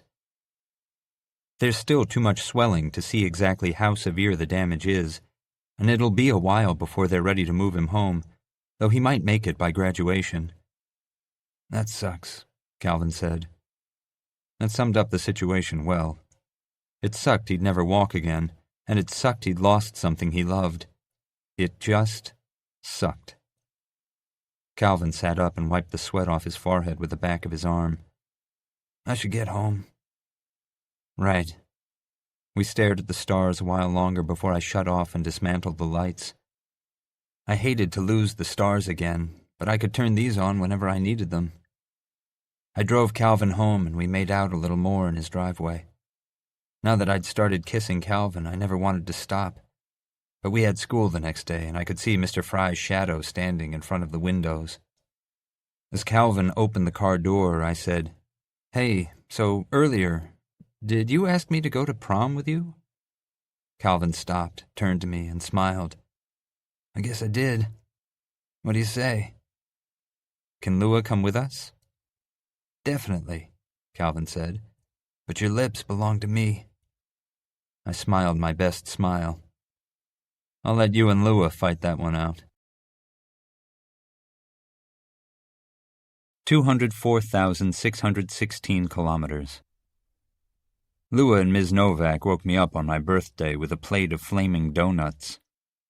They sang Happy Birthday as loudly as they could, and when I blew out the 18 candles, I wished I'd never told Dr. Sayegh about Calvin. A week had passed, and the cops still hadn't arrested Coach Reevy. I hadn't returned to Dr. Sayegh either, but it seemed she hadn't followed through with calling the police. That's what I'd wished for, anyway. You'd think I would have wished for Tommy to return. It's not that I didn't want him back, but after it seemed like things couldn't get any worse, my parents divorcing, Lua's hand, Rennie winding up paralyzed, the universe shrinking, they'd actually begun to get better. I'd begun to think my hard and forceful punishment was nearing its end, which was one of the many mistakes I'd made.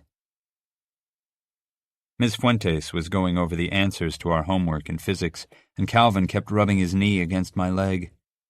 Since the night I'd shown him the stars, we hadn't been able to stop touching each other. "Want to hang out tonight?" he whispered. I hadn't told him it was my birthday. "Sure." I suspected Lua probably had something planned for dinner, but I didn't feel like celebrating. I wanted to freeze the present so nothing else could change. Calvin winked at me. "My dad's working overnight." He let my imagination fill in the rest, and I conjured a million things we could do alone in his house, most of them involving a distinct lack of clothing. I was about to tell him I couldn't wait when the classroom door swung open. Ms. Fuentes stopped speaking mid-sentence. Vice Principal Grady stood in the doorway, looking as severe and unhappy as usual. Seriously, I don't think he'd cracked a smile in his entire life. I was willing to bet he hadn't even laughed as a baby. "Sorry to interrupt, Betsy," he said, "but I need one of your students." Grady waited until Ms. Fuentes nodded. "Calvin Fry, gather your things and come with me." When Grady called Calvin's name, he sat frozen for a second. He looked at me, then at Grady. My stomach knotted. The crease between Calvin's eyes deepened. He had no idea what was happening, but I did. "What's going on?" Calvin asked. "Just come with me, son," Grady said. "I'll explain everything in my office." "Don't forget we have an exam tomorrow, Mr. Fry," Fuente said while Calvin collected his books and bag. Vice Principal Grady cleared his throat. He looked uncomfortable, like he cinched his tie too tight. "He might need to make up that exam another day, Betsy." "We'll work it out," she said. Even she was curious, and I hadn't believed she'd cared about anything other than physics. "I'll text you about tonight," Calvin said before he followed Grady into the hallway. "Yeah, great." Though I had a feeling once Grady explained why he'd pulled him from class, Calvin would never text me again. I suspected Priya ran an entire network of gossipy spies who fed her information like a CIA station agent. I wouldn't have been surprised if she'd found a way to tap our phones. "Oh, my God, did you hear?" Priya had barely waited for us to sit at our lunch table before running toward us and vomiting the latest scandalous news. Dustin had asked me if I knew why Grady had called Calvin out of class on the way to the cafeteria, but I feigned ignorance. I mean, I thought I knew, but I could have been wrong. I prayed I was wrong. Maybe Calvin was being given a special award, or maybe something had happened to his father. I felt like a shitty human being for hoping his father had gotten hurt at work, but I could live with that if it meant Calvin wouldn't hate me. Lua was working her way through a bowl of mac and cheese, holding her fork awkwardly because she couldn't bend her index finger. It was like a crooked tree branch, gnarled and knotty. "Let me guess," she said. "They've canceled the prom due to an outbreak of nobody-gives-a-shititis." I set my tray down next to Lua. I think she was still pissed at me for trying to force her to accept Trent's help with her surgery. But living with her while my parents were with Rennie had forced us to call a temporary truce. "Does it have anything to do with Calvin?" Dustin asked. Priya's eyes grew wide. "How'd you know?" "Vice Principal Grady pulled him out of physics." Dustin had barely taken his seat before digging into his plate of green beans and meatloaf, which I suspected was just the recycled hamburgers they hadn't sold from the prior week. Lua was staring at me, expecting me to answer. "Don't look at me," I said. "I'm just as clueless as you are." Obviously, she knew I was lying. Priya rubbed her hands together. The only thing she loved more than cheerleading was dishing juicy gossip. It was like her birthday instead of mine. "Well," she said, "Calvin wasn't the only person removed from class today."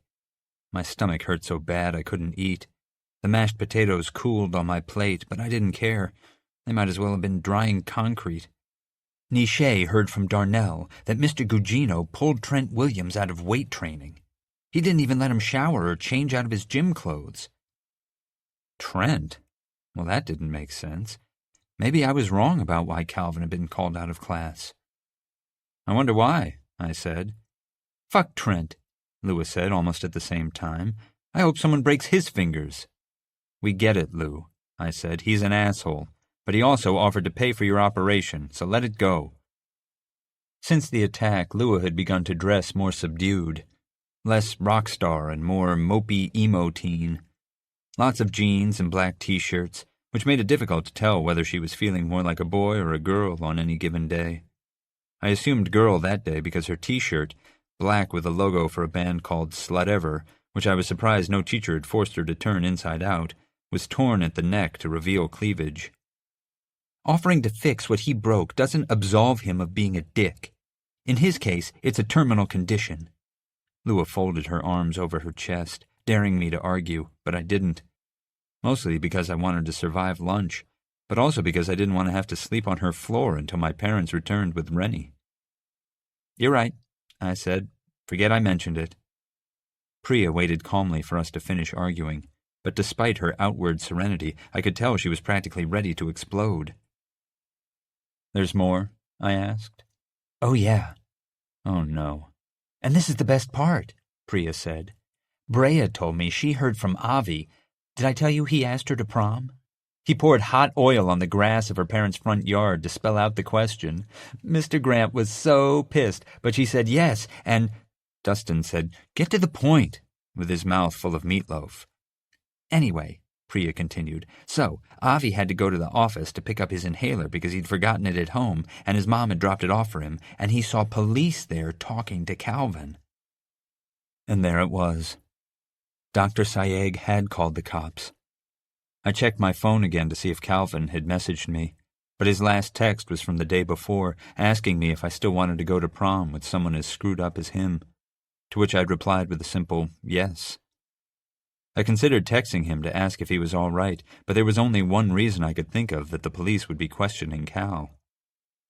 "Ozzie?" Dustin asked. He was staring at me. They were all three staring. "What?" "I asked if you know what's going on." I shook my head. I'd already done enough damage by telling Sayegh. But Lua was watching me, and I knew she'd put it together. I just prayed she didn't say anything in front of the others. Then Lua said, "Probably steroids or something. Isn't that what you said a few weeks ago, Priya?"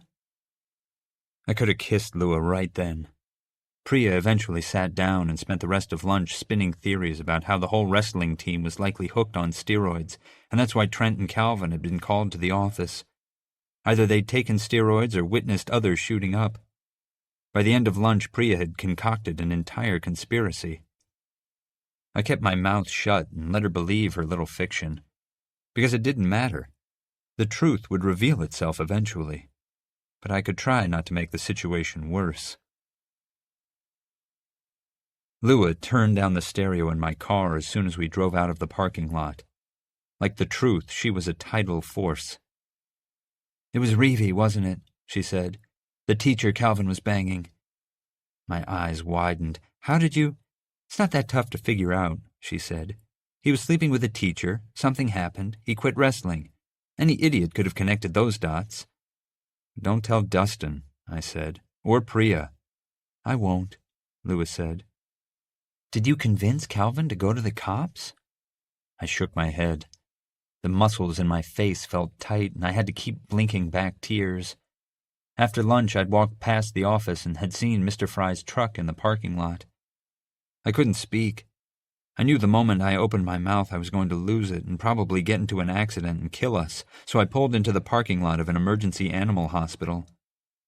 "I told my therapist," I said before I broke down crying. My body shook, tears streamed down my cheeks, and snot dribbled out of my nose. I was sobbing so hard I wasn't even certain Lua could understand me.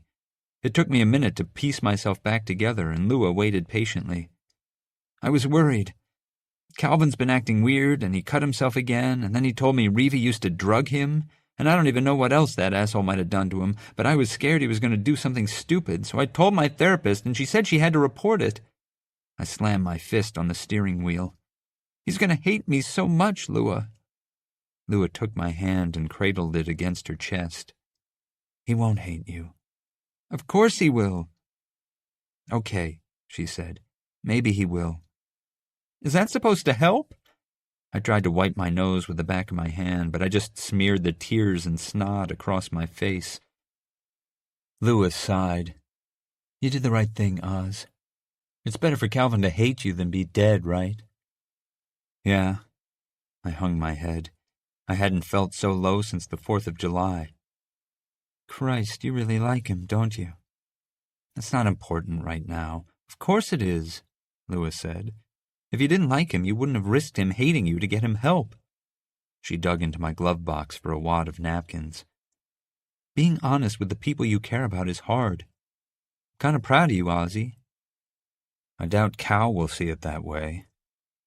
"Maybe not right away, but give him time." I finished wiping my nose. "How do you think Trent's involved? Do you think he knew?" Lua asked. I'd nearly forgotten that Priya said Trent had also been pulled out of class. "I don't know." "You don't think Reevy and Trent—" "Well, now I do," I said, but I couldn't even think about Trent right then. "I just don't want Calvin to hate me, Lou. We'll figure this out. It'll be okay." "I hope you're right. I don't think I can lose anyone else." 199,207 kilometers. Coach Reevy was removed from school the day after Calvin and Trent were questioned by the police. and Calvin didn't show up for the rest of the week, or the following Monday either. I texted him a couple of times, playing dumb, asking where he was and if I could come over, but he didn't reply. I'd wanted to go to his house over the weekend, but Lua convinced me to give him time. I didn't want to give Calvin time. I wanted to see him. I needed to know if he blamed me, which is why Lua was right to tell me to stay away. My feelings were irrelevant. It didn't matter whether Calvin despised me, only that he was okay. It took less than a day for the news that Coach Reevy had also been questioned by the police to travel through school, and the Cloud Lake Herald splashed the story across their front page on Monday. Reevy hadn't been arrested, though the article suggested it was only a matter of time, but the school had suspended him with pay pending an investigation. Calvin and Trent weren't named in the story. It only stated that Reevy had allegedly been involved in relationships with at least 2 underage students, but it was easy to piece together that Trent and Calvin had been pulled from class the day before Coach Reevy's suspension. The biggest surprise was that Reevy had also been abusing Trent, and I wondered how the police had figured it out. Obviously, they'd learned about Calvin from Dr. Sayegh, who'd gotten it from me, but I never would have guessed Trent was involved. "Dude, Pinks," Dustin said after physics as we walked to the cafeteria. "Did you know?" I'd skipped lunch since the day Calvin was pulled from class in order to avoid this exact conversation. I hung my head as we walked through the halls. People knew Calvin and I were friends, and I imagined them pointing at me and whispering. I deserved much worse for betraying Calvin's trust. "Yeah." "Whoa," Dustin shook his head. "So was it some Jerry Sandusky rape shit or what?" "I don't know. Calvin never gave me the details." "Sick." We entered the cafeteria and I felt even more eyes. "It totally explains why he quit wrestling. And it happened to Trent, too. That's messed up." I wanted to emergency eject from the conversation. Talking about what Reevy did to Calvin and possibly Trent made my skin crawl. But I hadn't brought my lunch, so I followed Dustin to the line. As we stood there, Dustin spinning wild hypotheses about what Reevy might or might not have done to Cal and Trent, I spotted a table set up near the far wall. It was draped with a blue cloth and bore a glittery sign that read, "Prom tickets, $32. "I'll be right back," I told Dustin, cutting him off mid-theory. I made my way to the table and waited in line. Our prom's theme was a night to remember, which was stupid. It would probably wind up a night most people tried to forget. I didn't know if I'd even go, but I wanted to see Calvin. I wanted to apologize, and I thought arming myself with prom tickets might get me through this door. Darcy Godet and Thea Castro sat behind the table, a gray lockbox between them. I couldn't stand Darcy, but Thea wasn't so bad. We'd been in the same geometry class, and I'd let her copy my English homework in exchange for the answers to our geometry worksheets. I pulled cash out of my wallet. I'd been saving my pay from the bookstore to fund another trip to find Tommy, but I think Tommy would have understood and approved of me using it for this. 2 tickets, I said. Darcy's lips rested in a self-satisfied sneer. "Who's your date, Ozzie? Your she-male freak friend?" I had to grit my teeth to keep from telling Darcy exactly what I thought of her. I was pretty certain the only reason she hated Lua was because Trent had a crush on her. "Not that it's any of your business, but no." Thea tapped a clipboard with her pen.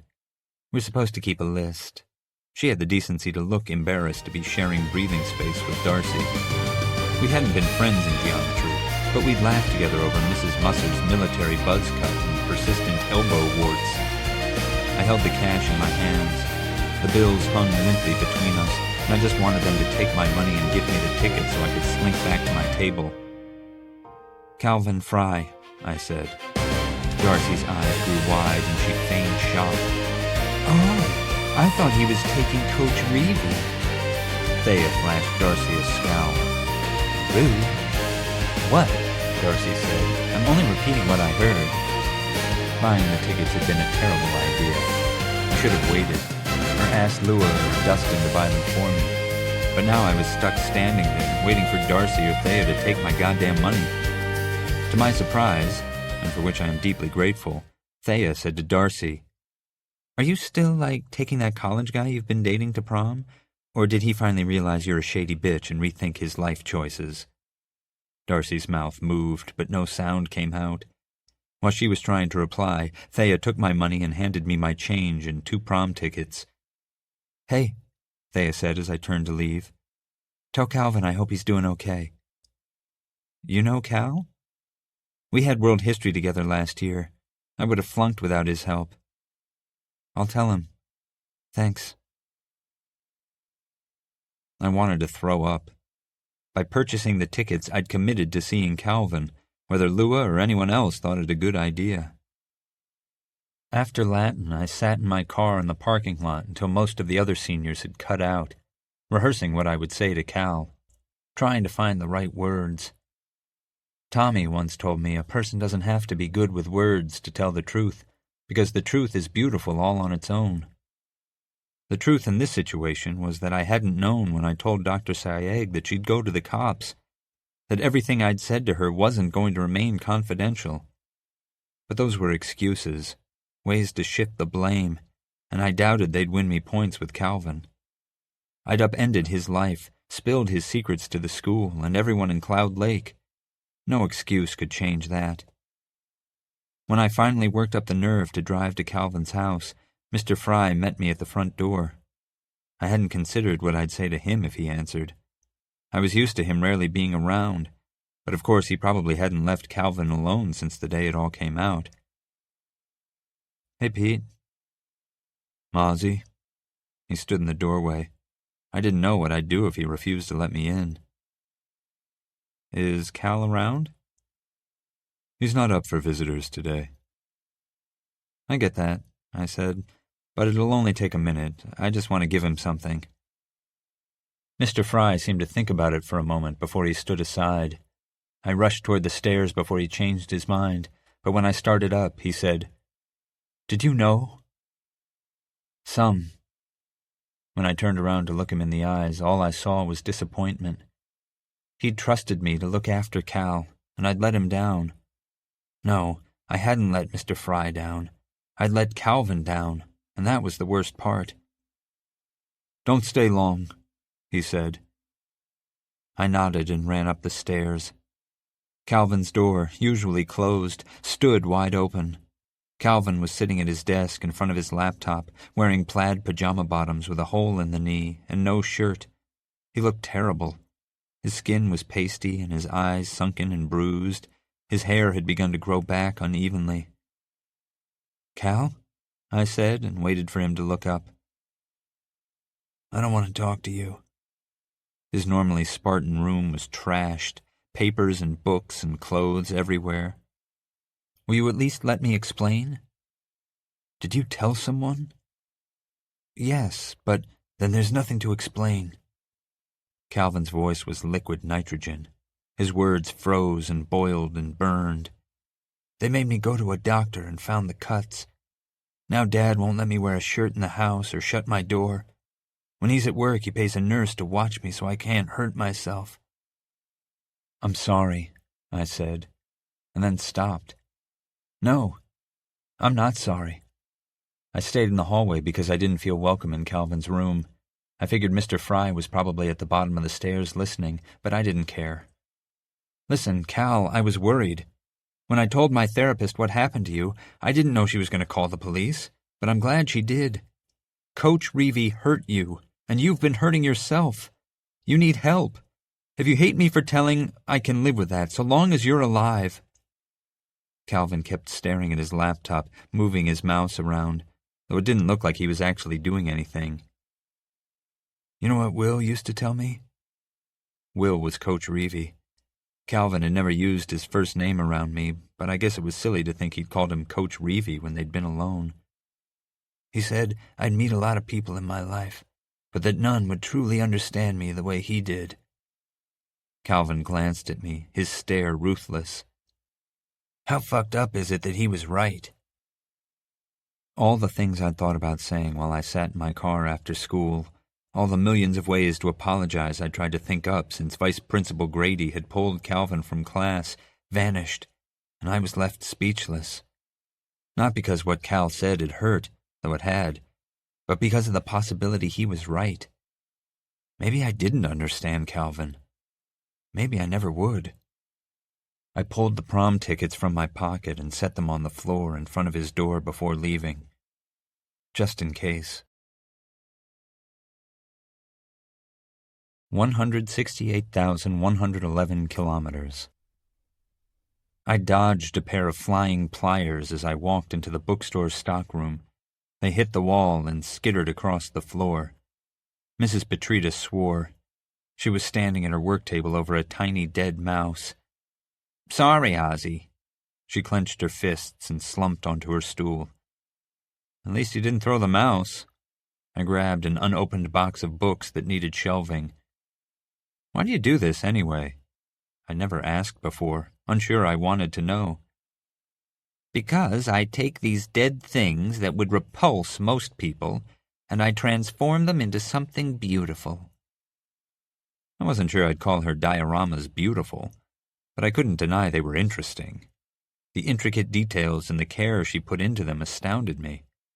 Her current project was a scene from North by Northwest, but they're still just the hollowed-out husks of things that used to be alive. To you, to me, they're art. She motioned at the pliers on the floor. "Kick those on over to me." I left Mrs. Petritas to work on her dead animals and manned the store. Anna showed up later, and I took a break from shelving books to help Mrs. Ross with her essay again, but I had trouble even focusing on that. My mind kept wandering while I read. "That bad?" she asked. There was something different about Mrs. Ross. She sat with her back a little straighter, and she hadn't worn her sunglasses into the store. It'd been a couple of weeks since I'd seen her, but that was mostly because Anna had taken a lot of my shifts. "No," I said, "your essay is great. I'm just worried about this guy I've been seeing." Mrs. Ross chuckled. "Boys are the root of most problems." "Tell me about it." "Well," she asked, "what'd he do?" I shook my head. "It's not what he did." "Then what'd you do?" I felt weird discussing a guy who wasn't Tommy with Mrs. Ross, but I needed someone to talk to, and I wasn't about to return to Dr. Sayegh and have her blab everything I told her to the police. He trusted me with a secret, and I told someone else, and then everyone found out about it. I raked my hair back with my fingers. But I'm not sorry, because someone had done something bad to him, and it really messed him up. Mrs. Ross nodded along as I spoke. When I finished, she said, "You know what faith is?" "I guess." "If you've got to guess, you don't know." She smiled tentatively. "Faith is believing in something even when every other soul in the world tells you you're wrong. Even when all the evidence says you're a fool. No matter what people say or how much they hurt you, faith means you keep believing." "How's that supposed to help me?" Mrs. Ross shrugged. "You have to believe you did right by this boy, even if you're the only one. And you never know. Maybe he'll come around. Sometimes what's in people's heads and hearts is too big for words." I mumbled at the table. She said, "What?" And I said, "You told me that same thing about Tommy once, after we'd had a fight."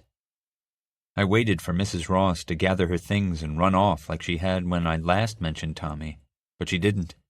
She folded her hands in front of her and stared at me for a long time. Then she said, "Tell me about him." I was so surprised that I looked up at her, and the shock must have shone from my eyes because she said, "Go on. I'm listening." "Well," I began, "Tommy was amazing." I hadn't talked about Tommy, really talked about him in so long that the stories poured out of me. I told Mrs. Ross about the time Tommy and I ran away from home and spent 2 hours, which had seemed like forever when we were 8, living in a tree. How he could argue with anyone about anything and always win, and how infuriating that was. About the time he stole $20 from our 5th-grade teacher's desk so he could buy Mrs. Ross new paintbrushes. I wanted to tell her everything I remembered, and I remembered everything. But that would take more time than we had, so I gave her the highlights and left out the sexy bits. And she listened. She didn't interrupt. She laughed at some of the stories, looked like she might cry during others, but she never said a word. We talked about leaving Cloud Lake after high school, I said, but he was worried about you. He was scared of what Mr. Ross would do to you. More than anything, though, he wanted to know you were safe. I think that was the best thing about Tommy. He'd throw himself in front of a train to keep the people he loved from harm. Anna was tossing me dirty looks because she wanted to close up, but I didn't care because I felt lighter. I hadn't realized how heavy Tommy's memories were and how difficult it had been to carry them alone for so long. It's not like I'd shed them, but now I had Mrs. Ross to help me bear the load. I left Carl, Mrs. Ross said after a moment of quiet. You did? She nodded. Got a second job at Target and met a cashier who was looking for a roommate. It isn't much, but it's something. I couldn't believe she'd left her husband. Tommy had always hoped she would, but he never thought she'd go through with it. How'd he react? I asked. Carl? Mrs. Ross chuckled. He threw some things around and threatened to kill me, but that man doesn't scare me anymore. He told me if I walked out the door I couldn't ever come back, so I marched outside and slammed the door to that trailer shut for the last time. Good for you, I said. Tommy would have been proud. I wish I could have known him. Me too. Maybe some doors that slam shut behind you and can't ever be opened again aren't the scariest things in the world after all. Maybe some doors are better off closed. That way we can focus on the ones still open in front of us. 155,081 kilometers. The next couple of weeks sucked. Calvin returned to school, but he refused to speak to me, and he wouldn't sit with me at lunch. He showed up to physics, ignored me, and ran out at the bell. I tried to follow to see where he was eating, but I couldn't keep up. We hadn't worked on our roller coaster project in a while, but all I wanted was for Calvin to talk to me again. I couldn't count on much lately, other than Tommy's still being gone and the universe continuing to collapse, so I threw myself back into trying to figure out why. I'd spent so much time wrapped up in Calvin's life that I'd nearly let go of Tommy, and I wondered if maybe all the things that had gone wrong were the universe's way of punishing me for it. The only good thing that had happened was that Rennie was being transferred to a hospital in Miami the next day. I was supposed to pick my parents up at the airport, and we were going to drive over there together to see him, which scared me a little. I wasn't sure how I'd deal with seeing Rennie broken, but, like with Cal, broken was better than dead. Are you going to sit on your computer all night? Lua asked. He was dressed in ripped jeans and a tight white T-shirt that lay flat across his chest. I looked up. I'd been working at the dining room table for so long that I hadn't even realized it was night. I rubbed my burning eyes. This is important. Lua pulled out a chair and sat beside me. Look, I've let you mope long enough. I get that you're upset about Calvin, but if he's going to forgive you, he'll do it in his own time. And if he doesn't, then fuck him, all right? I'm not your goddamn therapist. I rolled my eyes. Whatever. Whatever what? I glanced at Lua's crooked finger. Oh, Lua said. Well, for your information, I agreed to let Trent's parents pay for the surgery. That got my attention. You did? What changed your mind? Lua shrugged. I talked to Trent. And it's none of your business. Lua sighed and shook his head. Let's just say that after hearing what he had to say, I decided to give him the benefit of the doubt. Does this mean I'll have to find a new date to the prom? Ugh, no. He's still a creep. Lewis smiled a little, and I kind of got the feeling that he wasn't being entirely honest. But it does mean the tour's back on. There'll be some physical therapy, and I'll probably need to rework some of the songs so I can play them on my keyboard until I'm 100%. But I'll be killing it again before you know it. That was the first piece of great news I'd heard in ages. Then he said, Anyway, I'm going to ASL tonight and you're coming. Lua, no excuses, Ozzie. Even my mom's got a date. I'm not letting you sit here and sulk. Lua bullied me into the shower and fussed over my hair and outfit until he was happy. I suspected the main reason Lua wanted me to go was so I could drive, but I didn't care. We danced until we were both soaked with sweat, and I allowed myself to forget my troubles for a while. Occasionally I caught someone out of the corner of my eye who looked like Calvin, but it was never him. I kept hoping he'd realize I didn't mean for any of this to happen, that he'd forgive my betrayal. But as the days stretched on without a word from him, I began to think he might never absolve me. But a night out with Lua turned out to be exactly what I needed. A cute guy with long dark bangs even hit on me. I tried to tell him I wasn't interested, but Lua butted in and wrote my number on the back of his hand. I didn't know whether the guy would call, or if I'd answer if he did, but it was nice to feel wanted. I checked the time and swam through the crowd to find Lua. "Come on," I shouted into his ear. "We gotta go." Lua frowned but let me drag him off the dance floor. When we were clear of the noise, he said, "What's your problem?" "I have to be up early in the morning." "Tomorrow's Saturday, Oz. You can sleep in." I screwed up my face. "My parents are flying back tomorrow. I'm driving to Miami to meet them at Rennie's new hospital. I told you all this yesterday." Lua's brow creased. "What are you talking about, Oz?" I thought it was the music, that the bass had rendered Lua deaf or something, so I led him out to the patio. "Come on, Lou, you remember. Rennie's doctors released him to a VA hospital in Miami. They'll be here tomorrow morning." "Listen," Lua said, "I let the whole Tommy thing slide, but now you're taking it too far." "I don't understand." "Parents, Oz? And who's Rennie?" No. My parents, Lua, Catherine and Daniel, and my brother Warren, fell during an army training exercise and wound up paralyzed. He's been at a VA hospital in Georgia for the last few weeks." Lua shook his head. "Okay, now you're just making up words. What's a Georgia?" "The state directly north of Florida," I shouted. Other people on the patio were staring, but I didn't care. "Calm down," Lua said. "I know you're upset about Calvin, but this isn't funny." I sat on a bench along the wall and buried my face in my hands. "What the hell is going on, Lua?" "You tell me."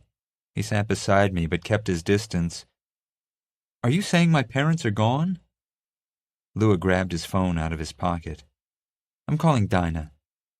I caught his wrist. "Lua, tell me what happened to my parents." "I don't know. Why are you doing this?" "I'm not doing anything. Just tell me about my parents." "You were left at a fire station the day you were born, Ozzie. All you had was a note with your name. My mom adopted you. You've been my brother since we were babies." I'd never seen Lua so worried. "Look, you know Dinah's always encouraged you to find your birth parents. If you have, just say so."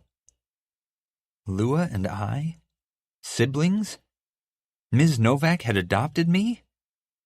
My entire history had been rewritten while I danced. My parents and Rennie edited out of my life. I grabbed Lua's phone and pulled up a map of the world. It had shrunk to a sphere with a circumference of only 1,508 miles. Europe, Asia, South America, Africa, 98% of the United States, gone. Florida existed as the only landmass on the entire tiny planet. When the universe had shrunk before, all I'd lost were hypothetical planets with theoretical people. But the people who had vanished from Earth had been real. They'd had real families and real histories and had lived real lives. I'd hoped the universe would stop shrinking once it reached Earth, but it was going to continue collapsing until nothing remained but me, leaving me alone in Cloud Lake forever. "I haven't found them," I said, my voice defeated. "They're gone. They're all gone." Lua wrapped his arm around me and I let him. There wasn't anything else I could do. "Come on, Oz. Let's go home."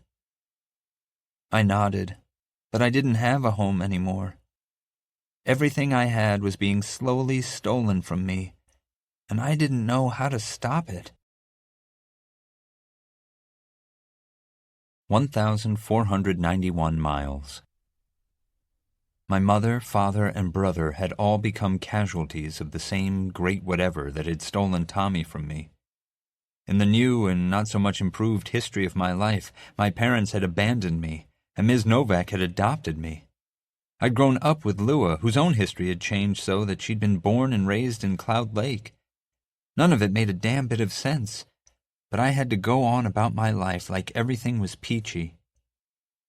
Rennie and I used to play this fun-for-him-but-not-for-me game where he hit me in the arm in the same place as many times as he could before I told him to stop. The first couple of punches hurt the worst, but after a while I stopped feeling the pain. I grew numb to it even though I could see the bruise already beginning to form and knew it'd hurt like a son of a bitch later on. That's how it was losing my family. I was numb.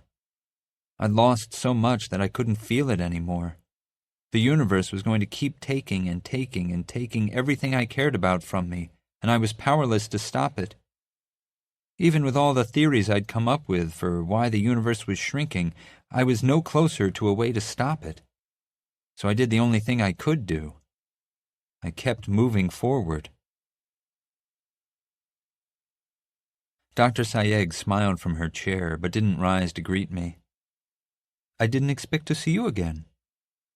I didn't bother sitting, as I wasn't planning to stay long. I just wanted to tell you in person that I won't be returning. So you kept your appointment to tell me you won't be coming to any more of your appointments? I nodded. Something like that. Have a seat, Ozzie. Dr. Sayegh motioned at the couch. She slipped her glasses off and let them hang around her neck on a silver chain. I considered leaving, but part of me was curious what she had to say, so I sat.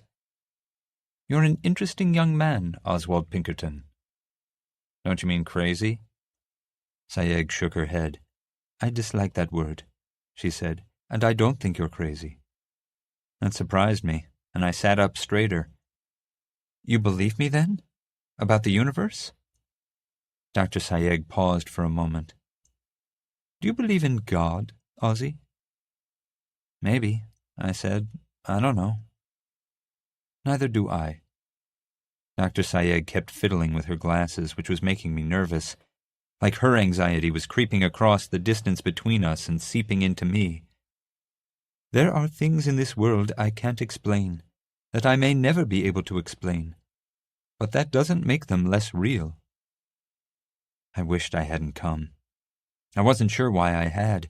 I hadn't bothered telling any of the other doctors in person I wasn't going to see them anymore, and now that I was 18, my mom, or Dinah, now that my parents were gone, couldn't compel me to see any doctor I didn't want to. But I'd felt like I owed it to Dr. Sayegh to tell her to her face, which in hindsight was stupid. It doesn't matter whether you believe me or not, I said. I can't fix it. The whole damn universe is going to collapse into nothing, and I can't do one damn thing to stop it. Maybe you're not meant to, Sayegh said. I started to interrupt her, but she didn't let me. Have you ever considered the possibility that you're not supposed to stop what's happening? No, I said, because what's the point of knowing something's wrong if I can't do anything about it?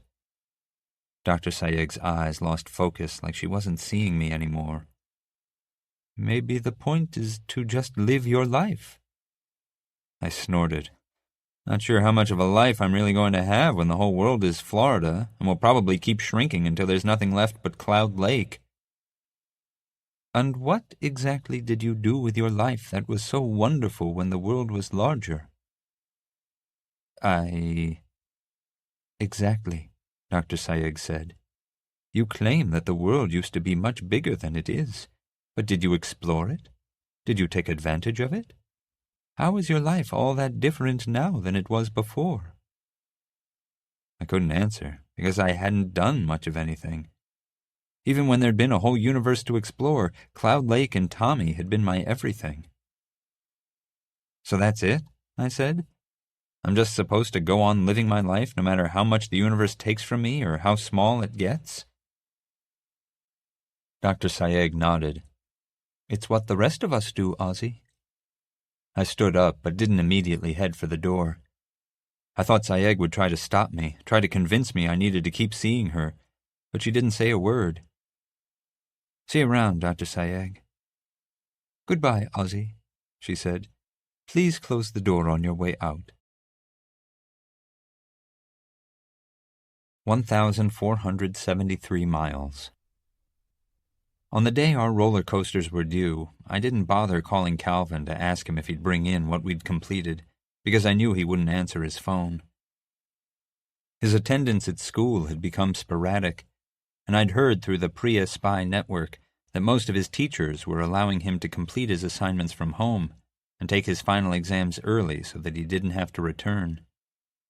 Once the news about Coach Reevy had gotten out, 7 more boys had come forward with allegations that he'd tried to coerce them into having sex with him. One was still a freshman, though his name was kept confidential, and the other 6 were previous graduates. I was surprised the school hadn't given Calvin A's for the rest of the semester to keep him from suing. As other students filed into physics class carrying their own projects, including Dustin, whose roller coaster looked amazing, I kept hoping Calvin would walk through the door and slide into his seat, flash me a smile, and that everything could go back to the way it had been before I'd betrayed him. But I doubted that was going to happen.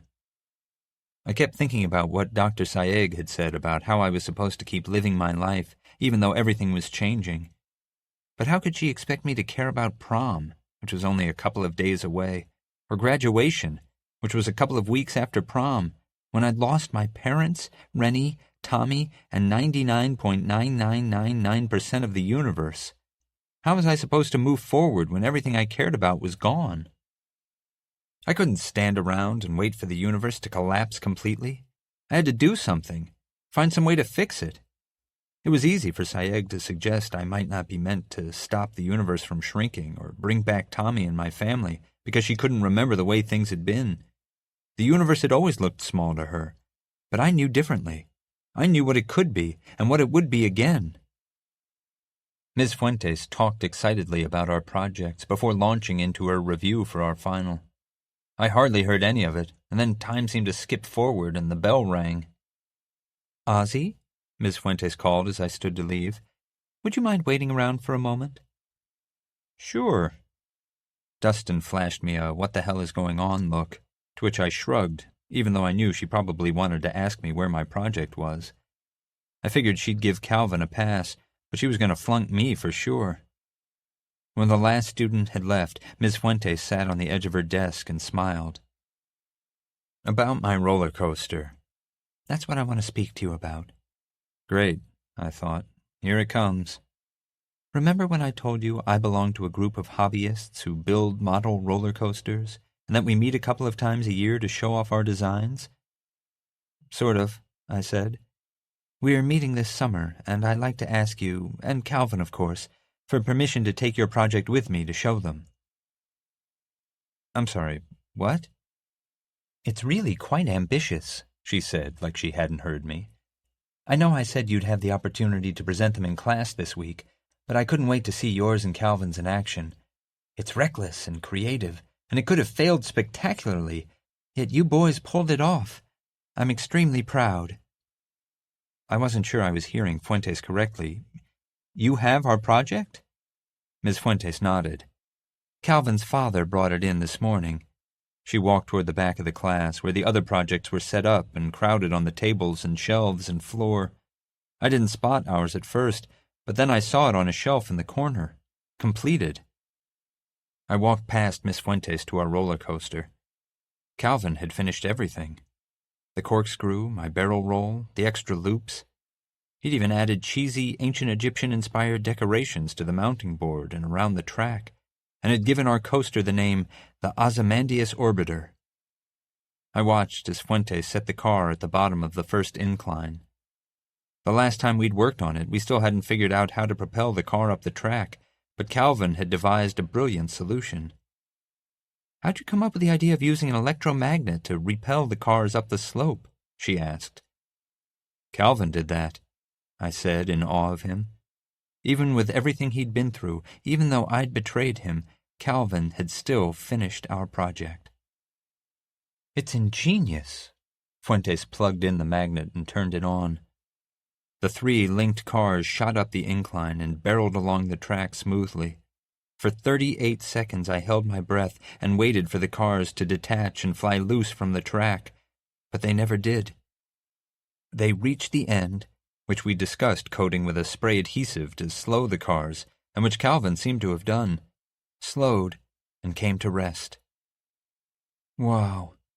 The words slipped out, and I cleared my throat, because I didn't want to clue Fuentes in that this was the first time I'd actually seen the roller coaster in action outside of the computer simulation. Miss Fuentes nodded. Honestly, I was worried this project might be too advanced, but you all, especially you and Calvin and Dustin, proved up to the challenge. Good work. Thanks. The thing was, despite what I'd constantly said to Calvin, I didn't really care about the grade. I was caught up wondering what it meant that Calvin had finished the project on his own and had his father bring it in. Had he completed it as a peace offering? Was this his way of letting me know he'd forgiven me? So you don't mind if I hold on to it for my group? Fuentes asked. Sure. Yeah. Miss Fuentes' face lit up. Wonderful. Thanks, Miss Fuentes.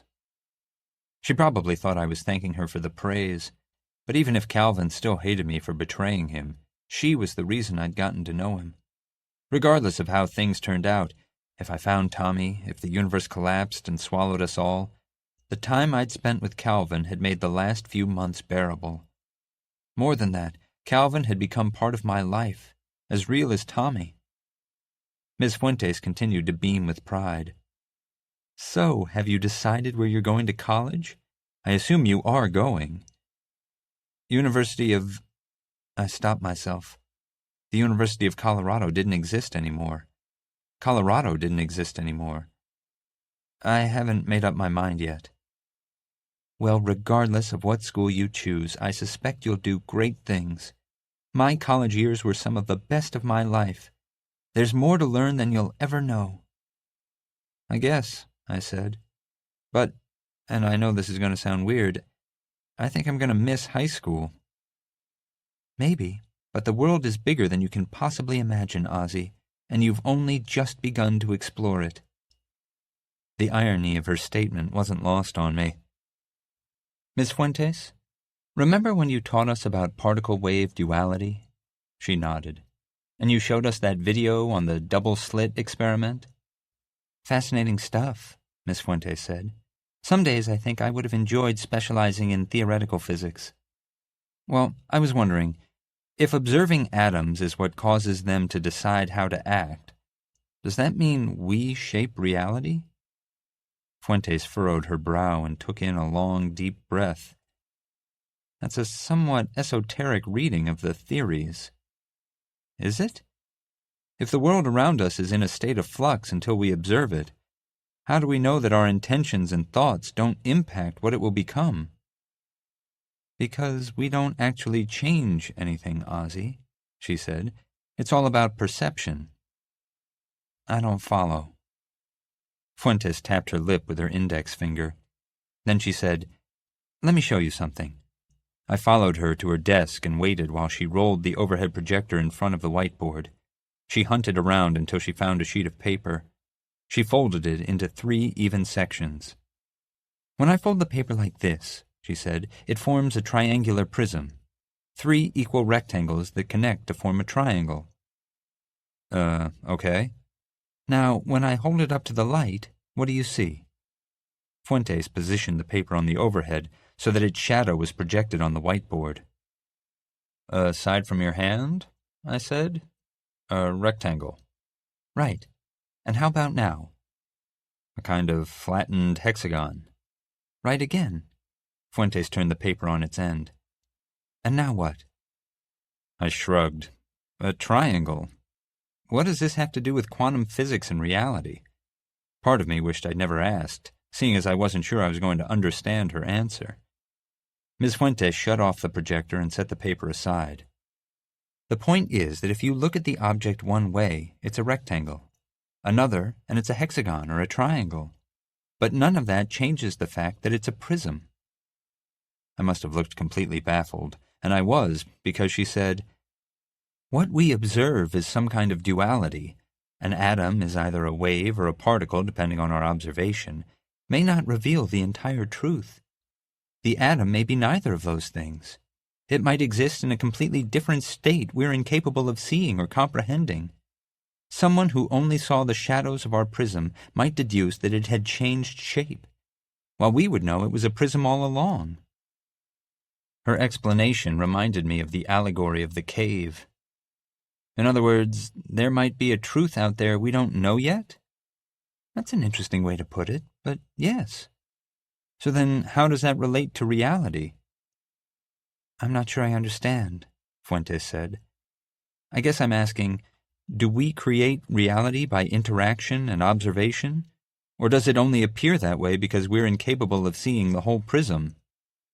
Ms. Fuentes sighed.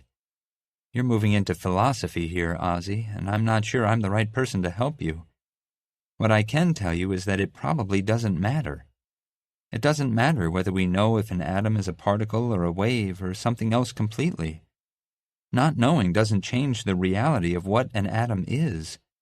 What matters is that we continue searching for the answers. She frowned. Did that help at all? I think so, I said.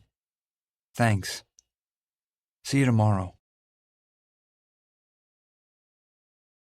1,295 miles. Lua adjusted my bow tie for the 10th time in an hour. He stepped back and closed one eye, appraising my appearance. I guess that's as good as you're going to get. Well, no one wears a tux like you, Lou. Tell me more. While I'd gone with a classic black and white tux, Lua wore baby blue with a sequined bow tie and cummerbund that would have looked ridiculous on anyone else, but which Lua wore with style. He'd even dyed his hair to match. You ready for this? He asked. The dance? I shook my head. I don't even know why I'm going. Because it's a rite of passage. It's going to be lame, right? But if you stay home and mope, you'll regret it. Or you won't. It's only prom. Then he shrugged. Actually, though, I was talking about photos with Dinah. Oh, I'm definitely not ready for that. Tough. Lua grabbed my hand and led me out of my room.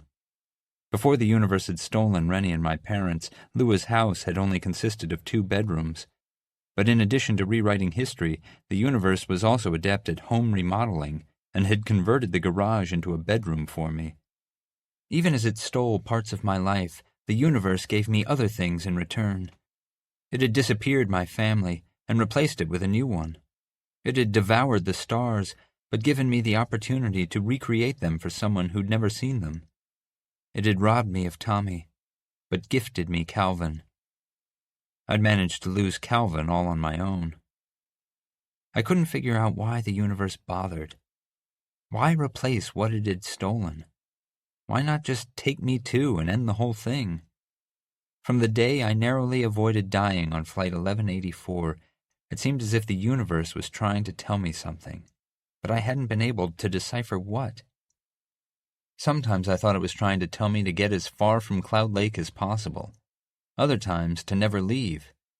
If it were attempting to send me a message, I wished it would be a little less ambiguous. A bright neon sign in the sky would have been far more helpful. Lua and I endured about an hour of Ms. Novak taking pictures and forcing us to pose in front of different parts of the house. I played along because, in a way, it was her special night too. In this new history, she'd watched us fumble through the world as toddlers, seen us struggle to escape our awkward phases, and now we were getting ready to move to the next stages of our lives, to journey out into the real world, though there wasn't much world left, and become adults, whatever that actually meant. As angry as I'd been at my parents over the last few months for acting like idiot children over their divorce, I hated that they'd been cheated out of these moments. You both look so handsome. Come on, Dinah, Lua said. The limo's going to be here soon. Ms. Novak lowered the camera. But it's not here yet, and you're mine to do with as I please until it arrives. She peered through the viewfinder again. Now give me old Hollywood glamour.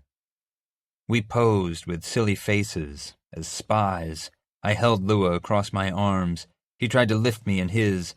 And we even managed to get serious long enough to give Ms. Novak a photo she could print, frame, and hang on the wall. Finally, our limo arrived. But the moment Dustin climbed out in a hideous plaid tux with matching chucks, Ms. Novak bullied him into pictures with me and Lua, and it took us another half-hour to extricate ourselves from photography hell and crowd into the limo. Dustin passed around flutes of sparkling apple juice. In addition to the scrutiny of metal detectors at the dance, we could be subjected to breathalyzer tests if any of the teachers suspected we'd been drinking, and held them aloft to toast. "To the last best night of our lives," Dustin said. Lua shook his head. "I'm not drinking to that. If this is going to be the best night of our lives, we're in serious fucking trouble." Dustin rolled his eyes. "Shut up and toast." So we did. I hadn't heard from Calvin, so Lua, Dustin, and I had pooled our resources to go as a group. Maybe that was how it was always meant to be. They were my people, after all. While most of the seniors we knew had planned expensive dinners at fancy restaurants on their parents' dime, we opted for a pizza joint near Cloud Lake High, and I was willing to bet we had more fun than any of them. We spent dinner telling stories about old times, about who we were and who we hoped to become, about the time Dustin had tripped and fallen on stage while accepting an award for perfect attendance, about the time in 10th grade Lua had played Robin Hood in Cloud Lake High's production of Robin Hood and had slipped on an ill-placed plant during a fight scene and given himself a concussion, but had still managed to finish the show. Even though his memory of that night remained hazy, I remembered every detail for him. I wondered if these last 4 years really had been the best of my life. It wasn't fair Tommy wasn't with us, able to share his own stories, or that I'd only gotten to know Calvin over these last few months. None of it seemed fair, and I couldn't guess what life would throw at me after graduation. The universe was shrinking so quickly, I didn't know if we'd make it through the end of the year, and I was equally terrified and relieved. Terrified for obvious reasons, but relieved because if the universe collapsed completely, I would never have to know whether the choices I'd made had been the wrong ones. I pushed my plate away and said, "I want you all to know that I'm really glad we're friends. I wouldn't have survived high school without you." Lua stuck his finger in his mouth and mimed puking. "When'd you get all sentimental, Pinks?" Dustin said. "I didn't. I just love you guys, all right? Is that okay?" Dustin shrugged. "It's not like we're going anywhere." "Lua is," I said. "Tour starts at the end of the summer." Lua frowned. "I wouldn't really call it a tour. Sure, the band's booked at just about every club and bar in Cloud Lake, but that's not saying much." I knew if I checked my phone, I'd see that the world had shrunk to the size of Cloud Lake, but I left my phone in my pocket, because knowing wouldn't make any difference. I couldn't change it. I'd spent months trying to figure out the whys and hows of the universe shrinking, and had absolutely nothing to show for it. Maybe it'd never been my power to find Tommy and stop the universe from collapsing. Maybe all I could do was enjoy the time I had left. "Too bad Calvin isn't here," Dustin said. Lua kicked him under the table. "Topics of conversation explicitly excluded tonight are Calvin Fry, Trent Williams, Jaime Trevino, and graduation. Tonight is all about the dancing, right?" "It's cool," I said. "I wish Calvin were here too, but I'm not going to spend the night crying into my cummerbund." Dustin, who'd managed to put away an entire pizza on his own, stifled a burp behind his napkin. "The cops finally charged Coach Reevy." "About time," Lua said. "I hope they lock him up and some prison dude makes Reevy his bitch." When I glared at Lua, he said, "What?" "Prison rape. Not funny." Dustin wasn't usually the sort to gossip, but I think he jumped in to keep me and Lua from brawling. "I heard police raided his house and found pictures on his computer of some of the boys. I heard they also found pills, lots of them. Valium, Rohypnol, MDMA. Lua lowered his eyes. "Trent told me." "I thought we weren't talking about Trent tonight," I said. "We're not," Lua said. "But he did tell me a little of what Reevy did to him. And if you knew what he told me, prison rape is the nicest thing you'd wish on that asshole." Calvin may not have divulged the specifics, but I'd seen their effect on him. Reevy had stolen his life. I doubted Calvin would look back on high school as the best years of his life. I still believed the things that had happened to me since Tommy had vanished weren't coincidences, but now that thought made me sick to my stomach. No message could have been important enough to kill a plane full of people. Nothing in the whole universe was so crucial for me to know that it necessitated ruining Calvin's life. In the end, Calvin was probably right to hate me, even if he didn't know the real reasons he should. "Now that we're all depressed," I said, "who's ready to dance?" The prom committee had spent the first half of the year locked in a contentious debate about whether to hold the dance at the school and spring for a band, or to hold it at a fancy hotel and hire a cheap DJ. When they decided to go with a live band, few believed any decorations could transform the dank building into something other than a gym. I'd counted myself among the non-believers, and it was nice to be proven wrong. A Night to Remember was still stupid, but after I'd been patted down by Mr. Perdue, an ancient math teacher whose eyesight was so bad he called everyone son regardless of gender, because I'd set off the metal detector, passed my breathalyzer test, and walked into the gym, I couldn't believe it was the same place I'd been forced to play basketball and dodgeball and volleyball in. They'd even managed to mostly eliminate the scent of accumulated sweat and humiliation. Violet and silver balloons crowded the ceiling, and gauzy fabric decorated with lilies hung from the walls. The lights were dim and atmospheric, and the committee had set up tables draped with violet tablecloths. The centerpieces were plastic bouquets that held various pictures of our class taken throughout the year. A stage had been erected where one of the basketball hoops once stood, though I had no idea how they'd managed to remove it, and the band played a cover of an 80s song I only recognized because Lua had forced me to listen to it on repeat over the summer between 8th and 9th grade, when she'd gone through her emo 80s phase. "Darcy's still a narcissistic sociopath," Lewis said, "but she throws a mean prom." I couldn't disagree with either statement, but what amazed me more than the gym's conversion was that Darcy and her friends cared so much about prom that they'd expended the effort required to transform it so completely. If I'd been in charge of decorations, I might have hung a couple of banners, hooked up Lou's phone to a speaker, and called it a night, which was probably why no one had asked me to help. The moment we got inside the gym, Priya found us and dragged Dustin toward the dance floor. We'd arrived respectfully late, partly because Dinah had held us up with pictures, but also because we hadn't wanted to be the first to arrive. "Sit," I said. Lua nodded. I took one step toward an empty table before Lua took a detour to where Jaime and Birdie were hanging out with a couple of their friends. Lua didn't even ask if we could sit with them before plopping down in a chair. "What's up?" I said to Jaime, and he held out his fist for me to bump. "Band's kinda lame." Jaime's voice trembled slightly, and Birdie scooted her chair closer to his.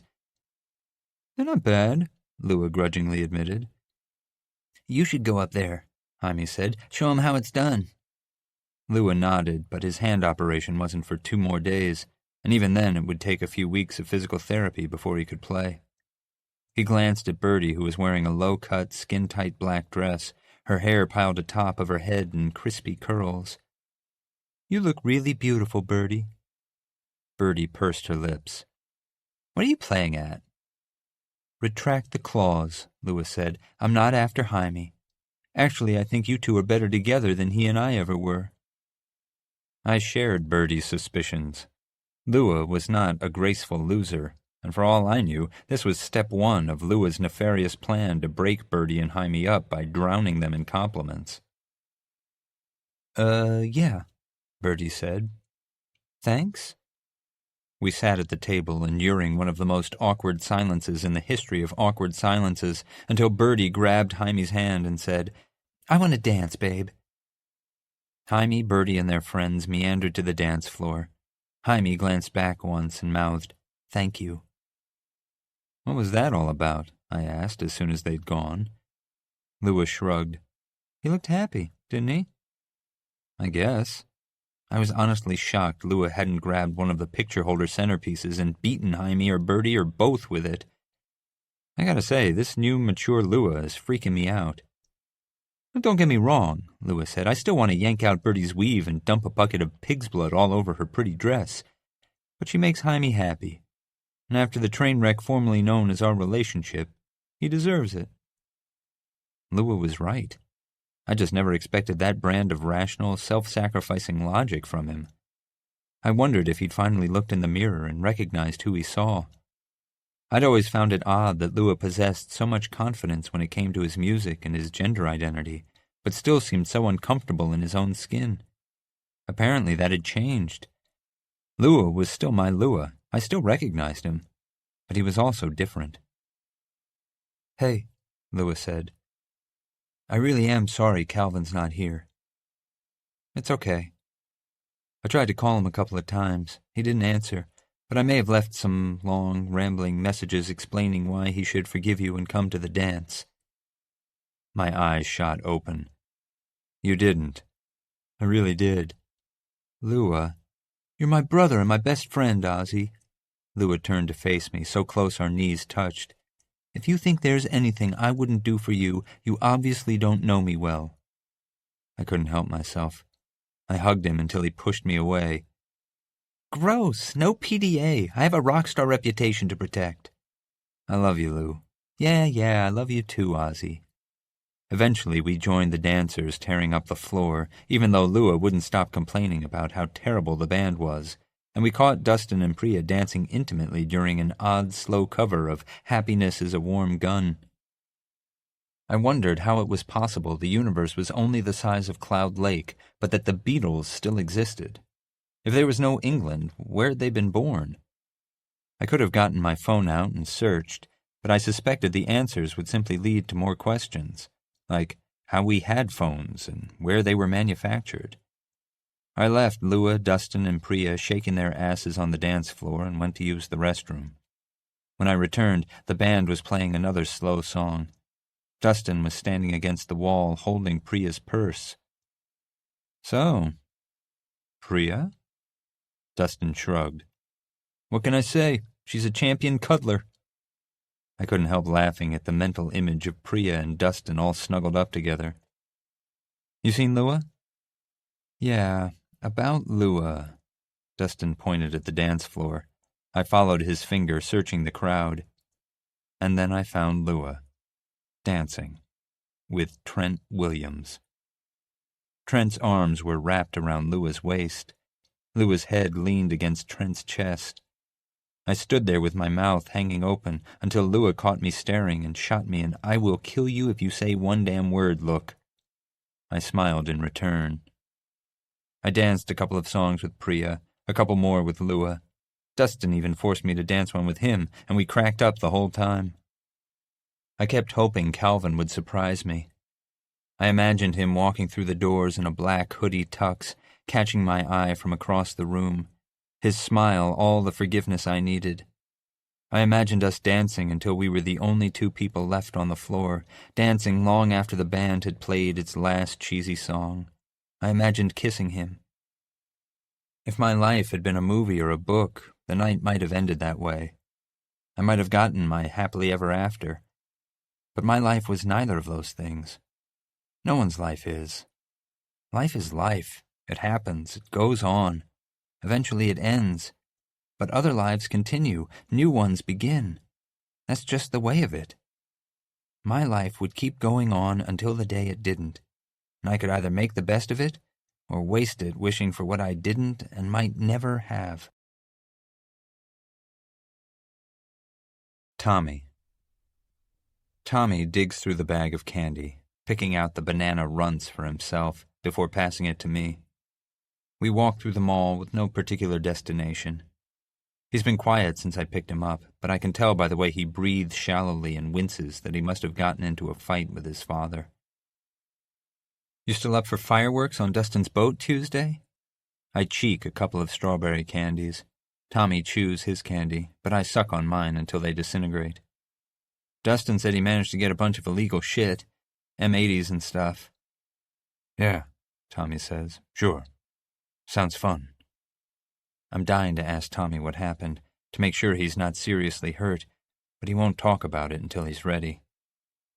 Tommy veers toward a tux rental shop. He stands at the window, so close his nose touches the glass. "Are we shopping for formal wear?" "Just looking," Tommy says. The mannequins in the window, rigid and frozen in time, masquerade in various get-ups. Everything from classic penguin suits to flashy, brightly colored tuxes only Dustin or Lua would wear. "Just a few months and we'll be picking ours out for prom." I nudged Tommy with my shoulder. "You're going to look so hot I'll probably jump you before the dance." Tommy nods. "I guess." I'm pretty certain his father is the source of his mood, but I'm worried. I've spent so many nights considering calling the police or Child Protective Services to get Tommy's father out of their house, but I never make those calls because Tommy would never forgive me. "Come on." I grab Tommy's hand and pull him into the store.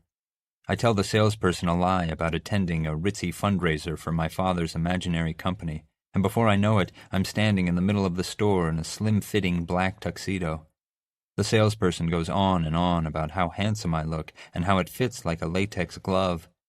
I'm not paying attention because I'm waiting for Tommy. "I'm not coming out in this," Tommy calls from his fitting room. "Why not?" "Because I look dumb, Oz." The salesperson tries to coax Tommy out of the fitting room, but I shoot the guy a look that shuts him up. "Don't make me bust down that door and drag you out, Thomas Ross." I hold my breath to see if Tommy's going to call my bluff. The lock slides back, the handle turns, Tommy walks out of the fitting room.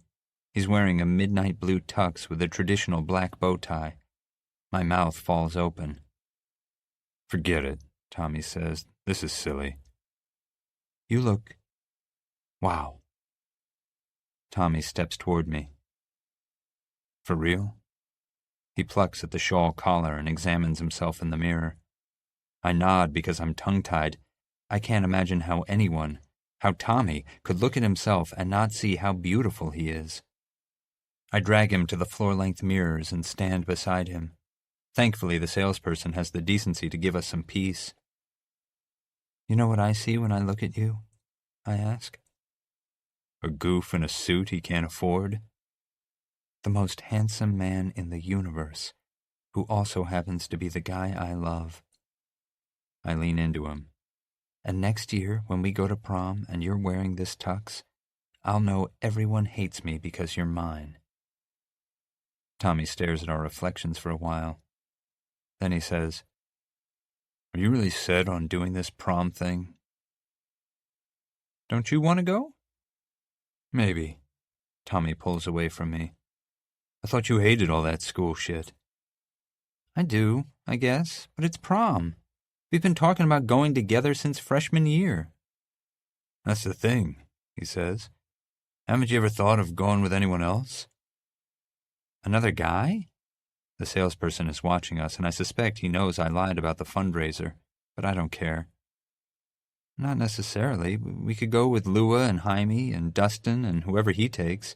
It's just, we're always Ozzie and Tommy. I don't know how to be anything else." Tommy looks at his shoes before he heads back into the fitting room. I change into my regular clothes and we leave the shop. I'm afraid to speak, too afraid to ask him to explain what he meant earlier. Whatever is going on with him is bigger than his father. I'm not sure I want to know anymore. "Is it so bad being Ozzie and Tommy?" I ask. "You know I love you, right, Ozzie?" "But..." Tommy shakes his head and takes my hand. "No but, just, I love you." I breathe a sigh of relief. "I love you too." 3.12 miles. After prom, the limo driver dropped us off at Lua's house so I could get my car, and then I drove us all to Trent's. Most everyone who'd gone to the dance, it seemed, showed up at the party. Trent's parents were home, but they stayed in their bedroom and let us drink and dance and generally raise hell. I hadn't wanted to ask Lua about Trent with Dustin in the back seat, but he'd run off the moment we got to the party, so after I made the rounds, I found Lua alone in the front yard. He'd shed his jacket and was staring at the sky, which was only partially visible through the trees, but so dark and empty without the stars that it was difficult to tell the difference. "So," I said, "you and Trent?" "Shut up about it or I'll break your nose, Ozzie." Lewis stood rigid and proud. "There's no me in Trent. He wanted to dance, so I gave him a pity dance." I held up my hands. "I'm not judging. I have an imaginary boyfriend, after all." Lua relaxed slightly. "Is Tommy really imaginary?" I looked around for somewhere to sit and ended up settling for the ground, which was covered with pine needles. Trent lived out west, with dirt roads and almost as many horses as people. Have you ever had one of those dreams that seemed so real you had trouble realizing it wasn't when you woke up? Lua sat beside me. "Yeah? Tommy's kind of like that. Only he's not a dream. No one remembers him, but he's real to me. I have these memories, an entire history of him and me, of all of us." A smile touched my lips. "Like this one time the three of us went skinny dipping at the beach last year, and some dickhead stole our clothes. We couldn't go home naked, so we drove to Walmart because it was the only thing open at 2 a.m. All I had in my car was one of those crinkly silver blankets in my emergency kit. Tommy wrapped it around himself like a toga, went inside, and bought us stuff to wear. You got pissed because he'd picked out a One Direction shirt for you, and you tried to refuse it, but it was too small to fit me or Tommy." I couldn't help laughing at the memory, but Lua didn't laugh or smile. "I don't remember that." "I do," I said. "Maybe that's what matters." "No, this is what matters. You and me, Oz." "You're right. I know you're right. But listen, if you need to find Tommy, I'll help you." "Why now?" I asked. Lewis sighed. "You're not the center of the universe, Ozzie. You're not even the center of my universe. But Tommy is clearly the center of yours, and even though you can be such a selfish asshole sometimes—" "Christ, Lua, tell me how you really feel." "I'm trying," he said, and waited to see if I was going to interrupt him again. "Even though you can be a self-centered prick, I want you to be happy." My anger slipped away. "What if I never find him, Lou?" Lua was quiet for a moment, then he poked me in the ribs and said, "Maybe something better will find you." He pointed across the car-littered front lawn to a shadow walking toward us. I didn't understand until the shadow peeled away from the darkness. Calvin had shown up after all. He approached slowly, his hands buried in the pockets of his hoodie. "Hey," he said. "Hey." Lua hopped up. "I think I'll leave you boys alone." I wanted to stop Lua from leaving, but I didn't. I stood and brushed the dirt and pine needles off my butt. "You look handsome in your tux," Calvin said. His eyes were bloodshot and bruised. "How was prom?" I shrugged. "Lame. You didn't miss anything except Trent and Lua dancing." Calvin wore his surprise openly. "Trent? And Lua?" "Yep.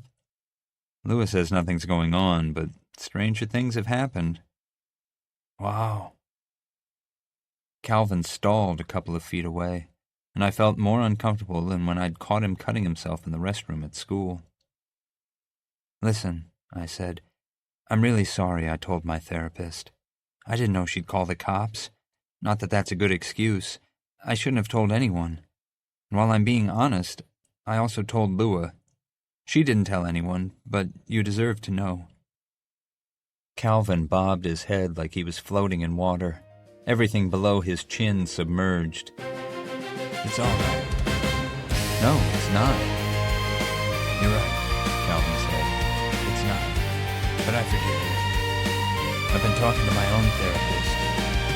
My dad forced me to go after he found out about Levy and the cutting. It was either that or a forced stay at a psychiatric hospital." "Who is it?" I asked. "I've been to a lot of therapists." "Dr. Sayeg? Macaulay Sayeg." I chuckled. "Yeah, I know her. She's not terrible." Calvin shrugged. "She told me it was a good thing it all came out. That keeping the secret might have killed me." "I'm glad it didn't." "Some days, I'm not sure I am." Calvin started walking, and I jogged to catch him. We wandered down Trent's driveway onto the dark dirt roads. I wanted to hold his hand so badly, but I didn't know what it meant that Cal had come to the party. He said he'd forgiven me, but you can forgive someone and still never want to see them again. "It's fucked up, you know," Cal said. "I saw these pictures of myself, pictures Coach took while I was drugged, and I don't remember them. But I still love him, and I think he loved me. Isn't that fucked up?" "No. Reevy is fucked up. He hurt you, and that's not your fault." Calvin walked with his head down and his back bowed. "I feel like he stole part of my life I'll never get back. I feel like there's nothing left for me." "I'm here for you. As a friend or more, it's totally up to you. I'll respect whatever choice you make." "You love Tommy," Cal said. "I know it and you know it. You'll always love him." "True, but Tommy's not here. I don't know where he is, and I may never find him. But maybe he's where he's supposed to be, and maybe I'm where I'm meant to be, too." We walked for a while, not talking. I wasn't sure whether I believed what I'd said. It was true that I didn't know if I'd ever find Tommy, but I didn't know if I believed never finding him would be okay. I didn't know if I'd ever be able to move on with my life if I couldn't at least tell him goodbye. It was all so confusing, and Calvin complicated my life even more. "Can we go somewhere?" Calvin asked when we reached the end of the street. He slipped his hand into mine and stared into my eyes. Without the moonlight or the stars, it was almost impossible to see his face, but I imagined I could still see his eyes, and they were beautiful. "Sure," I said. "I think I know just the place." 1.89 miles. I lay in the dark on the floor of my old bedroom beside Calvin. Sweat chilled my skin, and my chest rose and fell heavily. I'd had a feeling that even though my parents had vanished, my old house would still be empty. That the universe would have come up with a reason to keep anyone from moving into the house in which I'd once lived with people who no longer existed. And I'd been right. I didn't have a key anymore, but the sliding glass door on the far side of the house had been open. It hadn't even felt like breaking in this time. "You all right?" I asked Calvin. "No," he said. I hadn't intended to have sex with Cal. That's not the reason I'd brought him to my old house. But then he was kissing me in my bedroom, and he was unbuttoning my shirt and pants, which now lay in a heap on the floor in the corner. His hands had trembled. He was scared of the drop. We both were. But we'd reached the top of the incline and had fallen together, and we hadn't crashed. We'd survived. At least, I thought we had. I sat up on my elbow. Was it bad?" "God, no. It's not you, Ozzie. What?" "I thought doing it with you would make me happy. That being with someone who cared about me would fix everything. But it's all the same. I'm still the same." "I'm sorry, Cal.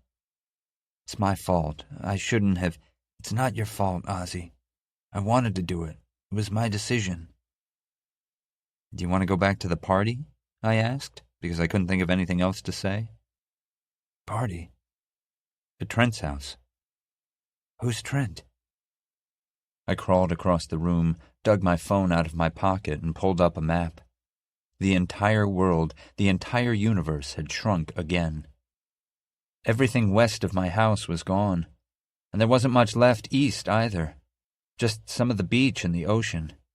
And each time I reloaded the map, the world shrank a little more. I didn't even know where my phone had come from, who'd built it, or where I'd purchased it. I'd thought the universe was confusing before Tommy had disappeared, but the smaller it got, the less it made sense. What's wrong? Calvin asked. Everything's gone, I whispered. I thought maybe it would spare Cloud Lake, but even that's disappearing. I want to see. I started to hand Calvin my phone, but he said, Not the map. The edge of the universe. We dressed in silence and darkness. Confusion rippled through me.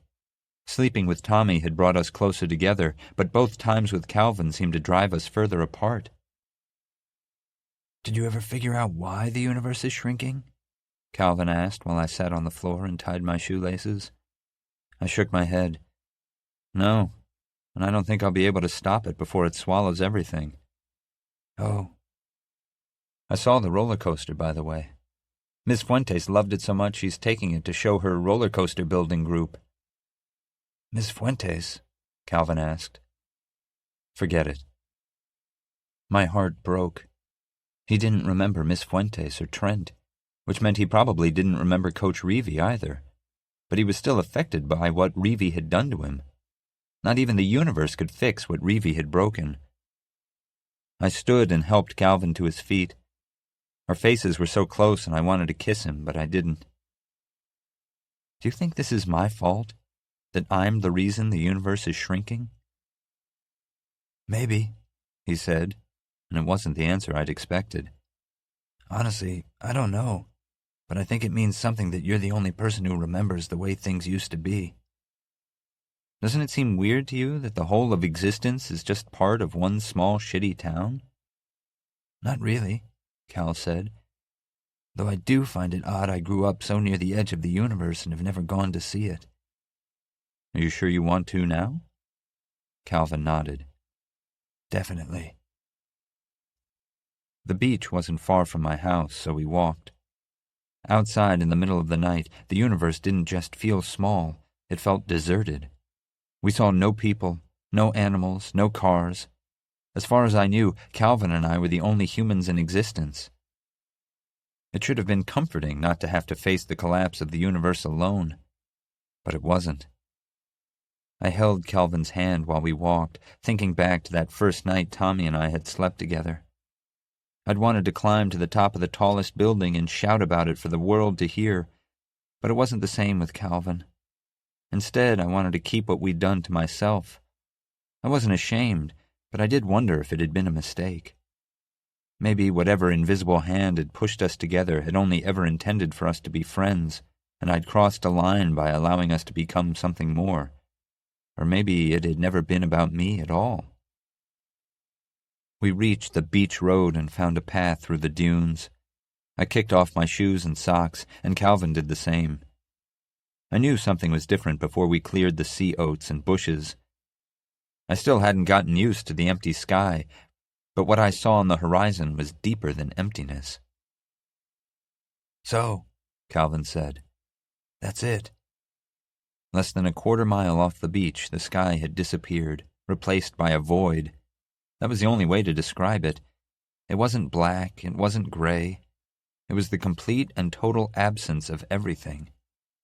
Even the word empty implies something that can be filled, but the vast nothing in the sky was bottomless.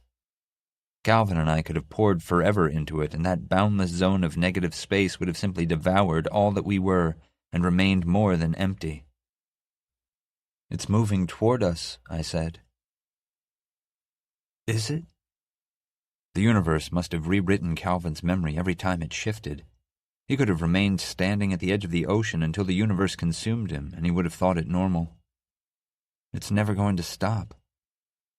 Calvin pulled his hoodie over his head and tossed it aside, then his undershirt. "What are you doing?" I asked. He continued undressing. He unbuckled his belt and kicked off his jeans. "Why wait?" "Calvin, stop. I want to know what's on the other side."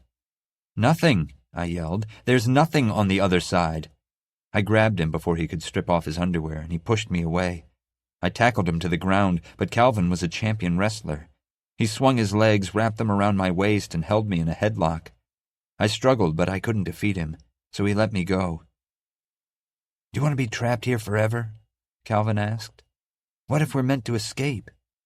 You keep saying you're waiting for Tommy and your family to return, but how do you know they're the ones who have vanished? What if you're the one who disappeared, and they're on the other side waiting for you to find your way home?" I didn't know. Calvin's theory made as much sense as anything else, but I couldn't know for certain. "I'm scared," I said. Calvin took my hand, helped me up, and kissed the tops of my fingers. "It would be weird if you weren't." But why is this happening? Why does anything happen? He asked. I sure as hell don't know.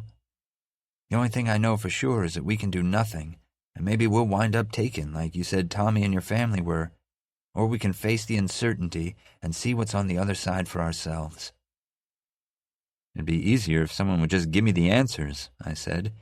If everything that's happened, Tommy vanishing, Flight 1184 crashing, the universe shrinking, is a message, why not come right out and tell me what I'm supposed to do? That's not how the world works, Ozzie. Some things you have to learn for yourself. Calvin was right. Since the day Tommy disappeared, I'd been waiting for him to return, but he hadn't, and now everyone had vanished. Every person I ever knew or loved.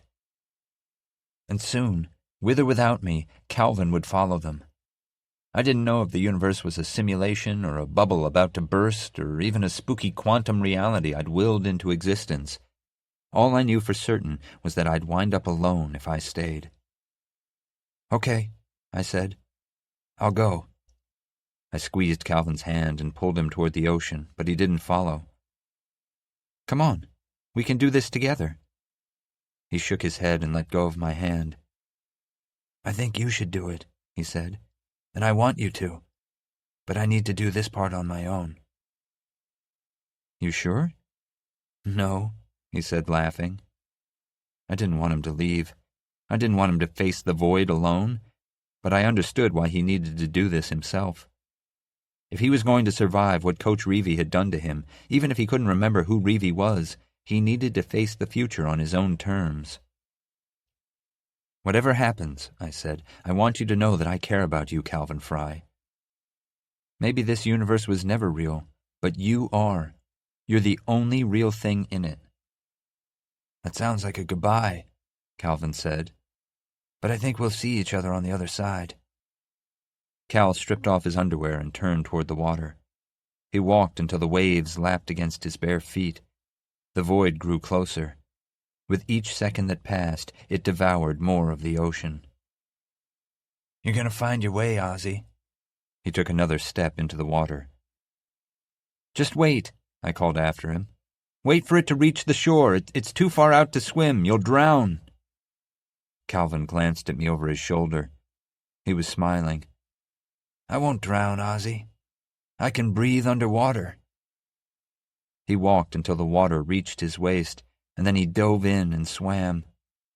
I watched Cal until his pasty skin disappeared under the Stygian sea. Calvin Fry was gone.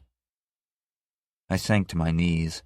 I thought maybe I would feel the moment Calvin entered the void or was swallowed by it or whatever happened when he reached it, but I didn't, and there was no one left to tell me he no longer existed.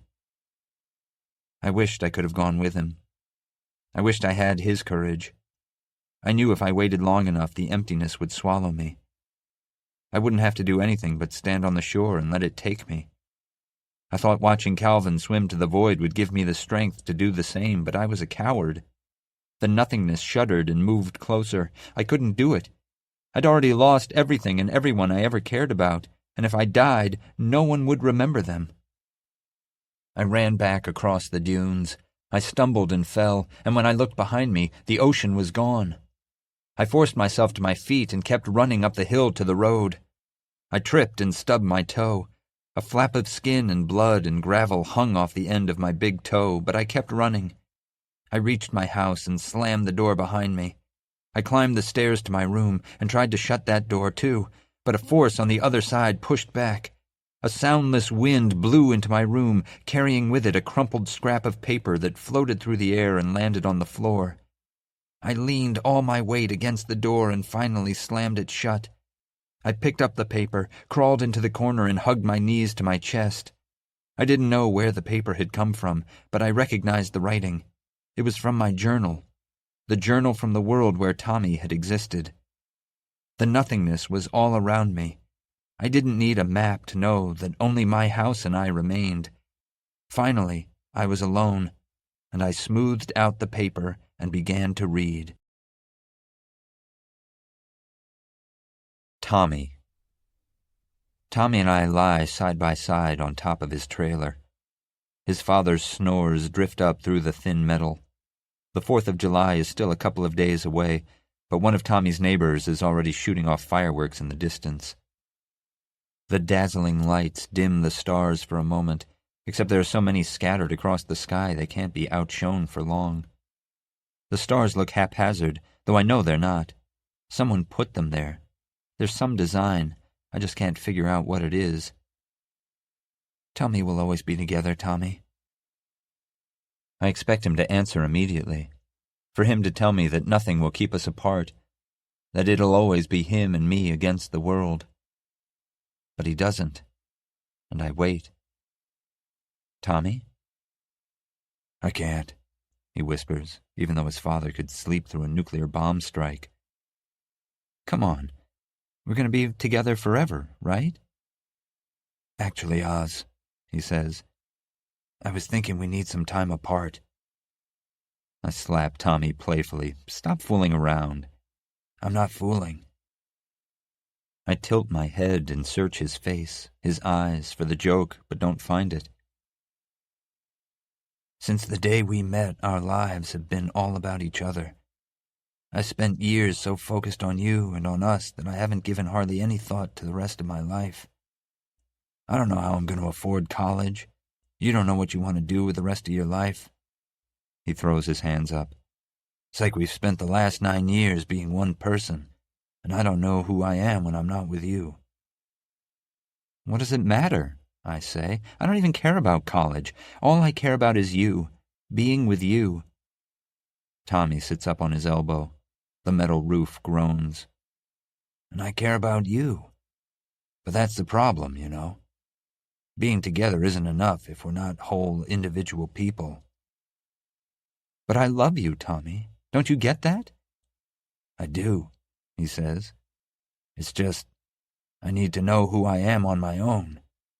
I need to figure out who Thomas Ross is, and I can't do that with you stuck to my hip. My heart is breaking. I don't know what to do without you. I know, he says. That's the problem. Are you breaking up with me? I already know the answer, but I need him to say it. I won't believe it until I hear him say it. Yeah, Tommy says. There it is. I've known Tommy since 2nd grade. He was my best friend and my boyfriend, and now I don't know what we are. Tears roll down my cheeks, bile rises in my throat, but I don't move. I don't leave. I can't. What happens now? I don't know. Maybe one day in the future, after we've both had time to figure out who we are, we'll find each other again and see if the love is still there. But how will I find you? I say. The world's a big place. Tommy takes my hand. He's broken up with me, but he still holds my hand. Trust me, it's not so big. 25 feet. Tommy had broken up with me. I'd remembered everything about Tommy.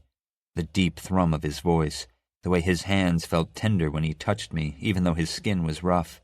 Every fight we'd ever had, every single kiss we'd shared, the dimple on his left cheek, the freckle on his big toe.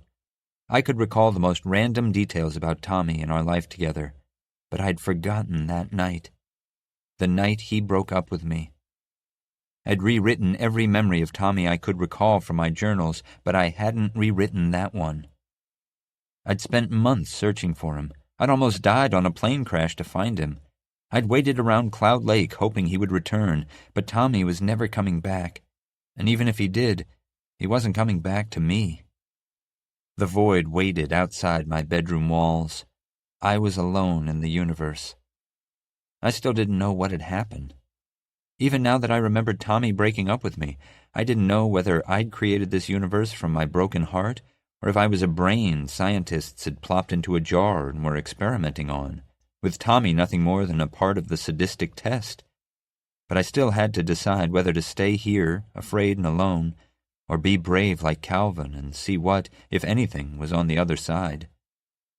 Lua had fought to achieve her dream. She knew she might fail, but she refused to stop. Trent had broken her fingers, but she still moved forward. Dustin had spent 4 years killing himself to get the best grades. He'd had a plan, and his parents' bad choices had stolen that plan from him. But he hadn't given up. He'd pivoted, made a new plan. It might not have been the one he'd wanted, but he kept moving forward. Coach Reevy had nearly destroyed Calvin, but even he had found the courage to take a stand, to walk into the abyss without knowing what might lie on the other side. He'd embraced his fear, and I knew he hadn't drowned. I looked at the page in my hand. The memory of the night Tommy had broken up with me, blocked before, throbbed in my mind. It hurt like it had happened just yesterday.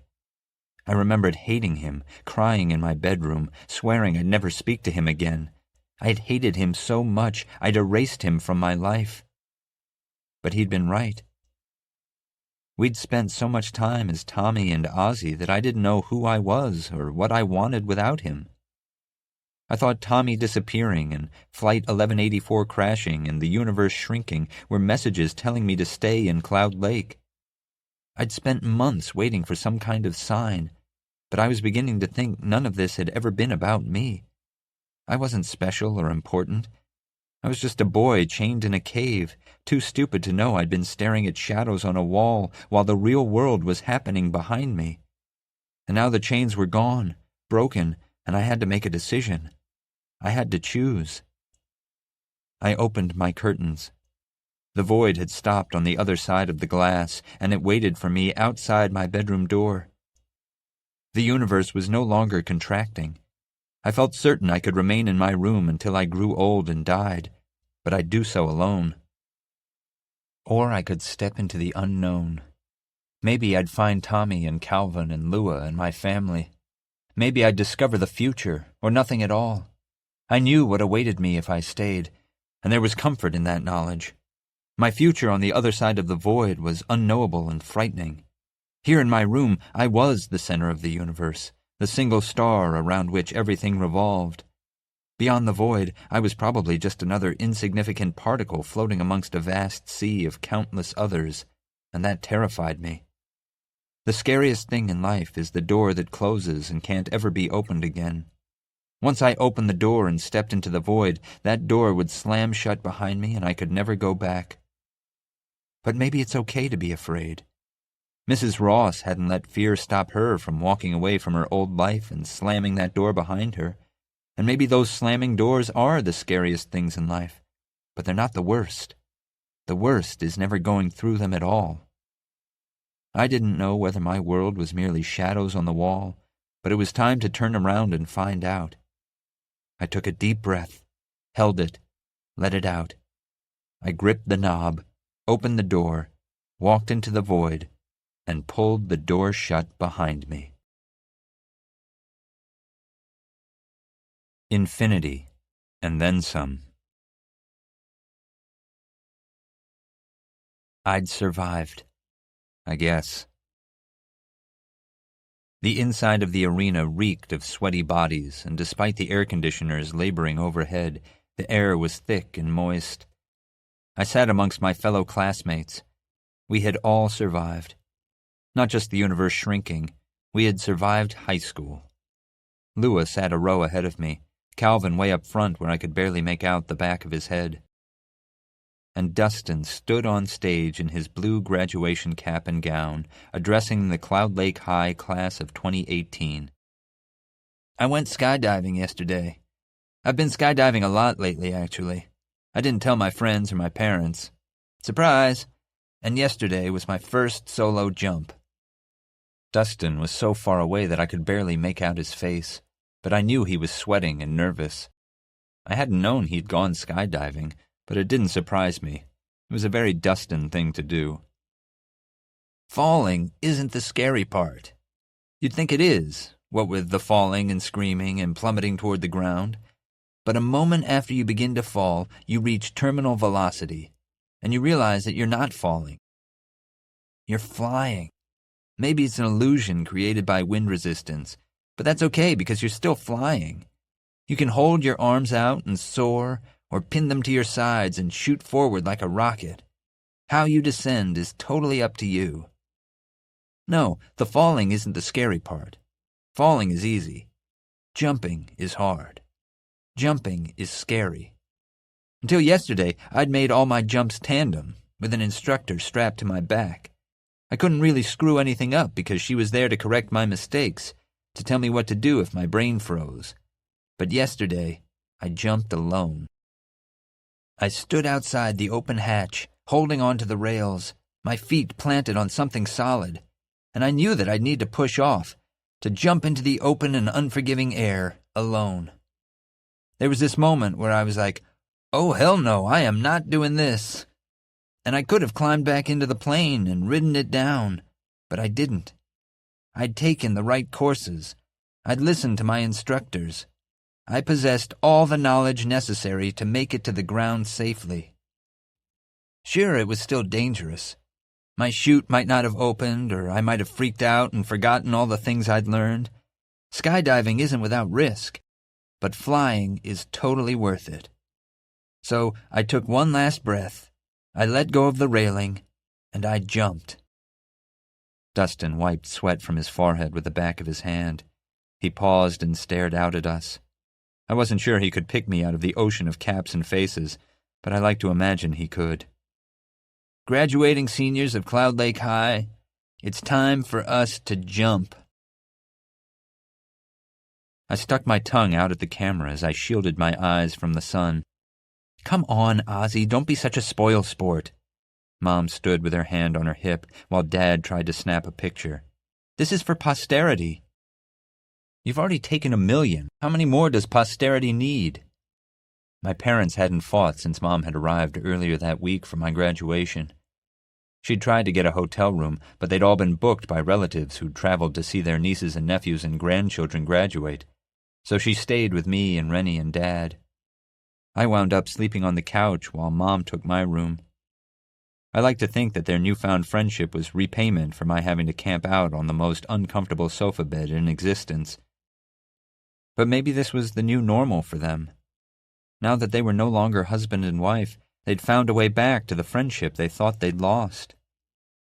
Ozzie, Mom started, but Rennie jumped in and said, How about one with me? I took a knee beside Rennie and slung my arm around his shoulders. This is super lame, I said. Rennie grinned, all teeth, and whispered, Suck it up, brother. If I had to suffer through this shit when I graduated, so do you. All around us, kids in blue gowns were being similarly tortured by their parents. Graduation had been a grueling 3 hours, but now that it was over, I almost wished it had lasted longer. Almost. Mom and Dad started arguing about how to work the camera, and all I could do was sigh. Okay, so maybe they had a way to go still, but I'd take what I could get. When's Mom going back to Chicago? Tonight, Rennie said. You know Dad planned a party back at his place for when we're done here, right? Aunt Lila and the brats will be there. Mom tried to convince Uncle David to leave the cabin, but you know how he is. He has a phone now? Rennie shook his head. She's been writing letters to him for months. Rennie snapped his fingers. And you'll never guess who else is coming. Then save me the effort and just tell me. Aunt Mary. My mouth fell open. I had the same reaction, Rennie said. She and Mom buried the hatchet, and neither one ended up with it in her back. That's unexpected.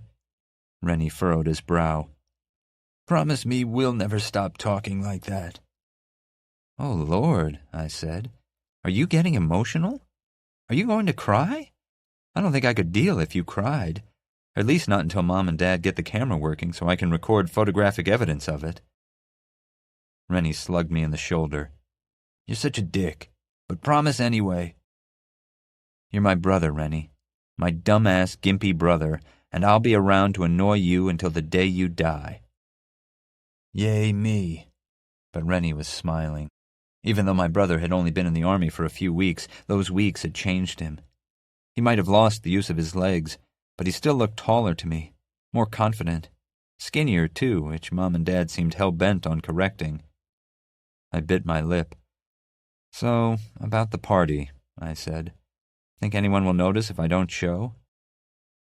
Rennie's smile morphed into a disapproving frown. Does this have anything to do with the packed duffel bag I saw this morning?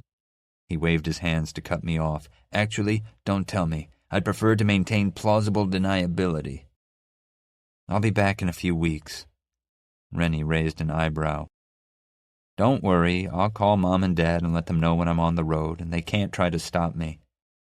They're going to kill you. Maybe, but I still need to do this. I stood and stretched my legs while Mom and Dad continued bickering over the camera. At this rate, I'd never escape. How about you, Rennie? Think you can survive without me for a few weeks? I'll manage. I might not have believed him before, but this new Rennie was easy to believe. Did I tell you I signed up for a couple of classes at community college? I'm surprised you have any space left in your schedule, seeing how much time you spend sucking face with Amelia. A blush crept into Rennie's cheeks. Shut up about it. Yeah, Rennie was definitely going to be all right. Nice speech, I said. Dustin kept looking over his shoulder at where his parents stood chatting with Principal Brzezinski under a shady palm tree. Yeah. Skydiving? Dustin offered a half-hearted shrug. Let's just say I wasn't handling the news about my parents' financial situation as well as I'd led you to believe. No judgment here. A burst of rowdy laughter erupted from Dustin's parents and stole his attention. Doing anything over the summer? I asked. Building houses with Habitat for Humanity before I leave for UF, he said. I convinced Priya to join me. It's not quite the kind of quality time she was hoping we'd spend together, but she seems enthusiastic. Dustin slapped my arm playfully. Speaking of UF, did you make up your mind about college? UC Boulder, I said. I'm going to miss you, Pinks. You could come. Pot's legal in Colorado. Dustin rolled his eyes. Which is so wasted on you. He glanced at his parents again. But no. My parents would sell everything they owned to send me if I asked, but I can make this work. Besides, Calvin's going to UF too, so at least I'll know someone. I hadn't known that about Calvin, but I was glad. Good for him. The stress of not knowing what horrifying stories his parents were telling Principal Brzezinski was beginning to become too much. We had a good run, didn't we, Dustin? The best. Dustin flashed me one last stoner grin before trotting off to join his parents. I zipped through the crowd looking for Lua, stopping whenever someone I knew grabbed me to tell me how crazy all this was and how they were going to miss me even though we hadn't known each other well. And I let them, because it was the end of one chapter of our lives and the beginning of another, and everyone deserved to leave with happy memories. I spotted Calvin and his father across the parking lot, hanging out with some older people I assumed were his grandparents or other assorted relatives. After I'd stepped through the doorway, the next thing I remembered was waking up in my empty room in my old house, and I'd driven immediately to Calvin's place. He hadn't seemed surprised to see me, but he didn't remember anything that had happened between us other than working on our roller coaster. To him, I was nothing more than his lab partner in a class he no longer had to suffer through. Calvin's memory of me wasn't the only thing that had changed. Rather than me spilling his secret to a therapist I'd never visited in this reality, Calvin had been the one to report Reevy to the police. I'd read in my journal that he had shown up at ASL that first night, but he'd never mentioned Tommy, so I hadn't chased him into the boys' restroom and caught him cutting himself. We'd never made out or had sex or become anything more than friends. And Flight 1184, which I'd never purchased a ticket on, had landed safely in Seattle on August 21st at 7:03 a.m. Oh, and the universe was expanding. I watched Calvin pull his graduation gown off over his head. Underneath, he'd worn khaki shorts and a bright blue button-down shirt. Calvin saw me and waved. I waved back. I missed him. He'd swum into the ocean to find out what was on the other side, and had discovered the life he deserved. I could have told him all the things we'd gone through and whatever bizarro reality I'd spent the last few months living in, and he might have believed me. But he'd earned his happiness, and I refused to take it away from him. Congratulations, Ozzie. I turned around to find Ms. Fuentes standing alone. She was wearing a stylish for her dress and clip-on shades over her giant glasses. Thanks, Miss Fuentes. Sad to leave school behind?" I laughed. "Not really, but you were definitely my favorite teacher, and I learned a lot in your class." Fuentes beamed. "That's the best compliment you could have given me. Thank you." "You're welcome." "Did you decide on a college?" she asked.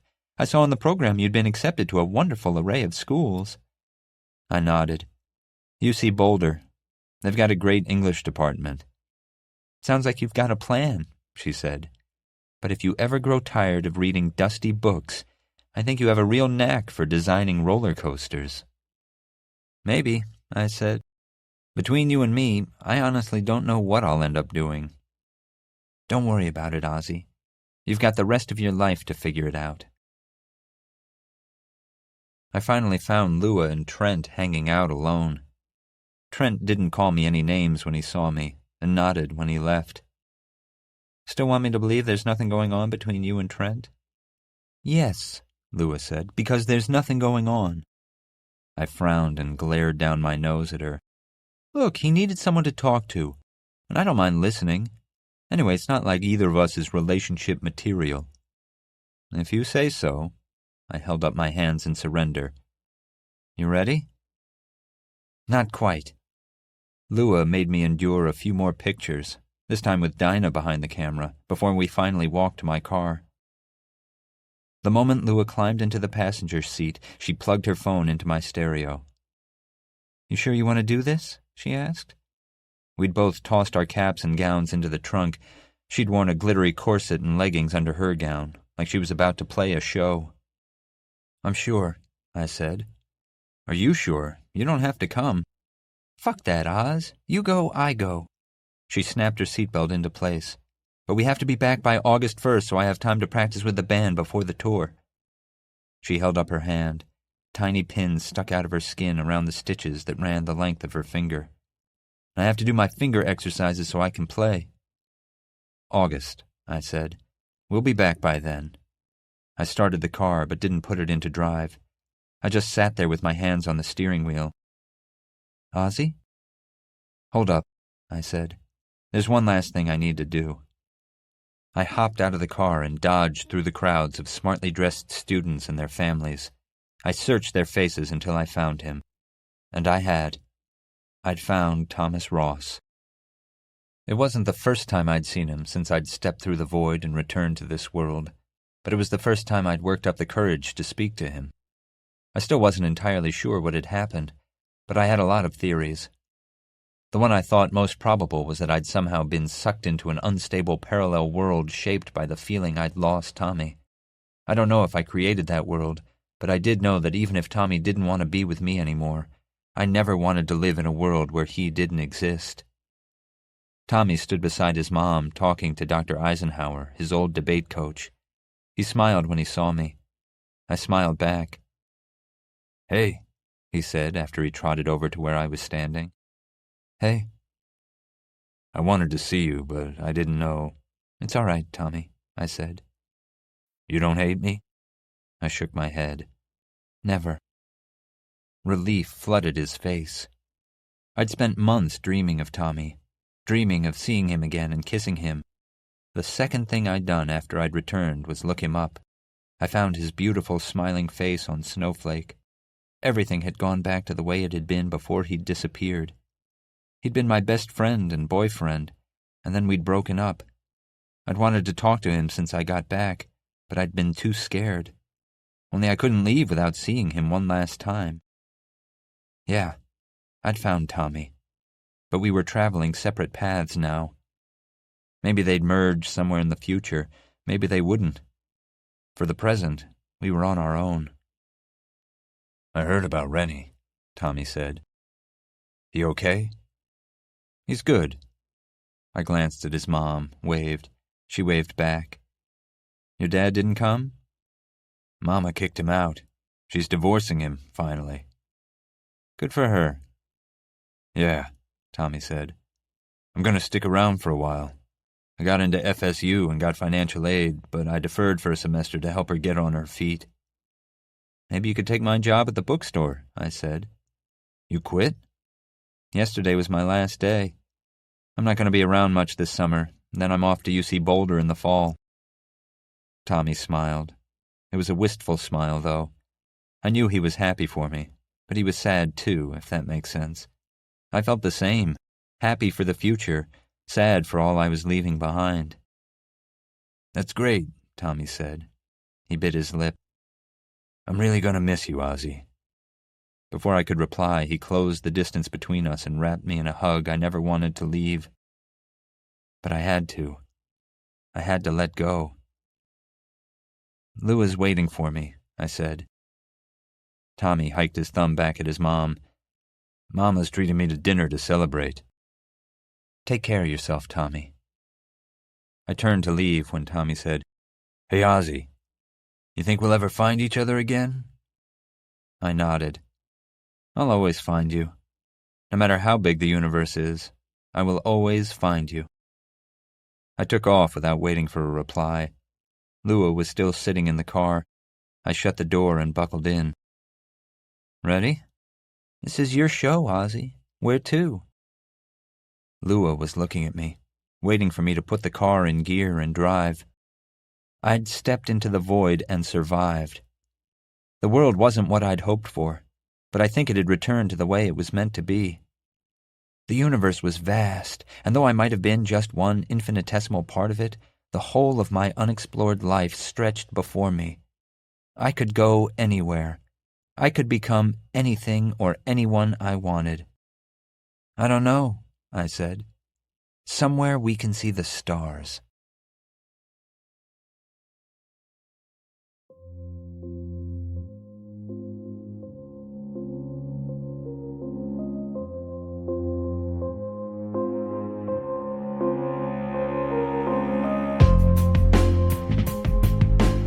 At the Edge of the Universe was written by Shaun David Hutchinson and read by Gibson Fraser.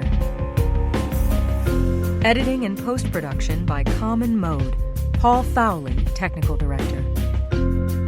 This has been a presentation of Simon & Schuster Audio.